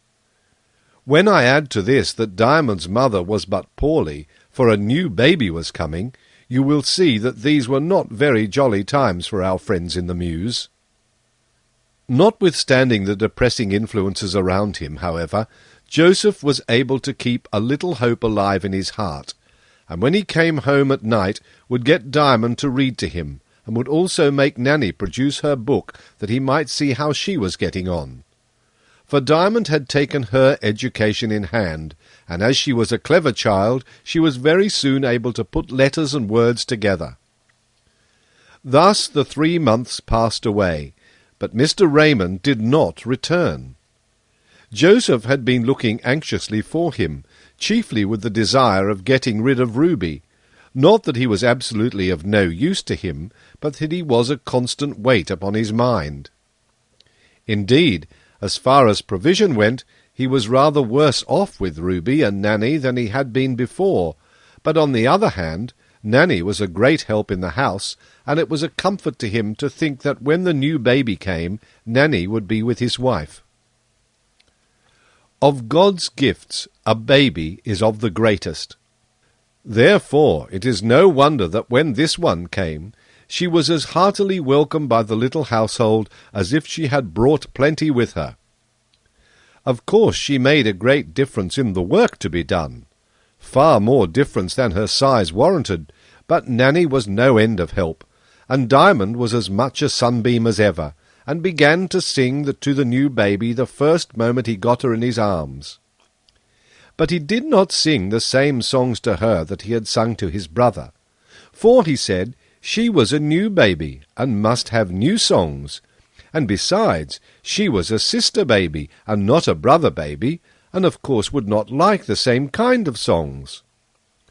Where the difference in his songs lay, however, I do not pretend to be able to point out. One thing I am sure of, that they not only had no small share in the education of the little girl, but helped the whole family a great deal more than they were aware. How they managed to get through the long, dreary, expensive winter, I can hardly say. Sometimes things were better, sometimes worse, but at last the spring came, and the winter was over and gone, and that was much. Still Mr. Raymond did not return, and although the mother would have been able to manage without Nanny now, they could not look for a place for her so long as they had Ruby, and they were not altogether sorry for this. 1 week at last was worse than they had yet had. They were almost without bread before it was over. But the sadder he saw his father and mother looking, the more Diamond set himself to sing to the 2 babies. One thing which had increased their expenses was that they had been forced to hire another little room for Nanny. When the second baby came, Diamond gave up his room that Nanny might be at hand to help his mother, and went to hers, which, although a fine place to what she had been accustomed to, was not very nice in his eyes. He did not mind the change, though, for was not his mother the more comfortable for it? And was not Nanny more comfortable too? And indeed, was not Diamond himself more comfortable that other people were more comfortable? And if there was more comfort every way, the change was a happy one. Chapter 32. Diamond and Ruby. It was Friday night, and Diamond, like the rest of the household, had had very little to eat that day. The mother would always pay the week's rent before she laid out anything, even on food. His father had been very gloomy, so gloomy that he had actually been cross to his wife. It is a strange thing how the pain of seeing the suffering of those we love will sometimes make us add to their suffering by being cross with them. This comes of not having faith enough in God, and shows how necessary this faith is, for when we lose it, we lose even the kindness which alone can soothe the suffering. Diamond, in consequence, had gone to bed very quiet and thoughtful, a little troubled indeed. It had been a very stormy winter, and even now that the spring had come, the north wind often blew. When Diamond went to his bed, which was in a tiny room in the roof, he heard it like the sea moaning, and when he fell asleep, he still heard the moaning. All at once he said to himself, "Am I awake, or am I asleep?" But he had no time to answer the question, for there was North Wind calling him. His heart beat very fast. It was such a long time since he had heard that voice. He jumped out of bed and looked everywhere, but could not see her. "Diamond, come here," she said again and again. But where the here was he could not tell. To be sure, the room was all but quite dark, and she might be close beside him. "Dear North Wind," said Diamond, "I want so much to go to you, but I can't tell where." "Come here, Diamond," was all her answer. Diamond opened the door and went out of the room and down the stair and into the yard. His little heart was in a flutter, for he had long given up all thought of seeing her again. Neither now was he to see her. When he got out, a great puff of wind came against him, and in obedience to it he turned his back and went as it blew. It blew him right up to the stable door and went on blowing. "She wants me to go into the stable," said Diamond to himself, "but the door is locked." He knew where the key was, in a certain hole in the wall, far too high for him to get at. He ran to the place, however. Just as he reached it, there came a wild blast, and down fell the key, clanging on the stones at his feet. He picked it up and ran back and opened the stable door and went in. And what do you think he saw? A little light came through the dusty window from a gas lamp, sufficient to show him Diamond and Ruby, with their 2 heads up, looking at each other across the partition of their stalls. The light showed the white mark on Diamond's forehead, but Ruby's eye shone so bright that he thought more light came out of it than went in. This is what he saw. But what do you think he heard? He heard the 2 horses talking to each other, in a strange language, which yet, somehow or other, he could understand, and turn over in his mind in English. The first words he heard were from Diamond, who apparently had been already quarrelling with Ruby. "Look how fat you are, Ruby," said old Diamond. "You are so plump, and your skin shines so, you ought to be ashamed of yourself." "There's no harm in being fat," said Ruby, in a deprecating tone. "No, nor in being sleek. I may as well shine as not." "No harm?" retorted Diamond. "Is it no harm to go eating up all poor master's oats, and taking up so much of his time grooming you, when you only work 6 hours? No, not 6 hours a day, and as I hear, get along no faster than a big dray horse with 2 tons behind him, so they tell me." "Your master's not mine," said Ruby. "I must attend to my own master's interest, and eat all that is given me, and be as sleek and fat as I can, and go no faster than I need." "Now really, if the rest of the horses weren't all asleep, poor things, they work till they're tired. I do believe they would get up and kick you out of the stable. You make me ashamed of being a horse. You dare to say my master ain't your master? That's your gratitude for the way he feeds you and spares you. Pray, where would your carcass be if it weren't for him?" "He doesn't do it for my sake. If I were his own horse, he would work me as hard as he does you." "And I'm proud to be so worked. I wouldn't be as fat as you, not for all you're worth. You're a disgrace to the stable. Look at the horse next you. He's something like a horse, all skin and bone, and his master ain't overkind to him either. He put a stinging lash on his whip last week. But that old horse knows he's got the wife and children to keep, as well as his drunken master, and he works like a horse. I dare say he grudges his master the beer he drinks, but I don't believe he grudges anything else."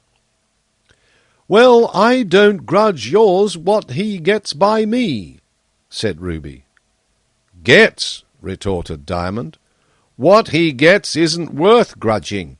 It comes to next to nothing, what with your fat and your shine." "Well, at least you ought to be thankful you're the better for it. You get a 2 hours' rest a day out of it." "I thank my master for that, not you, you lazy fellow. You go along like a buttock of beef upon castors, you do." "Ain't you afraid I'll kick if you go on like that, Diamond?" "Kick? You couldn't kick if you tried. You might heave your rump up 1/2 foot, but for lashing out, ho, ho! If you did, you'd be down on your belly before you could get your legs under you again.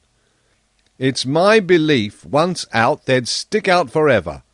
Talk of kicking! Why don't you put 1 foot before the other now and then when you're in the cab? The abuse master gets for your sake is quite shameful. No decent horse would bring it on him.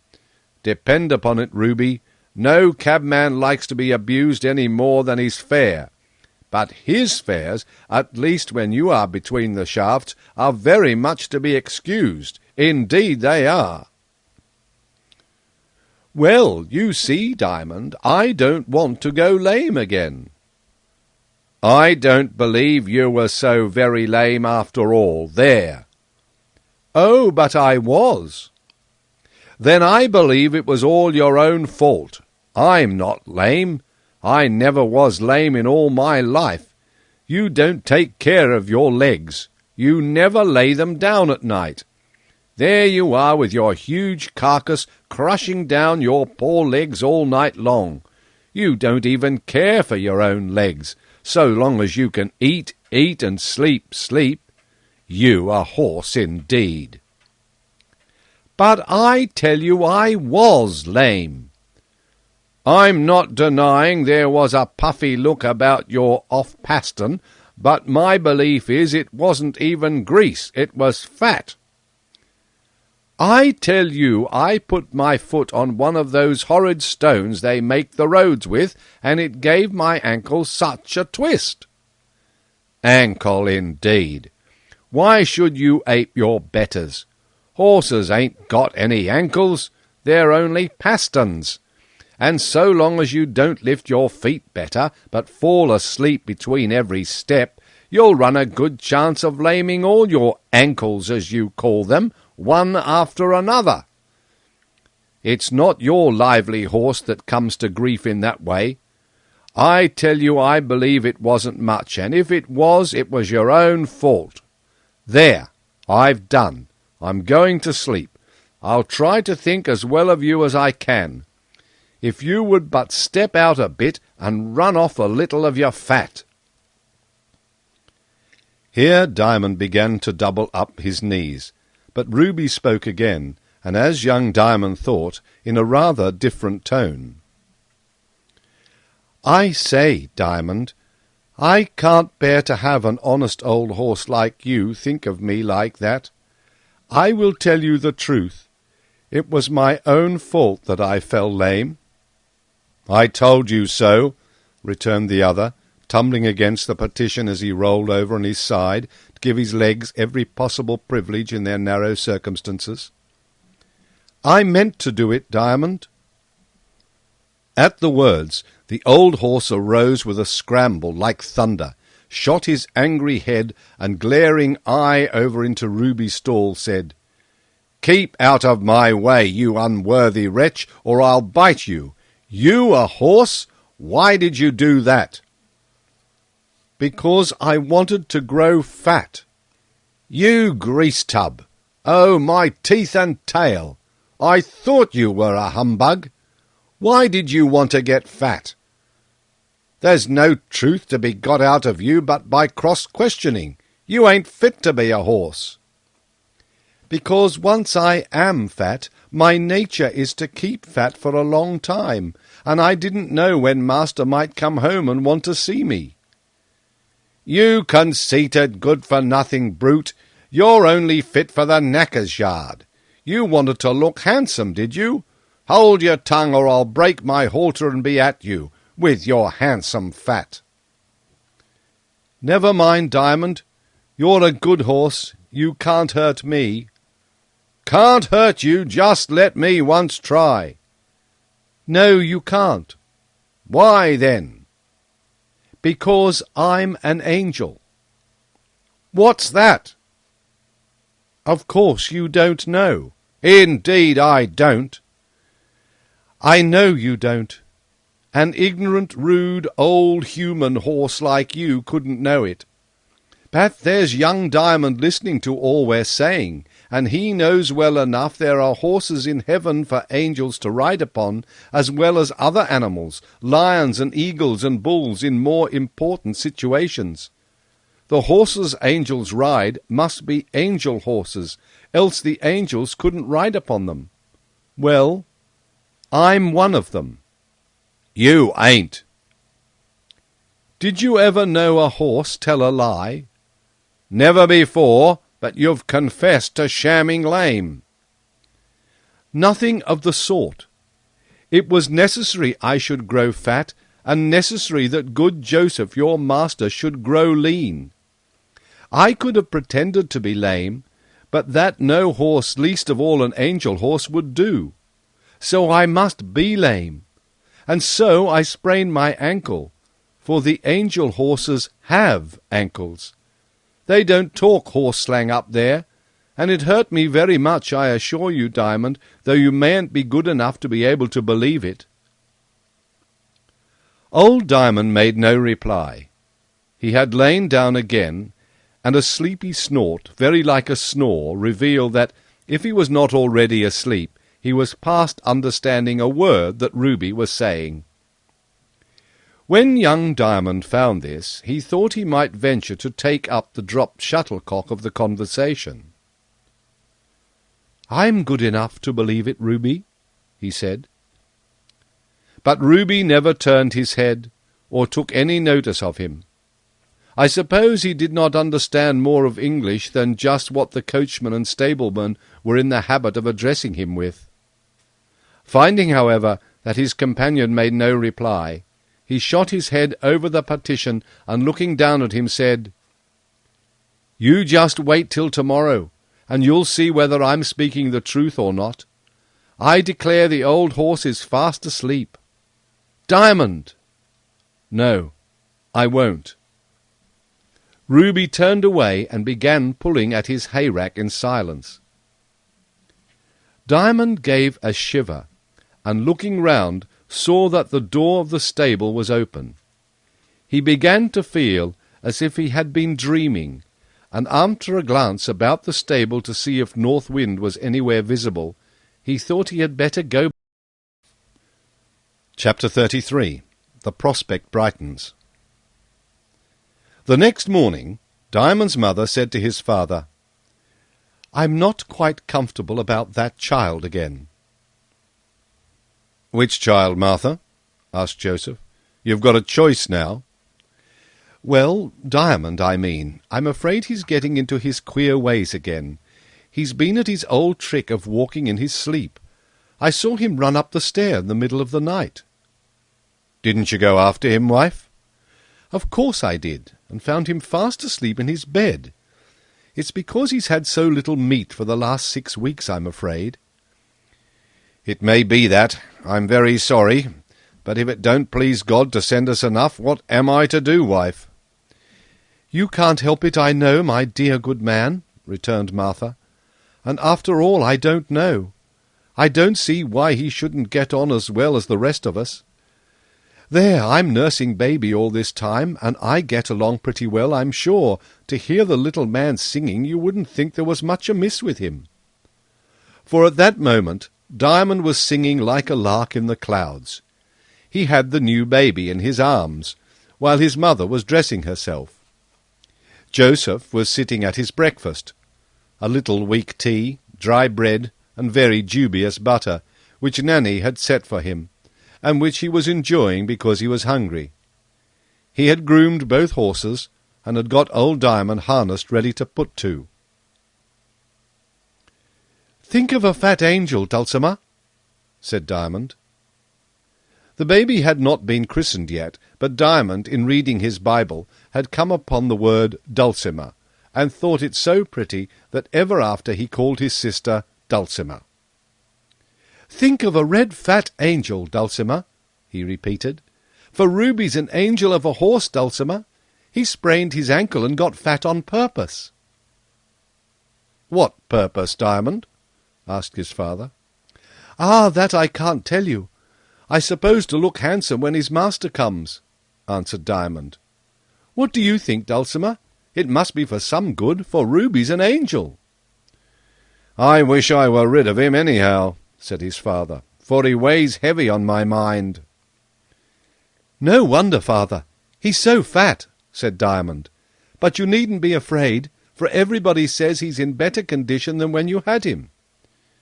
"Yes, but he may be as thin as a tin horse before his owner comes. It was too bad to leave him on my hands this way." "Perhaps he couldn't help it," suggested Diamond. "I dare say he has some good reason for it." "So I should have said," returned his father, "if he had not driven such a hard bargain with me at first." "But we don't know what may come of it yet, husband," said his wife. "Mr. Raymond may give a little to boot, seeing you've had more of the bargain than you wanted or reckoned upon." "I'm afraid not. He's a hard man," said Joseph, as he rose and went to get his cab out. Diamond resumed his singing. For some time he carolled snatches of everything or anything, but at last it settled down into something like what follows. I cannot tell where or how he got it. "Where did you come from, baby dear? Out of the everywhere into here. Where did you get your eyes so blue? Out of the sky as I came through. What makes the light in them sparkle and spin? Some of the starry spikes left in. Where did you get that little tear? I found it waiting when I got here. What makes your forehead so smooth and high? A soft hand stroked it as I went by. What makes your cheek like a warm white rose? I saw something better than anyone knows. Whence that three-cornered smile of bliss? 3 angels gave me at once a kiss. Where did you get this pearly ear? God spoke, and it came out to hear. Where did you get those arms and hands? Love made itself into hooks and bands. Feet, whence did you come, you darling things? From the same box as the cherub's wings. How did they all just come to be you? God thought about me, and so I grew. But how did you come to us, you dear? God thought about you, and so I am here. You never made that song, Diamond, said his mother. No, mother, I wish I had. No, I don't. That would be to take it from somebody else, but it's mine for all that. What makes it yours? I love it so. Does loving a thing make it yours? I think so, mother, at least more than anything else can. If I didn't love baby, which couldn't be, you know, she wouldn't be mine a bit. But I do love baby, and baby is my very own Dulcimer. The baby's mine, Diamond. That makes her the more mine, mother. How do you make that out? Because you're mine, mother. Is that because you love me? Yes, just because. Love makes the only minus, said Diamond. When his father came home to have his dinner and change Diamond for Ruby, they saw him look very sad, and he told them he had not had a fare worth mentioning the whole morning. "We shall all have to go to the workhouse, wife," he said. "It would be better to go to the back of the north wind," said Diamond dreamily, not intending to say it aloud. "So it would," answered his father. "But how are we to get there, Diamond?" "We must wait till we're taken," returned Diamond. Before his father could speak again, a knock came to the door, and in walked Mr. Raymond with a smile on his face. Joseph got up and received him respectfully, but not very cordially. Martha set a chair for him, but he would not sit down. "You are not very glad to see me," he said to Joseph. "You don't want to part with the old horse." "Indeed, sir, you are mistaken there. What with anxiety about him and bad luck, I've wished I were rid of him 1,000 times. It was only to be for 3 months, and here it's 8 or 9. "I'm sorry to hear such a statement," said Mr. Raymond. "Hasn't he been of service to you?" "Not much, not with his lameness." "Ah," said Mr. Raymond hastily. "You've been laming him, have you? That accounts for it, I see. I see. It wasn't my fault, and he's all right now. I don't know how it happened, but—" "He did it on purpose," said Diamond. "He put his foot on a stone just to twist his ankle." "How do you know that, Diamond?" said his father, turning to him. "I never said so, for I could not think how it came." "I heard it in the stable," answered Diamond. "Let's have a look at him," said Mr. Raymond. "If you'll step into the yard," said Joseph, "I'll bring him out." They went, and Joseph, having first taken off his harness, walked Ruby into the middle of the yard. "Why," said Mr. Raymond, "you've not been using him well." "I don't know what you mean by that, sir. I didn't expect to hear that from you. He's sound in wind and limb, as sound as a barrel." "And as big, you might add. Why, he's as fat as a pig. You don't call that good usage?" Joseph was too angry to make any answer. "You've not worked him enough, I say. That's not making a good use of him. That's not doing as you'd be done by." "I shouldn't be sorry if I was served the same, sir." "He's too fat, I say." "There was a whole month I couldn't work him at all, and he did nothing but eat his head off. He's an awful eater. I've taken the best part of 6 hours a day out of him since, but I'm always afraid of his coming to grief again, and so I couldn't make the most even of that. I declare to you, sir, that when he's between the shafts, I sit on the box as miserable as if I'd stolen him. He looks all the time as if he was a bottling up of complaints to make of me the minute he set eyes on you again. There! Look at him now, squinting round at me with one eye. I declare to you, on my word, I haven't laid the whip on him more than 3 times. I'm glad to hear it. He never did want the whip. I didn't say that, sir. If ever a horse wanted the whip, he do. He's brought me to beggary almost with his snail's pace. I'm very glad you've come to rid me of him. I don't know that, said Mr. Raymond. Suppose I were to ask you to buy him of me, cheap. I wouldn't have him as a present, sir. I don't like him, and I wouldn't drive a horse I didn't like. No, not for gold. It can't come to good when there's no love between 'em. Just bring out your own horse and let me see what sort of a pair they'd make. Joseph laughed rather bitterly as he went to fetch Diamond. When the two were placed side by side, Mr. Raymond could hardly keep his countenance, but from a mingling of feelings. Besides the great red round barrel Ruby, all body and no legs, Diamond looked like a clothes horse with a skin thrown over it. There was hardly a spot of him where you could not descry some sign of a bone underneath. Gaunt and grim and weary he stood, kissing his master and heeding no one else. "You haven't been using him well," said Mr. Raymond. "I must say," returned Joseph, throwing an arm round his horse's neck, "that the remark had better have been spared, sir. The horse is worth 3 of the other now." "I don't think so. I think they make a very nice pair. If the one's too fat, the other's too lean, so that's all right. And if you won't buy my Ruby, I must buy your Diamond." "Thank you, sir," said Joseph in a tone implying anything but thanks. "You don't seem to like the proposal," said Mr. Raymond. "I don't," returned Joseph. "I wouldn't part with my old Diamond for his skin as full of nuggets as it is of bones." "Who said anything about parting with him?" "You did now, sir." "No, I didn't. I only spoke of buying him to make a pair with Ruby. We could pair Ruby and patch Diamond a bit, and for height they are as near a match as I care about.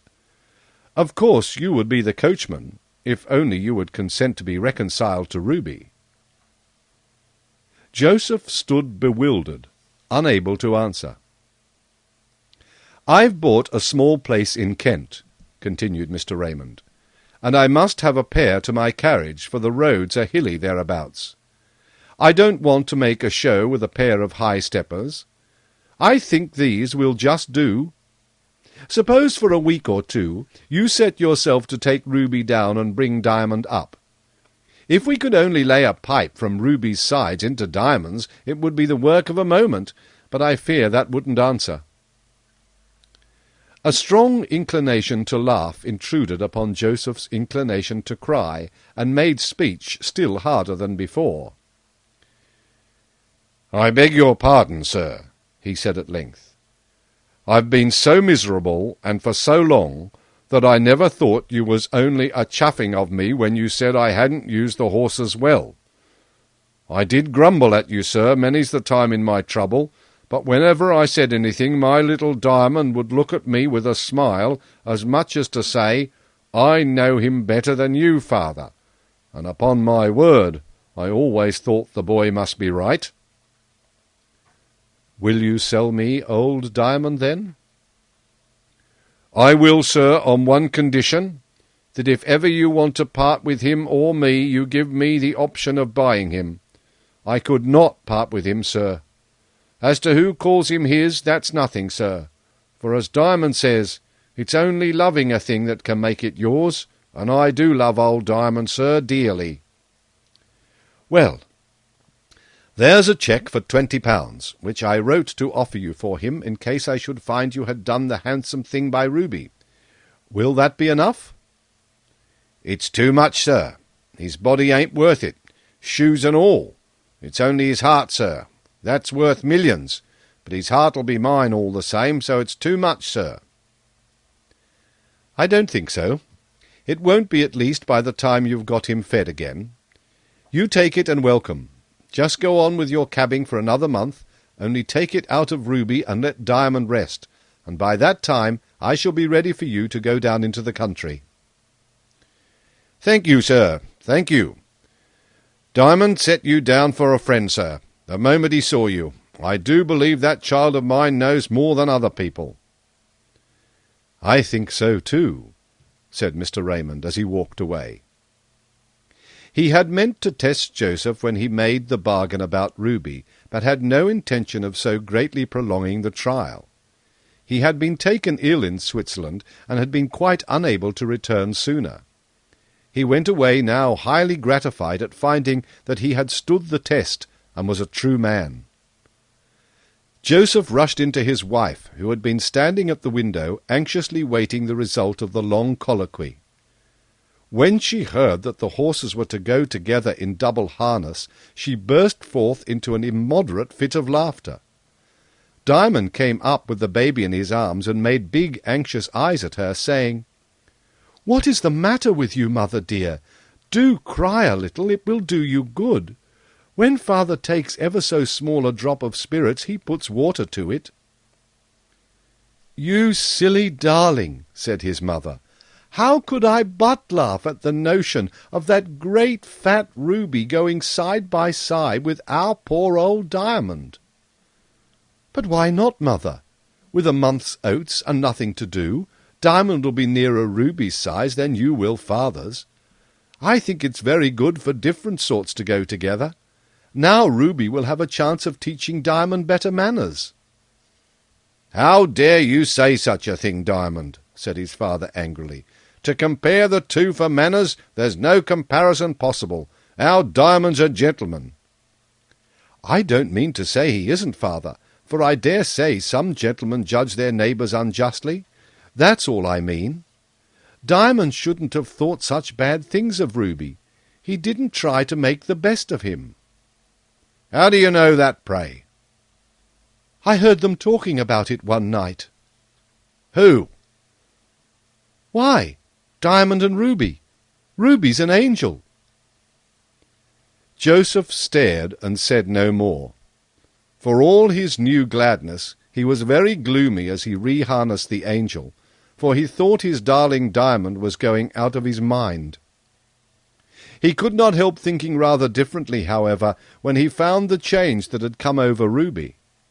Considering his fat, he exerted himself amazingly, and got over the ground with incredible speed. So willing, even anxious, was he to go now, that Joseph had to hold him quite tight. Then, as he laughed at his own fancies, a new fear came upon him lest the horse should break his wind, and Mr. Raymond have good cause to think he had not been using him well. He might even suppose that he had taken advantage of his new instructions to let out upon the horse some of his pent-up dislike, whereas in truth it had so utterly vanished that he felt as if Ruby too had been his friend all the time.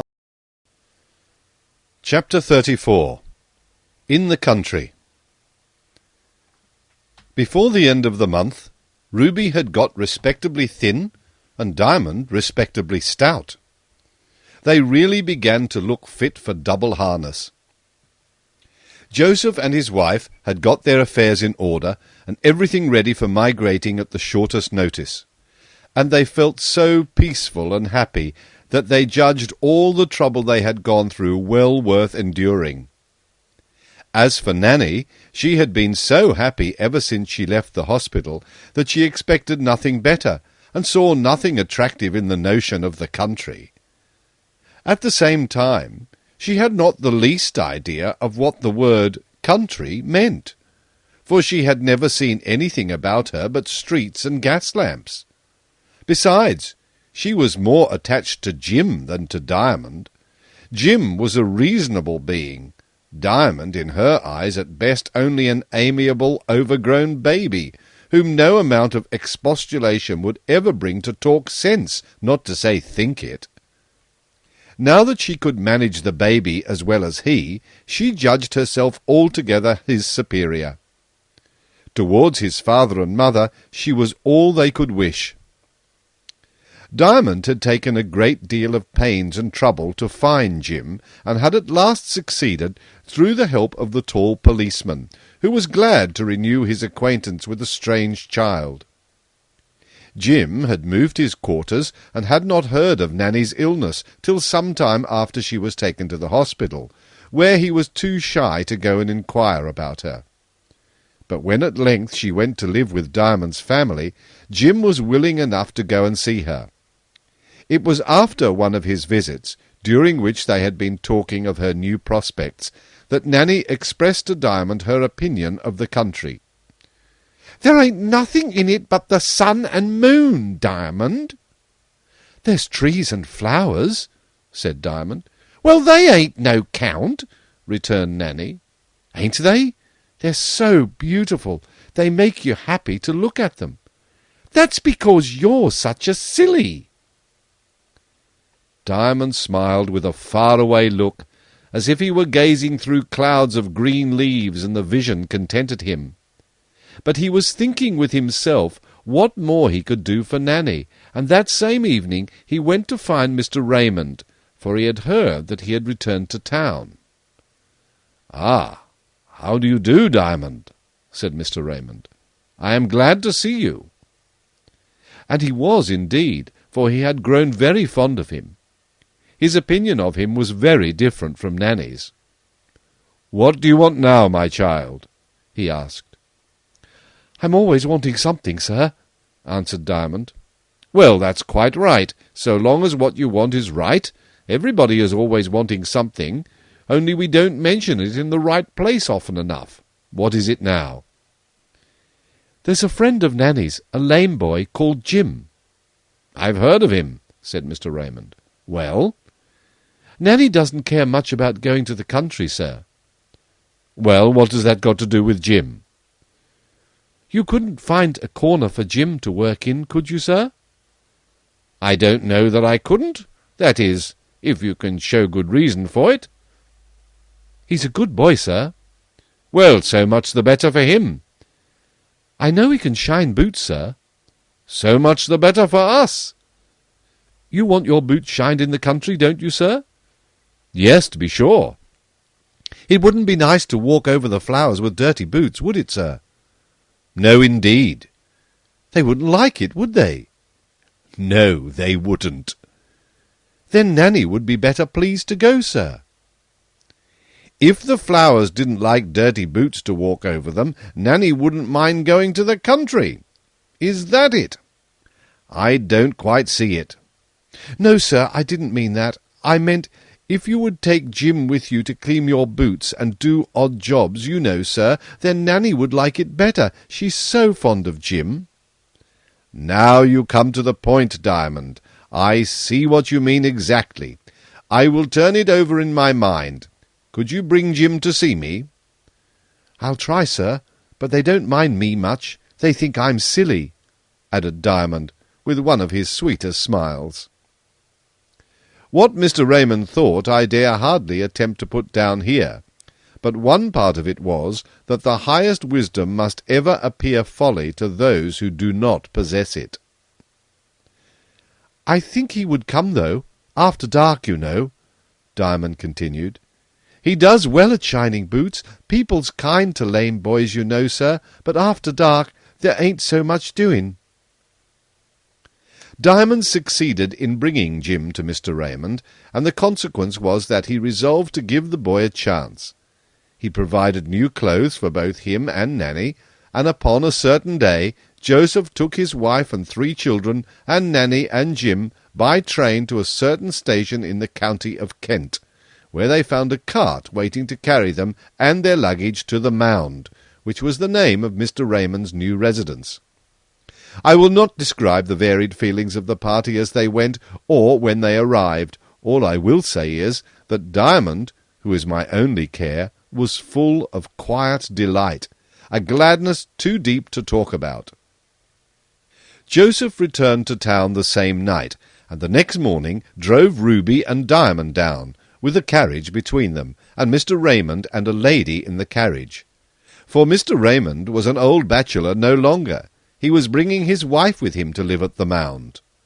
The moment Nanny saw her, she recognized her as the lady who had lent her the ruby ring. That ring had been given her by Mr. Raymond. The weather was very hot, and the woods very shadowy.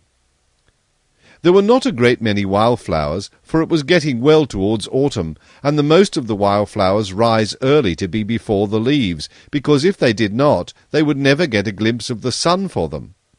So they have their fun over, and are ready to go to bed again by the time the trees are dressed. But there was plenty of the loveliest grass and daisies about the house, and Diamond's chief pleasure seemed to be to lie amongst them and breathe the pure air. But all the time he was dreaming of the country at the back of the north wind, and trying to recall the songs the river used to sing. For this was more like being at the back of the north wind than anything he had known since he left it. Sometimes he would have his little brother, sometimes his little sister, and sometimes both of them in the grass with him, and then he felt just like a cat with her first kittens, he said, only he couldn't purr. All he could do was to sing. These were very different times from those when he used to drive the cab, but you must not suppose that Diamond was idle. He did not do so much for his mother now, because Nanny occupied his former place, but he helped his father still, both in the stable and in the harness room, and generally went with him on the box that he might learn to drive a pair, and be ready to open the carriage door. Mr. Raymond advised his father to give him plenty of liberty. "A boy like that," he said, "ought not to be pushed." Joseph assented heartily, smiling to himself at the idea of pushing Diamond. After doing everything that fell to his share, the boy had a wealth of time at his disposal, and a happy, sometimes a merry time it was. Only for 2 months or so he neither saw nor heard anything of North Wind. Chapter 35. I make Diamond's acquaintance. Mr. Raymond's house was called the Mound because it stood upon a little steep knoll, so smooth and symmetrical that it showed itself at once to be artificial. It had, beyond doubt, been built for Queen Elizabeth as a hunting tower, a place, namely, from the top of which you could see the country for miles on all sides, and so be able to follow with your eyes the flying deer and the pursuing hounds and horsemen. The mound had been cast up to give a good basement advantage over the neighbouring heights and woods.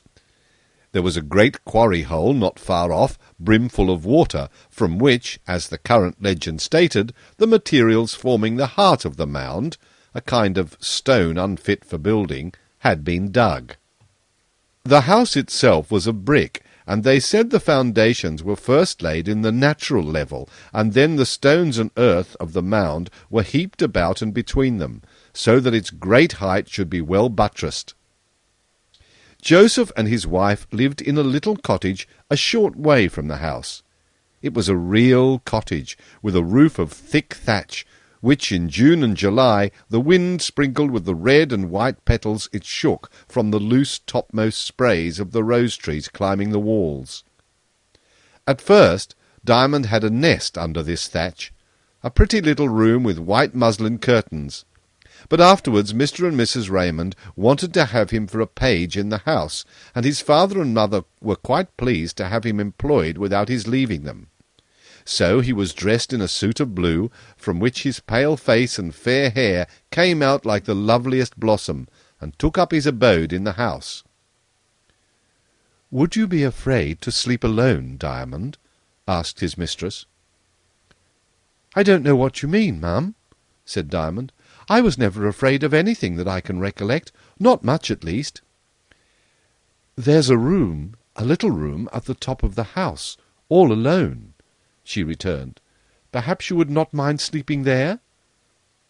I can sleep anywhere, and I like best to be high up. Should I be able to see out?" "I will show you the place," she answered, and taking him by the hand, she led him up and up the oval winding stair in one of the two towers.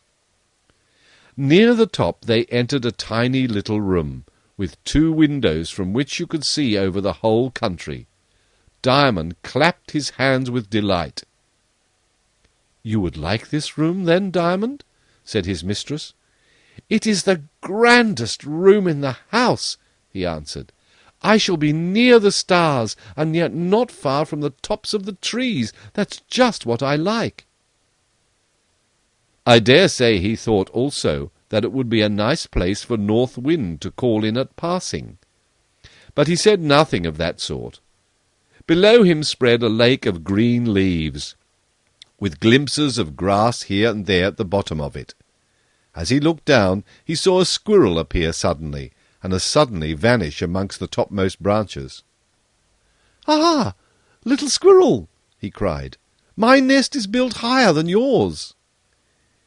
"You can be up here with your books as much as you like," said his mistress. "I will have a little bell hung at the door, which I can ring when I want you. Half-way down the stair is the drawing-room." So Diamond was installed as page, and his new room got ready for him. It was very soon after this that I came to know Diamond. I was then a tutor in a family whose estate adjoined the little property belonging to the mound.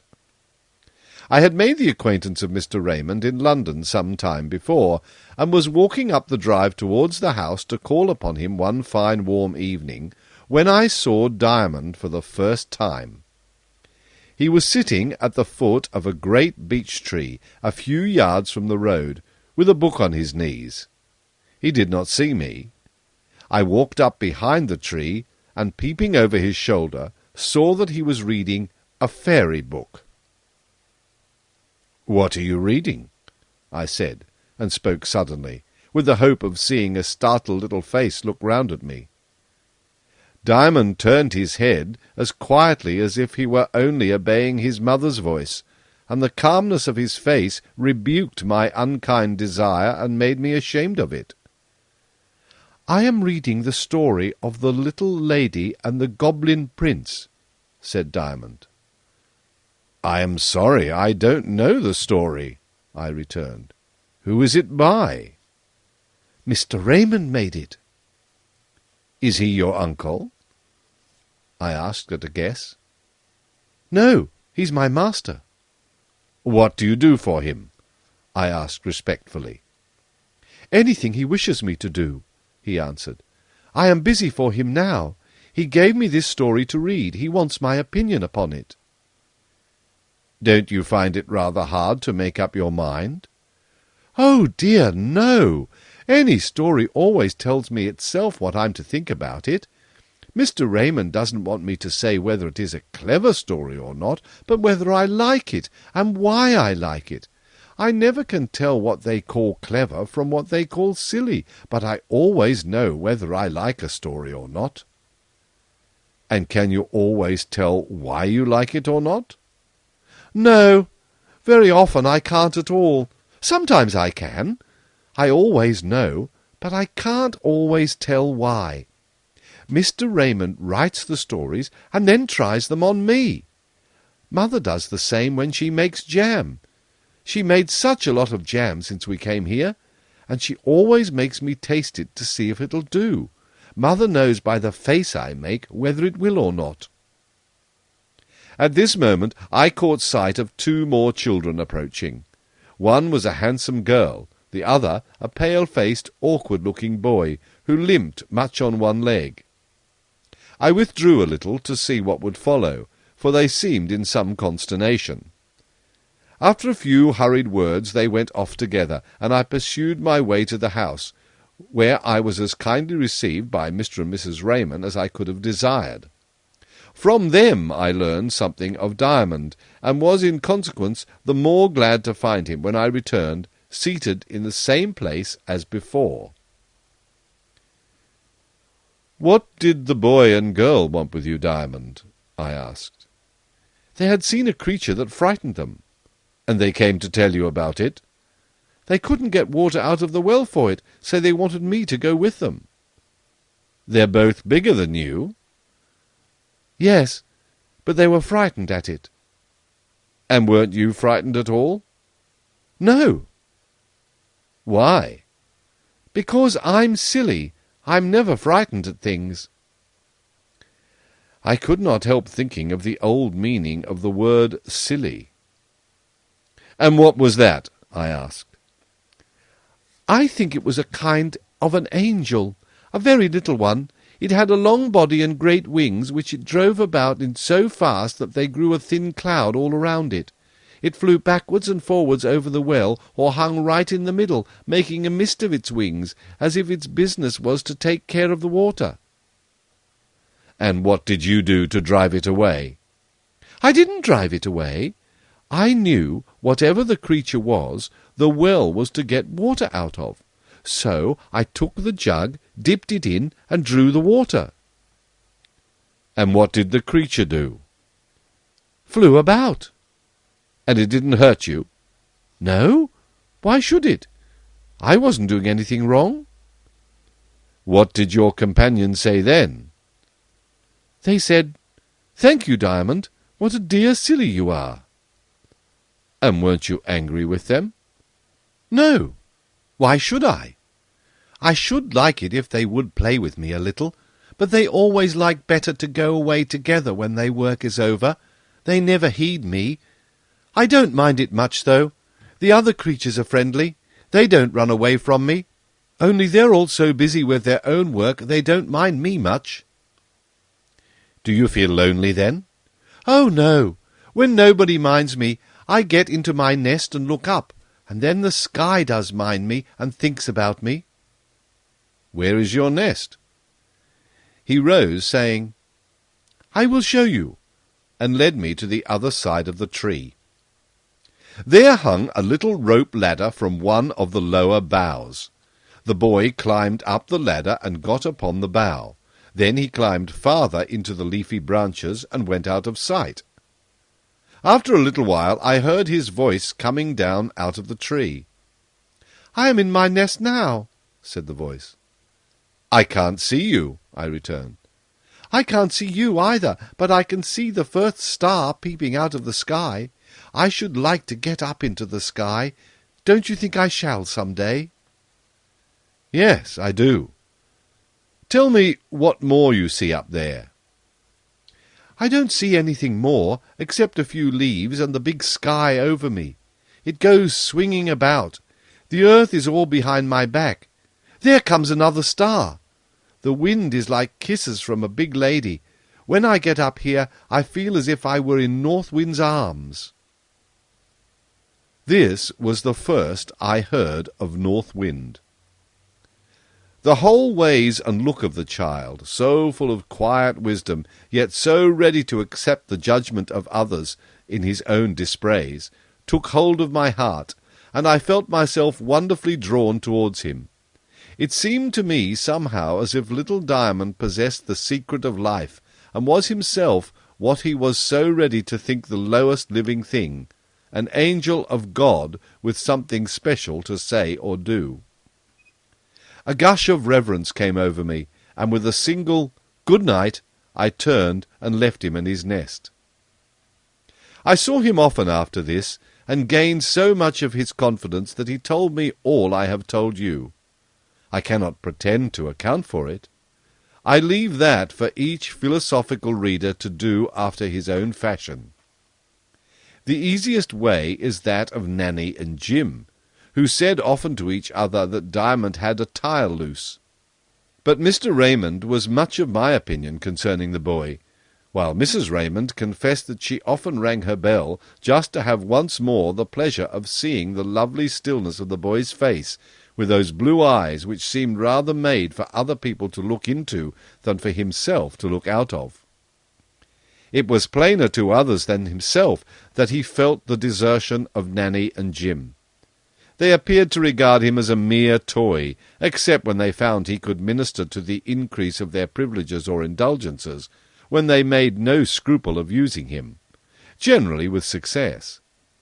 They were, however, well behaved to a wonderful degree, while I have little doubt that much of their good behaviour was owing to the unconscious influence of the boy they called God's baby.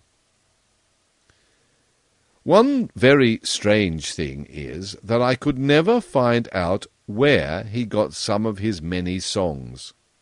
At times they would be but bubbles blown out of a nursery rhyme, as was the following, which I heard him sing one evening to his little sister Dulcimer.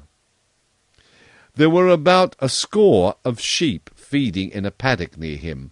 Their white wool dyed a pale rose in the light of the setting sun. Those in the long shadows from the trees were dead white. Those in the sunlight were half glorified with pale rose. Little Bo Peep, she lost her sheep and didn't know where to find them. They were over the height and out of sight, trailing their tails behind them. Little Bo Peep woke out of her sleep, jumped up and set out to find them. The silly things, they've got no wings, and they've left their trails behind them. They've taken their tails, but they've left their trails, and so I shall follow and find them. For wherever a tail had dragged a trail, the long grass grew behind them. And days, eyes, and buttercups, cowslips and crow's feet were glittering in the sun. She flew down her book, and caught up her crook, and after her sheep did run. She ran, and ever as she ran, the grass grew higher and higher, till over the hill the sun began to set in a flame of fire. She ran on still up the grassy hill, and the grass grew higher and higher. When she reached its crown, the sun went down, and had left a trail of fire. The sheep and their tails were gone, all gone, and no more trail behind them. Yes, yes, they were there, long-tailed and fair, but alas, she could not find them. Purple and gold and rosy and blue, with their tails all white behind them, her sheep they did run in the trail of the sun. She saw them, but could not find them. After the sun, like clouds they did run, but she knew they were her sheep. She sat down to cry, and looked up at the sky, but she cried herself asleep. And as she slept, the dew fell fast, and the wind blew from the sky, and strange things took place that shun the day's face, because they are sweet and dry. Nibble, nibble, crop, she heard as she woke, 100 little lambs did pluck and eat the grass so sweet, that grew in the trails of their dams.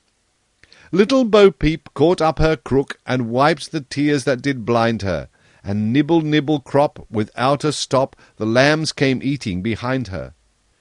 Home, home she came, both tired and lame, with 3 times as many sheep. In a month or more they'll be as big as before, and then she'll laugh in her sleep.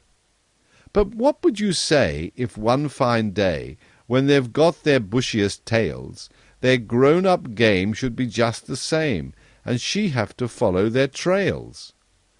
Never weep, Bo Peep, though you lose your sheep, and do not know where to find them. 'Tis after the sun the mothers have run, and there are their lambs behind them.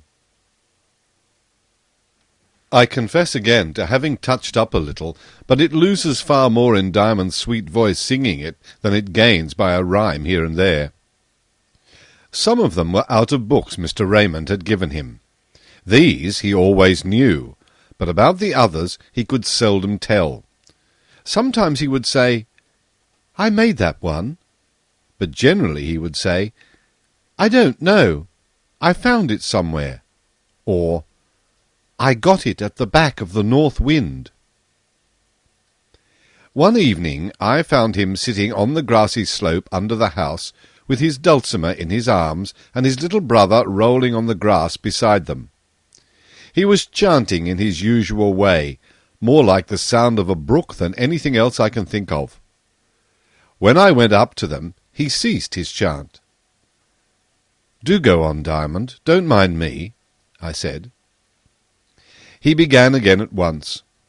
While he sang, Nanny and Jim sat a little way off, one hemming a pocket-handkerchief, and the other reading a story to her, but they never heeded Diamond.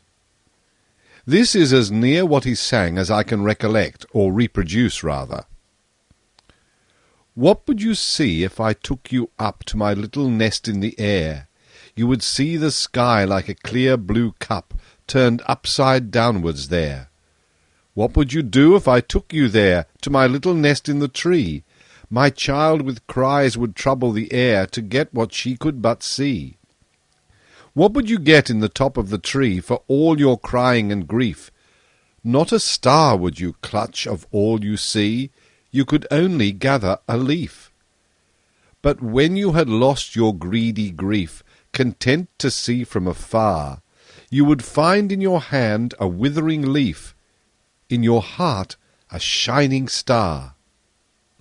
As Diamond went on singing, it grew very dark, and just as he ceased, there came a great flash of lightning that blinded us all for a moment.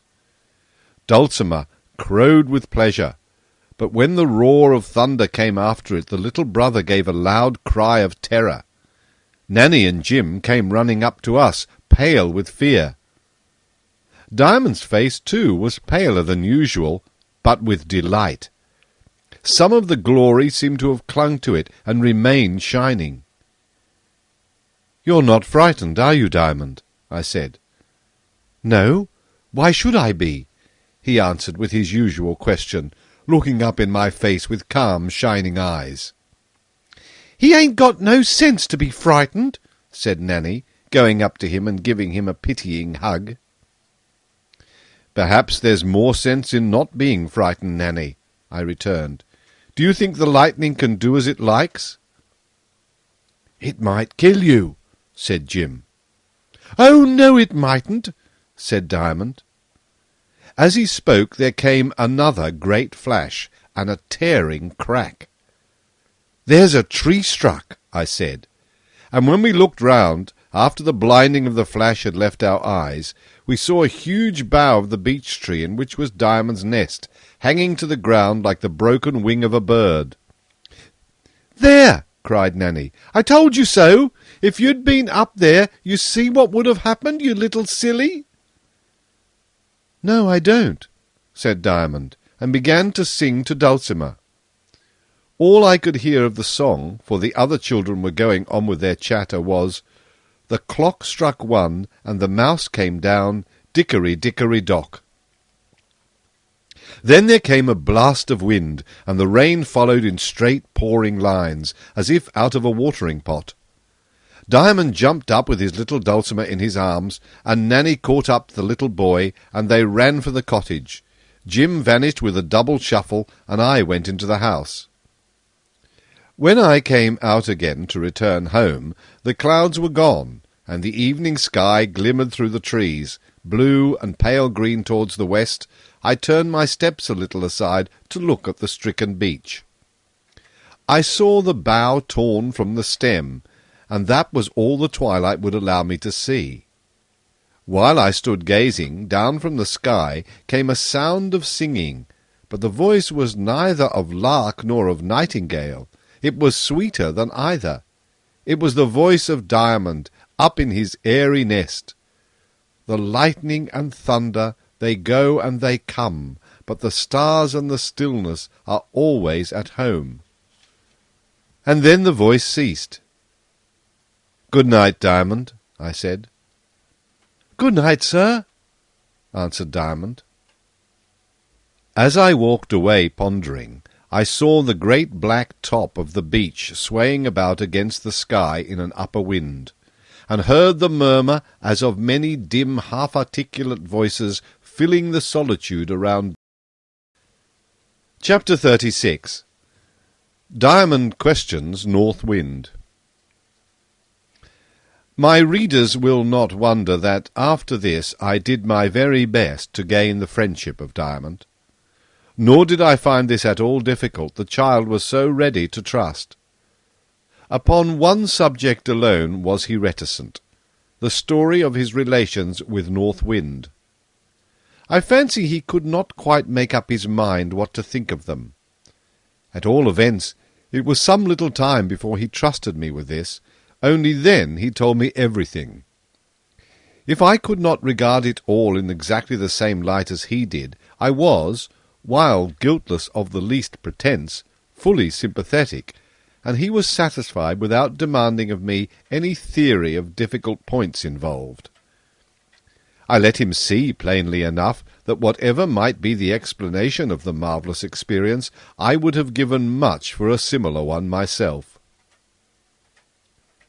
On an evening soon after the thunderstorm, in a late twilight, with a half-moon high in the heavens, I came upon Diamond in the act of climbing by his little ladder into the beech-tree. "What are you always going up there for, Diamond?" I heard Nanny ask, rather rudely, I thought. "Sometimes for one thing, sometimes for another, Nanny," answered Diamond, looking skyward as he climbed. "You'll break your neck some day," she said.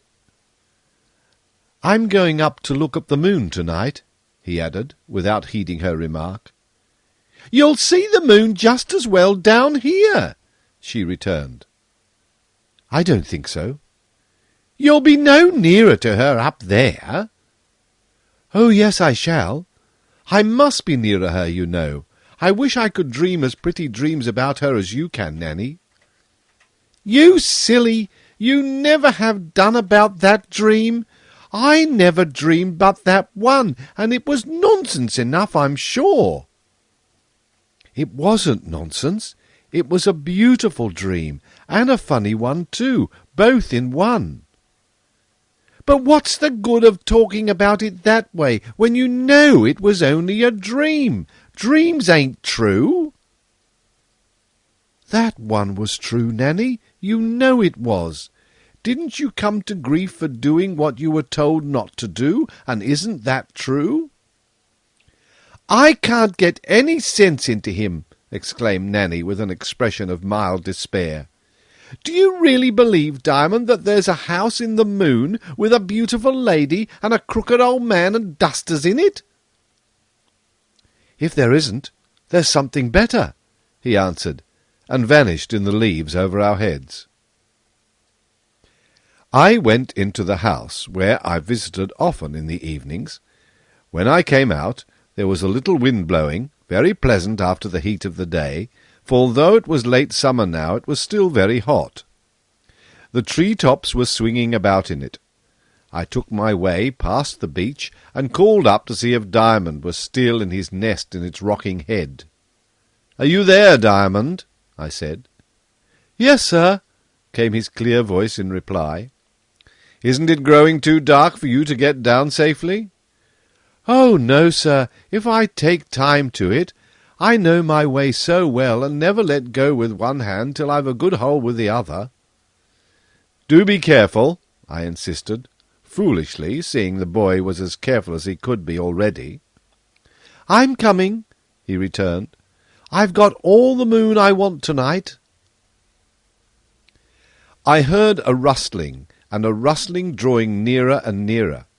3 or 4 minutes elapsed, and he appeared at length creeping down his little ladder. I took him in my arms and set him on the ground.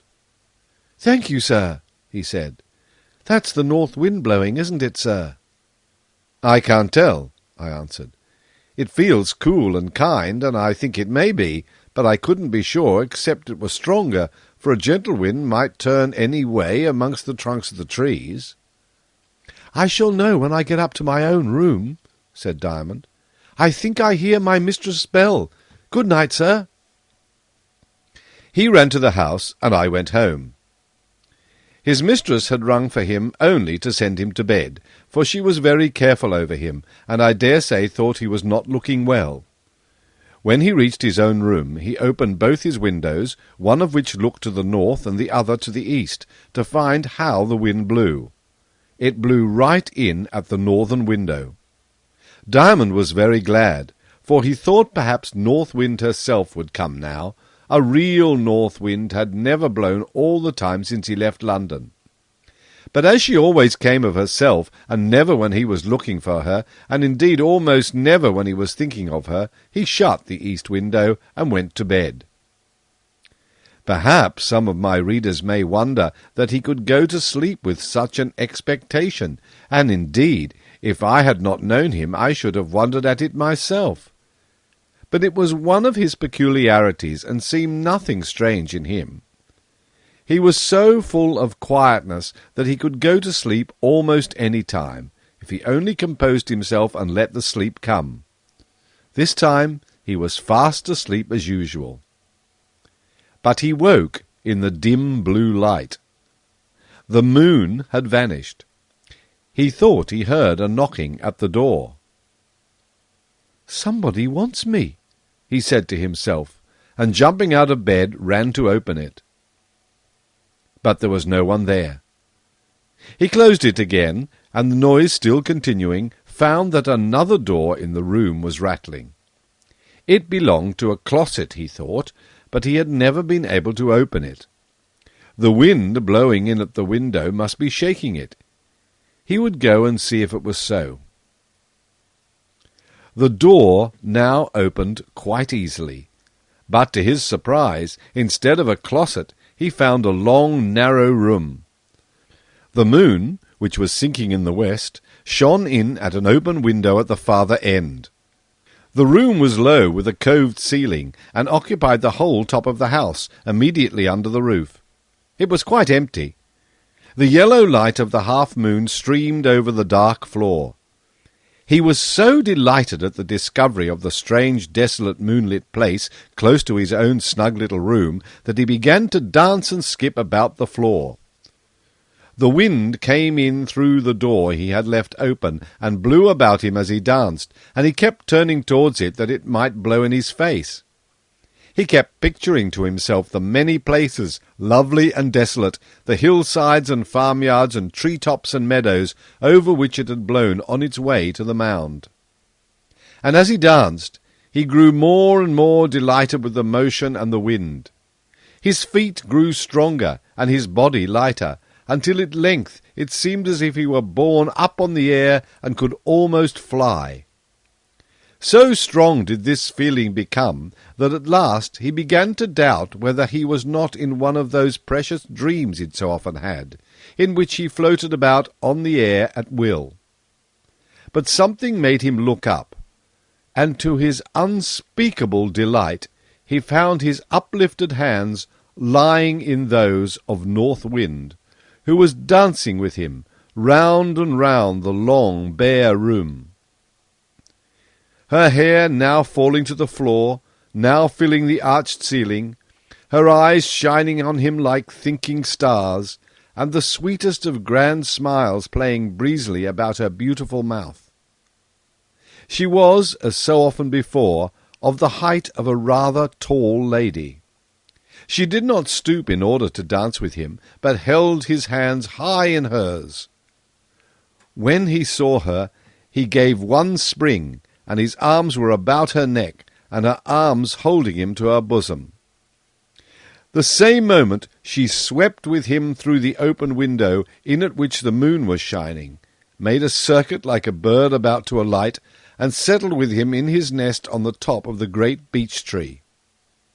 There she placed him on her lap, and began to hush him as if he were her own baby, and Diamond was so entirely happy that he did not care to speak a word. At length, however, he found that he was going to sleep, and that would be to lose so much that, pleasant as it was, he could not consent. "Please, dear North Wind," he said, "I am so happy that I'm afraid it's a dream. How am I to know that it's not a dream?" "What does it matter?" returned North Wind. "I should cry," said Diamond. "But why should you cry? The dream, if it is a dream, is a pleasant one, is it not?" "That's just why I want it to be true." "Have you forgotten what you said to Nanny about her dream?" "It's not for the dream itself. I mean, it's not for the pleasure of it," answered Diamond, "for I have that, whether it be a dream or not. It's for you, North Wind. I can't bear to find it a dream, because then I should lose you. You would be nobody then, and I could not bear that. You ain't a dream, are you, dear North Wind? Do say no, else I shall cry and come awake, and you'll be gone for ever.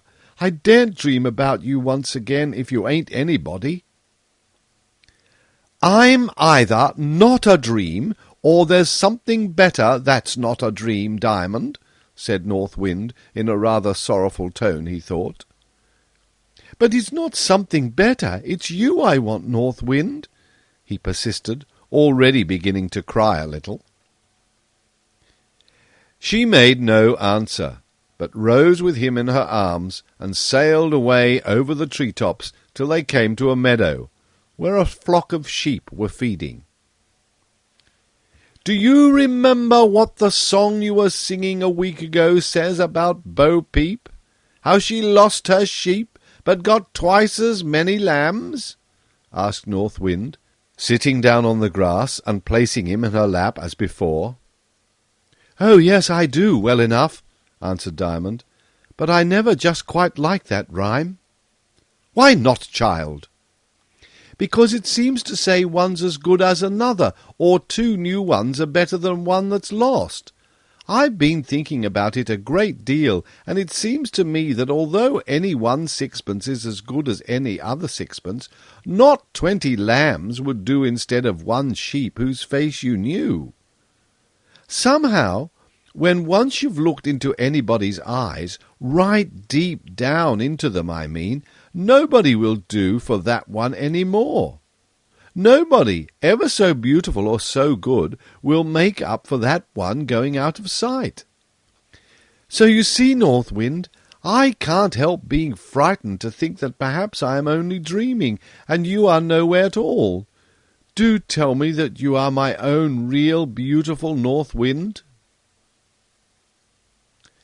Again she rose and shot herself into the air, as if uneasy because she could not answer him, and Diamond lay quiet in her arms, waiting for what she would say. He tried to see up into her face, for he was dreadfully afraid that she was not answering him because she could not say that she was not a dream. But she had let her hair fall all over her face so that he could not see it. This frightened him still more. "Do speak, North Wind," he said at last. "I never speak when I have nothing to say," she replied. "Then I do think you must be a real North Wind and no dream," said Diamond. "But I'm looking for something to say all the time." "But I don't want you to say what's hard to find. If you were to say one word to comfort me that wasn't true, then I should know you must be a dream, for a great beautiful lady like you could never tell a lie." "But she mightn't know how to say what she had to say, so that a little boy like you would understand it," said North Wind. "Here, let us go down again, and I will try to tell you what I think. You mustn't suppose I am able to answer all your questions, though. There are a great many things I don't understand more than you do." She descended on a grassy hillock in the midst of wild furze common. There was a rabbit warren underneath, and some of the rabbits came out of their holes in the moonlight, looking very sober and wise, just like patriarchs standing in their tent doors and looking about them before going to bed. When they saw North Wind, instead of turning around and vanishing again with a thump of their heels, they cantered slowly up to her and snuffed all about her with their long upper lips, which moved every way at once. That was their way of kissing her. And as she talked to Diamond, she would every now and then stroke down their furry backs, or lift and play with their long ears. They would, Diamond thought, have leapt upon her lap, but that he was there already. "I think," said she, after they had been sitting silent for a while, "that if I were only a dream, you would not have been able to love me so. You love me when you are not with me, don't you?" "Indeed I do," answered Diamond, stroking her hand. I see. How could I be able to love you as I do if you weren't there at all, you know? Besides, I couldn't be able to dream anything half so beautiful all out of my own head. Or if I did, I couldn't love a fancy of my own like that, could I? I think not. You might have loved me in a dream, dreamily, and forgotten me when you woke, I dare say, but not loved me like a real being as you love me. Even then, I don't think you could dream anything that hadn't something real like it somewhere. But you've seen me in many shapes, Diamond. You remember I was wolf once, don't you? Oh, yes, a good wolf that frightened a naughty drunken nurse. Well, suppose I were to turn ugly, would you rather I weren't a dream then? Yes, I should know that you were beautiful inside all the same. You would love me, and I should love you all the same. I shouldn't like you to look ugly, you know, but I shouldn't believe it a bit. Not if you saw it? No, not if I saw it ever so plain. There's my Diamond. I will tell you all I know about it then. I don't think I am just what you fancy me to be. I have to shape myself various ways to various people. But the heart of me is true. People call me by dreadful names, and think they know all about me, but they don't. Sometimes they call me bad fortune, sometimes evil chance, sometimes ruin, and they have another name for me which they think the most dreadful of all. What is that? Asked Diamond, smiling up in her face. I won't tell you that name. Do you remember having to go through me to get into the country at my back? Oh, yes, I do. How cold you were, North Wind, and so white, all but your lovely eyes. My heart grew like a lump of ice, and then I forgot for a while. You were very near knowing what they call me then. Would you be afraid of me if you had to go through me again? No. Why should I? Indeed, I should be glad enough, if it was only to get another peep of that country at your back. You've never seen it yet? Haven't I, North Wind? Oh, I'm sorry. I thought I had. What did I see then? Only a picture of it. The real country at my real back is ever so much more beautiful than that. You shall see it one day, perhaps before very long. Do they sing songs there? Don't you remember the dream you had about the little boys that dug for their stars? Yes, that I do. I thought you must have had something to do with that dream. It was so beautiful. Yes, I gave you that dream. Oh, thank you.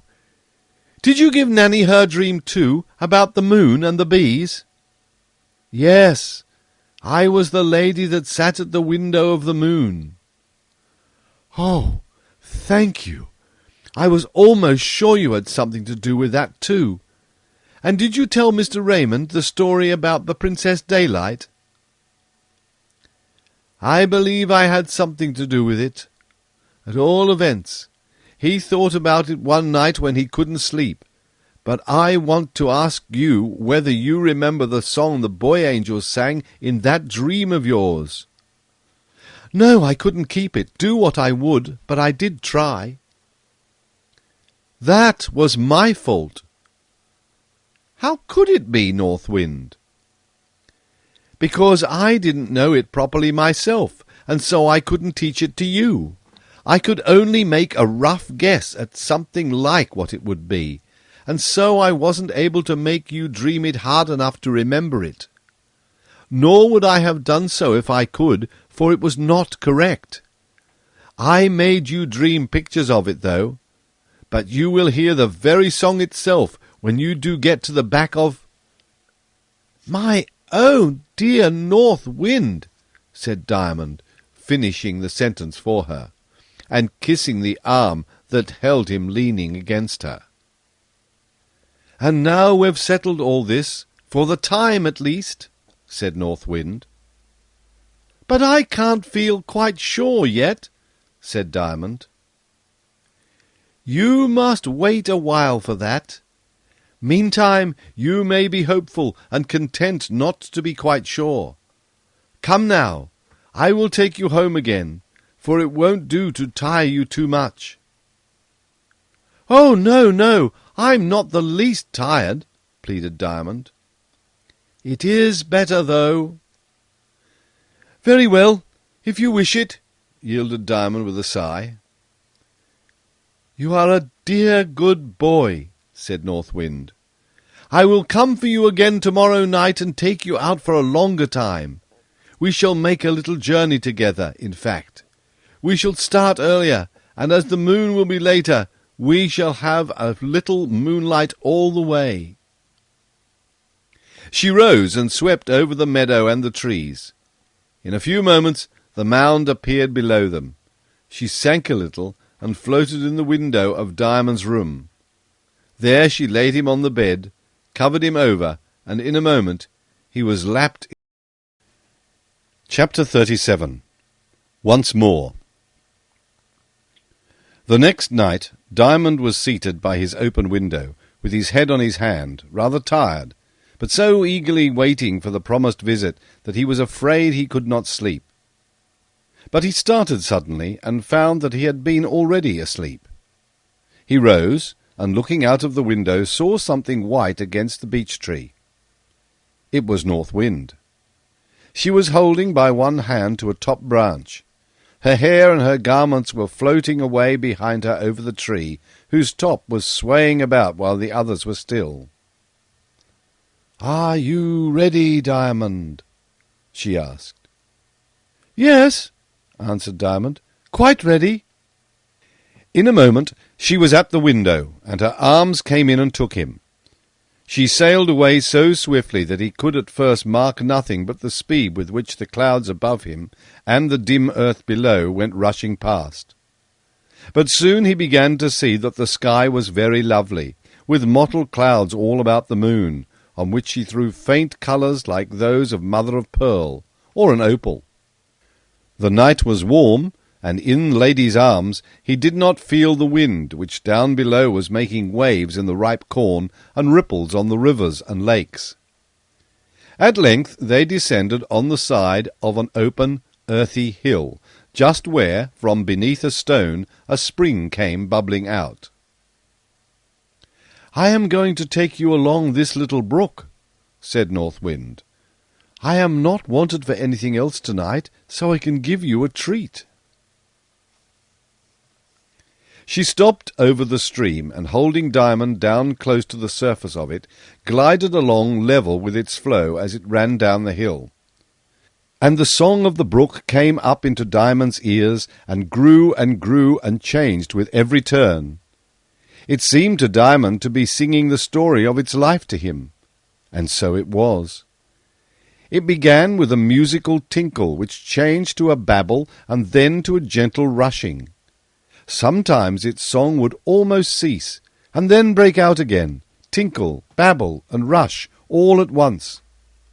At the bottom of the hill they came to a small river, into which the brook flowed with a muffled but merry sound.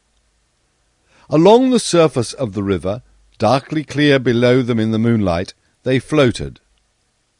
Now, where it widened out into a little lake, they would hover for a moment over a bed of water-lilies and watch them swing about, folded in sleep, as the water on which they leaned swayed in the presence of North Wind.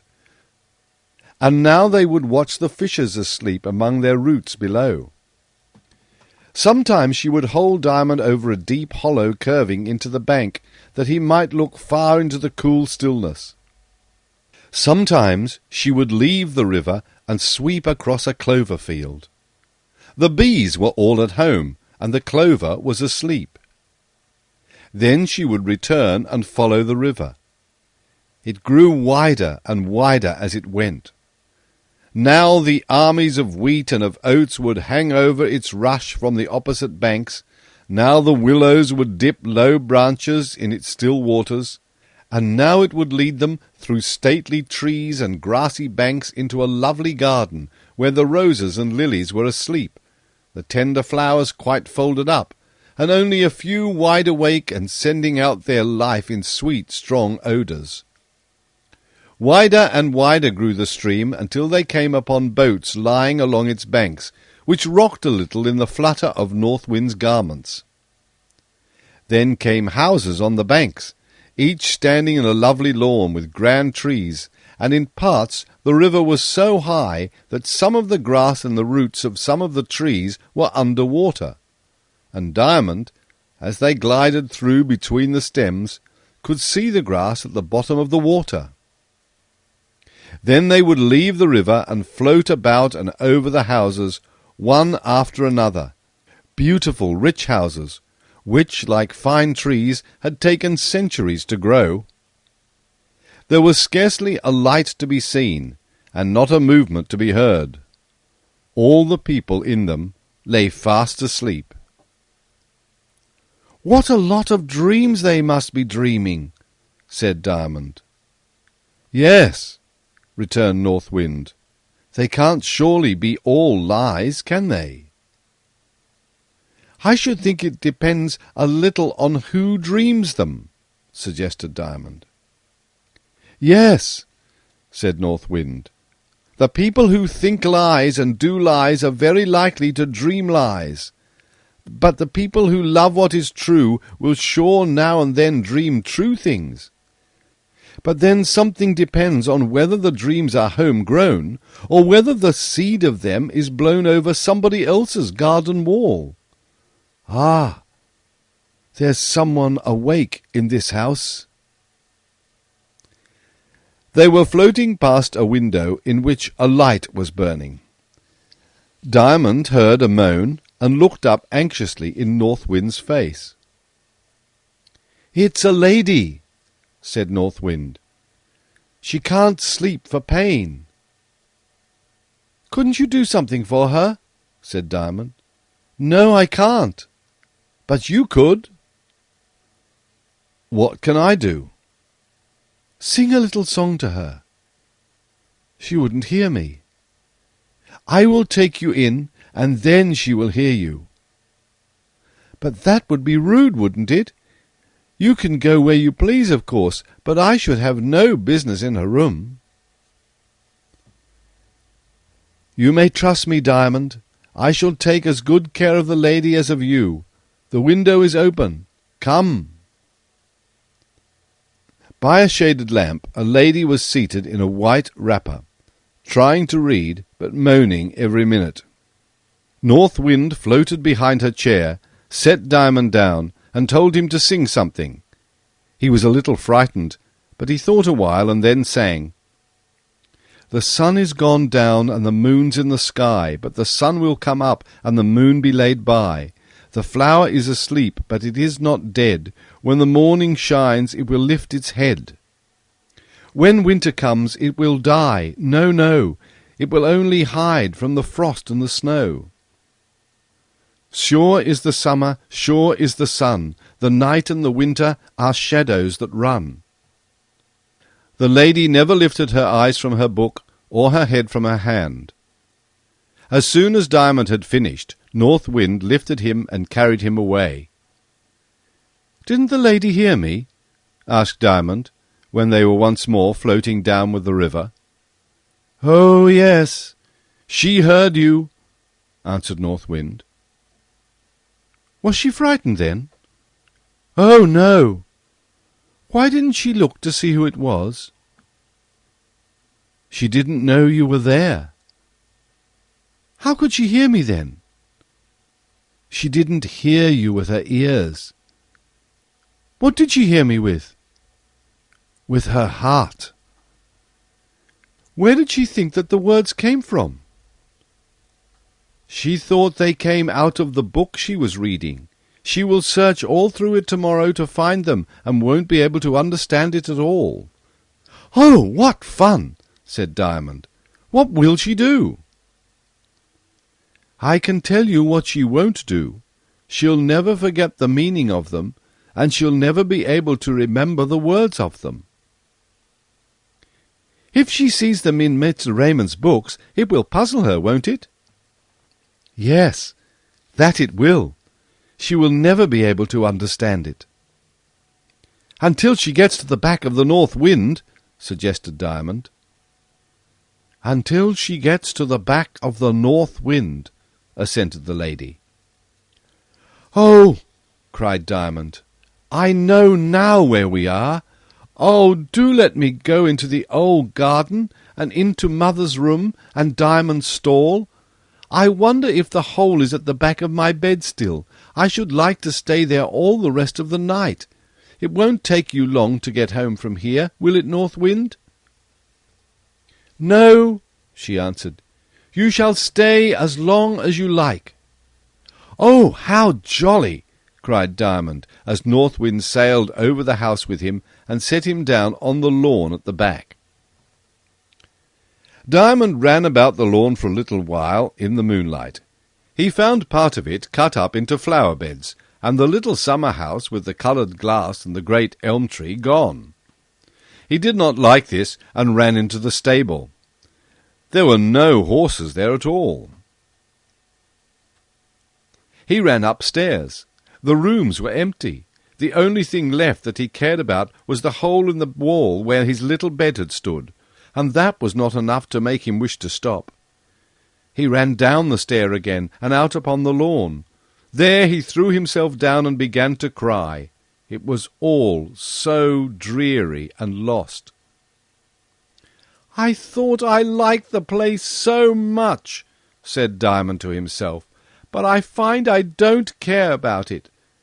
I suppose it's only the people in it that makes you like a place, and when they're gone, it's dead, and you don't care a bit about it. North Wind told me I might stop as long as I liked, and I've stopped longer already. North Wind! He cried aloud, turning his face towards the sky. The moon was under a cloud, and all was looking dull and dismal. A star shot from the sky and fell in the grass beside him. The moment it lighted, there stood North Wind. Oh, said Diamond joyfully, were you that shooting star? Yes, my child. Did you hear me call you then? Yes. So high up as that? Yes, I heard you quite well. Do take me home. Have you had enough of your old home already? Yes, more than enough. It isn't a home at all now. I thought that would be it, said North Wind. Everything, dreaming and all, has got a soul in it, or else it's worth nothing, and we don't care a bit about it. Some of our thoughts are worth nothing, because they've got no soul in them. The brain puts them into the mind, and the mind into the brain. But how can you know about that, North Wind? You haven't got a body. If I hadn't, you wouldn't know anything about me. No creature can know another without the help of a body. But I don't care to talk about that. It is time for you to go home. So saying, North Wind lifted Diamond and bore him away. Chapter 38. At the Back of the North Wind. I did not see Diamond for a week or so after this, and then he told me what I have now told you. I should have been astonished at his being able even to report such conversations as he said he had with North Wind, had I not known already that some children are profound in metaphysics. But a fear crosses me, lest by telling so much about my friend, I should lead people to mistake him for one of those consequential, priggish little monsters, who are always trying to say clever things, and looking to see whether people appreciate them. When a child like that dies, instead of having a silly book written about him, he should be stuffed like one of those awful big-headed fishes you see in museums. But Diamond never troubled his head about what people thought of him. He never set up for knowing better than others. The wisest things he said came out when he wanted one to help him with some difficulty he was in. He was not even offended with Nanny and Jim for calling him a silly. He supposed there was something in it, though he could not quite understand what. I suspect, however, that the other name they gave him, God's baby, had some share in reconciling him to it. Happily for me, I was as much interested in metaphysics as Diamond himself, and therefore, while he recounted his conversations with North Wind, I did not find myself at all in a strange sea, although certainly I could not always feel the bottom, being indeed convinced that the bottom was miles away. "Could it be all dreaming, do you think, sir?" he asked anxiously. "But at least there is one thing you may be sure of, that there is a still better love than that of the wonderful being you call North Wind. Even if she be a dream, the dream of such a beautiful creature could not come to you by chance." "Yes, I know," returned Diamond. "I know." Then he was silent, but, I confess, appeared more thoughtful than satisfied. The next time I saw him, he looked paler than usual. "Have you seen your friend again?" I asked him. "Yes," he answered solemnly. "Did she take you out with her?" "No. She did not speak to me. I woke all at once, as I generally do when I am going to see her, and there she was against the door in the big room, sitting just as I saw her sit on her own doorstep, as white as snow, and her eyes were as blue as the heart of an iceberg. She looked at me, but never moved or spoke." "Weren't you afraid?" I asked. "No, why should I?" he answered. "I only felt a little cold." "Did she stay long?" "I don't know. I fell asleep again. I think I have been rather cold ever since, though," he added with a smile. I did not quite like this, but I said nothing. 4 days after, I called again at the mound. The maid who opened the door looked grave, but I suspected nothing. When I reached the drawing-room, I saw Mrs. Raymond had been crying. "Haven't you heard?" she said, seeing my questioning looks. "I've heard nothing," I answered. "This morning we found our dear little Diamond lying on the floor of the big attic room, just outside his own door, fast asleep as we thought. But when we took him up, we did not think he was asleep. We saw that—" Here the kind-hearted lady broke out crying afresh. "May I go and see him?" I asked. "Yes," she sobbed. "You know your way to the top of the tower." I walked up the winding stair and entered his room. A lovely figure, as white and almost as clear as alabaster, was lying on the bed. I saw at once how it was. They thought he was dead. Επιμέλεια Γιώργος Πιτροπογιαννάκης.